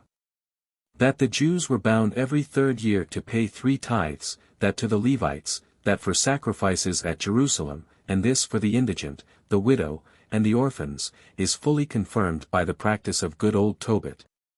Even when he was a captive in Assyria, against the opinions of the rabbins, Tobit 1:6-8. 24. These tokens of virginity, as the Hebrew and Septuagint style them, Deuteronomy 22 verses 15 and 17, 20, seem to me very different from what our later interpreters suppose. They appear rather to have been such close linen garments as were never put off virgins, after a certain age, till they were married, but before witnesses, and which, while they were entire, were certain evidences of such virginity. See these, Antique, b. 7. Ch. 8, sect. 1. 2 Samuel 13 verse 18. Isaiah 6 verse 1. Josephus here determines nothing what were these particular tokens of virginity or of corruption. Perhaps he thought he could not easily describe them to the heathens, without saying what they might have thought a breach of modesty. Which seeming breach of modesty laws cannot always wholly avoid. 25. These words of Josephus are very like those of the Pharisees to our Savior upon this very subject, Matthew 19 verse 3, Is it lawful for a man to put away his wife for every cause? 26. Here it is supposed that this captive's husband, if she were before a married woman, was dead before, or rather was slain in this very battle, otherwise it would have been adultery in him that married her. 27. See Herod the Great insisting on the execution of this law, with relation to 2 of his own sons, before the judges at Berytus, Antique, b. 16. Ch. 11, sect. 2.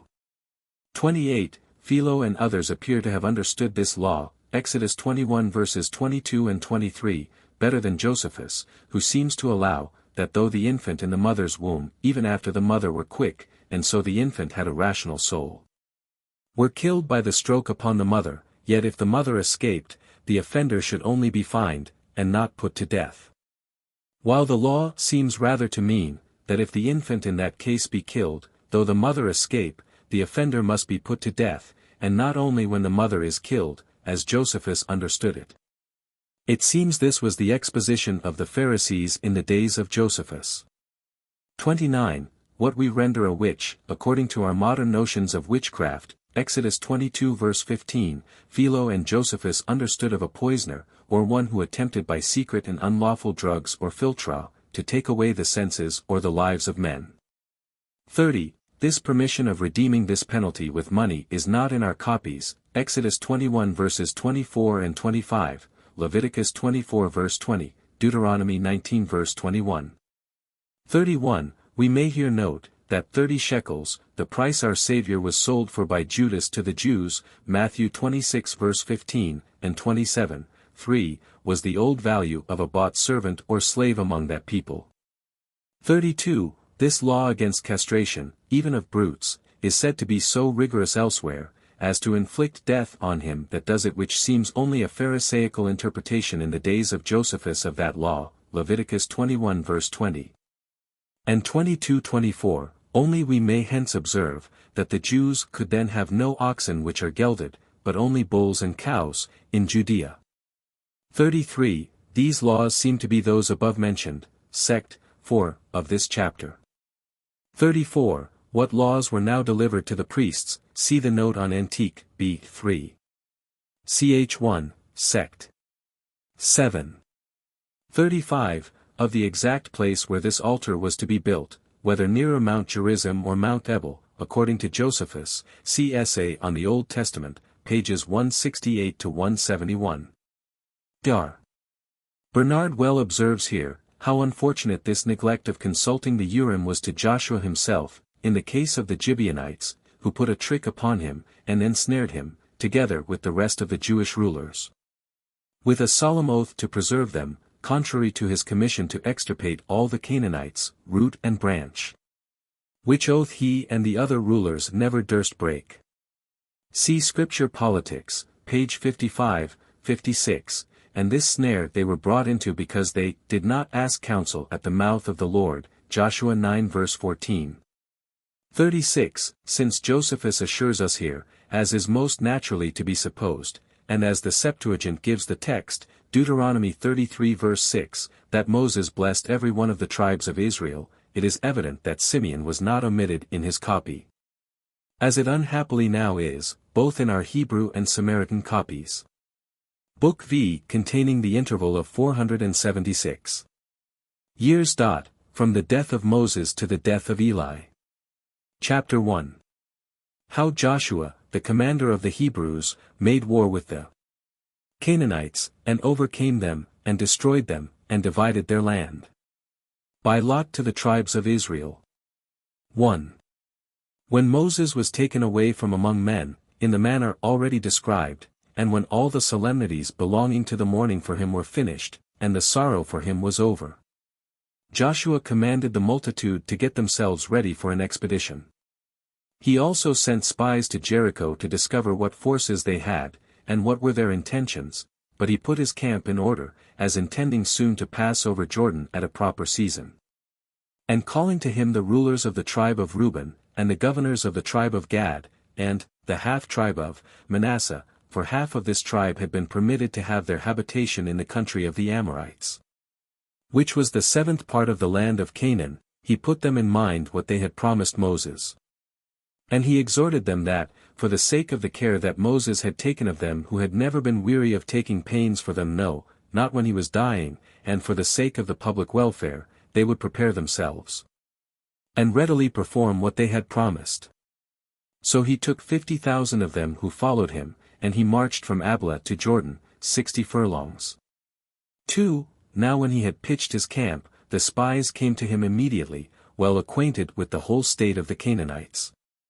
For at first, before they were at all discovered, they took a full view of the city of Jericho without disturbance, and saw which parts of the walls were strong, and which parts were otherwise, and indeed insecure, and which of the gates were so weak as might afford an entrance to their army. Now those that met them took no notice of them when they saw them, and supposed they were only strangers, who used to be very curious in observing everything in the city, and did not take them for enemies. But at even they retired to a certain inn that was near to the wall, whither they went to eat their supper. Which supper when they had done, and were considering how to get away, information was given to the king as he was at supper, that there were some persons come from the Hebrews' camp to view the city as spies, and that they were in the inn kept by Rahab, and were very solicitous that they might not be discovered. So he sent immediately some to them, and commanded to catch them, and bring them to him, that he might examine them by torture, and learn what their business was there.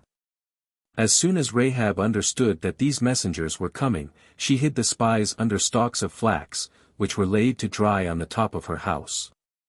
And said to the messengers that were sent by the king, that certain unknown strangers had supped with her a little before sunsetting, and were gone away, who might easily be taken, if they were any terror to the city, or likely to bring any danger to the king. So these messengers being thus deluded by the woman, and suspecting no imposition, went their ways, without so much as searching the inn. But they immediately pursued them along those roads which they most probably supposed them to have gone, and those particularly which led to the river, but could hear no tidings of them, so they left off the pains of any further pursuit.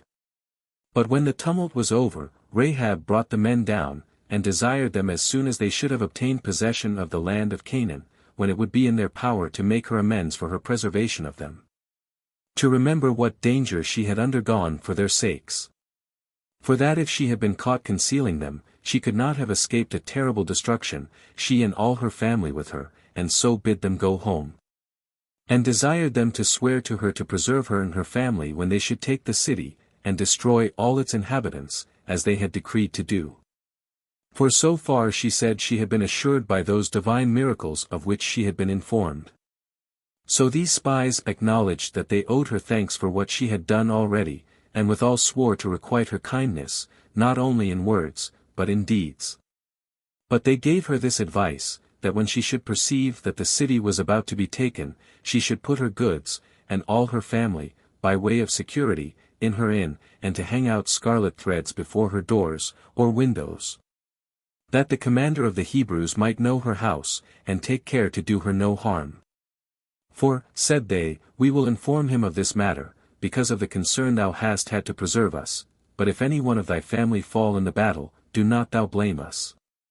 And we beseech that God, by whom we have sworn, not then to be displeased with us, as though we had broken our oaths. So these men, when they had made this agreement, went away, letting themselves down by a rope from the wall, and escaped, and came and told their own people whatsoever they had done in their journey to this city. Joshua also told Eleazar the high priest, and the senate, what the spies had sworn to Rahab, who continued what had been sworn. 3. Now while Joshua, the commander, was in fear about their passing over Jordan, for the river ran with a strong current, and could not be passed over with bridges, for there never had been bridges laid over it hitherto. And while he suspected, that if he should attempt to make a bridge, that their enemies would not afford him time to perfect it, and for ferry boats they had none, God promised so to dispose of the river, that they might pass over it. And that by taking away the main part of its waters. So Joshua, after 2 days, caused the army in the whole multitude to pass over in the manner following. The priests went first of all, having the ark with them. Then went the Levites bearing the tabernacle and the vessels which belonged to the sacrifices. After which the entire multitude followed, according to their tribes, having their children and their wives in the midst of them, as being afraid for them, lest they should be borne away by the stream. But as soon as the priests had entered the river first, it appeared fordable, the depth of the water being restrained and the sand appearing at the bottom, because the current was neither so strong nor so swift as to carry it away by its force. So they all passed over the river without fear, finding it to be in the very same state as God had foretold he would put it in. But the priests stood still in the midst of the river till the multitude should be passed over, and should get to the shore in safety. And when all were gone over, the priests came out also, and permitted the current to run freely as it used to do before. Accordingly the river, as soon as the Hebrews were come out of it, arose again presently, and came to its own proper magnitude as before. 4. So the Hebrews went on farther 50 furlongs, and pitched their camp at the distance of 10 furlongs from Jericho. But Joshua built an altar of those stones which all the heads of the tribes, at the command of the prophets, had taken out of the deep, to be afterwards a memorial of the division of the stream of this river, and upon it offered sacrifice to God. And in that place celebrated the Passover, and had great plenty of all the things which they wanted hitherto, for they reaped the corn of the Canaanites, which was now ripe, and took other things as prey. For then it was that their former food, which was manna, and of which they had eaten 40 years, failed them. 5. Now while the Israelites did this, and the Canaanites did not attack them, but kept themselves quiet within their own walls, Joshua resolved to besiege them. So on the first day of the feast, of the Passover, the priests carried the ark round about, with some part of the armed men to be a guard to it. These priests went forward, blowing with their 7 trumpets. And exhorted the army to be of good courage, and went round about the city, with the senate following them, and when the priests had only blown with the trumpets, for they did nothing more at all, they returned to the camp. And when they had done this for 6 days, on the 7th Joshua gathered the armed men and all the people together, and told them these good tidings, that the city should now be taken, since God would on that day give it them. By the falling down of the walls, and this of their own accord, and without their labor. However, he charged them to kill every one they should take, and not to abstain from the slaughter of their enemies, either for weariness or for pity, and not to fall on the spoil. And be thereby diverted from pursuing their enemies as they ran away. But to destroy all the animals, and to take nothing for their own peculiar advantage. He commanded them also to bring together all the silver and gold, that it might be set apart as firstfruits unto God out of this glorious exploit, as having gotten them from the city they first took. Only that they should save Rahab and her kindred alive, because of the oath which the spies had sworn to her. 6. When he had said this, and had set his army in order, he brought it against the city, so they went round the city again, the ark going before them, and the priests encouraging the people to be zealous in the work. And when they had gone round it 7 times, and had stood still a little, the wall fell down, while no instruments of war, nor any other force, was applied to it by the Hebrews. 7. So they entered into Jericho, and slew all the men that were therein, while they were affrighted at the surprising overthrow of the walls, and their courage was become useless, and they were not able to defend themselves. So they were slain, and their throats cut, some in the ways, and others as caught in their houses, nothing afforded them assistance, but they all perished, even to the women and the children. And the city was filled with dead bodies, and not one person escaped. They also burnt the whole city, and the country about it, but they saved alive Rahab, with her family, who had fled to her inn. And when she was brought to him, Joshua owned to her that they owed her thanks for her preservation of the spies, so he said he would not appear to be behind her in his benefaction to her. Whereupon he gave her certain lands immediately, and had her in great esteem ever afterwards. 8. And if any part of the city escaped the fire, he overthrew it from the foundation. And he denounced a curse against its inhabitants, if any should desire to rebuild it, how, upon his laying the foundation of the walls, he should be deprived of his eldest son, and upon finishing it, he should lose his youngest son. But what happened hereupon we shall speak of hereafter. 9. Now there was an immense quantity of silver and gold, and besides those of brass also, that was heaped together out of the city when it was taken, no one transgressing the decree, nor purloining for their own peculiar advantage. Which spoils Joshua delivered to the priests, to be laid up among their treasures. And thus did Jericho perish. 10. But there was one Achar, the son of Charmi, the son of Zebedias, of the tribe of Judah, who finding a royal garment woven entirely of gold, and a piece of gold that weighed 200 shekels. And thinking it a very hard case, that what spoils he, by running some hazard, had found, he must give away, and offer it to God, who stood in no need of it, while he that wanted it must go without it, made a deep ditch in his own tent. And laid them up therein, as supposing he should not only be concealed from his fellow soldiers, but from God himself also. 11. Now the place where Joshua pitched his camp was called Gilgal, which denotes liberty. For since now they had passed over Jordan, they looked on themselves as freed from the miseries which they had undergone from the Egyptians, and in the wilderness. 12. Now, a few days after the calamity that befell Jericho, Joshua sent 3,000 armed men to take Ai, a city situate above Jericho, but, upon the sight of the people of Ai, with them they were driven back, and lost 36 of their men. When this was told the Israelites, it made them very sad, and exceeding disconsolate, not so much because of the relation the men that were destroyed bare to them, though those that were destroyed were all good men, and deserved their esteem, as by the despair it occasioned. For while they believed that they were already, in effect, in possession of the land, and should bring back the army out of the battles without loss, as God had promised beforehand, they now saw unexpectedly their enemies bold with success. So they put sackcloth over their garments, and continued in tears and lamentation all the day, without the least inquiry after food, but laid what had happened greatly to heart. 13. When Joshua saw the army so much afflicted, and possessed with forebodings of evil as to their whole expedition, he used freedom with God, and said, We are not come thus far out of any rashness of our own. As though we thought ourselves able to subdue this land with our own weapons, but at the instigation of Moses thy servant for this purpose, because thou hast promised us, by many signs, that thou wouldst give us this land for a possession.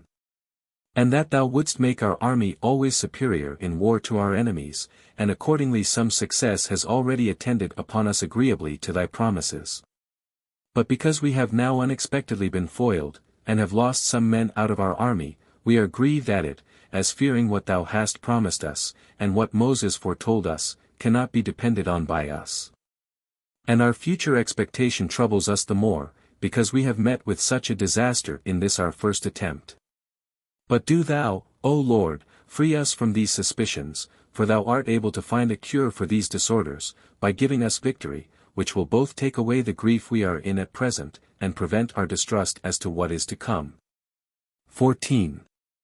These intercessions Joshua put up to God, as he lay prostrate on his face, whereupon God answered him, that he should rise up, and purify his host from the pollution that had got into it. That things consecrated to me have been impudently stolen from me, and that this has been the occasion why this defeat had happened to them. And that when they should search out and punish the offender, he would ever take care they should have the victory over their enemies. This Joshua told the people. And calling for Eleazar the high priest, and the men in authority, he cast lots, tribe by tribe. And when the lot showed that this wicked action was done by one of the tribe of Judah, he then again proposed the lot to the several families thereto belonging, so the truth of this wicked action was found to belong to the family of Issachar. And when the inquiry was made man by man, they took Achar, who, upon God's reducing him to a terrible extremity, could not deny the fact, so he confessed the theft, and produced what he had taken in the midst of them. Whereupon he was immediately put to death. And attained no more than to be buried in the night in a disgraceful manner, and such as was suitable to a condemned malefactor. 15. When Joshua had thus purified the host, he led them against Ai, and having by night laid an ambush round about the city, he attacked the enemies as soon as it was day. But as they advanced boldly against the Israelites, because of their former victory, he made them believe he retired, and by that means drew them a great way from the city, they still supposing that they were pursuing their enemies. And despised them, as though the case had been the same with that in the former battle. After which Joshua ordered his forces to turn about, and placed them against their front. He then made the signals agreed upon to those that lay in ambush, and so excited them to fight. So they ran suddenly into the city, the inhabitants being upon the walls, nay, others of them being in perplexity, and coming to see those that were without the gates. Accordingly, these men took the city, and slew all that they met with. But Joshua forced those that came against him to come to a close fight, and discomfited them, and made them run away. And when they were driven towards the city, and thought it had not been touched, as soon as they saw it was taken, and perceived it was burnt, with their wives and children, they wandered about in the fields in a scattered condition. And were no way able to defend themselves, because they had none to support them. Now when this calamity was come upon the men of Ai, there were a great number of children, and women, and servants, and an immense quantity of other furniture. The Hebrews also took herds of cattle, and a great deal of money, for this was a rich country. So when Joshua came to Gilgal, he divided all these spoils among the soldiers. 16. But the Gibeonites, who inhabited very near to Jerusalem, when they saw what miseries had happened to the inhabitants of Jericho, and to those of Ai, and suspected that the like sore calamity would come as far as themselves, they did not think fit to ask for mercy of Joshua. For they supposed they should find little mercy from him, who made war that he might entirely destroy the nation of the Canaanites, but they invited the people of Sapphira and Kiriathaim, who were their neighbors, to join in league with them. And told them that neither could they themselves avoid the danger they were all in, if the Israelites should prevent them, and seize upon them, so when they had persuaded them, they resolved to endeavor to escape the forces of the Israelites. Accordingly, upon their agreement to what they proposed, they sent ambassadors to Joshua to make a league of friendship with him, and those such of the citizens as were best approved of, and most capable of doing what was most advantageous to the multitude. Now these ambassadors thought it dangerous to confess themselves to be Canaanites, but thought they might by this contrivance avoid the danger, namely, by saying that they bear no relation to the Canaanites at all, but dwelt at a very great distance from them, and they said further, that they came a long way, on account of the reputation he had gained for his virtue. And as a mark of the truth of what they said, they showed him the habit they were in, for that their clothes were new when they came out, but were greatly worn by the length of they had been on their journey. For indeed they took torn garments, on purpose that they might make him believe so. So they stood in the midst of the people, and said that they were sent by the people of Gibeon, and of the circumjacent cities, which were very remote from the land where they now were, to make such a league of friendship with them. And this on such conditions as were customary among their forefathers.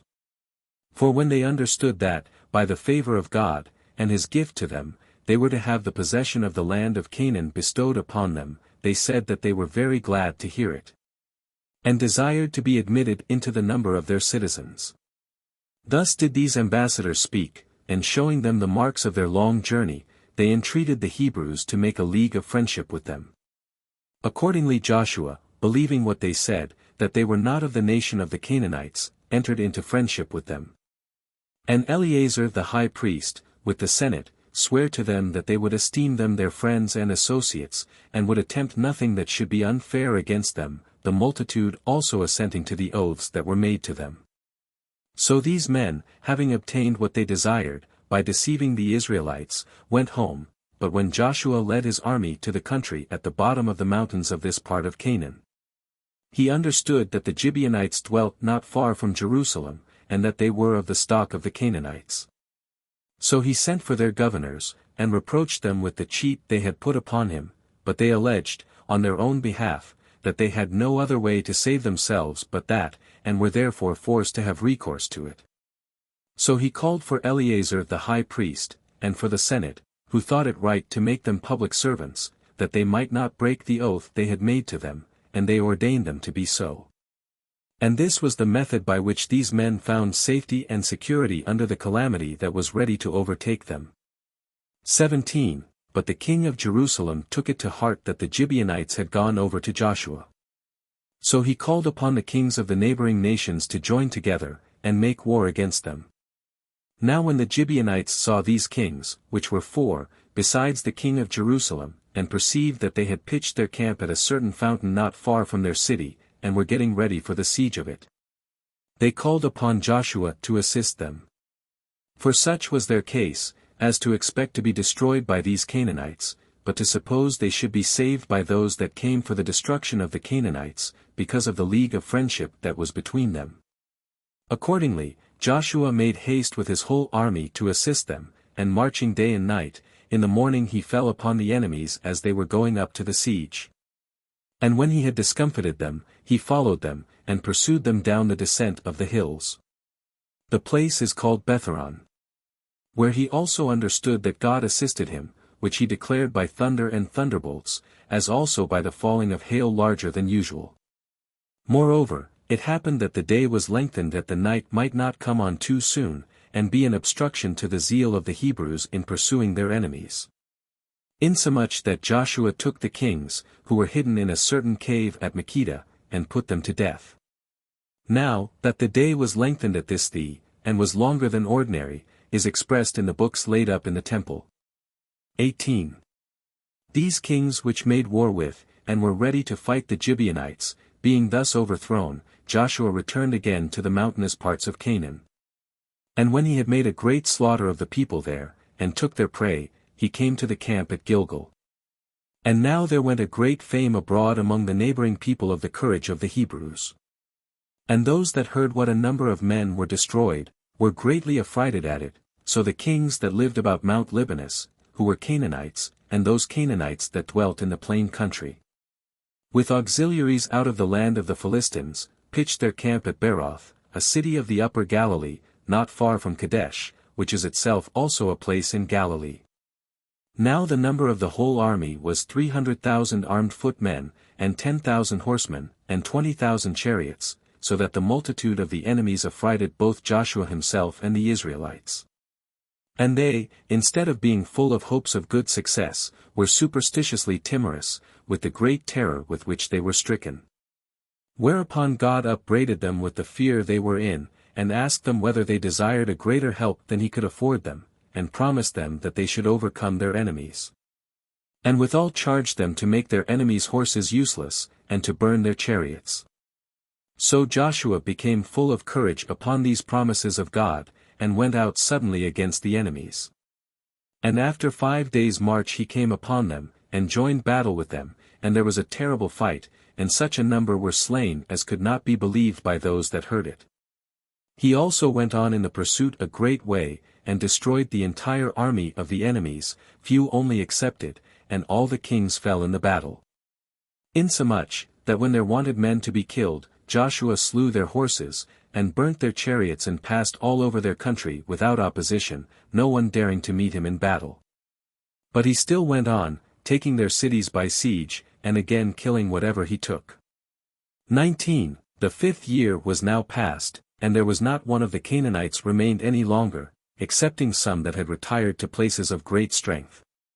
So Joshua removed his camp to the mountainous country, and placed the tabernacle in the city of Shiloh, for that seemed a fit place for it, because of the beauty of its situation, until such as their affairs would permit them to build a temple. And from thence he went to Shechem, together with all the people, and raised an altar where Moses had beforehand directed. Then did he divide the army, and placed one half of them on Mount Gerizim, and the other half on Mount Ebal, on which mountain the altar was. He also placed there the tribe of Levi, and the priests. And when they had sacrificed, and denounced the blessings and the curses, and had left them engraven upon the altar, they returned to Shiloh. 20. And now Joshua was old, and saw that the cities of the Canaanites were not easily to be taken, not only because they were situate in such strong places, but because of the strength of the walls themselves, which being built round about. The natural strength of the places on which the cities stood, seemed capable of repelling their enemies from besieging them, and of making those enemies despair of taking them. For when the Canaanites had learned that the Israelites came out of Egypt in order to destroy them, they were busy all that time in making their city strong. So he gathered the people together to a congregation at Shiloh. And when they, with great zeal and haste, were come thither, he observed to them what prosperous successes they had already had, and what glorious things had been done, and those such as were worthy of that God who enabled them to do those things, and worthy of the virtue of those laws which they followed.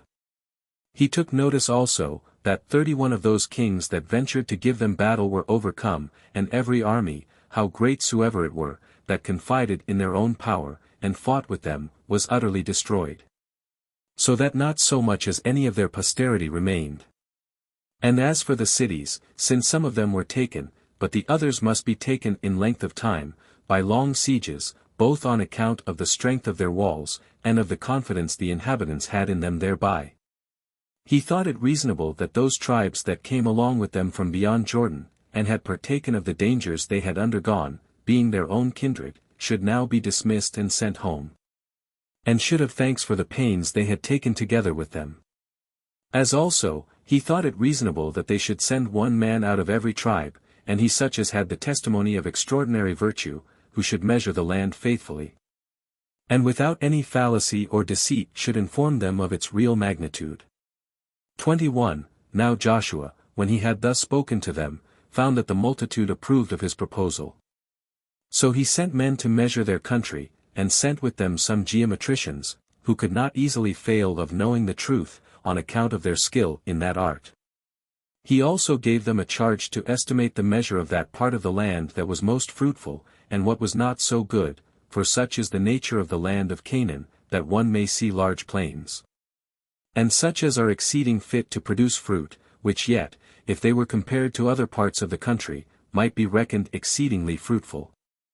Yet, if it be compared with the fields about Jericho, and to those that belong to Jerusalem, will appear to be of no account at all. And although it so falls out that these people have but a very little of this sort of land, and that it is, for the main, mountainous also, yet does it not come behind other parts, on account of its exceeding goodness and beauty.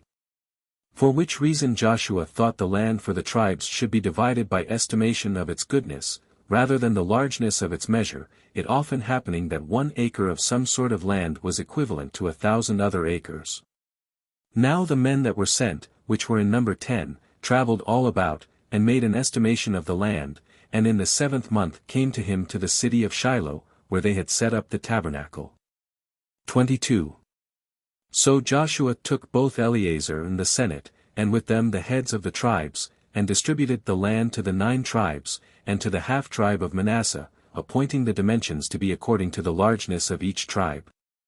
So when he had cast lots, Judah had assigned him by lot the upper part of Judea, reaching as far as Jerusalem, and its breadth extended to the lake of Sodom. Now in the lot of this tribe there were the cities of Askelon and Gaza. The lot of Simeon, which was the second, included that part of Idumea which bordered upon Egypt and Arabia.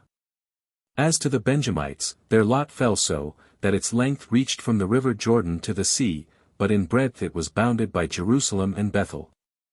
And this lot was the narrowest of all, by reason of the goodness of the land, for it included Jericho and the city of Jerusalem. The tribe of Ephraim had by lot the land that extended in length from the river Jordan to Gezer. But in breadth as far as from Bethel, till it ended at the great plain. The half-tribe of Manasseh had the land from Jordan to the city of Dora, but its breadth was at Bethshan, which is now called Scythopolis. And after these was Issachar, which had its limits in length, Mount Carmel and the river, but its limit in breadth was Mount Tabor. The tribe of Zebulun's lot included the land which lay as far as the lake of Gennesareth, and that which belonged to Carmel and the sea. The tribe of Aser had that part which was called the valley, for such it was, and all that part which lay over against Sidon. The city Arse belonged to their share, which is also named Actopus. The Naphtalites received the eastern parts, as far as the city of Damascus and the upper Galilee, unto Mount Libanus, and the fountains of Jordan, which rise out of that mountain. That is, out of that part of it whose limits belong to the neighboring city of Arse. The Danites' lot included all that part of the valley which respects the sun setting, and were bounded by Azotus and Dora. As also they had all Jamnia and Gath, from Ekron to that mountain where the tribe of Judah begins. 23. After this manner did Joshua divide the 6 nations that bear the name of the sons of Canaan, with their land, to be possessed by the 9 tribes and a half. For Moses had prevented him, and had already distributed the land of the Amorites, which itself was so called also from one of the sons of Canaan, to the 2 tribes and a half, as we have shown already. But the parts about Sidon, as also those that belonged to the Archites, and the Amathites, and the Aradians, were not yet regularly disposed of. 24. But now was Joshua hindered by his age from executing what he intended to do, as did those that succeeded him in the government, take little care of what was for the advantage of the public. So he gave it in charge to every tribe to leave no remainder of the race of the Canaanites in the land that had been divided to them by lot. That Moses had assured them beforehand, and they might rest fully satisfied about it, that their own security and their observation of their own laws depended wholly upon it. Moreover, he enjoined them to give 38 cities to the Levites, for they had already received 10 in the country of the Amorites, and 3 of these he assigned to those that fled from the manslayers, who were to inhabit there. For he was very solicitous that nothing should be neglected which Moses had ordained. These cities were, of the tribe of Judah, Hebron, of that of Ephraim, Shechem, and of that of Naphtali, Kadesh, which is a place of the upper Galilee. He also distributed among them the rest of the prey not yet distributed, which was very great, whereby they had an affluence of great riches, both all in general, and every one in particular. And this of gold and of vestments, and of other furniture, besides a multitude of cattle, whose number could not be told. 25.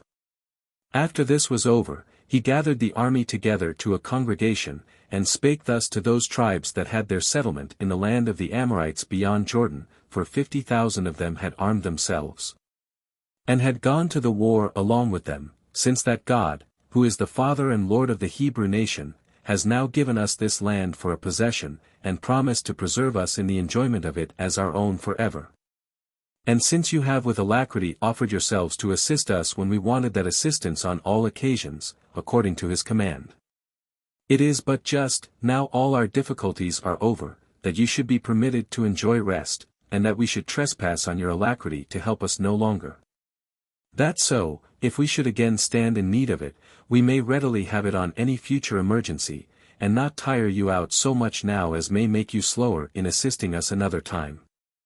We, therefore, return you our thanks for the dangers you have undergone with us, and we do it not at this time only, but we shall always be thus disposed.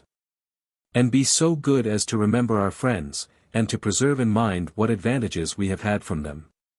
And how you have put off the enjoyments of your own happiness for our sakes, and have labored for what we have now, by the goodwill of God, obtained, and resolved not to enjoy your own prosperity till you had afforded us that assistance. However, you have, by joining your labor with ours, gotten great plenty of riches, and will carry home with you much prey, with gold and silver, and, what is more than all these, our goodwill towards you. And a mind willingly disposed to make a requital of your kindness to us, in what case soever you shall desire it, for you have not omitted any thing which Moses beforehand required of you. Nor have you despised him because he was dead and gone from you, so that there is nothing to diminish that gratitude which we owe to you. We therefore dismiss you joyful to your own inheritances, and we entreat you to suppose, that there is no limit to be set to the intimate relation that is between us. And that you will not imagine, because this river is interposed between us, that you are of a different race from us, and not Hebrews, for we are all the posterity of Abraham, both we that inhabit here, and you that inhabit there. And it is the same God that brought our forefathers and yours into the world, whose worship and form of government we are to take care of, which he has ordained, and are most carefully to observe. Because while you continue in those laws, God will also show himself merciful and assisting to you, but if you imitate the other nations, and forsake those laws, he will reject your nation. When Joshua had spoken thus, and saluted them all, both those in authority one by one, and the whole multitude in common, he himself stayed where he was. But the people conducted those tribes on their journey, and that not without tears in their eyes, and indeed they hardly knew how to part one from the other. 26. Now when the tribe of Reuben, and that of Gad, and as many of the Manassites as followed them, were passed over the river, they built an altar on the banks of Jordan, as a monument to posterity, and a sign of their relation to those that should inhabit on the other side. But when those on the other side heard that those who had been dismissed had built an altar, but did not hear with what intention they built it, but supposed it to be by way of innovation, and for the introduction of strange gods, they did not incline to disbelieve it. But thinking this defamatory report, as if it were built for divine worship, was credible, they appeared in arms, as though they would avenge themselves on those that built the altar. And they were about to pass over the river, and to punish them for their subversion of the laws of their country. For they did not think it fit to regard them on account of their kindred or the dignity of those that had given the occasion, but to regard the will of God, and the manner wherein he desired to be worshipped. So these men put themselves in array for war. But Joshua, and Eleazar the high priest, and the senate, restrained them, and persuaded them first to make trial by words of their intention, and afterwards, if they found that their intention was evil, then only to proceed to make war upon them. Accordingly, they sent as ambassadors to them Phinehas the son of Eleazar, and 10 more persons that were in esteem among the Hebrews, to learn of them what was in their mind, when, upon passing over the river, they had built an altar upon its banks. And as soon as these ambassadors were passed over, and were come to them, and a congregation was assembled, Phinehas stood up and said, that the offense they had been guilty of was of too heinous a nature to be punished by words alone, or by them only to be amended for the future. Yet that they did not so look at the heinousness of their transgression as to have recourse to arms, and to a battle for their punishment immediately, but that, on account of their kindred, and the probability there was that they might be reclaimed, they took this method of sending an ambassage to them, that when we have learned the true reasons by which you have been moved to build this altar, we may neither seem to have been too rash in assaulting you by our weapons of war, If it prove that you made the altar for justifiable reasons, and may then justly punish you if the accusation prove true. For we can hardly suppose that you have been acquainted with the will of God and have been hearers of those laws which he himself hath given us. Now you are separated from us, and gone to that patrimony of yours, which you, through the grace of God, and that providence which he exercises over you, have obtained by lot, can forget him, and can leave that ark and that altar which is peculiar to us, and can introduce strange gods, and imitate the wicked practices of the Canaanites. Now this will appear to have been a small crime if you repent now, and proceed no further in your madness, but pay a due reverence to, and keep in mind the laws of your country. But if you persist in your sins, we will not grudge our pains to preserve our laws. But we will pass over Jordan and defend them, and defend God also, and shall esteem of you as of men no way differing from the Canaanites, but shall destroy you in the like manner as we destroyed them. For do not you imagine that, because you are got over the river, you are got out of the reach of God's power. You are everywhere in places that belong to him, and impossible it is to overrun his power, and the punishment he will bring on men thereby. But if you think that your settlement here will be any obstruction to your conversion to what is good, nothing need hinder us from dividing the land anew, and leaving this old land to be for the feeding of sheep. But you will do well to return to your duty, and to leave off these new crimes, and we beseech you, by your children and wives, not to force us to punish you. Take therefore such measures in this assembly, as supposing that your own safety, and the safety of those that are dearest to you, is therein concerned, and believe that it is better for you to be conquered by words, than to continue in your purpose, and to experience deeds and war therefore. 27. When Phinehas had discoursed thus, the governors of the assembly, and the whole multitude, began to make an apology for themselves, concerning what they were accused of. And they said, that they neither would depart from the relation they bare to them, nor had they built the altar by way of innovation. That they owned one and the same common God with all the Hebrews, and that brazen altar which was before the tabernacle, on which they would offer their sacrifices.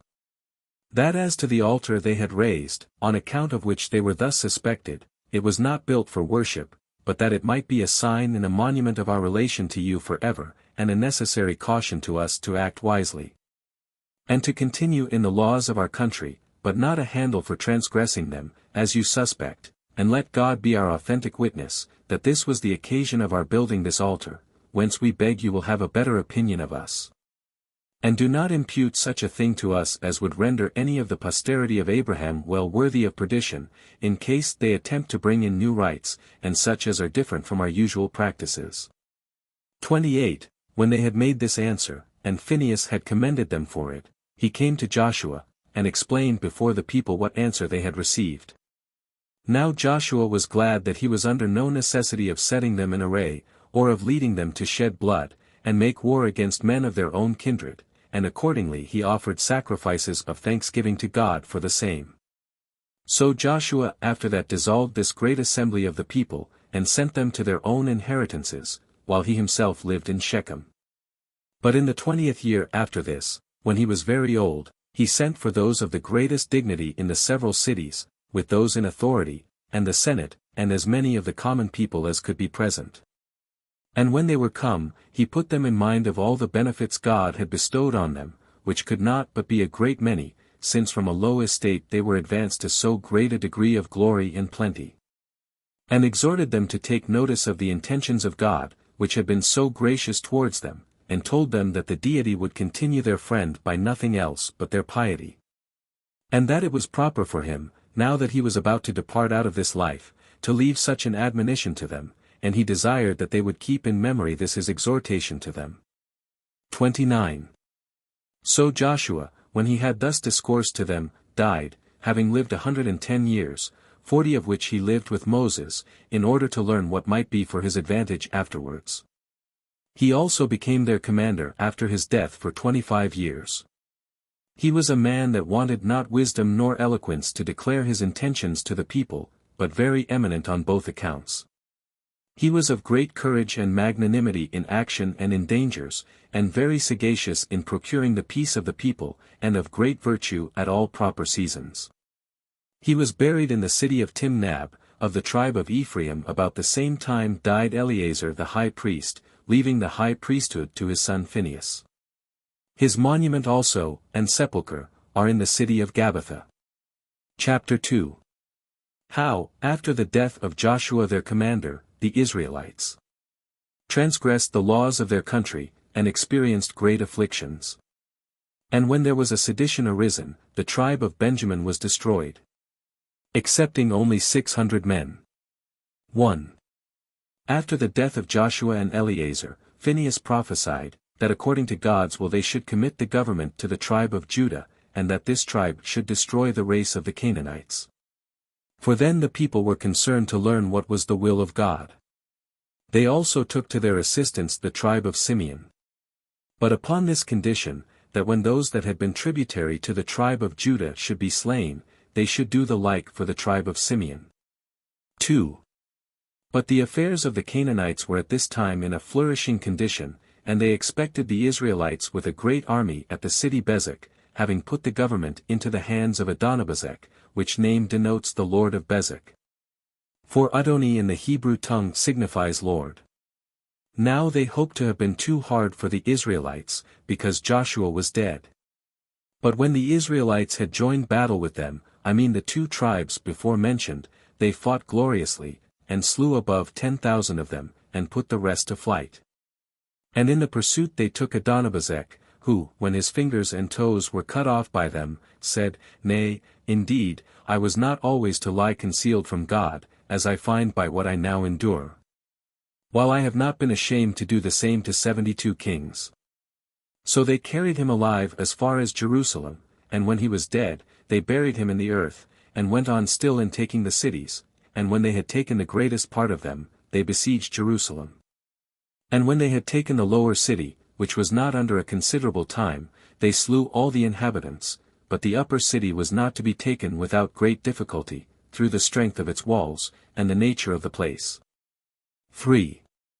For which reason they removed their camp to Hebron, and when they had taken it, they slew all the inhabitants.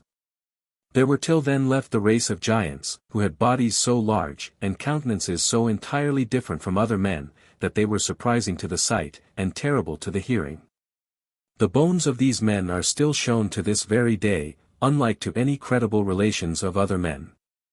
Now they gave this city to the Levites as an extraordinary reward, with the suburbs of 2,000 cities. But the land thereto belonging they gave as a free gift to Caleb, according to the injunctions of Moses. This Caleb was one of the spies which Moses sent into the land of Canaan. They also gave land for habitation to the posterity of Jethro, the Midianite, who was the father-in-law to Moses, for they had left their own country, and followed them, and accompanied them in the wilderness. 4. Now the tribes of Judah and Simeon took the cities which were in the mountainous part of Canaan, as also Askelon and Ashdod, of those that lay near the sea. But Gaza and Ekron escaped them, for they, lying in a flat country, and having a great number of chariots, sorely galled those that attacked them. So these tribes, when they were grown very rich by this war, retired to their own cities, and laid aside their weapons of war. 5. But the Benjamites, to whom belonged Jerusalem, permitted its inhabitants to pay tribute. So they all left off, the one to kill, and the other to expose themselves to danger, and had time to cultivate the ground. The rest of the tribes imitated that of Benjamin, and did the same. And, contenting themselves with the tributes that were paid them, permitted the Canaanites to live in peace. 6. However, the tribe of Ephraim, when they besieged Bethel, made no advance, nor performed anything worthy of the time they spent, and of the pains they took about that siege. Yet did they persist in it, still sitting down before the city, though they endured great trouble thereby, but, after some time, they caught one of the citizens that came to them to get necessaries, and they gave him some assurances that, if he would deliver up the city to them, they would preserve him and his kindred. So he aware that, upon those terms, he would put the city into their hands. Accordingly, he that thus betrayed the city was preserved with his family, and the Israelites slew all the inhabitants, and retained the city for themselves. 7.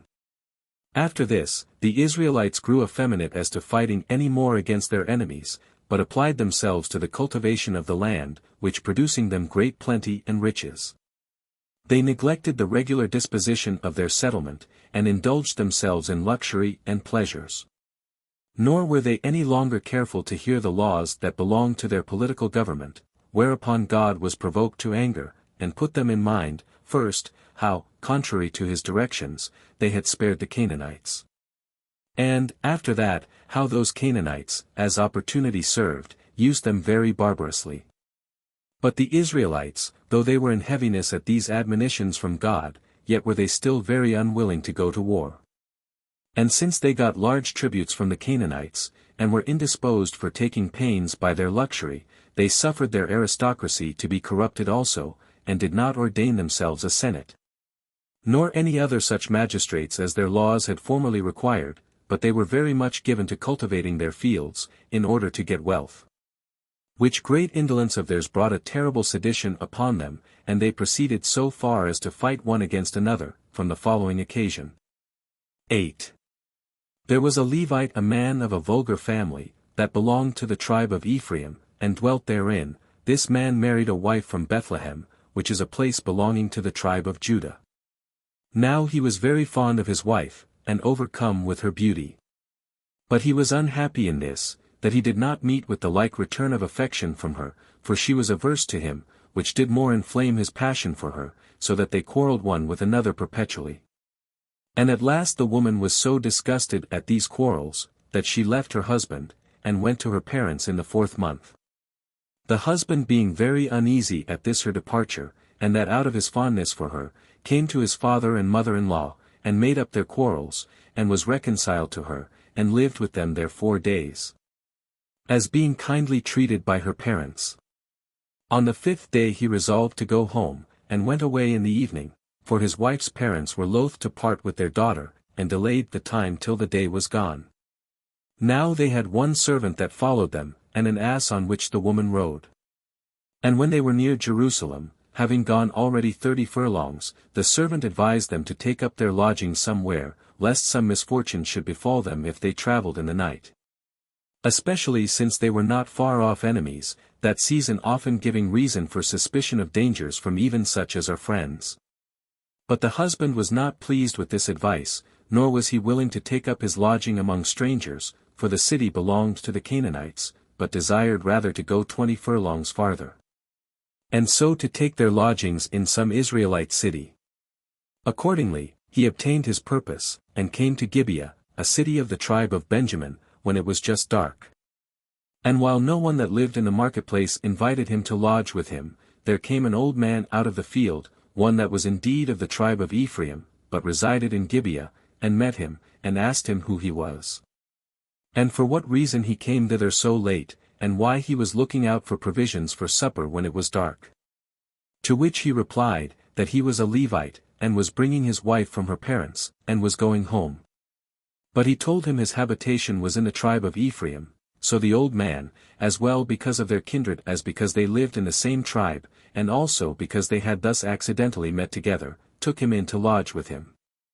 Now certain young men of the inhabitants of Gibeah, having seen the woman in the marketplace, and admiring her beauty, when they understood that she lodged with the old man, came to the doors, as contemning the weakness and fewness of the old man's family.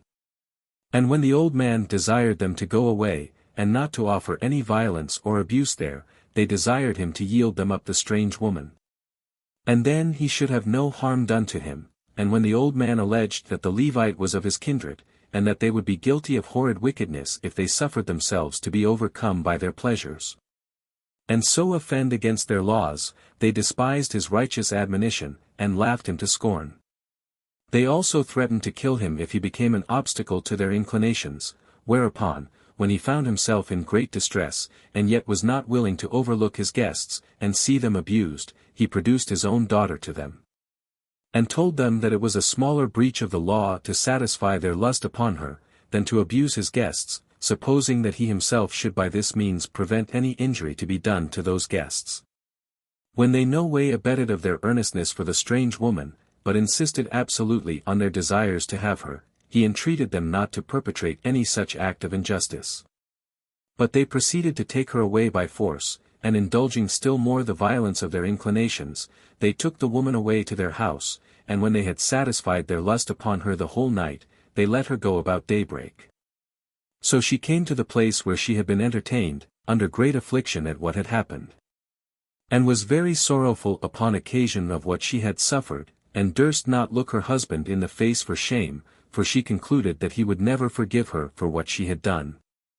So she fell down, and gave up the ghost, but her husband supposed that his wife was only fast asleep, and, thinking nothing of a more melancholy nature had happened, endeavored to raise her up, resolving to speak comfortably to her.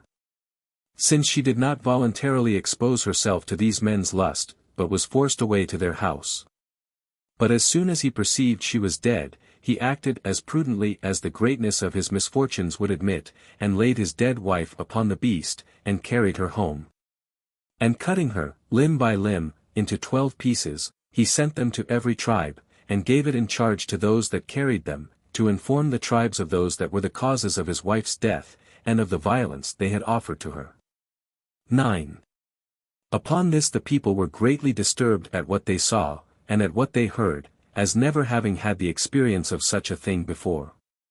So they gathered themselves to Shiloh, out of a prodigious and a just anger, and assembling in a great congregation before the tabernacle, they immediately resolved to take arms, and to treat the inhabitants of Gibeah as enemies.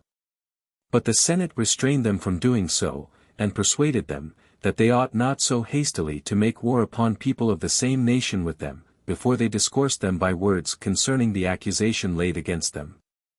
It being part of their law, that they should not bring an army against foreigners themselves, when they appear to have been injurious, without sending an ambassage first. And trying thereby whether they will repent or not, and accordingly they exhorted them to do what they ought to do in obedience to their laws, that is, to send to the inhabitants of Gibeah, to know whether they would deliver up the offenders to them, and if they deliver them up, to rest satisfied with the punishment of those offenders. But if they despised the message that was sent them, to punish them by taking up arms against them. Accordingly they sent to the inhabitants of Gibeah, and accused the young men of the crimes committed in the affair of the Levite's wife, and required of them those that had done what was contrary to the law, that they might be punished, as having justly deserved to die for what they had done. But the inhabitants of Gibeah would not deliver up the young men, and thought it too reproachful to them, out of fear of war, to submit to other men's demands upon them, vaunting themselves to be no way inferior to any in war, neither in their number nor in courage. The rest of their tribe were also making great preparation for war, for they were so insolently mad as also to resolve to repel force by force. 10. When it was related to the Israelites what the inhabitants of Gibeah had resolved upon, they took their oath that no one of them would give his daughter in marriage to a Benjamite, but make war with greater fury against them than we have learned our forefathers made war against the Canaanites. And sent out presently an army of 400,000 against them, while the Benjamites' army was 25,600.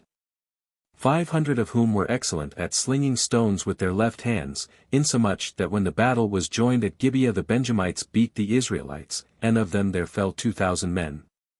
And probably more had been destroyed had not the night came on and prevented it, and broken off the fight, so the Benjamites returned to the city with joy, and the Israelites returned to their camp in a great fright at what had happened. On the next day, when they fought again, the Benjamites beat them, and 18,000 of the Israelites were slain, and the rest deserted their camp out of fear of a greater slaughter. So they came to Bethel, a city that was near their camp, and fasted on the next day. And besought God, by Phinehas the high priest, that his wrath against them might cease, and that he would be satisfied with these 2 defeats, and give them the victory and power over their enemies. Accordingly God promised them so to do, by the prophesying of Phinehas. 11. When therefore they had divided the army into 2 parts, they laid the one half of them in ambush about the city Gibeah by night, while the other half attacked the Benjamites, who retiring upon the assault, the Benjamites pursued them, while the Hebrews retired by slow degrees, as very desirous to draw them entirely from the city. And the other followed them as they retired, till both the old men and the young men that were left in the city, as too weak to fight, came running out together with them, as willing to bring their enemies under. However, when they were a great way from the city, the Hebrews ran away no longer, but turned back to fight them, and lifted up the signal they had agreed on to those that lay in ambush, who rose up, and with a great noise fell upon the enemy. Now, as soon as ever they perceived themselves to be deceived, they knew not what to do. And when they were driven into a certain hollow place which was in a valley, they were shot at by those that encompassed them, till they were all destroyed, excepting 600, which formed themselves into a close body of men, and forced their passage through the midst of their enemies, and fled to the neighboring mountains, and, seizing upon them, remained there. But the rest of them, being about 25,000, were slain. Then did the Israelites burn Gibeah, and slew the women, and the males that were under age, and did the same also to the other cities of the Benjamites.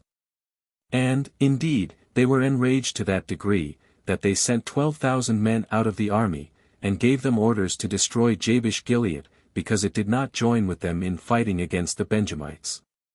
Accordingly, those that were sent slew the men of war, with their children and wives, excepting 400 virgins.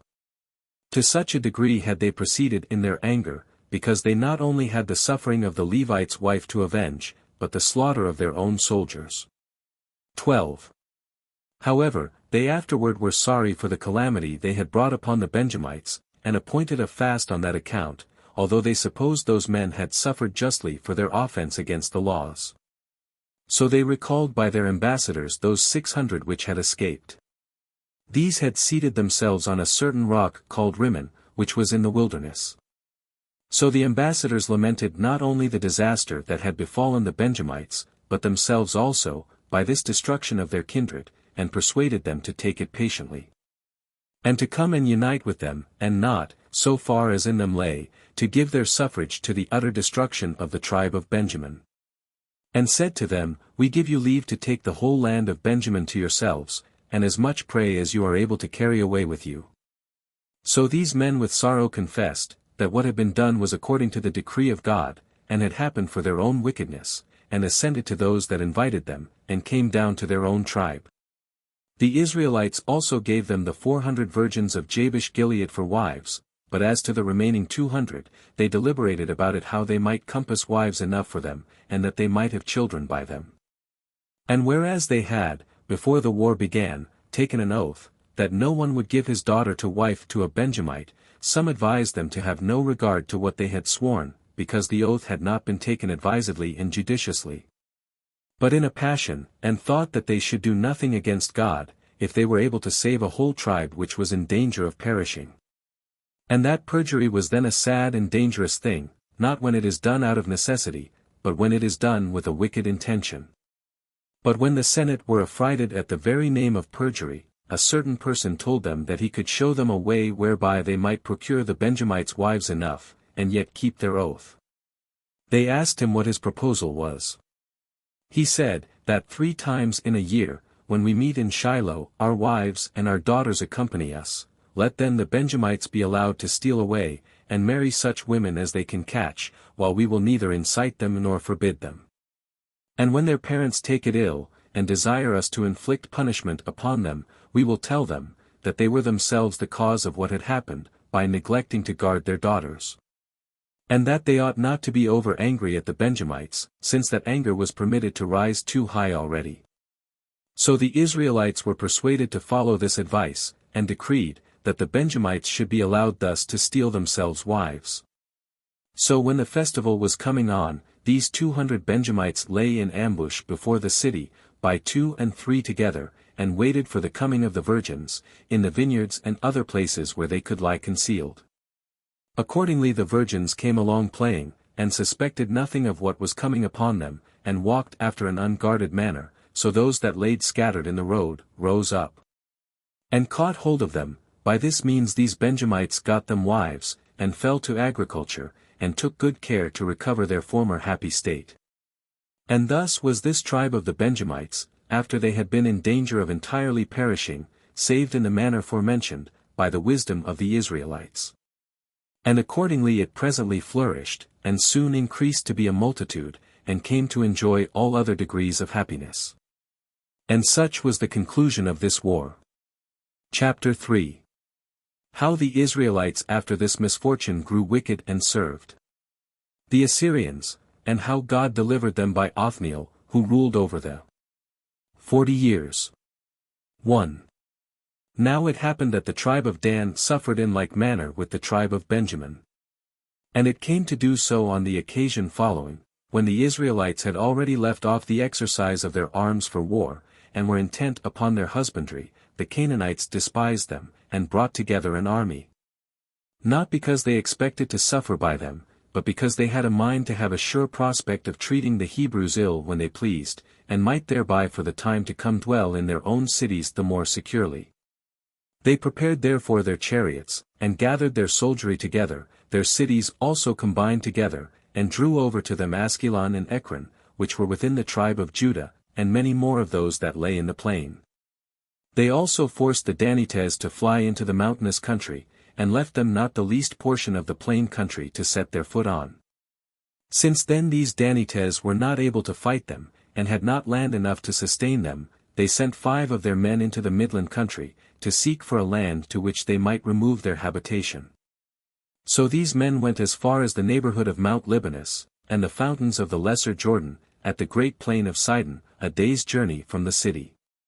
And when they had taken a view of the land, and found it to be good and exceeding fruitful, they acquainted their tribe with it, whereupon they made an expedition with the army, and built there the city Dan, of the same name with the son of Jacob, and of the same name with their own tribe. 2. The Israelites grew so indolent, and unready of taking pains, that misfortunes came heavier upon them, which also proceeded in part from their contempt of the divine worship. For when they had once fallen off from the regularity of their political government, they indulged themselves further in living according to their own pleasure, and according to their own will, till they were full of the evil doings that were common among the Canaanites. God therefore was angry with them, and they lost that their happy state which they had obtained by innumerable labors, by their luxury.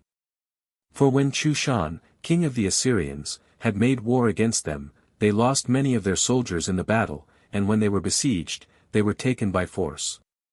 Nay, there were some who, out of fear, voluntarily submitted to him, and though the tribute laid upon them was more than they could bear, yet did they pay it, and underwent all sort of oppression for 8 years. After which time they were freed from them in the following manner. 3. There was one whose name was Othniel, the son of Kenaz, of the tribe of Judah, an active man and of great courage. He had an admonition from God not to overlook the Israelites in such a distress as they were now in, but to endeavor boldly to gain them their liberty. So when he had procured some to assist him in this dangerous undertaking, and few they were, who, either out of shame at their present circumstances, or out of a desire of changing them, could be prevailed on to assist him, he first of all destroyed that garrison which Chushan had set over them. But when it was perceived that he had not failed in his first attempt, more of the people came to his assistance, so they joined battle with the Assyrians, and drove them entirely before them, and compelled them to pass over Euphrates. Hereupon Othniel, who had given such proofs of his valor, received from the multitude authority to judge the people, and when he had ruled over them 40 years, he died. Chapter 4. How our people served the Moabites 18 years, and were then delivered from slavery by one Ehud who retained the dominion 80 years. 1. When Othniel was dead, the affairs of the Israelites fell again into disorder, and while they neither paid to God the honor due to him, nor were obedient to the laws, their afflictions increased, till Eglon, king of the Moabites, did so greatly despise them on account of the disorders of their political government, that he made war upon them, and overcame them in several battles, and made the most courageous to submit, and entirely subdued their army, and ordered them to pay him tribute. And when he had built him a royal palace at Jericho, he omitted no method whereby he might distress them, and indeed he reduced them to poverty for 18 years. But when God had once taken pity of the Israelites, on account of their afflictions, and was moved to compassion by their supplications put up to him, he freed them from the hard usage they had met with under the Moabites. This liberty he procured for them in the following manner. 2. There was a young man of the tribe of Benjamin, whose name was Ehud, the son of Gera, a man of very great courage in bold undertakings, and of a very strong body, fit for hard labor, but best skilled in using his left hand, in which was his whole strength. And he also dwelt at Jericho. Now this man became familiar with Eglon, and that by means of presents, with which he obtained his favor, and insinuated himself into his good opinion, whereby he was also beloved of those that were about the king. Now, when on a time he was bringing presents to the king, and had 2 servants with him, he put a dagger on his right thigh secretly, and went in to him. It was then summer time, and the middle of the day, when the guards were not strictly on their watch, both because of the heat, and because they were gone to dinner. So the young man, when he had offered his presents to the king, who then resided in a small parlor that stood conveniently to avoid the heat, fell into discourse with him, for they were now alone. The king having bid his servants that attended him to go their ways, because he had a mind to talk with Ehud. He was now sitting on his throne, and fear seized upon Ehud lest he should miss his stroke, and not give him a deadly wound, so he raised himself up, and said he had a dream to impart to him by the command of God. Upon which the king leaped out of his throne for joy of the dream, so Ehud smote him to the heart, and leaving his dagger in his body, he went out and shut the door after him. Now the king's servants were very still, as supposing that the king had composed himself to sleep. 3. Hereupon Ehud informed the people of Jericho privately of what he had done, and exhorted them to recover their liberty. Who heard him gladly, and went to their arms, and sent messengers over the country, that should sound trumpets of ram's horns, for it was our custom to call the people together by them. Now the attendants of Eglon were ignorant of what misfortune had befallen him for a great while.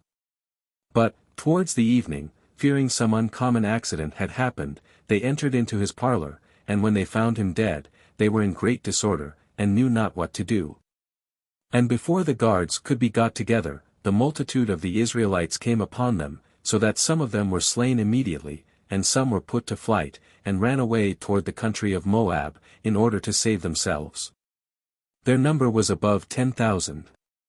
The Israelites seized upon the ford of Jordan, and pursued them, and slew them, and many of them they killed at the ford, nor did one of them escape out of their hands. And by this means it was that the Hebrews freed themselves from slavery under the Moabites. Ehud also was on this account dignified with the government over all the multitude, and died after he had held the government 80 years. He was a man worthy of commendation, even besides what he deserved for the forementioned act of his. After him Shamgat, the son of Anath, was elected for their governor, but died in the 1st year of his government. Chapter 5. How the Canaanites brought the Israelites under slavery for 20 years. After which they were delivered by Barak and Deborah, who ruled over them for 40 years. 1. And now it was that the Israelites, taking no warning by their former misfortunes to amend their manners, and neither worshipping God nor submitting to the laws, were brought under slavery by Jabin, the king of the Canaanites. And that before they had a short breathing time after the slavery under the Moabites. For this Jabin out of Hazor, a city that was situate over the Semiconitis, and had in pay 300 footmen, and 10,000 horsemen, with fewer than 3,000 chariots. Sisera was commander of all his army, and was the principal person in the king's favor. He so sorely beat the Israelites when they fought with him, that he ordered them to pay tribute. 2. So they continued to that hardship for 20 years, as not good enough of themselves to grow wise by their misfortunes. God was willing also hereby the more to subdue their obstinacy and ingratitude towards himself, so when at length they were become penitent, and were so wise as to learn that their calamities arose from their contempt of the laws, they besought Deborah, a certain prophetess among them, which name in the Hebrew tongue signifies Abi, to pray to God to take pity on them, and not to overlook them, now they were ruined by the Canaanites. So God granted them deliverance, and chose them a general, Barak, one that was of the tribe of Naphtali. Now Barak, in the Hebrew tongue, signifies lightning. 3. So Deborah sent for Barak, and bade him choose out 10,000 young men to go against the enemy, because God had said that that number was sufficient, and promised them victory. But when Barak said that he would not be the general unless she would also go as a general with him, she had indignation at what he said. Thou, O Barak, deliverest up meanly that authority which God hath given thee into the hand of a woman. And I do not reject it. So they collected 10,000 men, and pitched their camp at Mount Tabor, where, at the king's command, Sisera met them, and pitched his camp not far from the enemy. Whereupon the Israelites, and Barak himself, were so affrighted at the multitude of those enemies, that they were resolved to march off, had not Deborah retained them, and commanded them to fight the enemy that very day. For that they should conquer them, and God would be their assistance. So the battle began. And when they were come to a close fight, there came down from heaven a great storm, with a vast quantity of rain and hail, and the wind blew the rain in the face of the Canaanites, and so darkened their eyes, that their arrows and slings were of no advantage to them, nor would the coldness of the air permit the soldiers to make use of their swords. While this storm did not so much incommode the Israelites, because it came in their backs. They also took such courage, upon the apprehension that God was assisting them, that they fell upon the very midst of their enemies, and slew a great number of them. So that some of them fell by the Israelites, some fell by their own horses, which were put into disorder, and not a few were killed by their own chariots.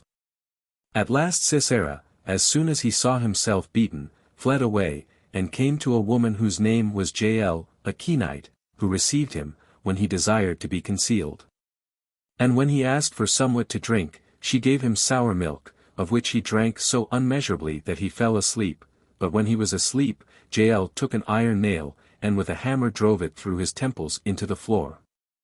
And when Barak came a little afterward, she showed Sisera nailed to the ground, and thus was this victory gained by a woman, as Deborah had foretold. Barak also fought with Jabin at Hazor. And when he met with him, he slew him, and when the general was fallen, Barak overthrew the city to the foundation, and was the commander of the Israelites for 40 years. Chapter 6. How the Midianites and other nations fought against the Israelites and beat them, and afflicted their country for 7 years, how they were delivered by Gideon, who ruled over the multitude for 40 years. 1. Now when Barak and Deborah were dead, whose deaths happened about the same time, afterwards the Midianites called the Amalekites and Arabians to their assistance, and made war against the Israelites, and were too hard for those that fought against them. And when they had burnt the fruits of the earth, they carried off the prey. Now when they had done this for 3 years, the multitude of the Israelites retired to the mountains, and forsook the plain country. They also made themselves hollows underground, and caverns, and preserved therein whatsoever had escaped their enemies. For the Midianites made expeditions in harvest time, but permitted them to plough the land in winter, that so, when the others had taken the pains, they might have fruits for them to carry away. Indeed, there ensued a famine and a scarcity of food. Upon which they betook themselves to their supplications to God, and besought him to save them. 2. Gideon also, the son of Joash, one of the principal persons of the tribe of Manasseh, brought his sheaves of corn privately, and thrashed them at the winepress, for he was too fearful of their enemies to thrash them openly in the thrashing floor. At this time somewhat appeared to him in the shape of a young man, and told him that he was a happy man, and beloved of God. To which he immediately replied, a mighty indication of God's favor to me, that I am forced to use this winepress instead of a thrashing floor. But the appearance exhorted him to be of good courage, and to make an attempt for the recovery of their liberty. He answered, that it was impossible for him to recover it, because the tribe to which he belonged was by no means numerous. And because he was but young himself, and too inconsiderable to think of such great actions. But the other promised him, that God would supply what he was defective in, and would afford the Israelites victory under his conduct. 3. Now, therefore, as Gideon was relating this to some young men, they believed him, and immediately there was an army of 10,000 men got ready for fighting. But God stood by Gideon in his sleep, and told him that mankind were too fond of themselves, and were enemies to such as excelled in virtue. Now that they might not pass God over, but ascribe the victory to him, and might not fancy it obtained by their own power, because they were a great many, and able of themselves to fight their enemies. But might confess that it was owing to his assistance. He advised him to bring his army about noon, in the violence of the heat, to the river, and to esteem those that bent down on their knees, and so drank, to be men of courage. But for all those that drank tumultuously, that he should esteem them to do it out of fear, and as in dread of their enemies. And when Gideon had done as God had suggested to him, there were found 300 men that took water with their hands tumultuously, so God bid him take these men, and attack the enemy.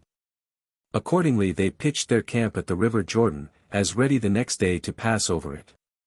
4. But Gideon was in great fear, for God had told him beforehand that he should set upon his enemies in the night time. But God, being willing to free him from his fear, bid him take one of his soldiers, and go near to the Midianites' tents, for that he should from that very place have his courage raised, and grow bold. So he obeyed, and went and took his servant Phurah with him. And as he came near to one of the tents, he discovered that those that were in it were awake, and that one of them was telling to his fellow soldier a dream of his own, and that so plainly that Gideon could hear him. The dream was this: he thought he saw a barley cake, such a one as could hardly be eaten by men, it was so vile, rolling through the camp, and overthrowing the royal tent, and the tents of all the soldiers. Now the other soldier explained this vision to mean the destruction of the army, and told them what his reason was which made him so conjecture, viz. That the seed called barley was all of it allowed to be of the vilest sort of seed, and that the Israelites were known to be the vilest of all the people of Asia, agreeably to the seed of barley. And that what seemed to look big among the Israelites was this Gideon and the army that was with him. And since thou sayest thou didst see the cake overturning our tents, I am afraid lest God hath granted the victory over us to Gideon. 5. When Gideon had heard this dream, good hope and courage came upon him. And he commanded his soldiers to arm themselves, and told them of this vision of their enemies. They also took courage at what was told them, and were ready to perform what he should enjoin them. So Gideon divided his army into 3 parts, and brought it out about the 4th watch of the night, each part containing 100 men, they all bare empty pitchers and lighted lamps in their hands, that their onset might not be discovered by their enemies. They had also each of them a ram's horn in his right hand, which he used instead of a trumpet. The enemy's camp took up a large space of ground, for it happened that they had a great many camels. And as they were divided into different nations, so they were all contained in one circle. Now when the Hebrews did as they were ordered beforehand, upon their approach to their enemies, and, on the signal given, sounded with their rams' horns, and brake their pitchers, and set upon their enemies with their lamps, and a great shout. And cried, Victory to Gideon, by God's assistance, a disorder and a fright seized upon the other men while they were half asleep, for it was night time, as God would have it. So that a few of them were slain by their enemies, but the greatest part by their own soldiers, on account of the diversity of their language. And when they were once put into disorder, they killed all that they met with, as thinking them to be enemies also. Thus there was a great slaughter made. And as the report of Gideon's victory came to the Israelites, they took their weapons and pursued their enemies, and overtook them in a certain valley encompassed with torrents, a place which these could not get over. So they encompassed them, and slew them all, with their kings, Oreb and Zeb. But the remaining captains led those soldiers that were left, which were about 18,000, and pitched their camp a great way off the Israelites. However, Gideon did not grudge his pains, but pursued them with all his army, and joining battle with them, cut off the whole enemy's army, and took the other leaders, Zebah and Zalmunna, and made them captives. Now there were slain in this battle of the Midianites, and of their auxiliaries the Arabians, about 120,000, and the Hebrews took a great prey, gold, and silver, and garments, and camels, and asses. And when Gideon was come to his own country of Ophrah, he slew the kings of the Midianites. 6. However, the tribe of Ephraim was so displeased at the good success of Gideon, that they resolved to make war against him, accusing him because he did not tell them of his expedition against their enemies. But Gideon, as a man of temper, and that excelled in every virtue, pleaded, that it was not the result of his own authority or reasoning, that made him attack the enemy without them. But that it was the command of God, and still the victory belonged to them as well as those in the army. And by this method of cooling their passions, he brought more advantage to the Hebrews, than by the success he had against these enemies, for he thereby delivered them from a sedition which was arising among them. Yet did this tribe afterwards suffer the punishment of this their injurious treatment of Gideon, of which we will give an account in due time. 7. Hereupon Gideon would have laid down the government, but was overpersuaded to take it, which he enjoyed 40 years, and distributed justice to them, as the people came to him in their differences, and what he determined was esteemed valid by all. And when he died, he was buried in his own country of Ophrah. Chapter 7. That the judges who succeeded Gideon made war with the adjoining nations for a long time. 1. Now Gideon had 70 sons that were legitimate, for he had many wives. But he had also one that was spurious, by his concubine Droma, whose name was Abimelech, who, after his father's death, retired to Shechem to his mother's relations. For they were of that place, and when he had got money of such of them as were eminent for many instances of injustice, he came with them to his father's house, and slew all his brethren, except Jotham. For he had the good fortune to escape and be preserved. But Abimelech made the government tyrannical, and constituted himself a lord, to do what he pleased, instead of obeying the laws, and he acted most rigidly against those that were the patrons of justice. 2. Now when, on a certain time, there was a public festival at Shechem, and all the multitude was there gathered together, Jotham his brother, whose escape we before related, went up to Mount Gerizim, which hangs over the city Shechem, and cried out so as to be heard by the multitude, who were attentive to him. He desired they would consider what he was going to say to them, so when silence was made, he said, that when the trees had a human voice, and there was an assembly of them gathered together, they desired that the fig tree would rule over them. But when that tree refused so to do, because it was contented to enjoy that honor which belonged peculiarly to the fruit it bare, and not that which should be derived to it from abroad, the trees did not leave off their intentions to have a ruler. So they thought proper to make the offer of that honor to the vine. But when the vine was chosen, it made use of the same words which the fig tree had used before, and excused itself from accepting the government, and when the olive tree had done the same, the briar, whom the trees had desired to take the kingdom. It is a sort of wood good for firing, it promised to take the government, and to be zealous in the exercise of it. But that then they must sit down under its shadow, and if they should plot against it to destroy it, the principle of fire that was in it should destroy them. He told them, that what he had said was no laughing matter. For that when they had experienced many blessings from Gideon, they overlooked Abimelech, when he overruled all, and had joined with him in slaying his brethren, and that he was no better than a fire himself.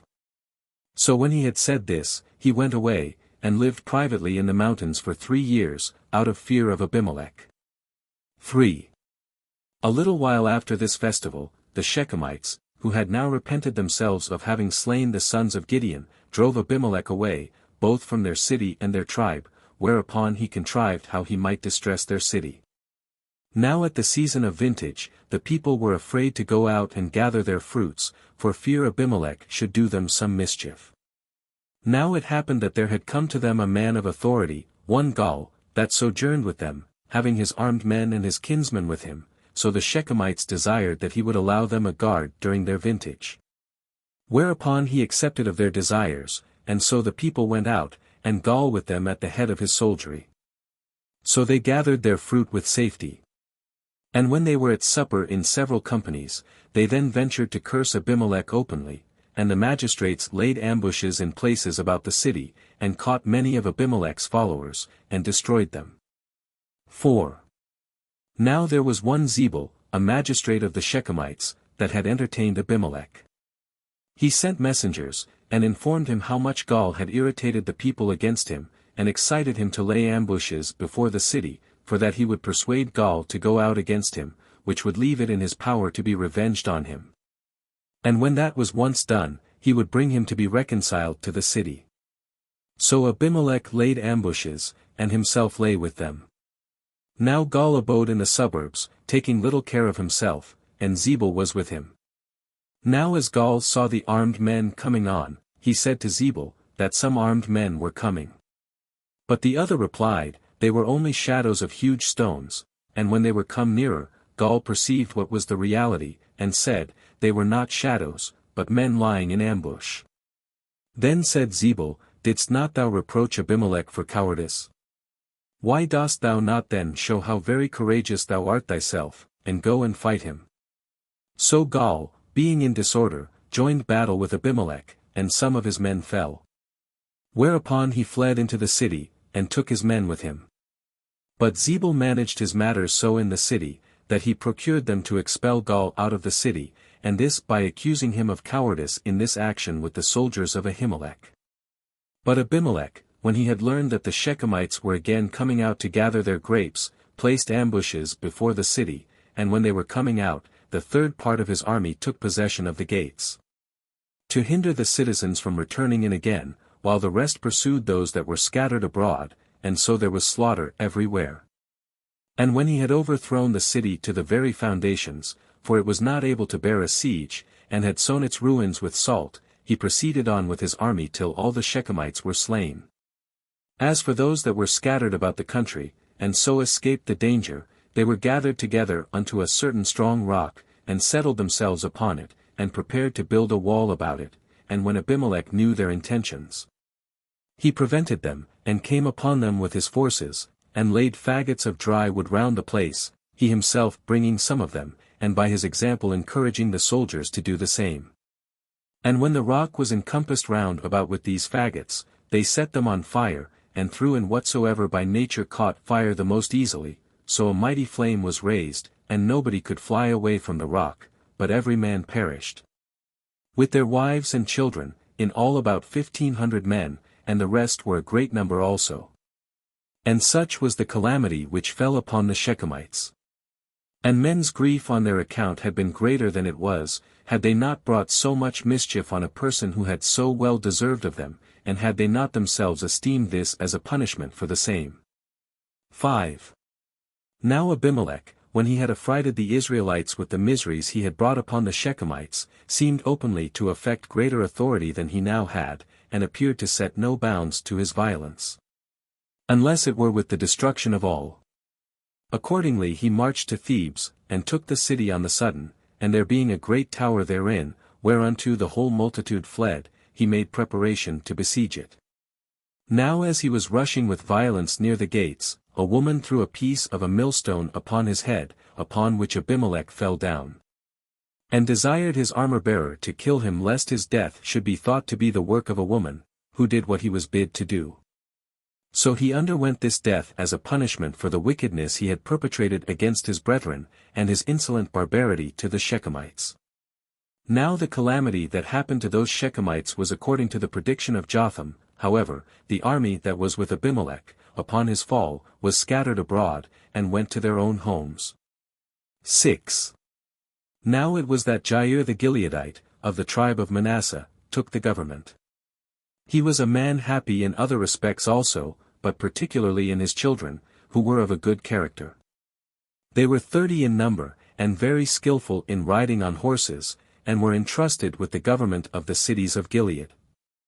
He kept the government 22 years, and died an old man, and he was buried in Common, a city of Gilead. 7. And now all the affairs of the Hebrews were managed uncertainly, and tended to disorder, and to the contempt of God and of the laws. So the Ammonites and Philistines had them in contempt, and laid waste the country with a great army. And when they had taken all Perea, they were so insolent as to attempt to gain the possession of all the rest. But the Hebrews, being now amended by the calamities they had undergone, betook themselves to supplications to God, and brought sacrifices to him, beseeching him not to be too severe upon them, but to be moved by their prayers to leave off his anger against them. So God became more merciful to them, and was ready to assist them. 8. When the Ammonites had made an expedition into the land of Gilead, the inhabitants of the country met them at a certain mountain, but wanted a commander. Now there was one whose name was Jephthah, who, both on account of his father's virtue, and on account of that army which he maintained at his own expenses, was a potent man, the Israelites therefore sent to him, and entreated him to come to their assistance, and promised him the dominion over them all his lifetime. But he did not admit of their entreaty, and accused them, that they did not come to his assistance when he was unjustly treated, and this in an open manner by his brethren. For they cast him off, as not having the same mother with the rest, but born of a strange mother, that was introduced among them by his father's fondness, and this they did out of a contempt of his inability, to vindicate himself. So he dwelt in the country of Gilead, as it is called, and received all that came to him, let them come from what place soever, and paid them wages. However, when they pressed him to accept the dominion, and swear they would grant him the government over them all his life, he led them to the war. 9. And when Jephthah had taken immediate care of their affairs, he placed his army at the city Mizpeh, and sent a message to the Ammonite king, complaining of his unjust possession of their land. But that king sent a contrary message, and complained of the exodus of the Israelites out of Egypt, and desired him to go out of the land of the Amorites, and yield it up to him, as at first his paternal inheritance. But Jephthah returned this answer, that he did not justly complain of his ancestors about the land of the Amorites, and ought rather to thank them that they left the land of the Ammonites to them, since Moses could have taken it also. And that neither would he recede from that land of their own, which God had obtained for them, and they had now inhabited, above 300 years, but would fight with them about it. 10. And when he had given them this answer, he sent the ambassadors away. And when he had prayed for victory, and had vowed to perform sacred offices, and if he came home in safety, to offer in sacrifice what living creature soever should first meet him, he joined battle with the enemy, and gained a great victory. And in his pursuit slew the enemies all along as far as the city of Minnith. He then passed over to the land of the Ammonites, and overthrew many of their cities, and took their prey, and freed his own people from that slavery which they had undergone for 18 years. But as he came back, he fell into a calamity no way correspondent to the great actions he had done, for it was his daughter that came to meet him. She was also an only child and a virgin. Upon this Jephthah heavily lamented the greatness of his affliction, and blamed his daughter for being so forward in meeting him, for he had vowed to sacrifice her to God. However, this action that was to befall her was not ungrateful to her, since she should die upon occasion of her father's victory, and the liberty of her fellow citizens. She only desired her father to give her leave, for 2 months, to bewail her youth with her fellow citizens. And then she agreed, that at the forementioned time he might do with her according to his vow. Accordingly, when that time was over, he sacrificed his daughter as a burnt offering, offering such an oblation as was neither conformable to the law nor acceptable to God, not weighing with himself what opinion the hearers would have of such a practice. 11. Now the tribe of Ephraim fought against him, because he did not take them along with him in his expedition against the Ammonites, but because he alone had the prey, and the glory of what was done to himself. As to which he said, first, that they were not ignorant how his kindred had fought against him, and that when they were invited, they did not come to his assistance, whereas they ought to have come quickly, even before they were invited. And in the next place, that they were going to act unjustly.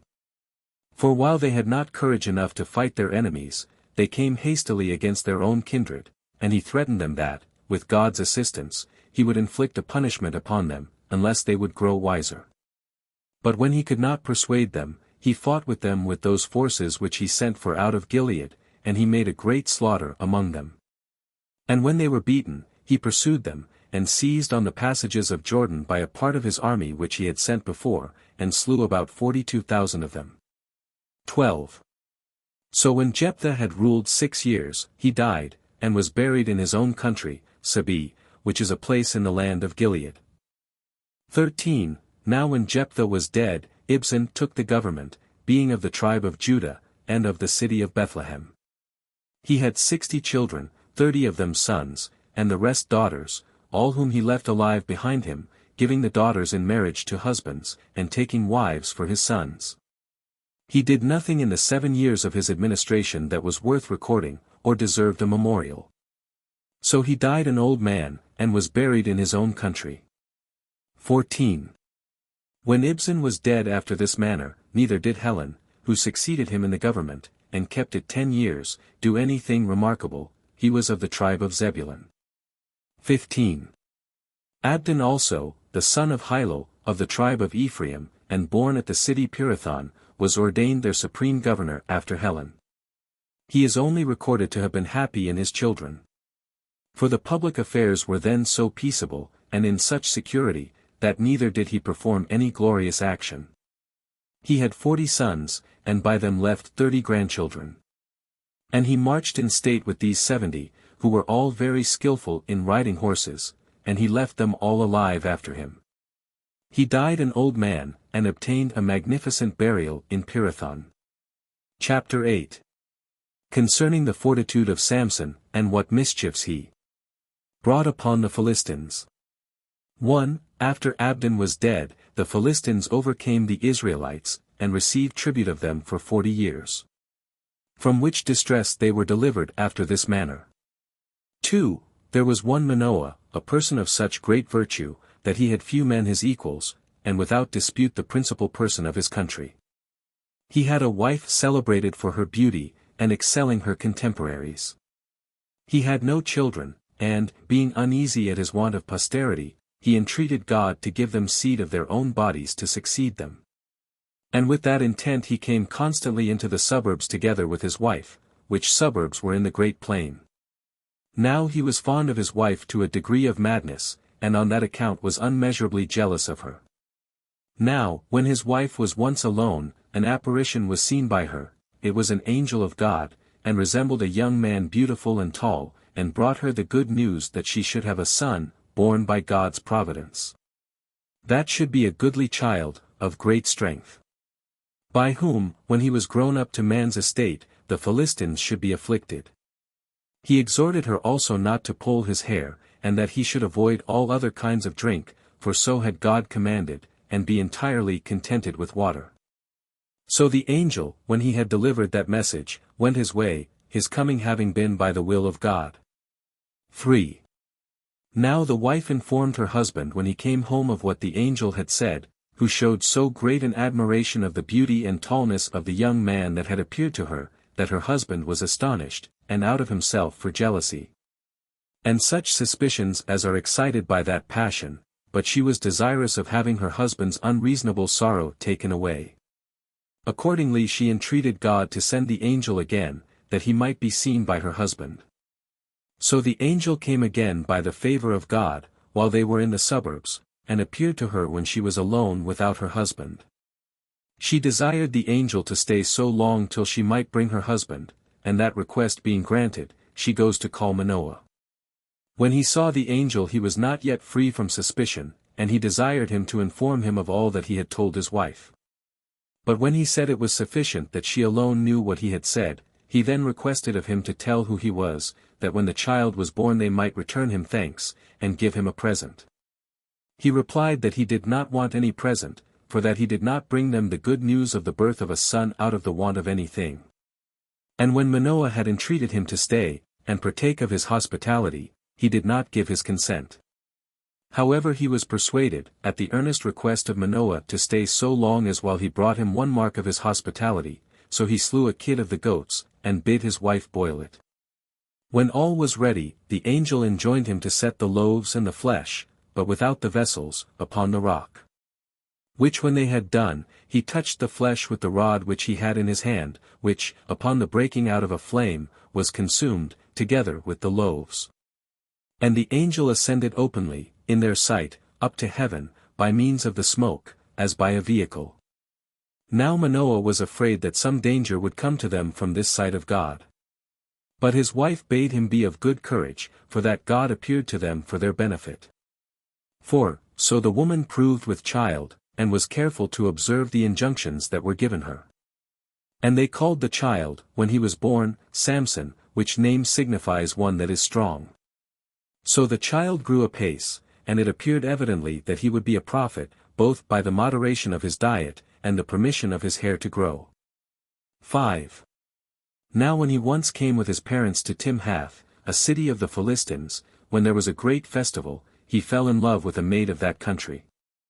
And he desired of his parents that they would procure him the damsel for his wife, but they refused so to do, because she was not of the stock of Israel. Yet because this marriage was of God, who intended to convert it to the benefit of the Hebrews, he overpersuaded them to procure her to be espoused to him. And as he was continually coming to her parents, he met a lion, and though he was naked, he received his onset, and strangled him with his hands, and cast the wild beast into a woody piece of ground on the inside of the road. 6. And when he was going another time to the damsel, he lit upon a swarm of bees making their combs in the breast of that lion, and taking 3 honeycombs away, he gave them, together with the rest of his presents, to the damsel. Now the people of Timhath, out of a dread of the young man's strength, gave him during the time of the wedding feast, for he then feasted them all, 30 of the most stout of their youth, in pretense to be his companions. But in reality to be a guard upon him, that he might not attempt to give them any disturbance. Now as they were drinking merrily and playing, Samson said, as was usual at such times, Come, if I propose you a riddle, and you can expound it in these 7 days' time, I will give you every one a linen shirt and a garment, as the reward of your wisdom. So they being very ambitious to obtain the glory of wisdom, together with the gains, desired him to propose his riddle. He, that a devourer produced sweet food out of itself, though itself were very disagreeable. And when they were not able, in 3 days' time, to find out the meaning of the riddle, they desired the damsel to discover it by the means of her husband, and tell it them, and they threatened to burn her if she did not tell it them. So when the damsel entreated Samson to tell it her, he at first refused to do it. But when she lay hard at him, and fell into tears, and made his refusal to tell it a sign of his unkindness to her, he informed her of his slaughter of a lion, and how he found bees in his breast, and carried away 3 honeycombs, and brought them to her. Thus he, suspecting nothing of deceit, informed her of all, and she revealed it to those that desired to know it. Then on the 7th day, whereon they were to expound the riddle proposed to them, they met together before sunsetting, and said, Nothing is more disagreeable than a lion to those that light on it. And nothing is sweeter than honey to those that make use of it. To which Samson made this rejoinder, Nothing is more deceitful than a woman, for such was the person that discovered my interpretation to you. Accordingly he gave them the presents he had promised them, making such Ascalonites as met him upon the road his prey, who were themselves Philistines also. But he divorced this his wife. And the girl despised his anger, and was married to his companion, who made the former match between them. 7. At this injurious treatment Samson was so provoked, that he resolved to punish all the Philistines, as well as her, so it being then summertime, and the fruits of the land being almost ripe enough for reaping, he caught 300 foxes. And joining lighted torches to their tails, he sent them into the fields of the Philistines, by which means the fruits of the fields perished. Now when the Philistines knew that this was Samson's doing, and knew also for what cause he did it, they sent their rulers to Timhath, and burnt his former wife, and her relations, who had been the occasion of their misfortunes. 8. Now when Samson had slain many of the Philistines in the plain country, he dwelt at Etam, which is a strong rock of the tribe of Judah. For the Philistines at that time made an expedition against that tribe, but the people of Judah said that they did not act justly with them, in inflicting punishments upon them while they paid their tribute. And this only on account of Samson's offenses. They answered, that in case they would not be blamed themselves, they must deliver up Samson, and put him into their power. So they being desirous not to be blamed themselves, came to the rock with 3,000 armed men, and complained to Samson of the bold insults he had made upon the Philistines, who were men able to bring calamity upon the whole nation of the Hebrews. And they told him they were come to take him, and to deliver him up to them, and put him into their power, so they desired him to bear this willingly. Accordingly, when he had received assurance from them upon oath, that they would do him no other harm than only to deliver him into his enemies' hands, he came down from the rock, and put himself into the power of his countrymen. Then did they bind him with 2 cords, and lead him on, in order to deliver him to the Philistines. And when they came to a certain place, which is now called the Jawbone, on account of the great action there performed by Samson, though of old it had no particular name at all, the Philistines, who had pitched their camp not far off, came to meet them with joy and shouting, as having done a great thing, and gained what they desired. But Samson broke his bonds asunder, and catching up the jawbone of an ass that lay down at his feet, fell upon his enemies, and smiting them with his jawbone, slew 1,000 of them, and put the rest to flight and into great disorder. 9. Upon this slaughter Samson was too proud of what he had performed, and said that this did not come to pass by the assistance of God, but that his success was to be ascribed to his own courage. And vaunted himself, that it was out of a dread of him that some of his enemies fell and the rest ran away upon his use of the jawbone. But when a great thirst came upon him, he considered that human courage is nothing, and bare his testimony that all is to be ascribed to God, and besought him that he would not be angry at anything he had said, nor give him up into the hands of his enemies, but afford him help under his affliction, and deliver him from the misfortune he was under. Accordingly God was moved with his entreaties, and raised him up a plentiful fountain of sweet water at a certain rock whence it was that Samson called the place the jawbone, and so it is called to this day. 10. After this fight Samson held the Philistines in contempt, and came to Gaza, and took up his lodgings in a certain inn. When the rulers of Gaza were informed of his coming thither, they seized upon the gates, and placed men in ambush about them, that he might not escape without being perceived. But Samson, who was acquainted with their contrivances against him, arose about midnight, and ran by force upon the gates, with their posts and beams, and the rest of their wooden furniture, and carried them away on his shoulders. And bare them to the mountain that is over Hebron, and there laid them down. 11. However, he at length transgressed the laws of his country, and altered his own regular way of living, and imitated the strange customs of foreigners, which thing was the beginning of his miseries. For he fell in love with a woman that was a harlot among the Philistines, her name was Delilah, and he lived with her. So those that administered the public affairs of the Philistines came to her, and, with promises, induced her to get out of Samson what was the cause of that his strength, by which he became unconquerable to his enemies. Accordingly, when they were drinking, and had the like conversation together, she pretended to admire the actions he had done, and contrived to get out of him by subtlety, by what means he so much excelled others in strength. Samson, in order to delude Delilah, for he had not yet lost his senses, replied, that if he were bound with 7 such green withes of a vine as might still be wreathed, he should be weaker than any other man.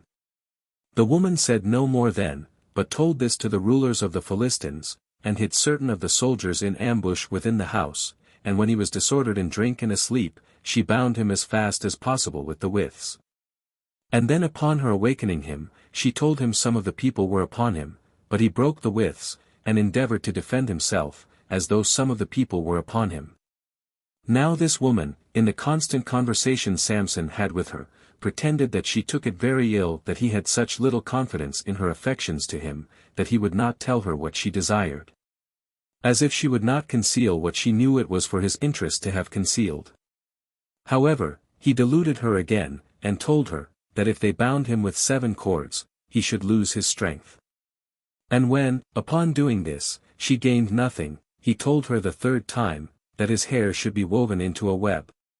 But when, upon doing this, the truth was not yet discovered, at length Samson, upon Delilah's prayer, for he was doomed to fall into some affliction, was desirous to please her, and told her that God took care of him.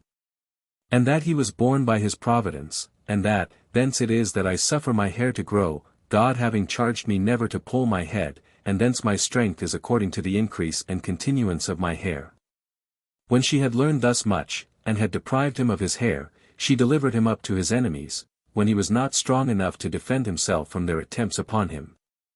So they put out his eyes, and bound him, and had him led about among them. 12. But in process of time Samson's hair grew again. And there was a public festival among the Philistines, when the rulers, and those of the most eminent character, were feasting together. Now the room wherein they were had its roof supported by 2 pillars. So they sent for Samson, and he was brought to their feast, that they might insult him in their cups. Hereupon he, thinking it one of the greatest misfortunes, if he should not be able to revenge himself when he was thus insulted, persuaded the boy that led him by the hand, that he was weary and wanted to rest himself. And desired he would bring him near the pillars. And as soon as he came to them, he rushed with force against them, and overthrew the house, by overthrowing its pillars, with 3,000 men in it, who were all slain, and Samson with them. And such was the end of this man, when he had ruled over the Israelites 20 years. And indeed this man deserves to be admired for his courage and strength, and magnanimity at his death, and that his wrath against his enemies went so far as to die himself with them. But as for his being ensnared by a woman, that is to be ascribed to human nature, which is too weak to resist the temptations to that sin, but we ought to bear him witness, that in all other respects he was one of extraordinary virtue. But his kindred took away his body, and buried it in Sarasat his own country, with the rest of his family. Chapter 9. How under Eli's government of the Israelites Booz married Ruth. From whom came Obed the grandfather of David.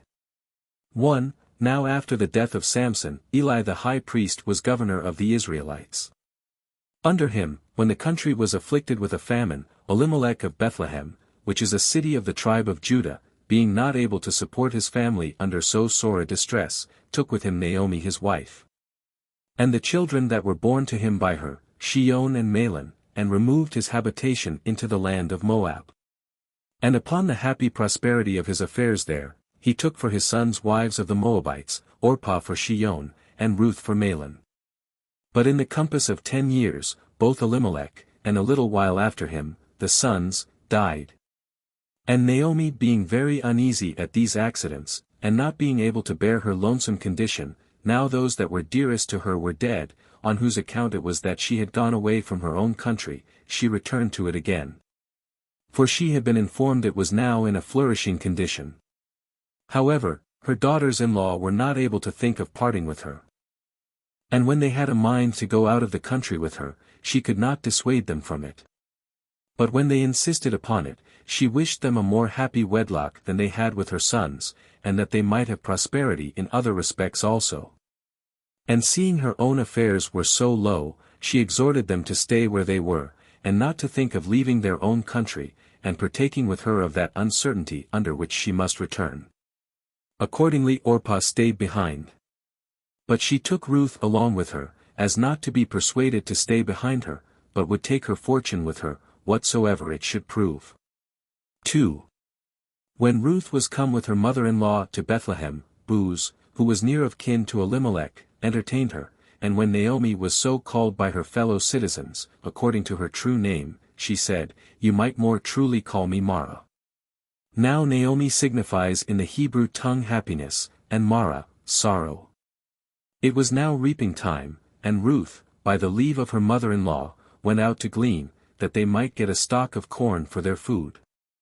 Now it happened that she came into Booz's field, and after some time Booz came thither, and when he saw the damsel, he inquired of his servant that was set over the reapers concerning the girl. The servant had a little before inquired about all her circumstances, and told them to his master, who kindly embraced her, both on account of her affection to her mother-in-law, and her remembrance of that son of hers to whom she had been married, and wished that she might experience a prosperous condition. So he desired her not to glean, but to reap what she was able, and gave her leave to carry it home. He also gave it in charge to that servant who was over the reapers, not to hinder her when she took it away, and bade him give her her dinner, and make her drink when he did the like to the reapers.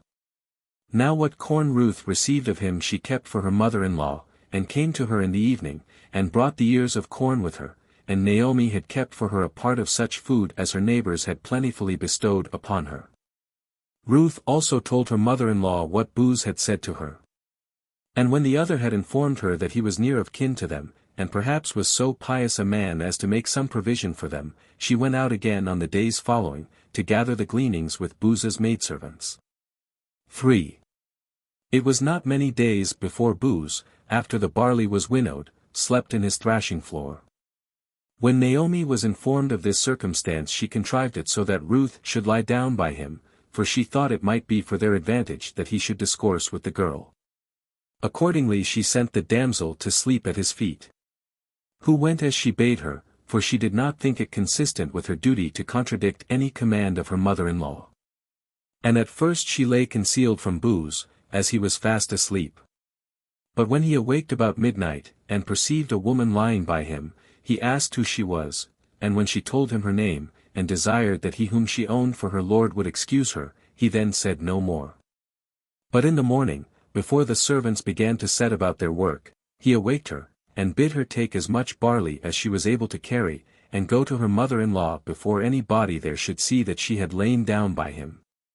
Because it was but prudent to avoid any reproach that might arise on that account, especially when there had been nothing done that was ill. But as to the main point she aimed at, the matter should rest here: he that is nearer of kin than I am, shall be asked whether he wants to take thee to wife. If he says he does, thou shalt follow him. But if he refuse it, I will marry thee, according to the law. For, when she had informed her mother-in-law of this, they were very glad of it, out of the hope they had that Booz would make provision for them. Now about noon Booz went down into the city, and gathered the senate together, and when he had sent for Ruth, he called for her kinsman also, and when he was come, he said, Dost not thou retain the inheritance of Elimelech and his sons? He confessed that he did retain it, and that he did as he was permitted to do by the laws, because he was their nearest kinsman. Then said Booz, Thou must not remember the laws by halves, but do everything according to them. For the wife of Mahlon is come hither, whom thou must marry, according to the law, in case thou wilt retain their fields. So the man yielded up both the field and the wife to Booz, who was himself of kin to those that were dead, as alleging that he had a wife already, and children also. So Booz called the senate to witness, and bid the woman to loose his shoe, and spit in his face, according to the law, and when this was done, Booz married Ruth, and they had a son within a year's time. Naomi was herself a nurse to this child.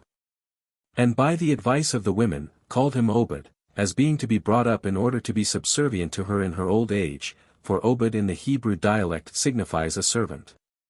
The son of Obed was Jesse, and David was his son, who was king, and left his dominions to his sons for 21 generations. I was therefore obliged to relate this history of Ruth, because I had a mind to demonstrate the power of God, who, without difficulty, can raise those that are of ordinary parentage to dignity and splendor, to which he advanced David, though he were born of such mean parents. Chapter 10. Concerning the birth of Samuel, and how he foretold the calamity that befell the sons of Eli. 1. And now upon the ill state of the affairs of the Hebrews, they made war again upon the Philistines. The occasion was this: Eli, the high priest, had 2 sons, Hophni and Phinehas. These sons of Eli were guilty of injustice towards men, and of impiety towards God, and abstained from no sort of wickedness. Some of their gifts they carried off, as belonging to the honorable employment they had, others of them they took away by violence. They also were guilty of impurity with the women that came to worship God at the tabernacle, obliging some to submit to their lust by force, and enticing others by bribes. Nay, the whole course of their lives was no better than tyranny. Their father therefore was angry at them for such their wickedness, and expected that God would suddenly inflict his punishments upon them for what they had done. The multitude took it heinously also. And as soon as God had foretold what calamity would befall Eli's sons, which he did both to Eli himself and to Samuel the prophet, who was yet but a child, he openly showed his sorrow for his son's destruction. 2. I will first dispatch what I have to say about the prophet Samuel, and after that will proceed to speak of the sons of Eli, and the miseries they brought on the whole people of the Hebrews. Elkanah, a Levite, one of a middle condition among his fellow citizens, and one that dwelt at Ramathaim, a city of the tribe of Ephraim, married 2 wives, Hannah and Peninnah. He had children by the latter. But he loved the other best, although she was barren. Now Elkanah came with his wives to the city Shiloh to sacrifice, for there it was that the tabernacle of God was fixed, as we have formerly said.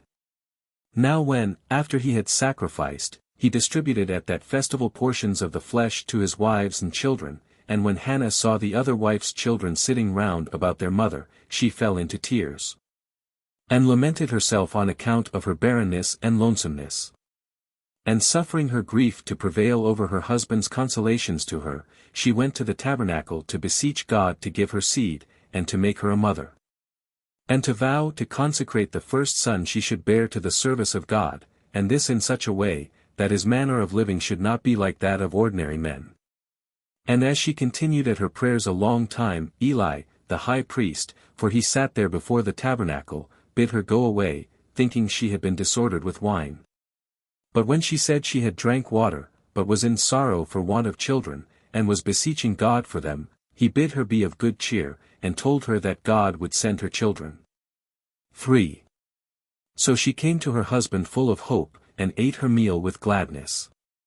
And when they had returned to their own country she found herself with child, and they had a son born to them, to whom they gave the name of Samuel, which may be styled one that was asked of God. They therefore came to the tabernacle to offer sacrifice for the birth of the child, and brought their tithes with them.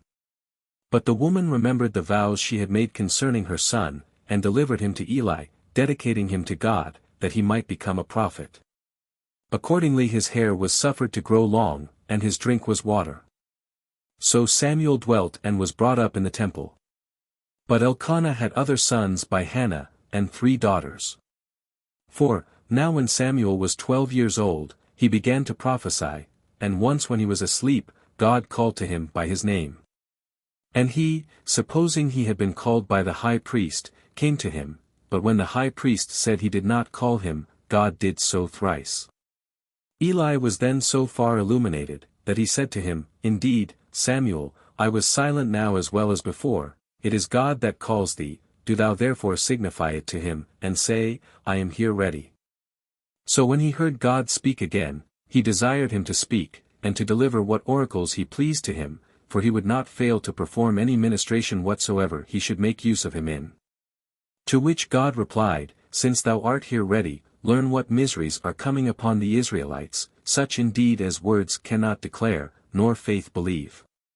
For the sons of Eli shall die on one day, and the priesthood shall be transferred into the family of Eleazar, for Eli hath loved his sons more than he hath loved my worship, and to such a degree as is not for their advantage.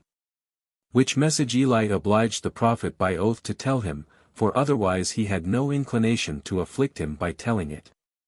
And now Eli had a far more sure expectation of the perdition of his sons. But the glory of Samuel increased more and more, it being found by experience that whatsoever he prophesied came to pass accordingly. Chapter 11.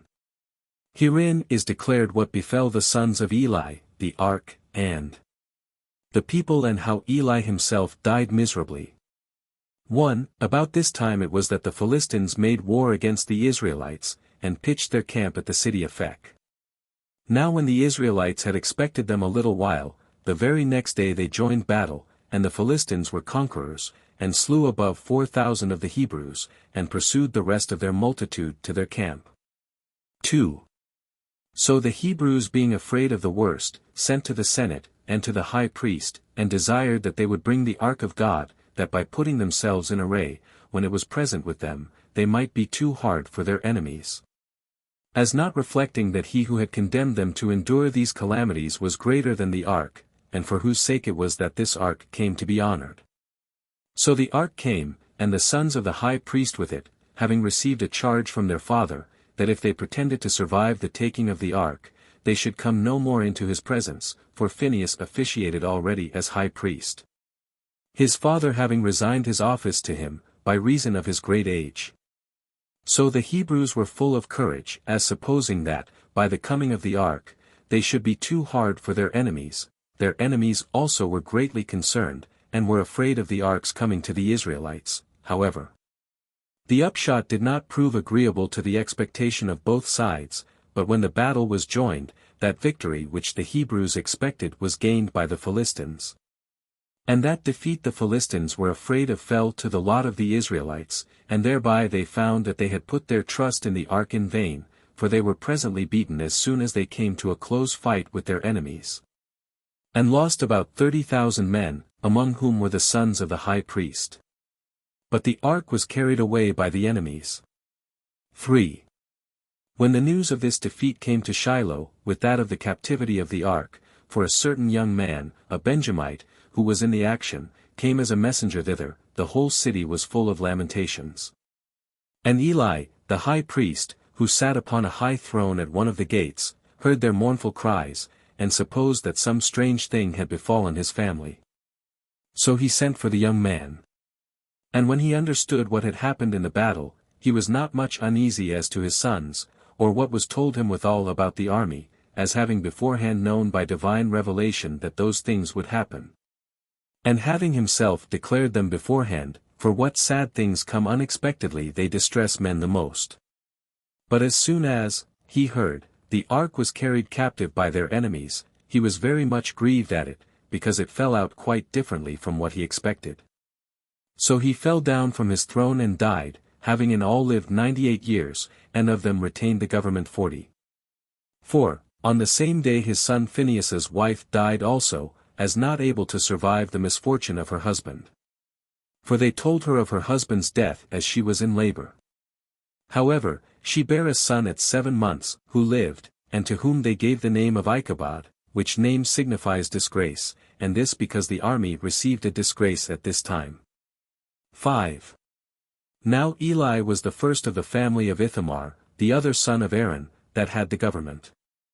For the family of Eleazar officiated as high priest at first, the son still receiving that honor from the father which Eleazar bequeathed to his son Phinehas. After whom Abiezer his son took the honor, and delivered it to his son, whose name was Bucki, from whom his son Ozi received it. After whom Eli, of whom we have been speaking, had the priesthood, and so he and his posterity until the time of Solomon's reign, but then the posterity of Eleazar reassumed it. Footnotes 1. The Amorites were one of the 7 nations of Canaan. Hence Rieland is willing to suppose that Josephus did not here mean that their land beyond Jordan was a 7th part of the whole land of Canaan, but meant the Amorites as a 7th nation. His reason is, that Josephus, as well as our Bible, generally distinguished the land beyond Jordan from the land of Canaan. Nor can it be denied, that in strictness they were all forgot, yet after 2 tribes and a half of the 12 tribes came to inherit it, it might in a general way altogether be well included under the land of Canaan, or Palestine, or Judea. Of which we have a clear example here before us in Josephus, whose words evidently imply, that taking the whole land of Canaan, or that inhabited by all the 12 tribes together, and parting it into 7 parts. The part beyond Jordan was in quantity of ground 1/7 part of the whole. And this well enough agrees to Rieland's own map of that country, although this land beyond Jordan was so peculiarly fruitful, and good for pasturage, as the 2 tribes and a half took notice, Numbers 32:1, 16. That it maintained about a 5th part of the whole people. 2. It plainly appears by the history of these spies, and the innkeeper Rahab's deception of the king of Jericho's messengers, by telling them what was false in order to save the lives of the spies. And yet the great commendation of her faith and good works in the New Testament, Hebrews 11 verse 31. James 2 verse 25, as well as by many other parallel examples, both in the Old Testament and in Josephus, that the best men did not then scruple to deceive those public enemies who might justly be destroyed.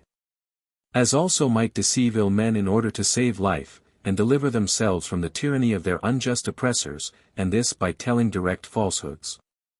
I mean, all this where no oath was demanded of them, otherwise they never durst venture on such a procedure. Nor was Josephus himself of any other opinion or practice, as I shall remark in the note on Antique, B. 9. Ch. 4, Sect. 3. And observe, that I still call this woman Rahab, an innkeeper, not a harlot, the whole history, both in our copies, and especially in Josephus, implying no more. It was indeed so frequent a thing, that women who were innkeepers were also harlots, or maintainers of harlots, that the word commonly used for real harlots was usually given them. See Dr. Bernard's note here, and Judges 11 verse 1, and Antique, B.V. ch. 7, Sect. 8.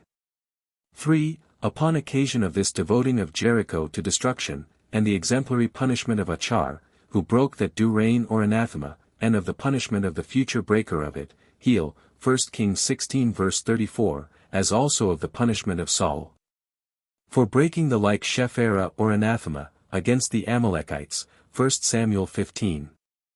We may observe what was the true meaning of that law, Leviticus 27 verse 28, none devoted which shall be devoted of shall be redeemed, but shall be put to death, i.e. whenever any of the Jews' public enemies had been, for their wickedness, solemnly devoted to destruction, according to the divine command, as were generally the 7 wicked nations of Canaan, and those sinners the Amalekites, 1 Samuel 15 verse 18. It was utterly unlawful to permit those enemies to be redeemed. But they were to be all utterly destroyed. See also Numbers 23:2, 3. 4. That the name of this chief was not Achan, as in the common copies, but Achar, as here in Josephus, and in the Apostolical Constit. B. 7. Ch. 2. And elsewhere, is evident by the allusion to that name in the curse of Joshua, why hast thou troubled us, the Lord shall trouble thee, where the Hebrew word alludes only to the name Achar, but not to Achan. Accordingly, this valley of Achar, or Acre, was and is a known place, a little north of Gilgal, so called from the days of Joshua till this day. See Joshua 7 verse 26, Isaiah 65 verse 10, Hosea 2 verse 15, and Dr. Bernard's notes here. 5. Here Dar. Bernard very justly observes, that a few words are dropped out of Josephus's copies, on account of the repetition of the word shekels, and that it ought to be read thus, a piece of gold that weighed 50 shekels.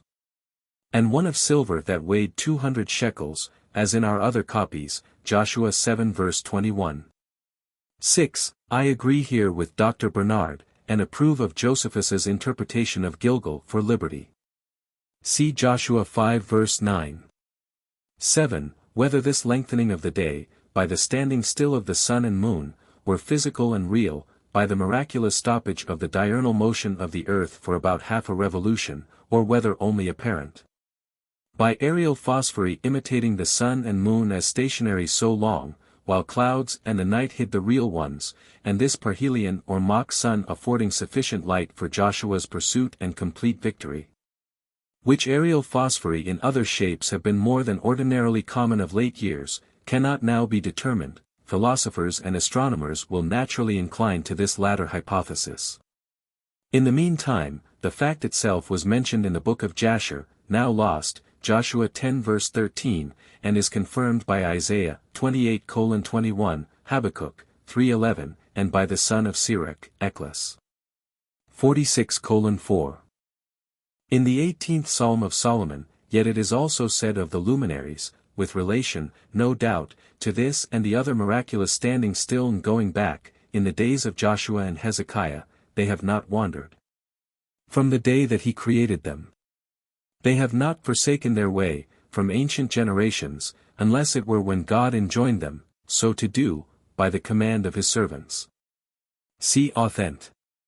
Rec. Part 1, page 154. 8. Of the books laid up in the temple, see the note on Antique, B. 3. Ch. 1, Sect. 7. 9. Since not only Procopius and Suedas, but an earlier author, Moses Coronensis, p.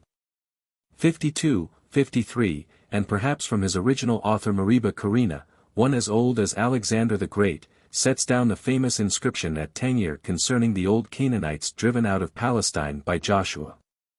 Take it here in that author's own words, we are those exiles that were governors of the Canaanites, but have been driven away by Joshua the robber, and are come to inhabit here. See the note there. Nor is it unworthy of our notice what Moses Coronensis adds, page 53, and this upon a diligent examination, viz.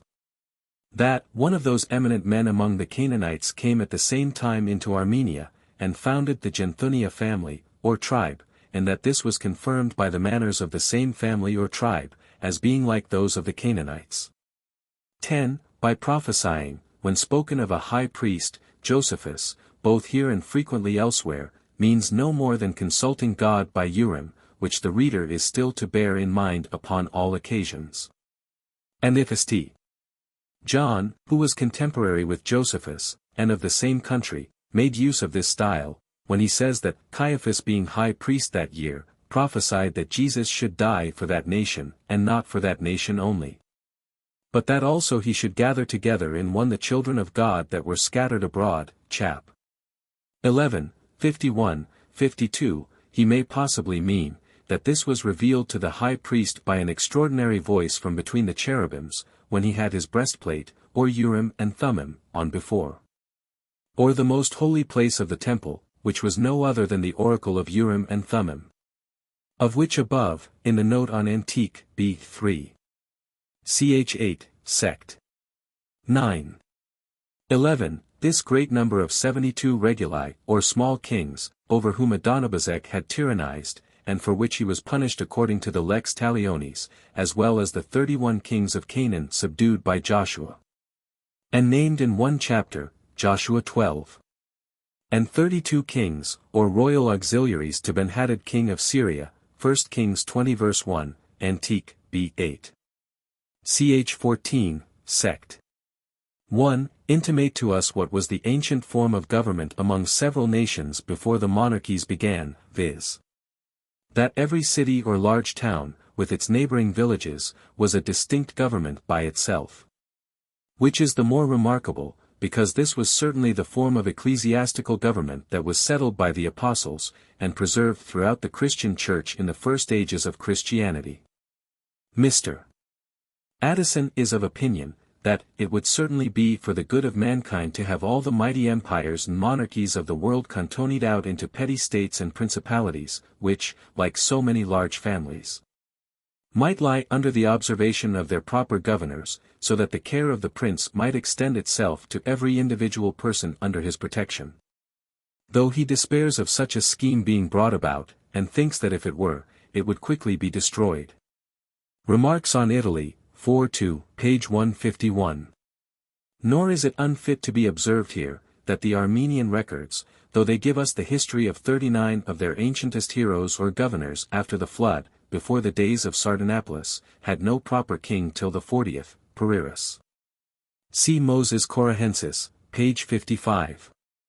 And that Almighty God does not approve of such absolute and tyrannical monarchies, any one may learn that reads Deuteronomy 17 verses 14 to 20, and 1 Samuel 8 verses 1 to 22. Although, if such kings are set up as own him for their supreme king, and aim to govern according to his laws, he hath admitted of them, and protected them and their subjects in all generations. 12. Josephus's early date of this history before the beginning of the Judges, or when there was no king in Israel, Judges 19. 1, is strongly confirmed by the large number of Benjamites, both in the days of Asa and Jehoshaphat, 2 Chronicles 14 verse 8, and 16:17, who yet were here reduced to 600 men. Nor can those numbers be at all supposed genuine, if they were reduced so late as the end of the Judges, where our other copies place this reduction. 13. Josephus seems here to have made a small mistake, when he took the Hebrew word Bethel, which denotes the house of God, or the tabernacle, Judges 20 verse 18, for the proper name of a place, Bethel. It no way appearing that the tabernacle was ever at Bethel. Only so far it is true, that Shiloh, the place of the tabernacle in the days of the Judges, was not far from Bethel. 14. It appears by the sacred history, Judges 1 verse 16. 3:13, that Eglon's pavilion or palace was at the city of palm trees, as the place where Jericho had stood is called after its destruction by Joshua, that is, at or near the demolished city.